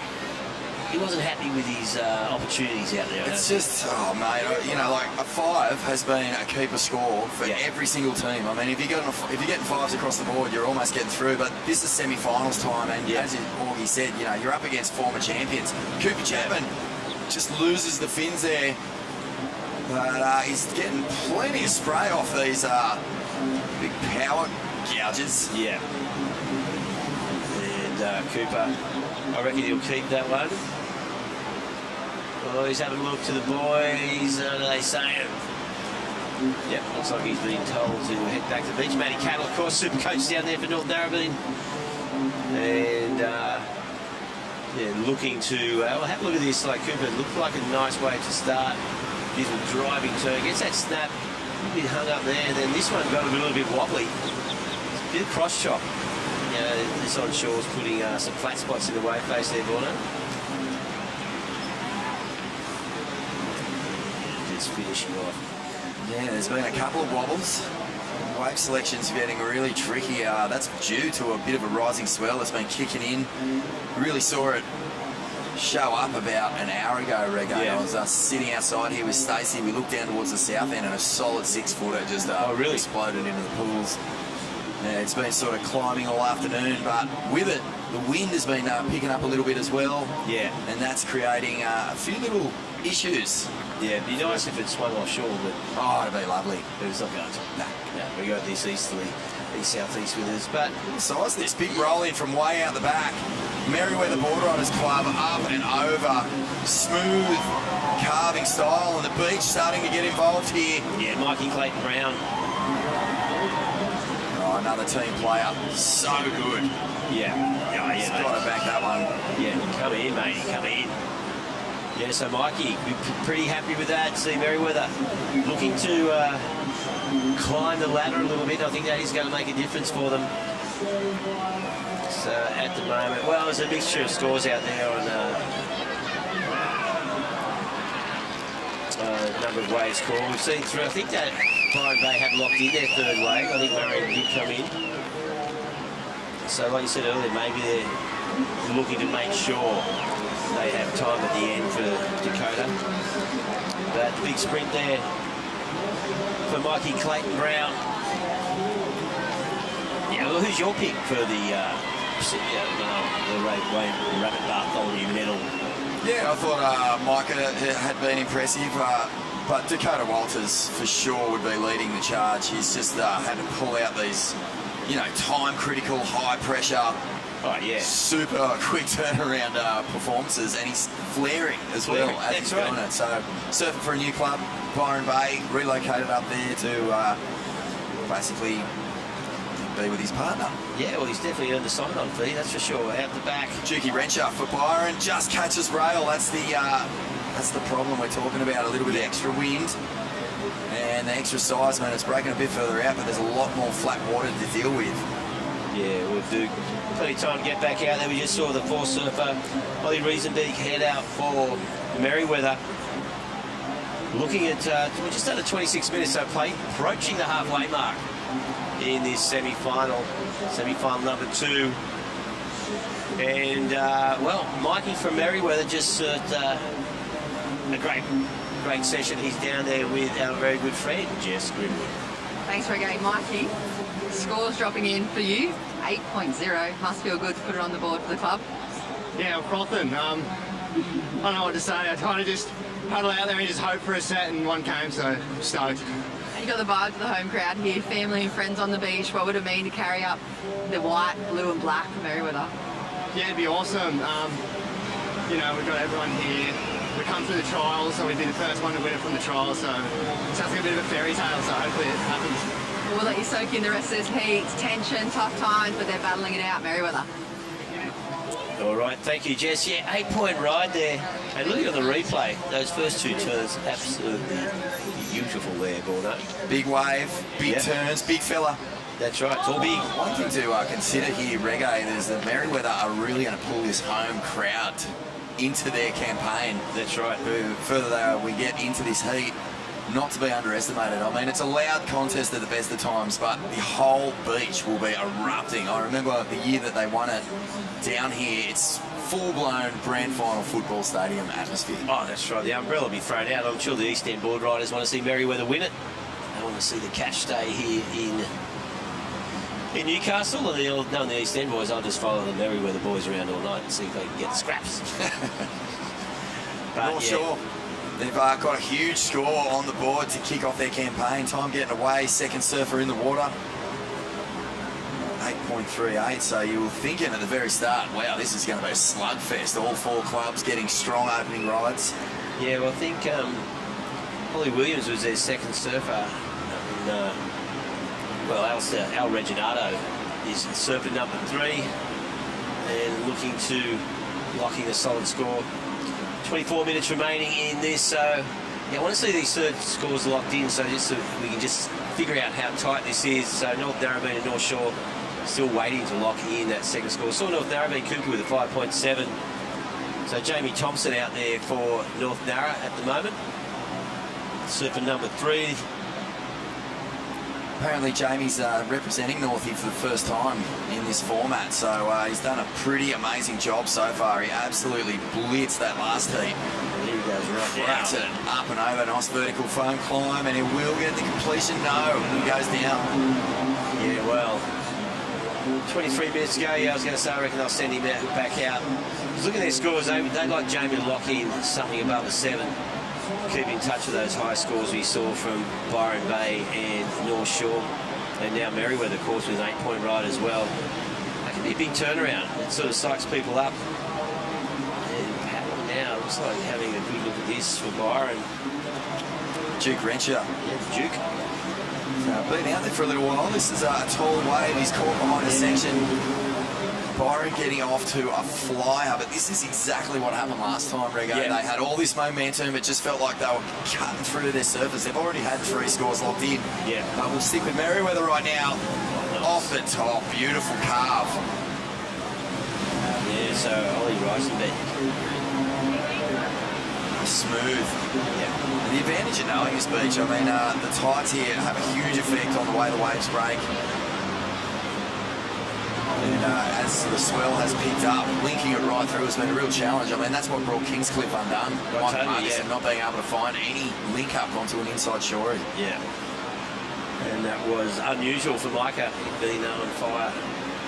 He's seemingly blessed throughout this. Now out the back is Al Reginato. Oh, wow, vicious. I'll just give it a little bit more stick. So he's out the start. 2 manoeuvres, what do you reckon? Oh, that's definitely going to be sort of the 6-7 point ride. Duke Renshaw, what is happening? No. Man, the Duke still getting a bit confused out there. So Duke Renshaw, let's just settle and get that wave. Have a look at the Al's wave again. Oh, nice hack there, and then this one, boom. Yeah. So impressive. And you know, if Nathan Hedge is the linchpin for Narrabeen, then Alistair Reginato is definitely the same for North Shore. For sure. Yeah, Merriweather. So this is a replay of Ollie Riesenbeek's last wave. Yeah, just casually looking through. He's waiting for this one to stand up. But you see that flat section just keeps coming, not really offering it anything on the inside. Got away from him slightly, that one. Yeah. Philippa Anderson. Well, there you go. There's a linchpin.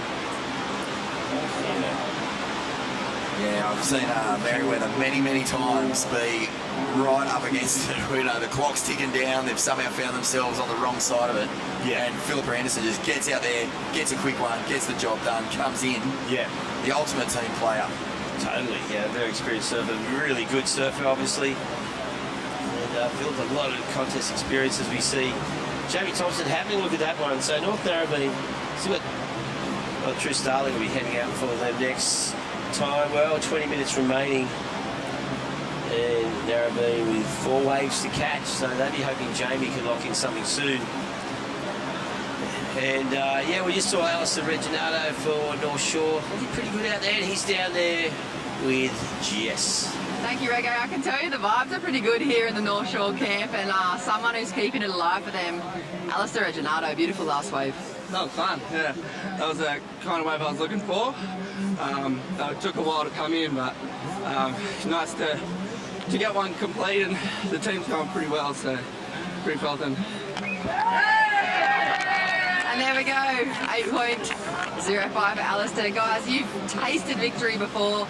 You even touched it for the team with your last little inch of your fingernail. What would it feel to take it again this year? It'd be unbelievable. Like, I reckon this year would probably be bigger. We've had such a good 6 months, 12 months with the club. We've run a lot of things, and it's just kind of building towards something. So hopefully we can take this one out again. I reckon it'd be probably the best win for our club ever. So it'd be pretty unreal. Beautiful. Congratulations, Alistair. Good luck moving on through the North Shore. Thanks. Well, there you go. 8.08 on that wave, Bono, so doing the job.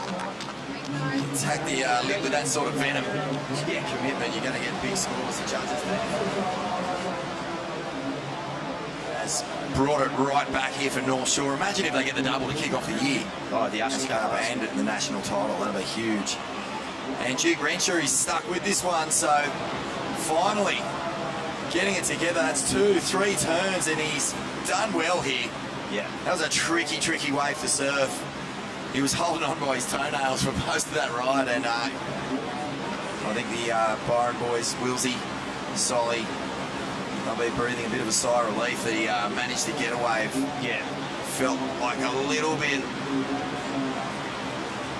the momentum was just starting to grind down a little bit.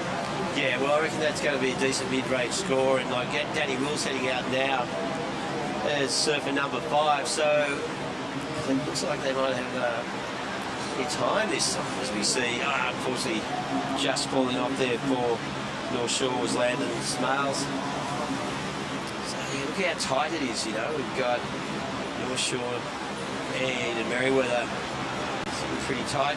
North Narrabeen, well, screws are starting to be tightened on them. Northie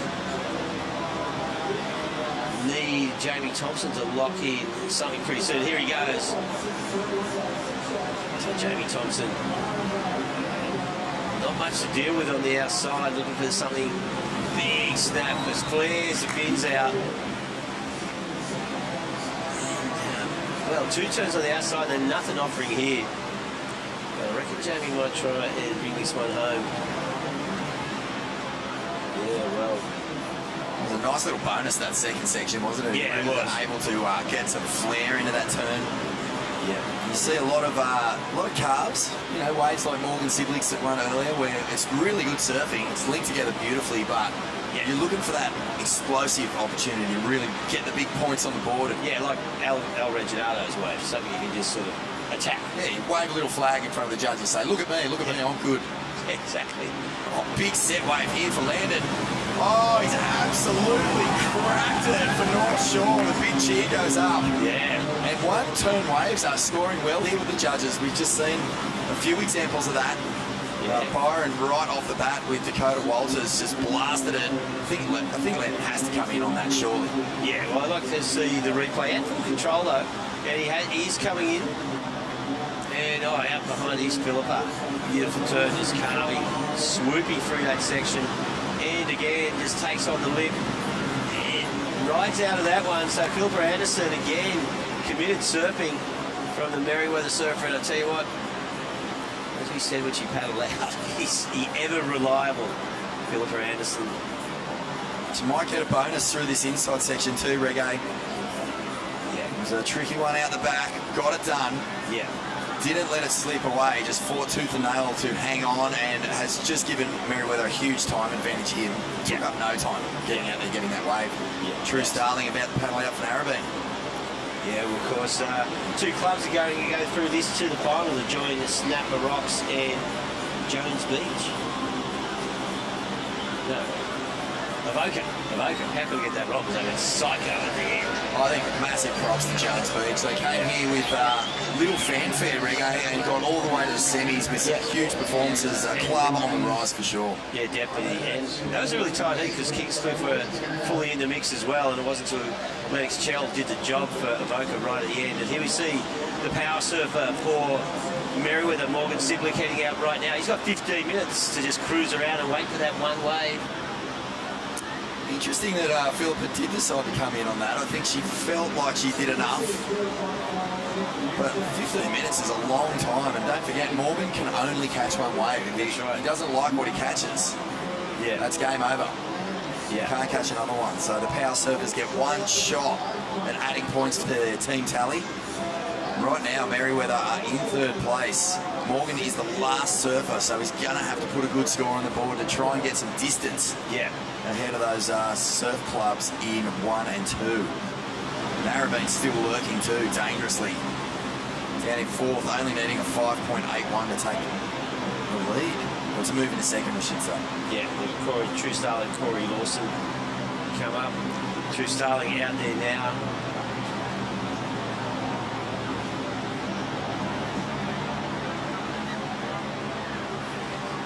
So, yeah, Merriweather. Yeah, there you go. That was a 3.9 for Philippa. It puts them up into first, but they have had 5 waves. And nice hit there. Wilsey looking sharp as per usual. Danny Wills. Turning back the clock, Rego. This guy, his style is absolutely timeless. He's one of the most beautifully balanced surfers you'll ever see. His poise on the surfboard is pretty much perfect.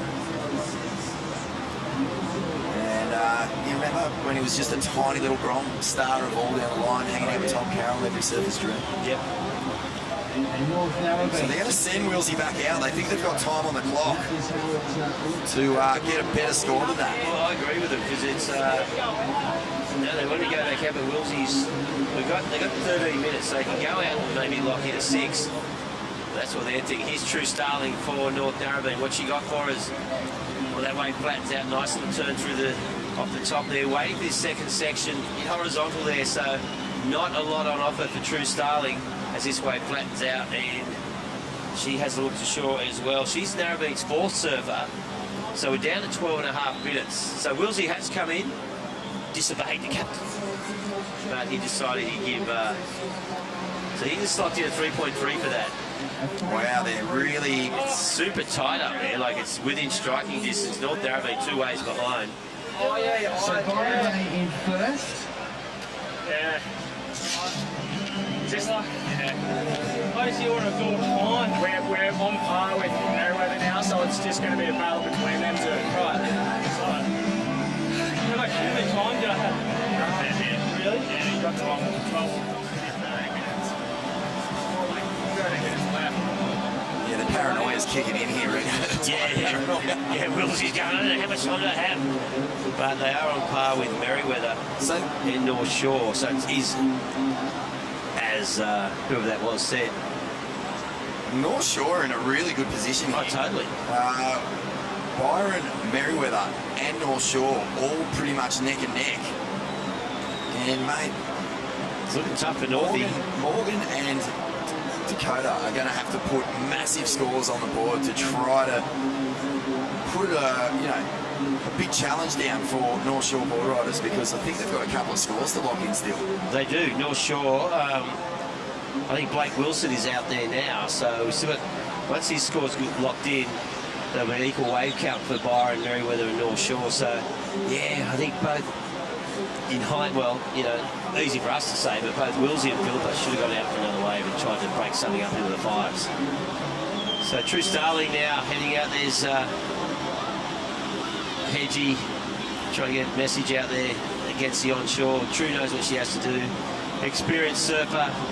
They'll be looking to get Corey Lawson out in the water and leave enough time for the Hog to go and get a good score as the power surfer. Oh, this is exciting stuff. Narrabeen still with 2 surfers to go, so that means 2 more scores. Yeah, 2 more scores. So they only need a 5 to move into second. So North Shore and North Narrabeen, even though it says 3rd and 4th right now, they're in a really good position. It's the clock they've got to watch. Yeah, and the clock is... If they manage that time properly, they could cop a 5-point penalty and rule themselves out. Yeah, we haven't seen the 5-point penalty. That's a story. If you don't get your power surfer back into the Oakley battle box within the 50-minute of the match, you lose 5 points and bang. you can go from 0 to 0 pretty quickly. But North Narrabeen, see that's the score, that 3.33. That is Prue's last wave. So she wants to better that score. And if True can do that, head back in, Narrabeen will be a little bit happier. But Corey Lawson wants to get some time out there. So at the moment, 9 minutes and 40 seconds remaining, and they've got 3 waves to catch. Now True heading back out. I think Hedgie's trying to get her to come back in. Well, the heavy thing here is that 8 minutes is what each surfer roughly needs to get their wave. Yeah. See, the hog is whistling. And True has heard the call. Not a bad looking wave here for True Starling. I think this will better her last wave. 3 good turns. It has a bit more push than the last one. And yeah, True's going to bring this one through. This could be a crucial moment for the North Narrabeen team. True Starling was sitting on a 3.33, and this wave is easily going to better that. So that'll increase their position for as their 5th surfer heads out. So Corey Lawson, oh, here we go. North Shore. Smacking it up and over. Blake Wilson doesn't ride out of that one. So there's True getting in. This is big here, and the last throw of the dice for Merriweather. Morgan Sibley absolutely annihilates the first there you turn. go. There's your power surfer. That's Yeah, what he well, needed. Merriweather are going to be in a good position. You've got to think that 8-point ride is earlier. That's equal to that. So, what do you reckon? I just think that's an excellent ride. 2 massive, big vertical punches, beautifully connected. He said he might get a bonus section here right through onto the inside. Merriweather being far out. All 4 of these clubs in striking distance. Little stab on the shorey, exclamation mark. Morgie running up, and now Merriweather will sit back and watch to see whether anyone can answer this wave that Morgan Sibley has put up. He was unhappy with his first wave, Ray, and he has done the job for Merriweather. Totally.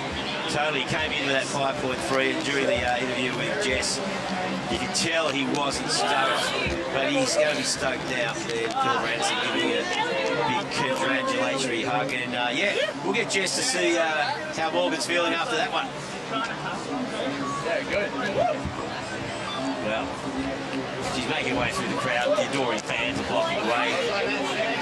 Now on the ground reporter, Jess Greenwood. She'll be reporting in very soon from Morgan. But meanwhile, it'll be interesting to see where that score is. But he's going to put Merriweather up into first place.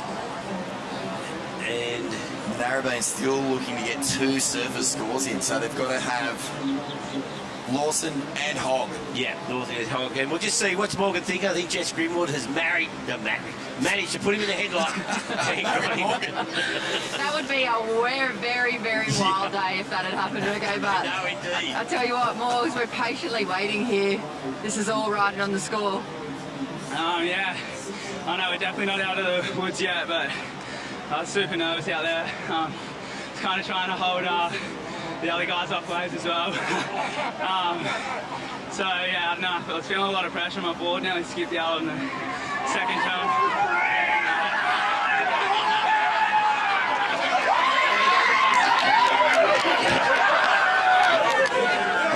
Jubilation. Huge scenes at Merriweather.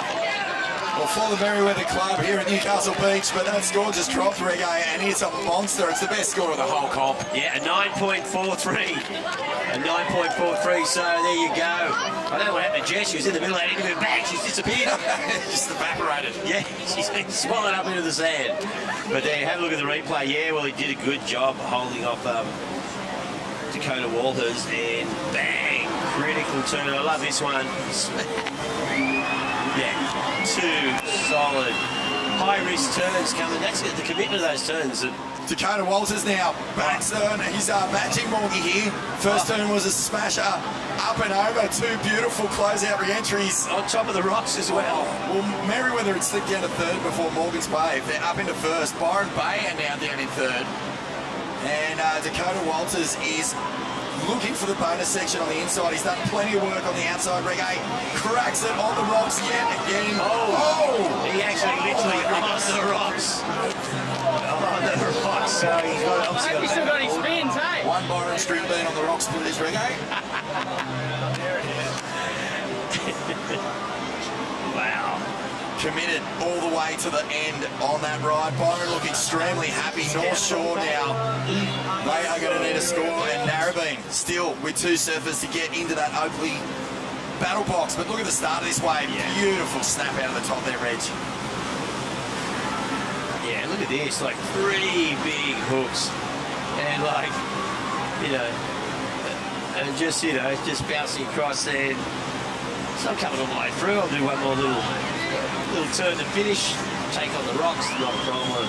They've saved the best to last, haven't they, Byron? They've, look at this. What's he thinking? Oh, that's crazy. And just look at the little bunny hop over the rocks there. I know, look at this aerial shot. This is fantastic. it. Oh, goodness. Look what he's doing. Nothing. That's incredible footage. That was the best shot. That is epic stuff. Yeah, I'll tell you what, that camera crew done an awesome job. That's just been insane on this event. Well, look at that. The Hyundai replay. That'll be replayed a lot. That drone shot was... That's our Travis Lynch moment. That is our Travis Lynch moment. It's like Tyler Wright over the rock, over the pool at Cronulla. Oh, beautiful backside snap here to the surfer. Has definitely cheeked up a few feet, hasn't it? Oh, totally, yeah. That pulse. Terry McKenna said it was going to pulse. Yeah, well, what Terry McKenna says is just lock it in as fact. Yeah, totally. He's the surf reporter. And as we see Blake Wilson coming in, he once again, well... Beautiful, smooth cutty. He's not going to have much time to hold, but if anyone can do it, it's Nathan Hedge. As Blake makes his way in. Yeah. 3 minutes, that's plenty of time. That's exactly what Dakota had last time Byron Bay were in this situation. Yeah, well, Al Reginata is waiting on the shore as well, so I don't think Blake Wilson came in after that last wave. I would anticipate he did. But look at that, an 8.45, that last wave for Dakota Walters. So we just saw a 9.4 and 8.45. Last 2 scores, and there you go. Very neat running style, Corey Lawson. And Nathan Hedge going out there, he's going to have to lock in something solid. 2 minutes 30. Yeah. You will not see more determination than this bloke. Yeah. Razor, sharp focus to get it done for his club. Well, he's got to get...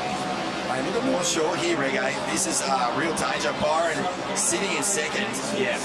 And it's only a 6.28. Oh no, Narrabeen might not. Yeah, Narrabeen need they can't do it. They can't do it? No, Narrabeen are out. They need a 10. Oh no. Yes. And a 10 will come in at 34.03, so North Narrabeen can't do it, but North Shore can. So Byron Bay will be looking at North Shore and, well, 6.28, and we're talking Al Reginata. So this is going to be crucial. 2.5 minutes, I think. Oh no, 1 minute 40. So there they are. So the Hog's out there not knowing that, well, he probably does know that he can't do anything. Try and get the 10 anyway. And yeah, well, Al Reginata, it's all about time. He's got form. He's been in this position before. He won it for North Shore in this exact circumstances, Reggae. And has he found a love? No, he lets that one go. Byron Bay must just be wondering what they did in a past life to be copying these stressful finishes. This is hectic. They have not cruised through any heat. Every heat has just been right at the end. And luckily for Byron, you know, they can just sit down there and relax with the yoga. Yeah, just we're all sitting in a little meditation circle right now. The Rec Car Park drum circle in full flight. There's a TP down there on the beach now. They're just looking good. Here we go. Reginado looking for a 6.28. Oh, he's got a steep section here. He bashes it. Oh, Reggae. That's not I don't think so. No, that is not a 6. Al Reginado, he had to take that. There was no time left. You know, we took it in 40 seconds. He wants to get into the booth. And I think the North Shore guys are aware of that. So get in the box, Al, so you don't... Yeah, I'm sure they don't want to talk. So about 28 seconds remaining. Al Reginado needs to get into the booth. So Hedgie, unfortunately, is Well, it doesn't really matter. He's out there. Is he going to have time for a wave? We're talking like 15 seconds to go. So Merriweather and Byron Bay at this stage moving through to the finals. What a heat. What a heat indeed. What a ripper. There you go, that's it. Merriweather and Byron Bay into the final. And what a final that is going to be with Avoca and Snapper Rock. Ooh, some heavy hitters in there. Forno, exciting stuff here this afternoon at Newcastle Beach as the semi-finals of the Hyundai Australian Board Ride Battles. Just go psycho. And, well, there you can see it. Byron and Merriweather clubs ecstatic to make the final, but they can't rest on the laurels now. This is it. This is the big one. Yep. This is the big one. Bragging rights to 12 months as Australia's #1 board riding club. 3 former Hyundai Board Rider Battle champions in the final. And Byron Bay looking to light those Chai Instant 6 and get that sweet smell of victory back up on the Far North Coast. Exactly. Speaking of the sweet smell of victory, Jess is down there with some of the Merriweather Surf Bud group. Yeah, they've got to keep their heads screwed on at the moment because they've got a final to surf. How are you guys feeling? Yeah, we're pretty pumped. We're pretty confident in the team. We've got really good surfers, so yeah, we're in a good spot. And what's it going to take this afternoon to win the final and take that 20 grand and take the champion spot? A few backhand snaps, eh? Everyone's got to do their job. Yeah, do the job, a few backhand snaps and we'll call it a day, lads. Yes. And you've gone all the way from winning the trials yesterday to go to #1 spot today. Won last year for Merriweather before we move on into the finals. Yeah, well, we've won every heat up to the final, so I don't see why we can't do it again. Boys. Yeah, mate!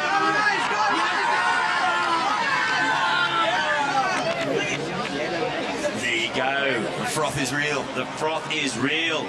Of course, before the final, we'll be having the Hyundai Electric Air Show, and that'll be coming back very soon. Don't go away as the Hyundai Australian Board Riders Battle continues right after this.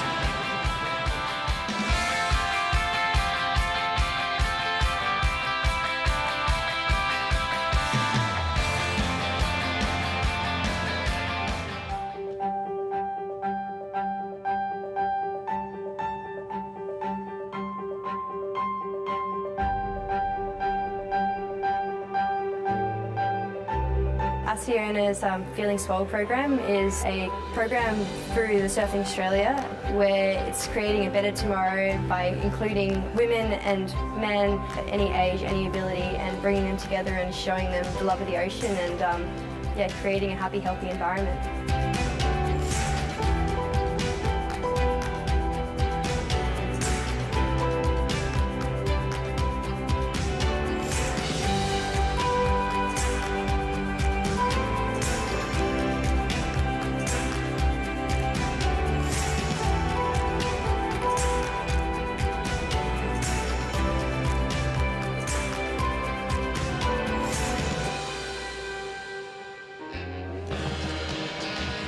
Big thanks to Asiona, one of our event partners, and doing a wonderful job creating sustainable infrastructure and contributing to the future of surfing.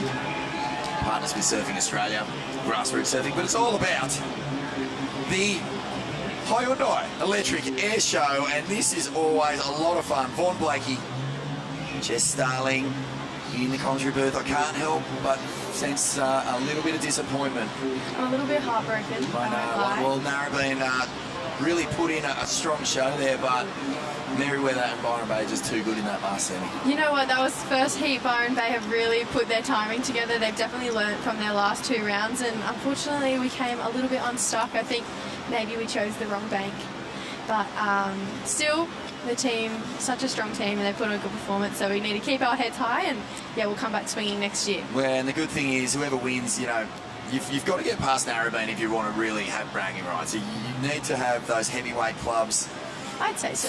4 incredible clubs in the final: Snapper Rocks, Avoca, Merriweather, all former champions, and Byron Bay, finally showing up and blowing up. Can they do it? Can they go all the way, do you think? I absolutely think, you know who I personally think has been the standout for myself the whole event is Avoca.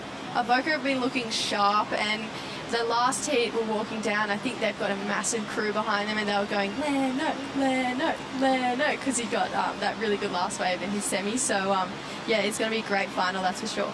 Jess Grimwood joining us in here. Jess, Ace Buchan has been leading away for Team Avoca. We've got Josh Kerr, Ace's old sparring partner. He'll be surfing for Snapper Rocks.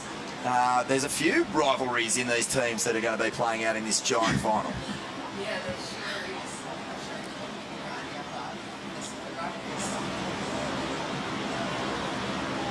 And that looks like it's Xavier Bryce landing the first air of the Hyundai Air Show. And he is out there for Long Reef Boardriders. Xavier Bryce gets it done. Yeah, way back in the day, you know, the make rate for aerials was maybe you'd get 3 or 4 out of, you know, the 20-odd people out in the water. Now it's every single wave. Every one of these surfers has the potential to land a few. Do we know if Sierra Kerr's out there, or is she getting ready for the final? She's not. She's getting ready for the final. Yeah, I thought she might be, but no, she's getting ready for the final, which is fair enough. She's been putting on some strong performances, so I'd keep her out of the water too. And this is the replay from Xavier Bryce. This is the first air landed in this pretty much expression session, really. Yeah, well, Hyundai Electric Air Show has been a staple here as part of the Hyundai Australian Boardriders battle for a few years now. We've had all sorts of tricks too. I think you could almost win one of those Hyundai Electric cars. Yeah. If you grab the keys, remember? They had them daggling off a blimp. Fortunately, the wind was about 400 knots. The blimp disappeared over the horizon. With the key, the car's still parked downstairs. So, Jess, yeah, it's a big final coming up. Oh, yeah, Jess Grimwood, Jess Starling, I'll just say, Grimwood. Got it. Roger. How are you seeing this? Yeah, I asked you before, you know, there's a few grudge matches in this big final that's coming up. 3 former champions, 1 club looking to claim their first ever national title. How do you see it playing out? For me, I hope for the storytale and the fairy tale ending. It's one of those, it's the club that hasn't claimed the title yet, and we get that big underdog story. I feel like it's going to be really hard to come up against Snapper in this final because they don't even look like they're trying that hard yet, and they've been able to absolutely flex the competition with 30 plus totals, so I think they're going to be really, really hard to beat. Adrian Buchan has been in blinding form. I think he's definitely in contention for that Wayne Rabbit Bartholomew medal. But Dakota Walters, he is new to the Byron Bay Club. He's only moved up there a little while ago as we keep our eyes on the lineup. Big air section looming, and just the throwaway there. That was Connor Lyons from, I believe, Noosa Boardriders. And there we see a massive straight air. I didn't get to see who that was, though. That was mental. So that looks like tricky. Jack Reginato. So tricky to pick them in this air show, isn't it? It is, yeah, they're all wearing the exact same rashi. Year after year, I'm always looking at it going, oh my goodness. Too many faces. Carnage. It is carnage down on the beach as well. It's total carnage. What about the Lane Beachley medal? Have you had any standouts there? I mean, Sierra Kerr has been flaring for Snapper Rocks. Apart from Sierra, I think probably Gabby did a pretty good job for Long Reef. I'd have to say that'd go pretty close to challenging that. I definitely think Gabby is in the running for that medal as well. She was really impressive and really spun the momentum for Long Reef when they were in trouble. Pulled them out, got them back onto the front foot, and got them through a few heats. Yeah. Good stuff. Well, it's worth talking about while we've got the Hyundai Electric Air Show going that women's surfing at the moment, the air game is off the planet. That last clip, Katie Simmers toasted some incredible aerial manoeuvres in that. I think as well the air Sierra did in the stab high. Oh, full rotation to the flats. Yeah. Absolute game changer. What about that? Like 4 minutes into Katie's toasted clip, and there's that just constant camera work. Sierra does air, Molly does air, Katie does air, and then Bella does air at the end, and they just go bang, bang, bang, bang, and the camera guys go, oh my God. How psycho is it? It's amazing. It just seems to be such a golden era for women's surfing. The performance levels are just being pushed through the roof in every field. Big wave surfing, high performance surfing. Tour surfing, I think, as we discussed, what Steph Gilmore did last year, unprecedented to win her 8th world title, coming from 5th place. I mean, everywhere you look, it's just going off. Yeah, and I mean, like, you would know so well, Jesse. You and True sit so far in front of getting all the stories. And now look at this. Oh, big racy section here. Punt goes huge for the rotator. Wow. That was Dane Henry from Kingscliff. Such a great little surfer. He's number 1 on the Australian junior ratings at the moment, I believe, under 18, Dane Henry, and another guy from Kingscliff. So sad to not see Kingscliff go into the next level. So hang on, did Kingscliff finish 3rd in their semi-final? I don't know. I think they did, and Narrabeen finished 4th. So that means Micah Marguson, who goes out with True starting, they had their little bet going, who places higher, hadn't been dishes for a year. True might be the new Uber driver. Yeah. Looks like True is back on dishes. But that was an underdog story, wasn't it? With Kingscliff going out, and there's Joe Van Dyke from Phillip Island. I heard he was feeling the pain a little bit for the Phillip Island Boardriders as well. Just goes to show how much this event means to everyone. Really does. It's just, there were some big stories from this year's event. Oh, big straight air here. Beautiful turn. Is that Joe? That's Joe Van Dyke again. Big unit. Takes a fair bit of power to launch this guy into the orbit. Wow. Cool air. Hopefully we have a tighter vision of that, but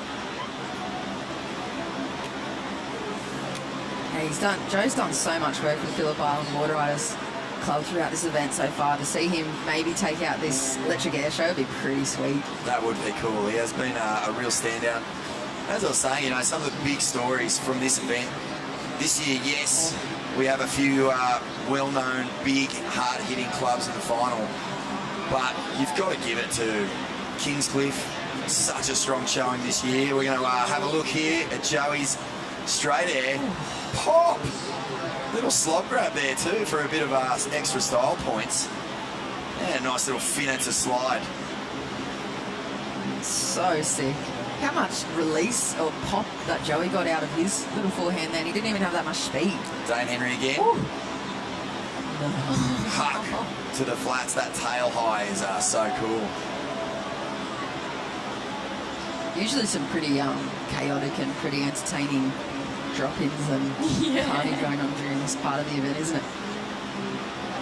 Backside air section looming. Goes for the chop hop. I feel like it'd just be carnage out there.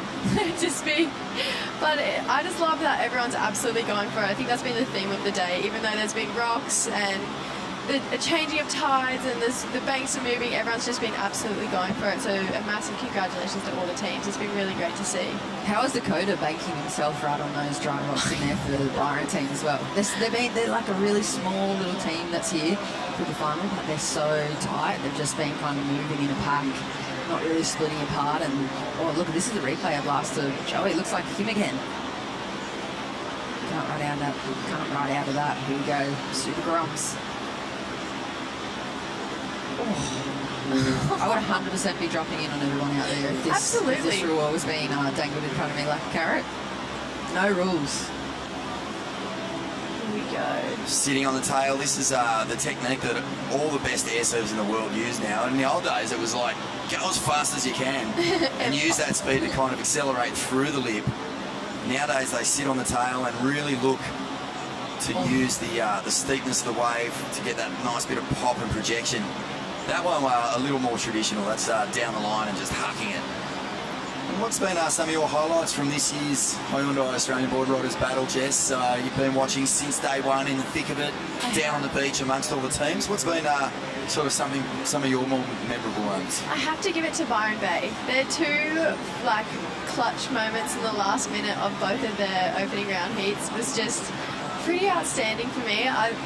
It gets you on the edge of your seat, you get so excited for moments like that. So honestly, I kind of hope we see it again in the final. It's just so exciting. And I just love to see the Hog in the jersey. Maybe I'm biased for Narrabeen, but he's just so good in the jersey. So good. I could watch him all day long. He just brings an energy to this event that is completely unique. It's just completely tied into his personality. Dane Henry getting the fins up and over. That'll be a scoring move. I think we've definitely got to give it to Joe Van Dyke at the moment. For me, yeah, I think it was the emergence of some new clubs in the draw. I really love, as I said, seeing Kingscliff finally punch through that first round. And Matty Thompson and the crew. Yeah, the Jones Beach Boardriders. The Jones Beach Boardriders. That was the story of the event in terms of, you know, a new club, or not necessarily a new club, but a club debuting here and really making some noise. And people are going to be taking Jones Beach a lot more seriously in future events. Yeah, and maybe some of the other clubs that, you know, didn't make it all the way through to the finals here today, but clubs like Seaview Road, the Roaders, they had a big crew that came up with them, and even the Tasmanians bringing up, you know, old QS Warriors. All the big names are coming up from those states. I feel like, for me, it was Jones Beach's Matty Thompson's son, Zane. He's just singing it out for me. Classic. I loved his commentary on his dad surfing, and I loved, he was just fully embedded in the vibe of the club spirit down there. There's like nothing else that exists outside this world for him, sorry. Hyundai Electric Air Show is underway. We've been watching some pretty nice punts going down. Joey Van Dyke from Phillip Island holding down the lead at the moment, you'd assume. Unless we miss something, which we don't miss anything up here. But the final, the 2023 Hyundai Australian Boardriders Battle final will be up after this. So don't go anywhere. Three clubs, as we said, former champions of this event. Byron Bay looking to get a breakthrough win. A few things to consider. How do you think the hometown advantage will work for Merewether? Because they will have so much vocal support once that first hooter goes and the final heat kicks off. You know what I find interesting for Merewether is because they do have that local advantage, they've been keeping really cool, calm and collected, I would say, through all of the rounds, surfing their heats really... very nice. Sorry, hold the bone, Jessie. Wow, that was huge. Wow. Sorry about that, Jessie. No, oh my gosh. Please don't. That was insane. This looks like Connor Lyons. That one just opting out, but that was... Might have a new leader. That definitely challenges Joe.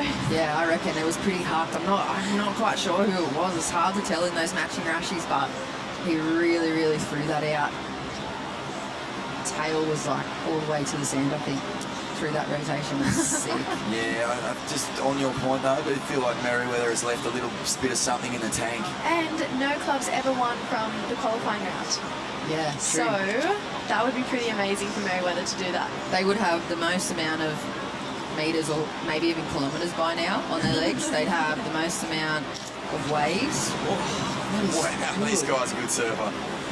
He's could be a bit of a dark horse for the Wayne Rabbit Bartholomew medal. I know Phillip Island didn't go as deep as they wanted to, but in the early rounds, Joe Van Dyke was rock solid, real powerful surfer, and now throwing down airs in the Hyundai Electric Air Show. Jess Greenwood. Oh, big roar goes up from the crowd, a near miss there, I think, near collision. With Byron, you know, the near misses, and even in that last heat, they kind of beat the clock, but then had to sit there chewing their nails while North Shore, you know, came very, very close to pipping them. Look at this. Oh, my goodness. Someone pulls the ripcord and goes underneath. There's been a few of these, but this is probably our best air now. That was sick. You'd be replaying that against Joe's for sure, just to see who takes the lead board there. What do you think those adrenaline spikes are going to do to the stamina of a club like Byron? Are they going to be able to ride that energy in and through the final, or will it have an effect on them, do you think? I feel like they haven't had an easy heat, like you said. They've just Hail Married their way through to this spot in the final. I feel like it's going to make them not that scared for this. Like, the worst that could have happened to them, and they've pulled through every time, has already happened in every other round, so... And they've proven that when they're in a tough spot and their backs are against the wall, they can actually make it work. Yeah, I reckon that they're going to be cruising. I think the pressure's off for them. They've made the final. And, ooh, nice little...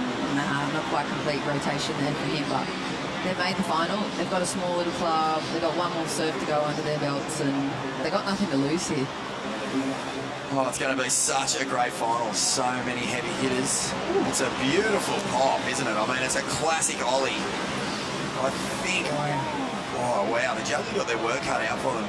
Great airs for different reasons. Oh, here he goes. This is Joe live again, isn't it? Up and riding right now. So I feel like Joe... Oh, sorry. Oh, wow. That was slicey, wasn't it? It was just a full-blown high-speed front side. Wouldn't say a full rotor, but a nice little air reverse. Sick. They're so, I feel like those three airs are really evenly matched. Joe's was like really heavily technique. He like made that happen and it looked sick. The second guy had a bit of the lift and the pop given to him from the wave. And that last one there was like crisp and classic, like really nice fin flare at the end too.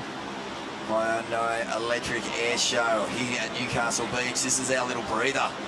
Bit of entertainment before we get stuck into the finals. It's actually Dane Henry who is leading this air show at the moment. Oh, big straighty and doesn't get the ride out. That's incomplete, isn't it? That is incomplete. It was a beautiful ollie. If that was one of us, I reckon we would have claimed that. I would have claimed it every day of the week. I would have. Oh my goodness. He did all the work. It just petered out when he cushed down on that landing. Let's have a look at this replay. Plenty of speed. Comes off, hits the section perfectly. Had to wind up the windows for a second there. Yeah. Look at this. I'd be going home and telling my dad right there, you should have seen this air that I made today, Dad. I would have too. And you know what my dad would have said to me? He goes, didn't see it, didn't happen. That's what my dad would say to me. So heavy. Brutal at Maribyrnong. Yeah. So you remember Dane Henry did that beautiful high-speed power kind of air into the flats. That's our heat leader from Kingscliff. The Kingscliff Boardriders Club and current not world number one, current Australian number one on the junior ratings. So big year coming up for Dane Henry. Dropped a couple of clips last year, put him on the radar. And loading up here, section looming. And you got to watch those ones where the board flips and the fins start pointing at you. Make sure that you're not landing on those things. Oh, there's that tail thing you're talking about, Paul. Yeah, just basically controlling the speed. It gives you so much more pop when you hit the section. And plenty of elevation. Oh, yeah. Won't see too many airs there in this bloke. Can't help himself. Oh, he hasn't even come in from the heat yet. He's still got his rashi tucked into his shorts.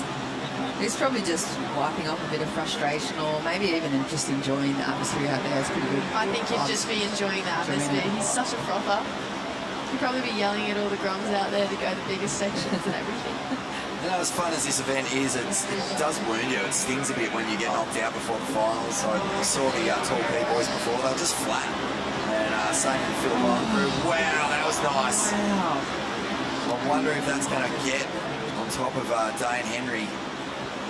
Similar sort of air. It was one of those ones where you really fly the section, hit the closeout and kind of project out into the flats. Beautiful technique here though. Look at the speed. So not the height, kind of out in front of it. But still a really nice turn. Look at this. Wow. Travelled really far too though, hey? Real flat, really far. Yeah, good distance. So just looking towards this final, Jess and Jess. We've got Snapper Rocks, probably the favourite going into it, despite the home court advantage to Merriweather. You'd have to say, with the roster they've got, the experience, and just a classy outfit. Snapper Rocks will be a tough beat in this final, but Avoca looking deadly, looking poised. Byron Bay looking to get their breakthrough win. And Merriweather, of course, the hometown heroes. They've got the local support. How do you see it playing out? I reckon my money's on Avoca. I'm backing Avoca, I think. I reckon they were on the phone before in that semi-final, was just calling the rest of the members of Avoca Beach. Yeah. So get up here. Get up here. We're feeling it. We're feeling the vibe. Everyone get their shirts on and we're ready to take it out again up here. That's the end of the Hyundai Electric Air Show. And I believe that maybe Dane Henry took it out. I'm not 100% sure. Confirmed, Dane Henry is your electric air show winner, and we're going to take a quick break. Don't go anywhere. Coming up next, the Hyundai Australia Board Riders Battle, presented by Zambrero. Final 4 clubs battling it out for the right to be number 1. Be back in just a moment.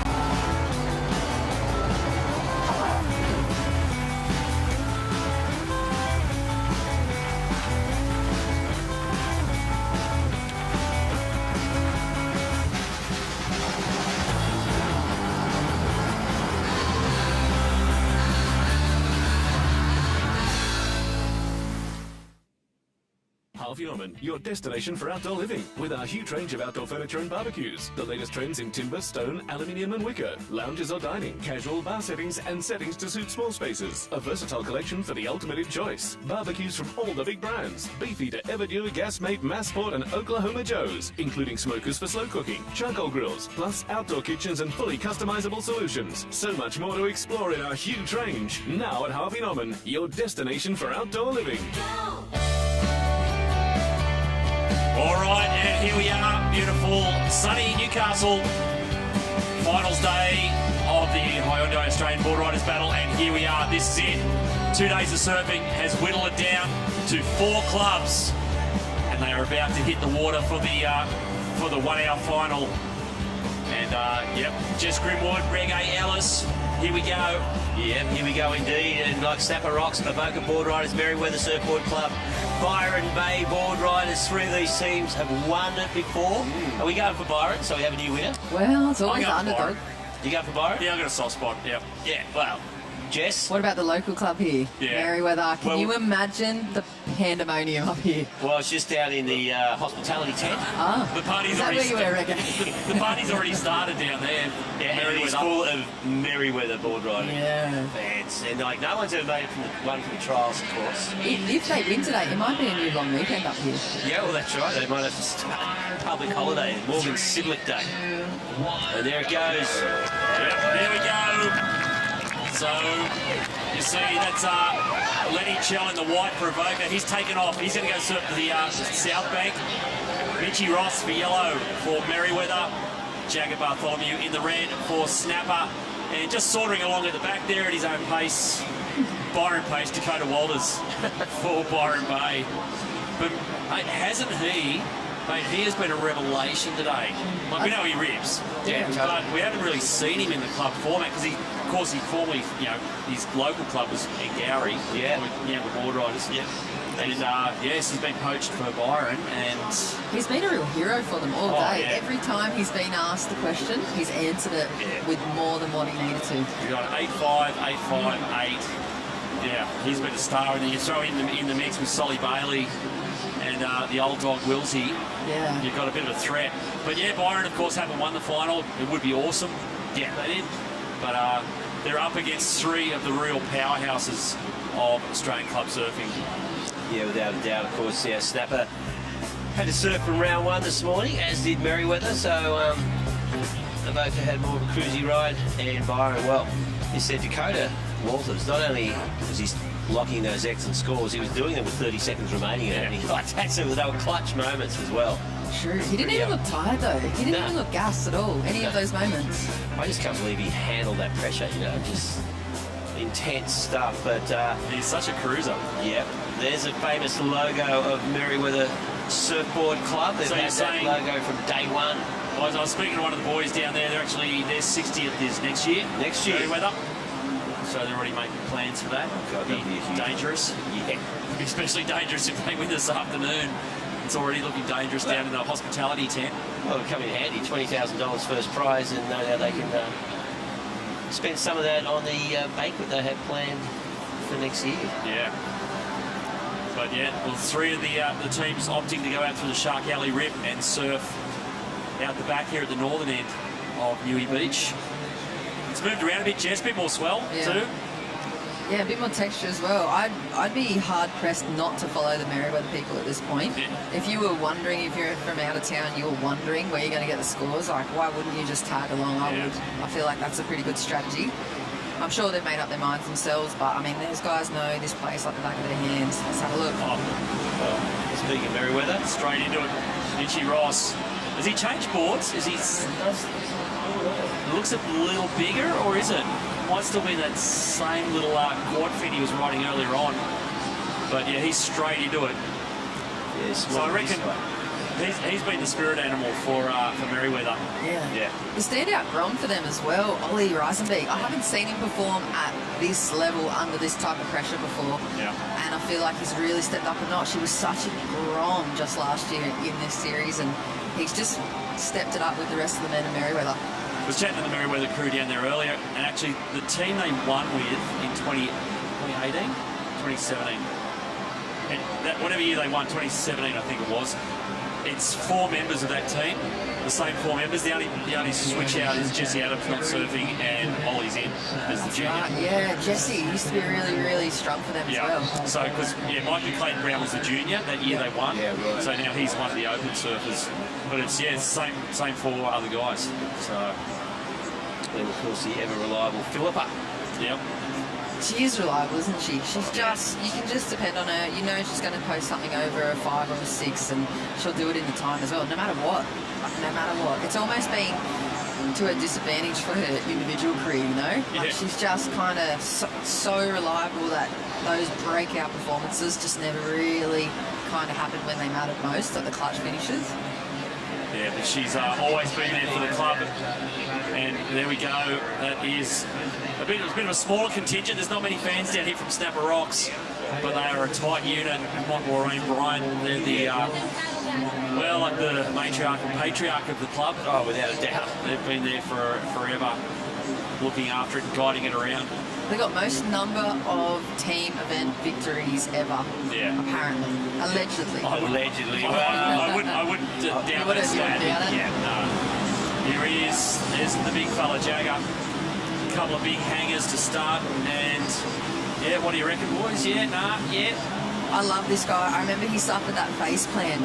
I think it was last year. That's right, so embarrassed, but he took it on the chin, and he did a couple of interviews afterwards, and he just ran with it. And he's just such a good young guy, such a good fella.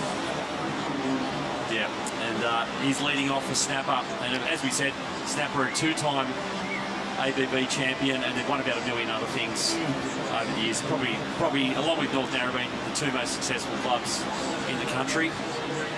Yeah, they're pretty serious. Yeah. Oh, the Mullet Lord himself. Mullet Lord, there he is. Serious mullet. For ABC, caught in the secret weapon. That's the look from the local bowling club. You know what? The Mullet Lord used to be one of the best surfers around Central Coast. He rips. Oh, he's so good. And now I'm pretty sure he runs a coffee shop up here in Newcastle, and he's, I think, a self-proclaimed fashion model. Oh, really? Yeah, and he runs those mullet softboards too. Charges them on the slats around here between here and Central Coast. The Mullet Lord. He's the Mullet Lord. Yeah, you wait. No, that's actually his name. Yeah. Oh. Yeah. Mullet Lord. That's how you got to address him. Well, my son got a mullet recently. Yeah. Off on a trip with his mates, and sure enough, 16-year-old comes in with a mullet. You can still rock one, Reg. Yeah, back in the day. But no, it's one hairstyle I've never had is a mullet. I think you could rock it. I might, have a midlife crisis and go a mullet. It might make you surf better. Well, that's true. Mullet Lord's a good surfer, so maybe it will. Yeah, well, we've got the only team that hasn't won the ABB before in the final is Byron Bay. Might be a few little nerves down there, Stace. Who you got there, mate? Young Solly Bailey, and you know what? He's looking pretty ice cold at the moment. Solly, how you feeling? Mate, I'm feeling good. I'm stoked for our team to be in the final. I really don't even think we've put it on like a full heat together yet. Co's about to stand up. Oh my fuck! Wow! Oh my god! All right. I take it something has happened. I think something happened there. I've got to watch the line cross. No wonder. Wow. The big tweet out backhand reverse. The hero. He's a hero. My goodness. And is he going to get a reform too? A little bit of profanity. That was perfect timing. He just loses. If he doesn't already have a cult following, Dakota now does. And that is why Byron would be the most unbelievable fairy tale story here. Like, that was, I've got goosebumps. That is insane. Jason, you've got on Dakota there, mate? I do. He's trying to get away from it. He's processing that one. Can you tell the rest of the world what that feels like? Well, I don't know. It felt like it might have been closeout, so I wanted to do something big. I feel like everyone kind of surfs heaps and does the same shit all the time. It's kind of fun to try and do something. Don't act like you've never done 3 to the beach, mate. Come on. No, I do the same thing. I've been doing it all event. But I feel like if you're in a final, you're trying to win something, you got to do something different. And I don't know. Absolutely. Incredible manoeuvre, Dakota. All on the line for your team. And you did it in about a couple of minutes, mate. You're on fire. I don't know, something's been happening today. Because this keeps happening, I don't know. Hopefully we pull it out. Great start. Good luck. Oh, mate. Well, you know, are you kidding? One of the weeks of like broadcasting, hit the odd swear word. Apologies to the kids at home, guys. Fruity language, that's exactly right. So. That was wild. Look at Wills, he's losing it. How about this guy right here too? This older guy in the picture, he's an old bloke and he was born in Newcastle, but he moved up to Byron 40 years ago and he's driven all the way down, one of the only guys in the club to come and watch them. His name's Magoo, yeah? Yeah. Magoo. Yeah, I know. When I was living here in Huey. Yeah. But yeah, Dakota had a major point there, and I was actually going to say it as soon as it's like this format, it kind of really makes your surf a little safe because you don't want to blow your chance because you're up against the clock all the time. So to go out there and actually just go, I'm going to do my first wave, I'm just going to blow this thing upside down into a giant tweaked out backhand reverse. It takes a lot. Mate, look at this. He got a 9.35 and here goes Mitch. We play Mitch Ross. I think he made this one for Merriweather. 4 point something. Yeah, so Rossi's off to a good start here. So you had one short right and then he got this long left. Yeah. So Rossi's been getting Merriweather off to great starts. Yeah. But I tell you what, he's been going all weekend. He's running faster now in the final than he was at the start on fresh legs yesterday. Yeah, he's looking more comfortable with the beach run. Oh, maybe not as comfortable as I thought, but anyway. Yeah, he's hurting. Big time. Mate, no, he's done well. Well, that score for a 9.35 for Dakota Walkers. And, yeah, pretty epic stuff. So, well, we've got Morgan Siblick out there now for Merriweather. That was just unbelievable. I'm not over that first wave for Byron Bay. It's just absolutely Hail Mary. It was like he'd been left out there for the air show. They just forgot to came in and just did that in the middle of the team's final. I hope it psychs up the rest of the team. I know Lenny, they're up and out for Avoca. I know he's got airs under his belt. Yeah. Obviously the Merriweather Club do as well, and so does Snapper. Let's have another look at Dakota's wave. Oh, soak it up. Yeah,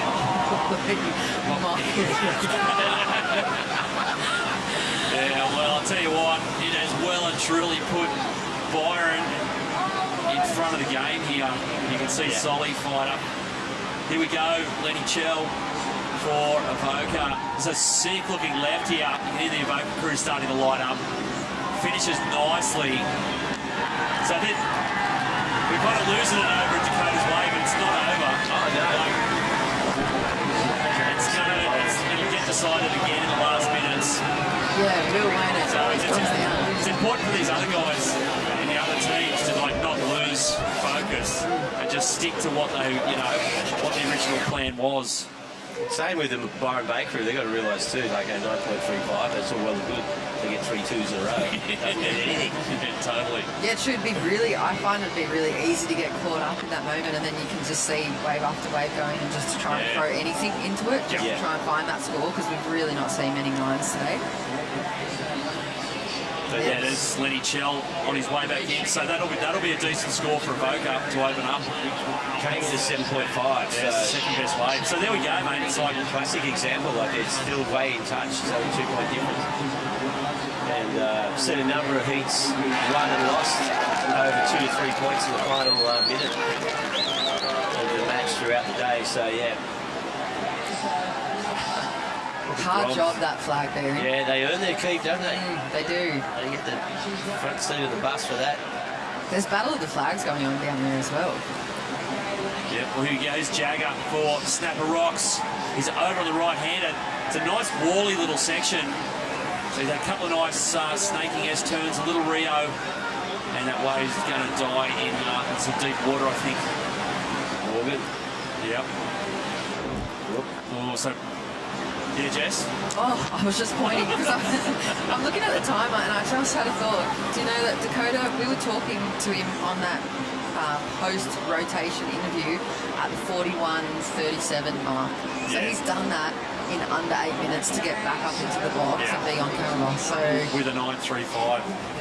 Yeah. So well, almost matching the 7.5 coming in for Lenny Chell. I think he's down there with Stace.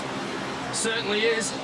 9.35 for Dakota Walters and Byron Bay. A 7.5 for yourself, Lennox. It's game on.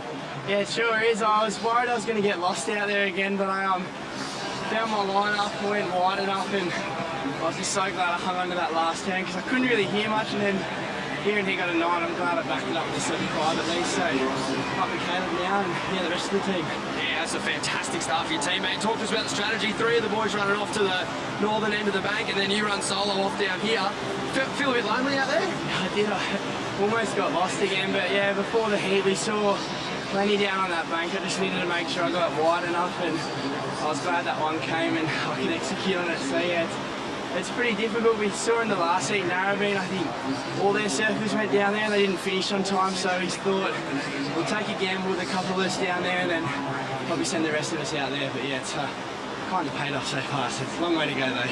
Awesome, thanks Leno, thanks for the entertainment. This is amazing. Cheers, mate. Yeah, so Lennox Chell in, Carl Tancred paddling out now for Avoca as their second surfer.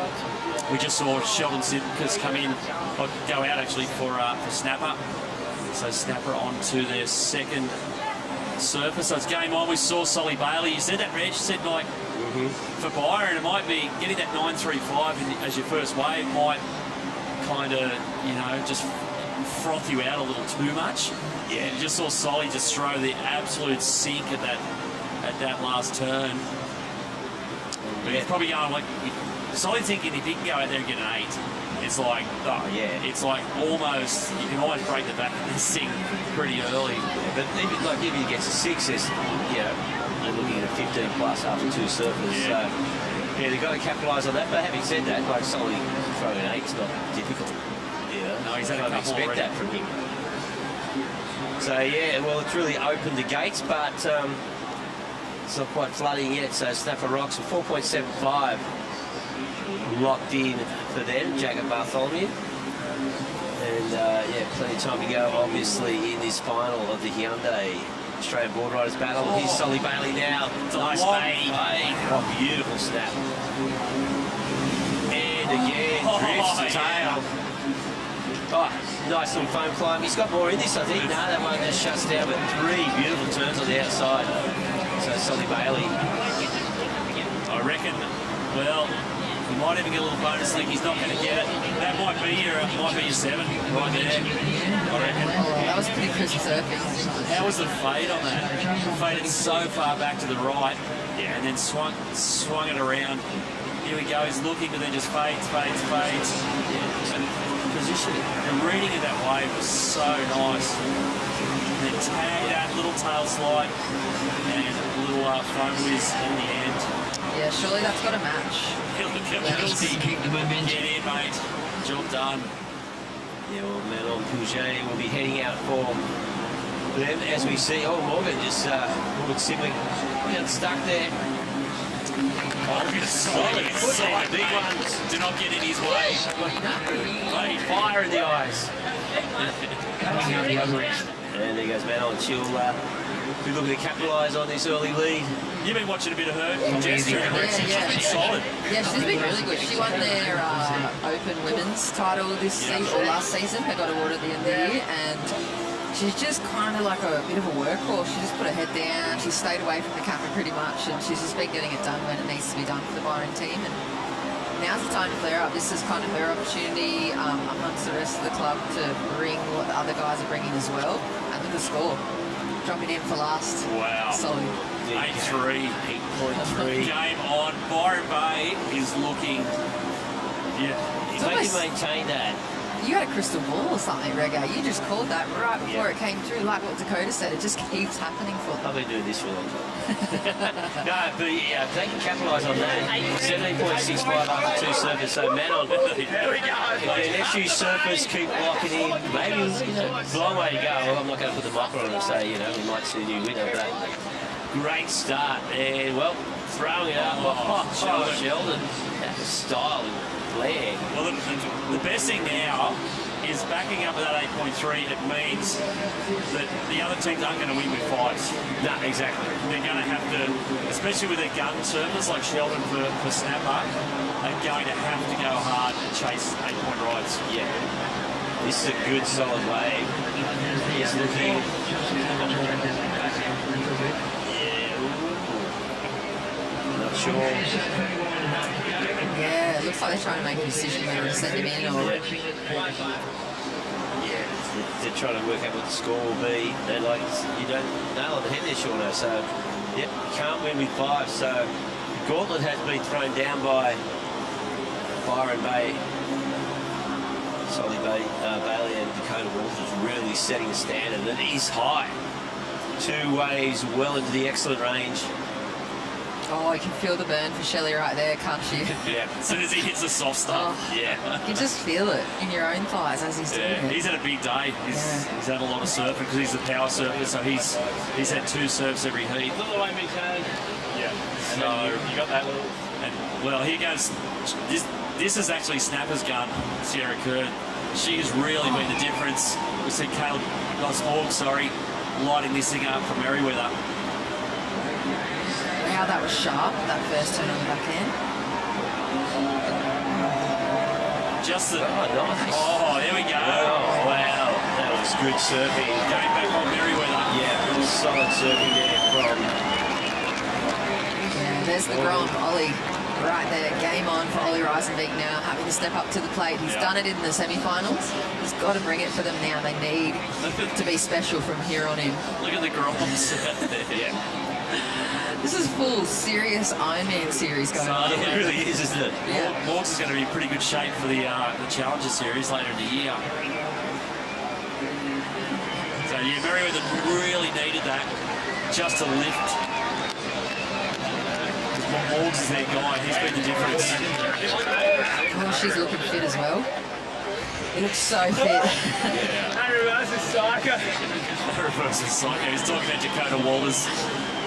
Oh, that's Mikey, actually. Mikey played ground. Yep. So Mikey had a great semi-final. Yeah, really did turn around. He had, 7.5? Yeah. So, further ahead. Get your breath back. I've been freaking out, I'm going to start cramping. Wait, I was out of that cramping on my foot. I was holding it like that. Yeah. I hope you sound good. Cars are high. I love that. I love when you can just kind of like have that little spy audio going in. Yeah. Just the excitement and then reliving every little bit that happened down in the water. Yeah, here's a replay of Morg's last wave. Faded back, left, couple of big, long, drawn-out turns, smacked that section, but it was the reform that really got going for him into Shark Alley. It took a little while to take shape, but once it dropped down, tagged this section, had another section here, and blammo. So game on, Merriweather. So, on the back of that score, safe to say Merriweather's going to push back up into position, and then are we asking Sierra, if you're on that snapper team, are we asking Sierra to throw something crazy? No, she can. Yeah, she can. There goes Caleb. Tancred for a Voca. Oh, it's a good wave. Oh, if you get another one here. Oh, that was sick. Hang on. Yeah, that was awesome surfing, so, yeah. Look, You can see the Avoca crew are pretty psyched on that. Yeah. 3 big hooks out the back. Yeah, because they're looking solid with a 7.5 in their first wave from Lennox Shell, so this is going to be another high score. It's going to tighten things up.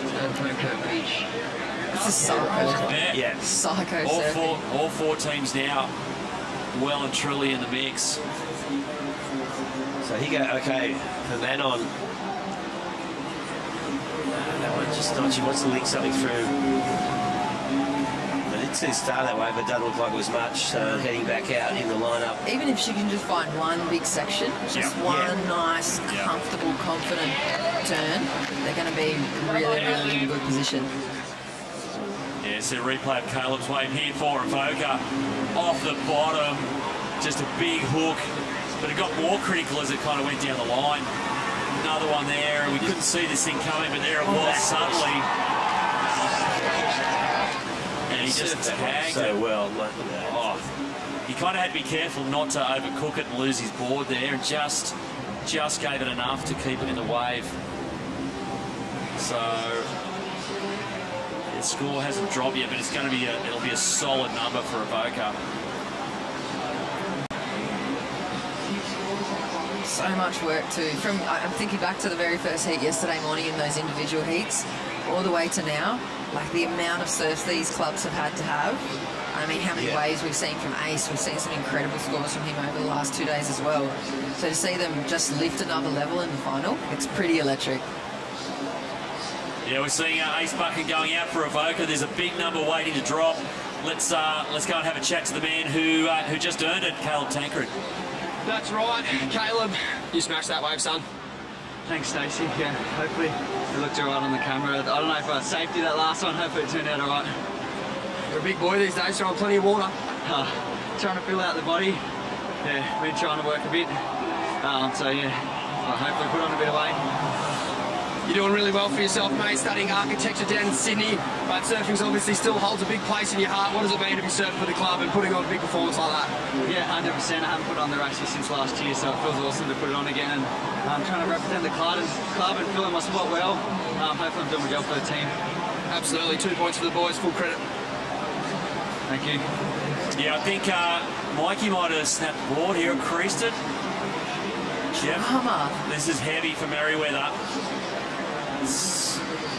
That's a great looking wave he had as well that he did it on. Let's have a look at the replay of Mikey's. He did so well to hang on to it. Just couldn't stick it in the air. Great first turn. Big second turn. And just dug his toenails in. Yeah, he's looking at the crease right there. So that's a big time, a waste of time there for Merriweather. They're going to get that ball replaced, getting back out there. Go, son. Yeah, well, it's a big deal. We got 24 just in the back half of the heat. If he had landed that's right. it. He would have been in anyway, yeah. I feel like the only thing that made that incomplete was probably the little off-balanceness of cocking the snap or the crease. It kind of looked like it threw him off his off his toes a little bit, and he kind of had to like sit flat and wait for it to bounce back up, and it's what ruined it at the end. So it's unfortunate for Merriweather and for Mikey there. Look at it buckled. He did a good job of it. Completely buckled. See how fast he was going. Here we go, Sierra Kurt for snapper. Oh, great first turn on a backhand. Another one in the pocket, but that wave just got wobbly. And she lost it on the second. So she'll go out looking for something else. The Caleb Tancred wave, 7.8. So Avoca suddenly, they've kept in touch. Well, they're well and truly in touch with Byron. Yeah, Mannon's still out there. A little bit lost to sea at the moment with that big set rolling through. Yeah, that's a danger for all the surfers. Yeah. Is that a big shifty lineup, and you can, you're even having a chat to Lennox Chell there. He said, he had markers and tried to work out where his spot is, but it's not easy because the swells jumped and the tides dropped. Yeah, he was saying he just didn't get lost out there. So here we go, Ace Bucket. Beautiful classic Ace turn. What's he got? Little section ahead of him, throws it up critically, doesn't ride out of that one. And while we see that, we're going to go cross down to Stace, who's down there with the crease board. Have a chat. Thanks, gentlemen. Yeah, as you can see here, Mikey Clayton-Brown's surfboard absolutely decimated. Interesting to note, he ran out on Ollie Reisenbeek's backup board. There is a litre of difference in those two surfboards. It's a litre less. This surfboard here is 5'11" and 26.3 litres. Not really backing the 1 litre less call. Let's see if Mikey Clayton-Brown can pull it out of the bag. This one is toast. Yeah, toast indeed. Wow, a litre difference. That is massive. Like, it'd be really interesting to see the difference in how he surfs. If that board had held up and through, it just shows how much speed and how much power he was pushing through that second turn. Yeah. And he would have been making another 7 for me, Yeah. 7 or more on that. Yeah. That was incredible surfing from him. So it's unfortunate. I'd love to see a replay again for Mikey Clayton-Brown's buckle the board wave, the almost amazing 2-turn combo, I think it was, on the back end for him. Yeah. Oh, looks like this is Madeline making her way to shore for Byron Bay. Yeah, this is good for Byron. She's got it in the time, 22 minutes. So she'll wrap it to the beach. Yeah, Duke Retch will be paddling out. Here's the replay. Searing, and he grabs the rail too, and then that. Yeah. So that's where it might be. You can see him. He's trying so hard to hold on there, huh? Yeah, and that was gone. So, well, that's consumed a bit of time, obviously, for Merriweather as well. Sitting on just on 21 minutes remaining. That 3.7 is that wave, the creased wave, and there's Manon. Go to the beach sprint, and she is going to send out. Oh, he's on a Jude Retcher. He's on another wave here, Ace. Looks identical to the last one. Oh, can't get a third turn in. Yeah, it's not going to be happy with that, so we'll head back out. Well, here we go for Mikey Clayton-Brown. Fades in. Gromit's backup board. Oh, it did look like the Gromit's backup board under his feet there. Stace called it. It looked a bit skatey under his feet, didn't it? Yeah. He doesn't look comfortable on it. Well, I mean, imagine, first time you're ever standing up on a board like that, different design, different everything. Yeah. And Stace knows his stuff. If he reckons it's a bit dodgy, it's probably going to be a little bit dodgy. Oh, she's done well to dial it in, though. First wave ever. Yeah. Yeah, Michael Clayton-Brown, such a good surfer. Here goes Sierra. Oh, yeah. Got to hang on, and she does. I think she's going to pull it for time as well. Yeah. They're still within striking distance, Snapper. Yeah, they're only striking distance. Look at that, 4.7 or 5.6. Whatever Sierra gets for this one will probably take her over that 4.18. Yeah, they haven't served a bad heat, but the problem is they've run into two teams that are surfing out of their skin. So I think Stace, yeah, you got Mikey Clayton-Brown down there, mate? I do. MCB. How'd that board go, mate? Yeah. All right, it did a turn, so can't complain. It didn't look bad, but I must say I was a bit worried about you being a litre less. Talk us through the snap board with your favourite board. Yeah, on that last turn, I just felt it go crack. I went,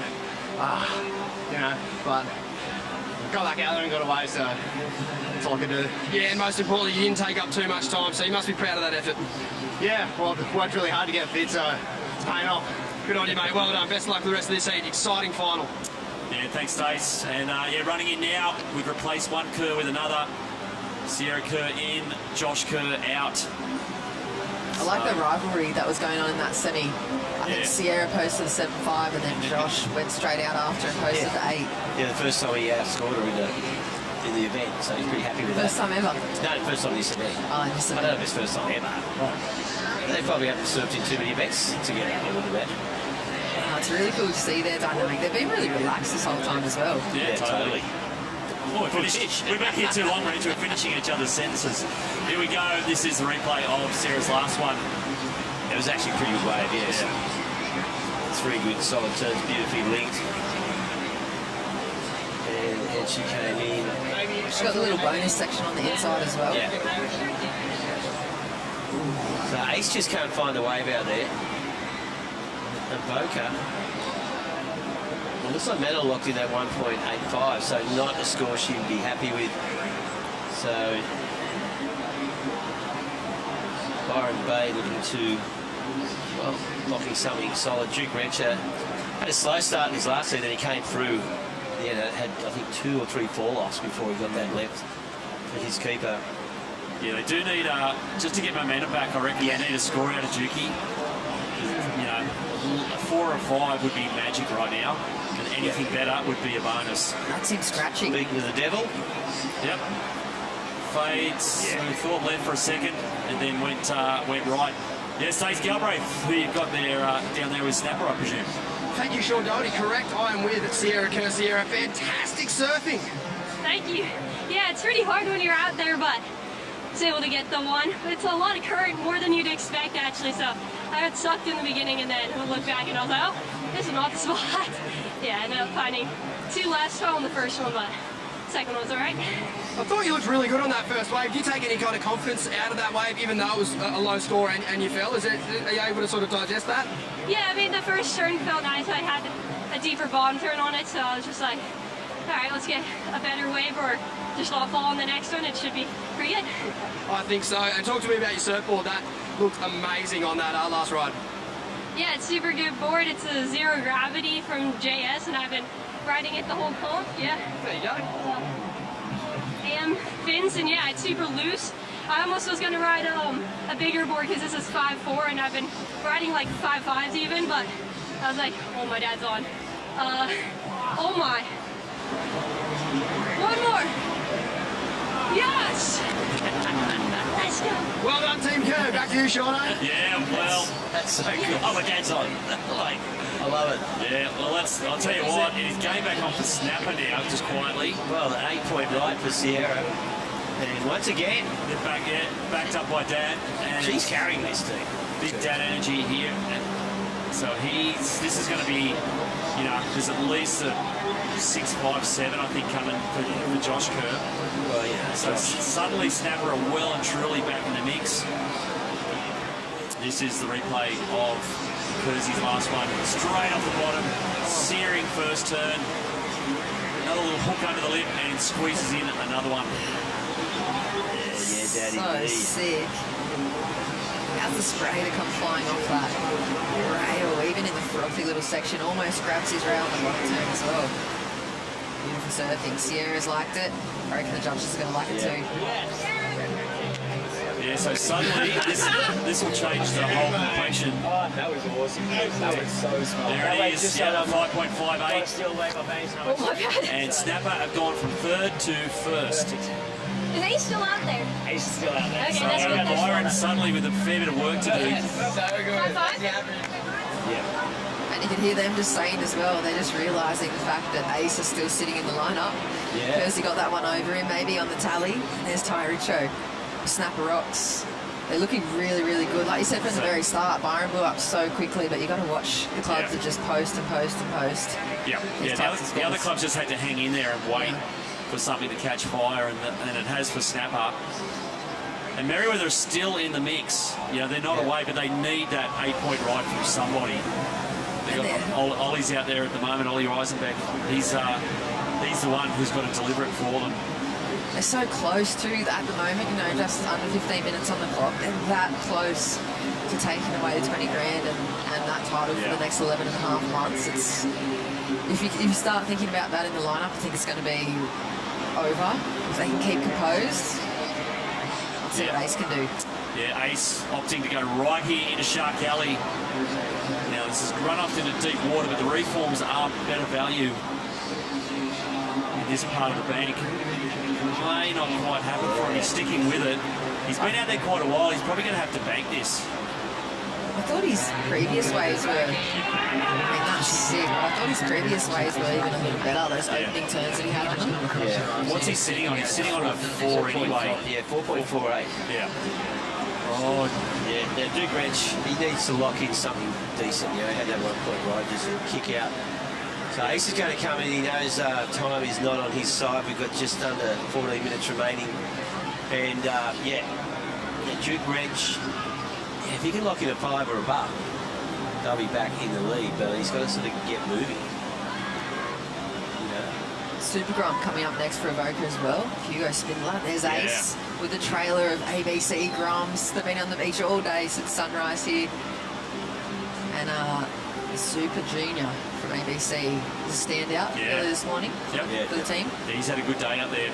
Okay, here we go. Oh, no. It's starting to look like one of those situations where he's starting to delaminate a little bit with the pressure. Well, that happened last week, and then he did stitch that one together because I think Blake used the exact same turn and go, what are you doing? So you can see the whole program collapse. Oh, this thing for Ollie. Ollie. Get another one, hit it. Man, I was just looking, I thought he pulled that one off and looked so clean at the start. That was the 8. That was it. Oh my God. Of Merriweather breaking. You could hear them all down. There was like a collective just, no. They've got him coming in. That was the 8. Man, that first turn was so beautiful, so smooth, so not a grommet turn.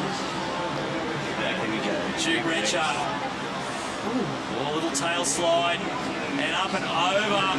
There we go. Rides out of that one. Okay, now we're talking. He's feeling a bit better now. You can see his jersey was catching and he's thinking about it and you just go, oh my God, there's a bit of head noise here. But he's stuck those 2 turns. So it's not going to be a huge score, but it's going to be a score, which is with Byron really need. There he is, Ollie Ricebeak, stepping up for the Merriweather guys. Unfortunately, he just came unstuck on that turn, and it's going to burn for them when it comes down to it at the end of this final. There's Philippa. Yeah, well, Phil's going to lock in something decent. She can't go out there and just get a 4 or 5. Yeah. No, she's going to have to go big game hunting. The problem now is, like, we're down to 11 minutes. Yeah. So, we just did a replay. This is a heartbreaker for Merriweather. Oh, sick that first turn. Oh, just overcooked the second one, and it was there. It was an 8-pointer ready for the taking, but there we see Hugo Spindler for Avoca, the little micro grom, fading into the shorey here. He's got such a good style for a little kid. He's great to watch. And look at the smile on his face too when he makes his run back up on the beach. I've noticed every single beach.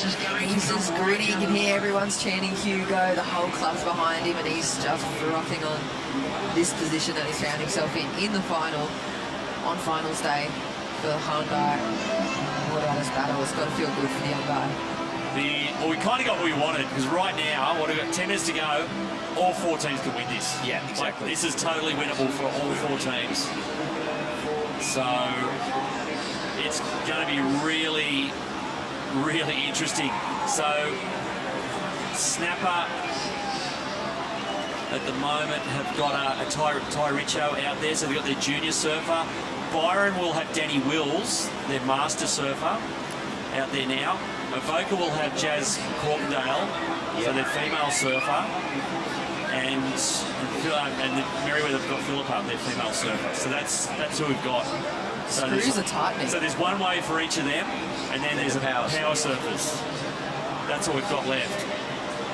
It's really going to come down to it. This always happens.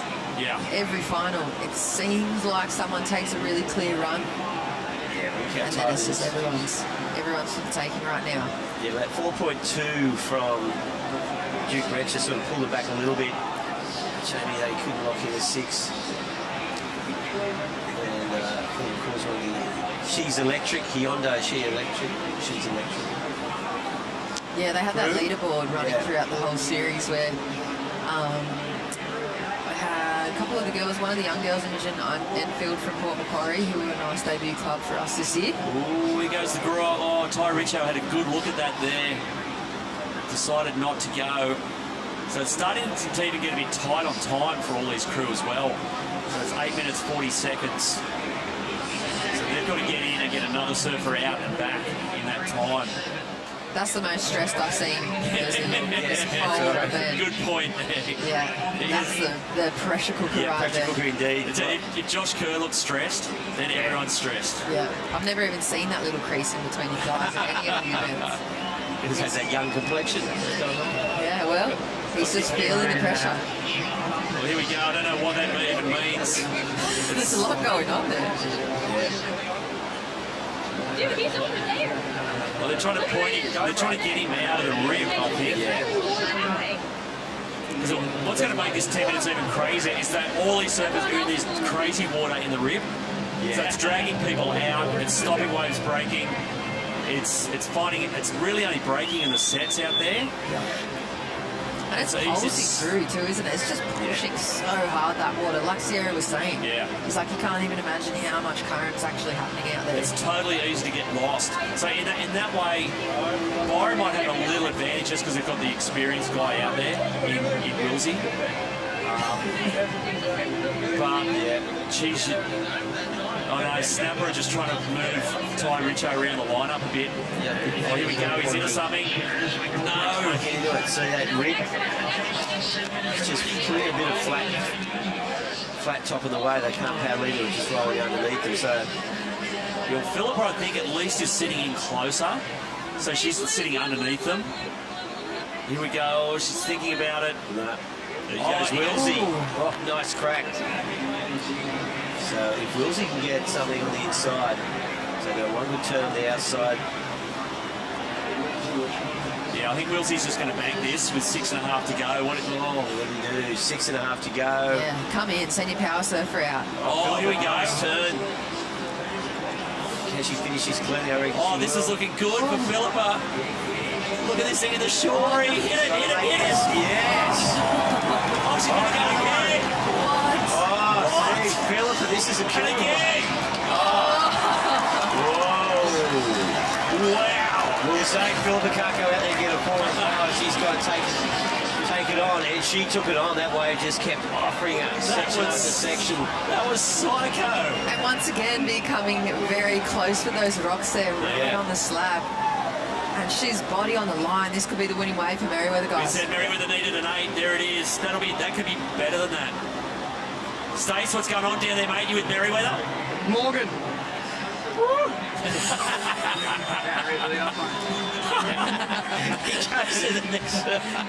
There is no room for time wasting here at the moment. Stace just getting pushed out of the box. Out of there. That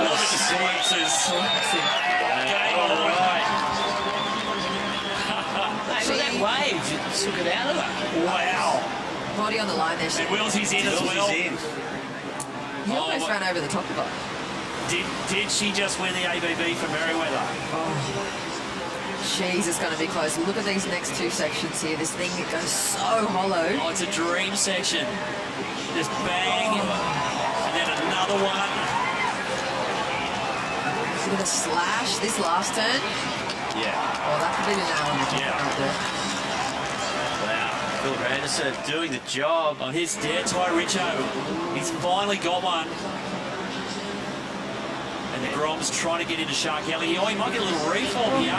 We're talking under 5 minutes for the power surfers now. Yeah, it's getting really skinny. Really skinny. So Wilsey, 3.75, puts Byron Bay in the lead. Yeah, we're still waiting. What does Merriweather need a big, so I don't know if that's going to be enough to put them up. Well, it's going to be pretty close. They need 818 to Yeah, they take need 818. first, Oh, right? let's wait and see. They'll take it. And Filzy's only the fourth surfer. Let's have a look at the replay. Snapper. Yep, here's a replay of Ty Richo. Got one turn in on the outside, which is good. And then fought it for a long time and got another turn on the inside.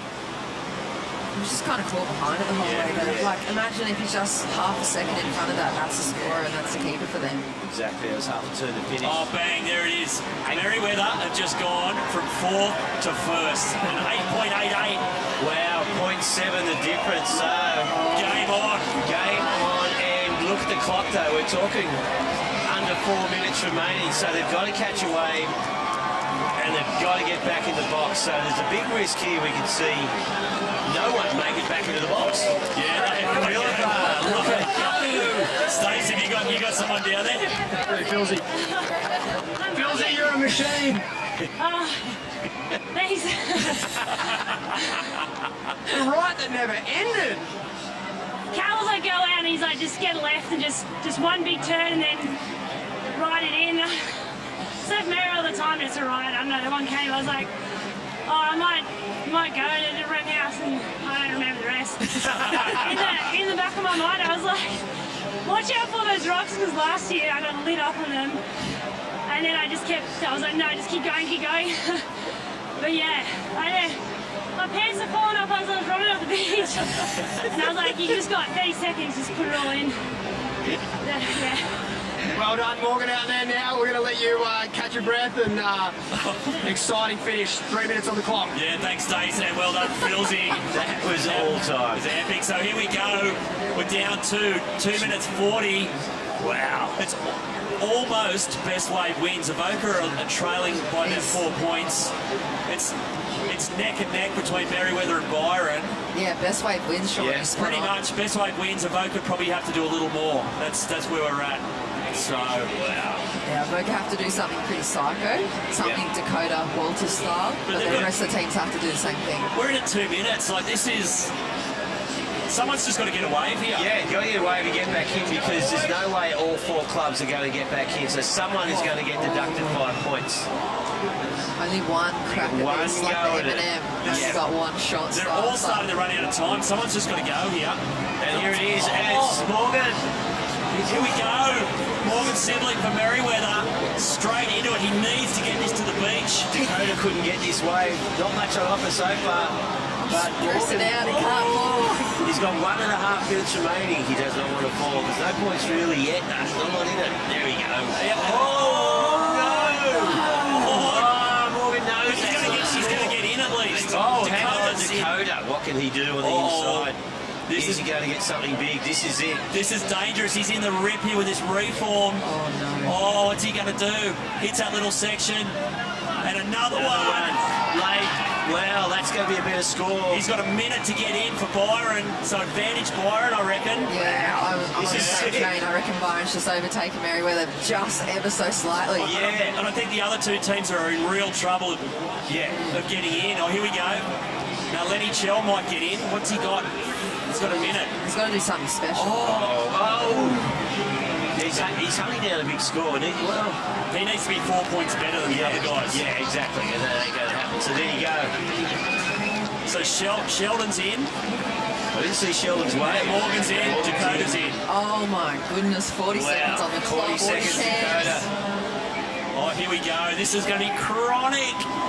Oh, so Dakota is in, and Lennox, is he going to make it? 30 seconds, I think Avoca's just going to be... Avoca might be toast. Yeah. He's got to get through the rocks. I don't think it's going to happen. It's not going to happen. It's coming down to this last exchange between Merriweather and Byron for who takes the 20 grand. Yep, $20,000 wave. Yeah, we missed Sheldon. This is crucial. Here we go. Sheldon Simkus. First turn, a little hung up, but it's a nice ball in front of him. Nice snap. He's into the rocks. Wow. And a little fin flare at the end. Man, this is... Yeah, Hooter's gone, so this is Morgan's wave. The cutback out the back, and then a bit of work through deep water. Not much scoring there. Oh my gosh, it's really coming down to this. He finally got a turn in here, but then he lost the wave at the same point. He got that half a turn, so... And then this is it. This might be it. Yep. This could be the big wave. Yeah. So great cutback. It's a nice reform. It's the best wave of all, pretty much the wave itself. We're waiting to hear. This is the score that they're waiting for to see if they've taken over 20 grand. Yeah, we've got no idea who's going to win this, but... Imagine if he had to try a big forehand air rev.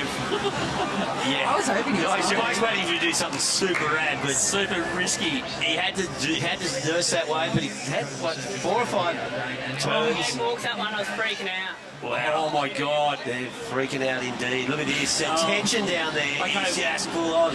Okay, 4.3 for Snapper. Yeah, so we were still waiting on scores for Merriweather and Byron. So 4.3 for Sheldon Simkus. So they're leading right now. So at the moment, Merriweather need a 3.47 to overtake Snapper, and Byron need a 4.17. But did Byron outsurf Merriweather there on the power wave? It's going to change as soon as another score drops. Yeah. Oh, the longest minute of their lives. Exactly. Was Morgan's better than a 3.47? Oh. I don't think so. It might not be. It also might be though when you look at the rest. It wasn't. There you go. It was a 2.38. So it's down to Byron now. Look at 4.17. I reckon they've got it. Could this be the fairy tale? The fairy tale ending right here for Byron Bay and Dakota Walters. Look at Dakota Stees. I reckon he knows. They need a 4-1-7, Byron Bay. He's been the hero every other round of this event. Can Byron Bay take this out? We're waiting. We are waiting. We're waiting for those scores to drop. This is full on. One of these clubs is it's either going to be Snapper or Byron. Yeah. And we're still waiting on that score. Long deliberation. Dakota Walters needs a 4-1-7. There it is. 4.78. Got it. They got it. They're going to announce it. They're waiting to hear. They're going to announce it. You watch. We need 478, 417. Really? Yeah, really. They're waiting for it. That was the best delayed reaction I've ever seen. That was on time. Wow. Fairy tale. Byron Bay Boardriders. Wow. Look at that. 31 point. That is a tight final. Hyundai, Australian Boardriders Battle Champions, Byron Bay Club, $20,000 richer and a fairy tale ending for them, Sean. Oh my God. There'll be a big night in the Bay tonight. Oh, without a doubt. That was epic stuff. What a finish. Dakota Walters that was just insane. Like, he opened at 9.3 and then he had 4.78 at the end. And look how tight it is, though. 31.83, 31.21. So 30.13 Merriweather, yeah. And then, of course, Oka lost the 5 points by not getting back in the box. Okay, well, yeah, I think Stace, you got Wilsey there, mate. King of the town, Wilsey, congratulations. Thanks, mate. That's huge, eh? Gee whiz, we had some sketchy ends, you know, like we were trying to piece it together, and finally it all just come together. It's mate, it's a team effort, especially from my end, you know. I knew what I needed to do. You just got to take it for the team, and I would have loved to have got a big wave, but that's just the way it is, and you got to give Dakota and Solly the opportunity to do what they do. I mean, these guys are some of the best surfers in the world, so hands down to those guys, and the entire team. It's bloody huge. Huge, mate. Congratulations. Congratulations to you all. You guys are the Hyundai ABB National Champions. There you go. There's the sportsmanship from Snapper coming across, congratulating the Byron team. Great heat for them as well. So look at that, they're 0.6 of a point between them. Insane. So what a wild final. But first time winner, Byron. Yep, first time winner. So now all four clubs in the final have won the Hyundai Australian Boardriders Battle. What a finish. That was one of the best finishes we've ever seen. And yeah, just epic stuff there. Crazy final. That's got to be one of the most intense score drops I've ever seen at the end of a so of course, started off with a bang though too, didn't it? Yeah. Dakota Walters. And yeah, excellent stuff there. So the Harvey Norman recap will show that. Why we got so carried away at the end, you know, but you get caught up with emotion. It was sick. Seriously, like, at different points in that final, looked like all four teams were going to win it. And that's how it opened, like with Dakota Walters. And at that point, you figured, you know, Byron might run away with this, but then straight away, Avoca got going with Lenny Chell. Yes. He opened up, he got a 7-5, so Avoca were chasing him down pretty quick. Then Solly lit it up. This is the point where we thought, geez, Byron are going to rock this. Yeah. What do you get, 803? Yeah, a 9 and 8. Yeah, and then they kind of went quiet through that middle bit, didn't they? And then the answer back came from Caleb Tancred for Avoca. Yeah. And there was a flurry of nice 7s and 8s in the mix. And they lost the lead, and Avoca were looking really good there. Oh, and then Merriweather looked lost because Mikey Clayton Brown snapped the board. He thought they were done, and then this happened. Yeah. Philippa just came raging through with this 8-8-8 and brought the Merriweather Club right back to the lead and back into hope Yeah. Oh, and then Merriweather crew downstairs just went nuts when this happened, because it looked like at this point that she might have won it for Merriweather. They went from 4th to 1st on the back of that. She collapsed on the way in, and then it came down to a mad 1 minute shootout on the last wave, and that was it. Dakota Walters managed to find a 4.83, and that was enough to get Byron over the line. Don't you reckon they're pretty happy? Solly Bailey has just been psycho. That's Neil Cameron there from Byron Boardriders. I saw someone in the background just mime, "I love you" as well. Yeah. Stace, who have you got down there, mate? You got the Snapper crew. Yeah, got the runners up. Snapper, my beloved Snapper. Jay, big week, mate, all weekend. Congratulations. Thanks, Stace, and thank you, Surfing Australia. We had a wonderful time down here with beautiful sunny skies and beautiful waves here in Newcastle. We love this place. It's Surfing Auditorium. We love it. And yeah, just thanks to Sierra. She was amazing all weekend, and the whole team actually. By what? 0.06 we missed out on, but you know, that's just the name of the game, and we'll be here, and it's a sign, right? We'll be here. We're coming back next year. Take this thing out. I love it. Sheldon, you said to me this morning that you were pretty confident you guys were going to do it from the first round. You almost did it. Full credit to you guys and Byron. Just goes to show the depth of talent in this whole comp. First and second started from the first round. Yeah, I mean, it's we would have liked to have won, but second's still pretty damn good. And yeah, Byron were on fire most of the day, and the surfing they did in the final showcased what the depth they got in their little squad there. So yeah, pretty special win for them. Pretty hard to watch your fishing partner Solly take that one out. Yeah, it's like him pulling a bigger fish on deck. I wanted that bit. But yeah, we'll take second, and we'll come back next year and try to win. And you'll be hearing about it for 12 months. Yeah, a long 12 months. Well done, guys. Fantastic day. Yes, Jay. Big shout out to the guys at Rainbow Bay Surf Club. Love you guys. We're coming back. We're coming back with second. Hey, you guys rule. Love it. Snapper rules. Bugsy back there. Thanks, team. I can imagine. Yeah, Solid Bay Surf Club. Oh yeah. Still walk away with a fair prize purse as well. Not a bad result. Second in Australia. Well, how many finals they've been in, you know?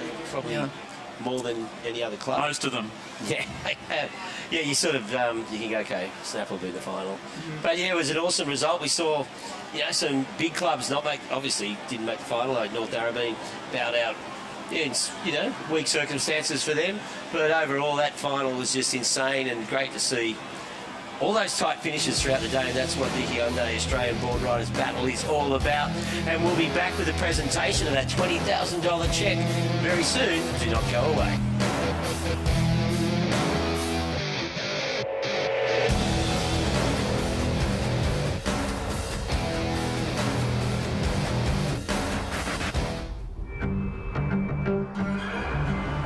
There was this guy, farmer's son, a mechanic, a dreamer who was determined to build a legacy. When everyone told him it was impossible, he replied, "How do you know if you haven't tried it?" This spirit still lives on in Hyundai, the company he founded all those years ago. So don't say you can't change the world. Have you tried it?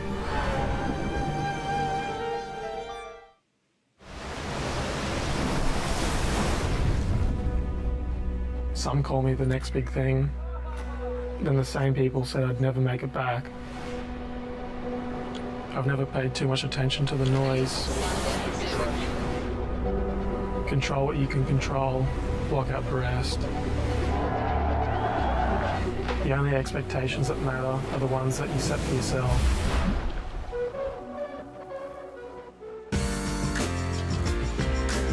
Yeah, welcome back to beautiful Newcastle Beach here. Yeah, of course, we're proudly brought to you by Destination New South Wales. And we've got the beautiful Newcastle Beach here. We've had a stunning weekend, an amazing final. And I think we're going to cross down now to hand out some trophies and some prize money, Reg, to the best clubs in the country. Vorno Blakey, are you there, mate? Thank you very much, Shauno. Welcome, ladies and gentlemen, to the presentation ceremony of Series 10 of the Hyundai Australian Boardriders Battle, presented by Zambrero. What a final. Please put your hands together for these amazing 4 clubs. That was such a spectacle. And congratulations to Byron. Holy smokes, they did it so hard the entire weekend.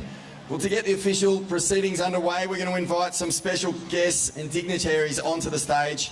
Please make welcome Surfing Australia CEO Chris Marder, Surfing Australia Head of Partnerships Clarissa Pike, Newcastle Deputy Mayor Councillor Declan Clausen, Hyundai's Director of Marketing Jenny Gulliver, Harvey Norman's Sponsorship Coordinator Harvey Lawler, and Oakley's Bo Emmerton. Please put your hands together for our dignitaries as we welcome them to the stage. Come on up, guys. Come on up. Yeah, all you guys, that's it.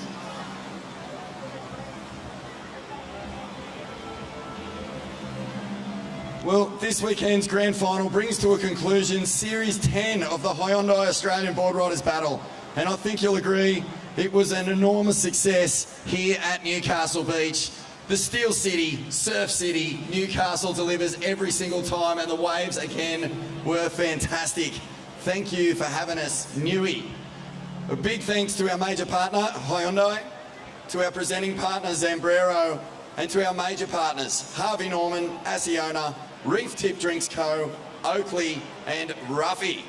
To our support and local partners, Surfers for Climate, Sanook, Newcastle Permanent, Kinetic Physiotherapy, Slime Surfboard Store, Novotel Newcastle, the Steel City Beer Company, Andrew Pearce Wines, and to our media partners, 7plus, and of course our destination partners, Destination New South Wales and the City of Newcastle. We could not run this amazing event without all our support partners. Please give them a round of applause.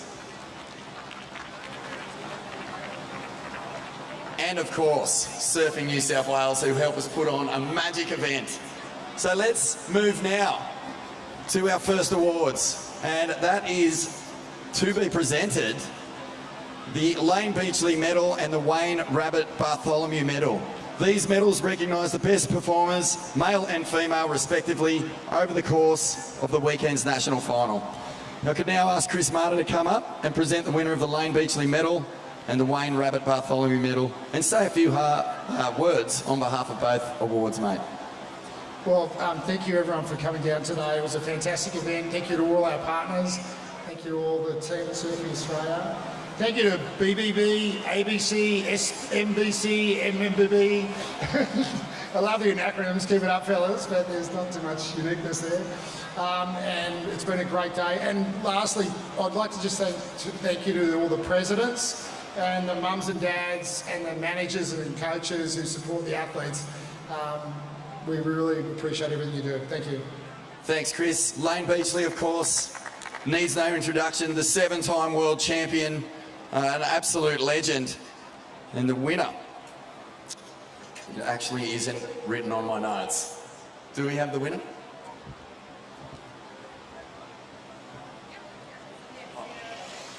Okay, no surprises here. The winner of the Lane Beachley Medal is Sierra Kerr from Snapper Rocks. Absolutely blowing up, putting a huge score and getting Snapper back on the front foot in that final. This young lady is a massive star already, don't worry about the future. And come on up. Sierra, congratulations. Representing Snapper with pride and winner of the Lane Beachley Medal there. A few words. Oh, I'm so stoked. This is my first ABB, and it was so sick to be a girl snapper and just enjoy the team aspect and, yeah, get some good fun waves. Thanks for putting on the comp, and yeah, so stoked. Awesome. Congratulations on another accolade there. We'll get you to get a photo. Where's Heath Dog? Here he is, just right down the barrel there. Thank you, Sierra. All right.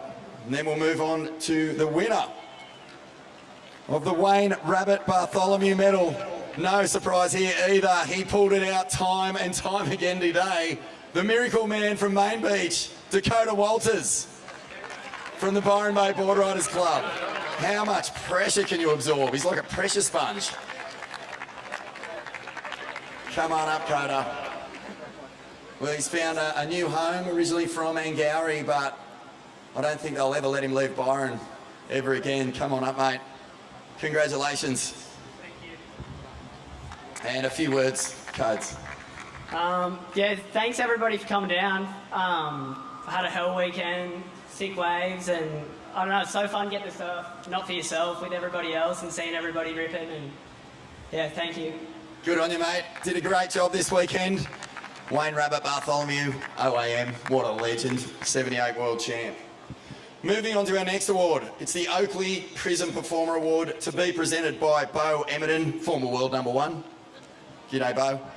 This award goes to the standout surfer of the weekend, who will win an Oakley prize pack to the value of $1,000. And the winner of the Oakley Prism Performer Award is Ace Buchan from Avoca Boardriders. Adrian Ace Buchan, former CT competitor, has a habit of smashing Kelly Slater in finals and really formed such a linchpin for the Avoca club. Probably neck and neck with Lennox Shell there, but Ace, a few words, mate. Congratulations. Hi, mate. You too. Wow, that's a surprise. Thank you. Yeah, I really enjoyed this weekend. You know, I haven't competed much since 2021, and that was a really bizarre year, you know, not just for me but for everyone around the world, and feels really great to have a rash vest back on and be surfing for Avoca. It's a fantastic weekend, and thanks to Surfing Australia, Surfing New South Wales, obviously Hyundai for backing this event, and all the supporters from Avoca. You guys, you know, cheered loud all weekend. You went pretty hard both nights by all accounts too, and we had a great weekend, and to be down here and surf in front of my kids as well is super special. So yeah, really enjoyed it. Thank you. Congratulations, Ace. A standout performer over the weekend, taking out that Oakley Prism Performer Award. The next award is the Hyundai Electric Air Award, presented to the surfer and club who produced the biggest and best aerial during the Hyundai Electric Air Show. And if I could ask Jenny from Hyundai to come forward to present these awards. Hi, Jenny. Hi. Okay, so the winner of the Hyundai Electric Air Award and $1,000 cash for themselves, plus $1,000 cash for their club, is Dane Henry from Kingscliff. Current #1 on the Australian junior ratings. This kid has a massive future, and not scared to throw those fins and defy gravity in orbit. Well done, Dane. Few words, buddy. Yeah, thanks heaps for everyone coming down, Kingy for bringing me down. It's been a sick weekend. Thanks to all the sponsors, Ruka, Dragon, Sharpeye, FCS and Reef. Yeah, just thanks to everyone for putting it on. I know, it was just such a sick weekend. I loved it down here, so hope to be back next year. Good on you, mate. We look forward to seeing you back here with Kingscliff, and a big congrats to Kingscliff for getting into those semis as well. See you next year, mate. Get a photo down here. Righto, our next award is the Hyundai She's Electric Award, and to present this award again is Jenny from Hyundai. This award is presented to the female surfer who had an electric performance in and out of the water across the weekend.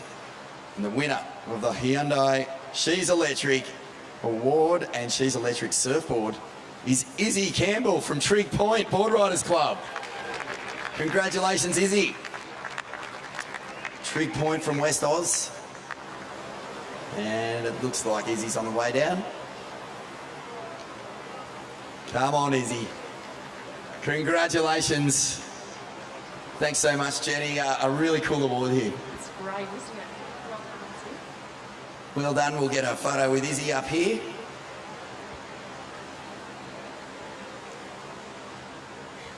Congratulations, Izzy. Just a few words. A wonderful performance. Thank you so much. I'm just stoked to be here and had a great time. And to win the She's Electric Award? Oh, yeah, I'm just happy. I was pretty surprised. Didn't really expect it, but thank you. Good on you, mate. We'll get a photo down the front here, and a big thanks to Hyundai again for sponsoring that category. Rightio. The next award is the Harvey Norman High Performer Award, and to present the award is Harvey Norman Sponsorship Coordinator Harvey Lawler. G'day, mate. Come on up. This award is presented to the junior surfer with the best and fairest performance across the weekend. And the winner of the Harvey Norman High Performer Award is Dane Henry from Kingscliff. He's sweeping it today. Congratulations. So good to have Harvey Norman sponsoring the junior awards, mate. Yeah, no, it's awesome stuff. You know, focusing on the grassroots rather than the big stuff. Seeing them all grow up and just go into the big leagues, it's great. There you go, Dane. Come on over. Congratulations, another award there. Oh, that was super unexpected, but yeah, thanks heaps, Harvey. Yeah, I guess. I don't know. Yeah, cool. Good on you, mate. On a bit of a roll. #1 in Australia at the moment as well, so big things to come. Righto. And the final specialty award before we jump into the placings is the Reef Tip Club Spirit Award. To hand out this award, we have Surfing Australia's Head of Partnerships, Clarissa Pike, here. And this award is presented to the Boardriders Club that demonstrated the most passionate club spirit during the grand final. And the winner of the Reef Tip Club Spirit Award, taking home $2,500 for their club, is Avoca Boardriders. Absolutely showed up and blew up. Shoe up and blew up, showed up and blowed up. Oh no. It was a good effort, but I don't know, Clarissa. Obviously an easy choice this weekend. That was so fantastic. So good. This is the best part of the ABB Grand Final, is the spirit of it. It's every Boardrider club here giving it their all, jumping over fences, making a fool of themselves, all for the love of the sport. They do. Let's hear the chant, Avoca. Come on. Let's hear that chant. How's it go?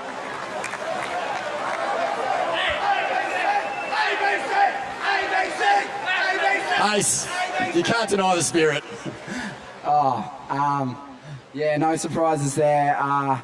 Look, I think this event really exemplifies what Australian surfing's all about. You know, it's where I got my start. It's where, you know, that whole golden generation started. It's where we all cut our teeth, and I think it's why, you know, Australian surfing has such good longevity. And thanks to everyone from Avoca who came up this weekend and cheered all weekend and had a great time, and to all the other clubs, you know, you guys, the people on the beach is what make this weekend really special, and we're really proud to surf for you guys, so thank you. Well said, Ace.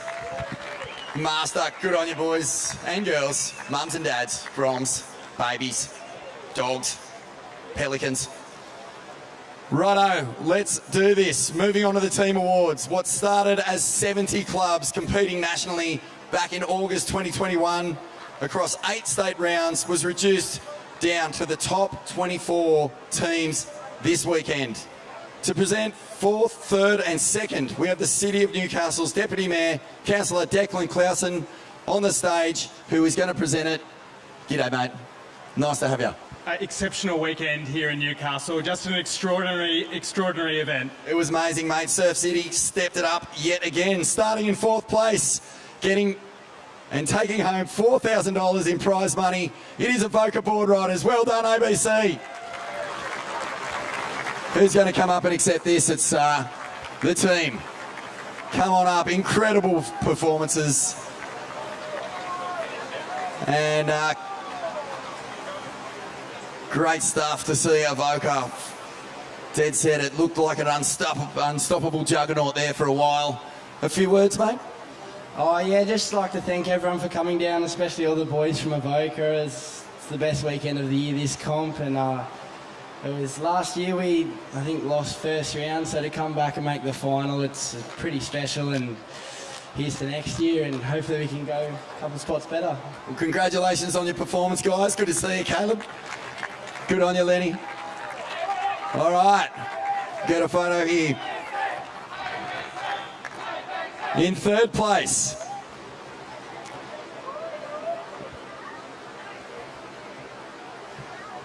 taking home $5,000 in prize money. An amazing performance, really clawed their way back into that final, but it wasn't quite enough. It's the locals, Merriweather Boardriders Club. Philippa Anderson, wow.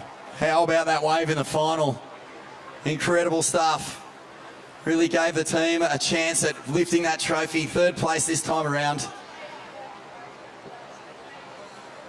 But congratulations on another huge effort. Philippa, Merriweather always so strong here. I mean, you had to qualify through a trials win this morning, so a lot of surfing. Went really, really well, but just not quite enough this year. Yeah, definitely. I mean, we weren't in the draw on Friday night, so yeah, to win the trials and then end up with a third is pretty damn good. We obviously wanted to win, but yeah, the team did really well, and the support. You know, we had everyone come from over the hill. Everyone was walking over, riding their bikes.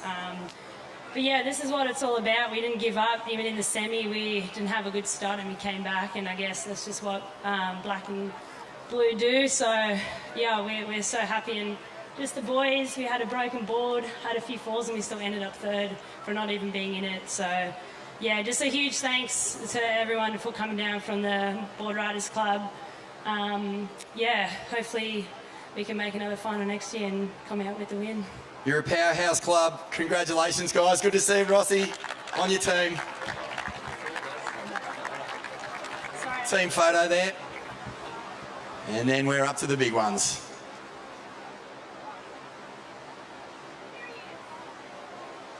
Our runners-up taking home $6,000 in prize money. The always all-powerful Snapper Rocks Boardriders Club. Round of applause. These guys continually show up and dominate. And they took it right to the wire yet again in another Hyundai Australian Boardriders Battle final. 0.62 difference between first and second today. It doesn't get much closer. Josh Kerr leading the team up. Jay Phillips, El Presidente. Kersey, an amazing weekend, and Snapper again, just proving how deep the depth is in your club. Yeah, I know. I mean, I've come here 3 years in a row, and this is our third second in a row. So, yeah, it hurts this one a bit more than usual. We're seeing signs the whole weekend that was like pointing us to a first, and came away with second again. But the sign is now we're coming back next year to win this thing. That's awesome, mate. Well, congratulations on another huge effort. We love seeing you guys here. Obviously, if you want to be the best club in Australia, you've got to take down Snapper at some point.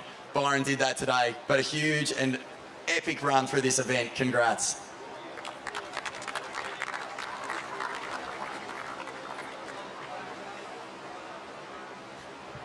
Righto. And now, on to our winner. To present our winners, we have Chris Marter, the CEO of Surfing Australia. This club will receive $20,000. And this is, of course, in addition to the prestige that comes with being known as the official Australian Club Champions. Without further ado, the champion club of the Hyundai Australian Boardriders Battle is Byron Bay Boardriders Club. And I think they can barely believe it themselves. They scratched through every single heat in the dying seconds. The one heat they actually beat the clock.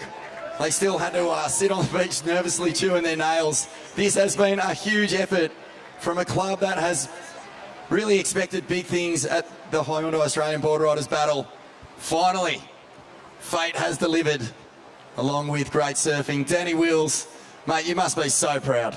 Oh, extremely proud, mate. It's yeah, we're a tiny little town, but we're a great surfing community, and we had a great team, and I'm proud of them all. And thanks to the City of Newcastle for hosting it, all the major sponsors, Surfing New South Wales, and yeah, bloody stoked, mate. Thank you. Mate, it's epic. I mean, Byron has underperformed, if we're going to be honest, over the past years that you've managed to come down here, and you sure did do it the hard way today. Oh, we did. Yeah, we definitely did.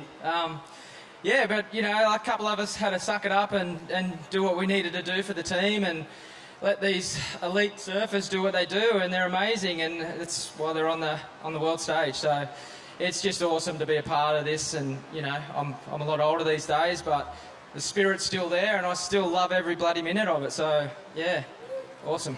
Mate, a great town, a great surfing club. What's this mean for Byron? Oh, it's huge. We've been trying to, you know, we've been doing this since it started. Yeah, and we just never really pieced it together, and we only really pieced it together in the final. And those two guys that set it off for us, you know, Dakota and Solly, and just paved the way. And, you know, we had such a good start that, you know, it was insane.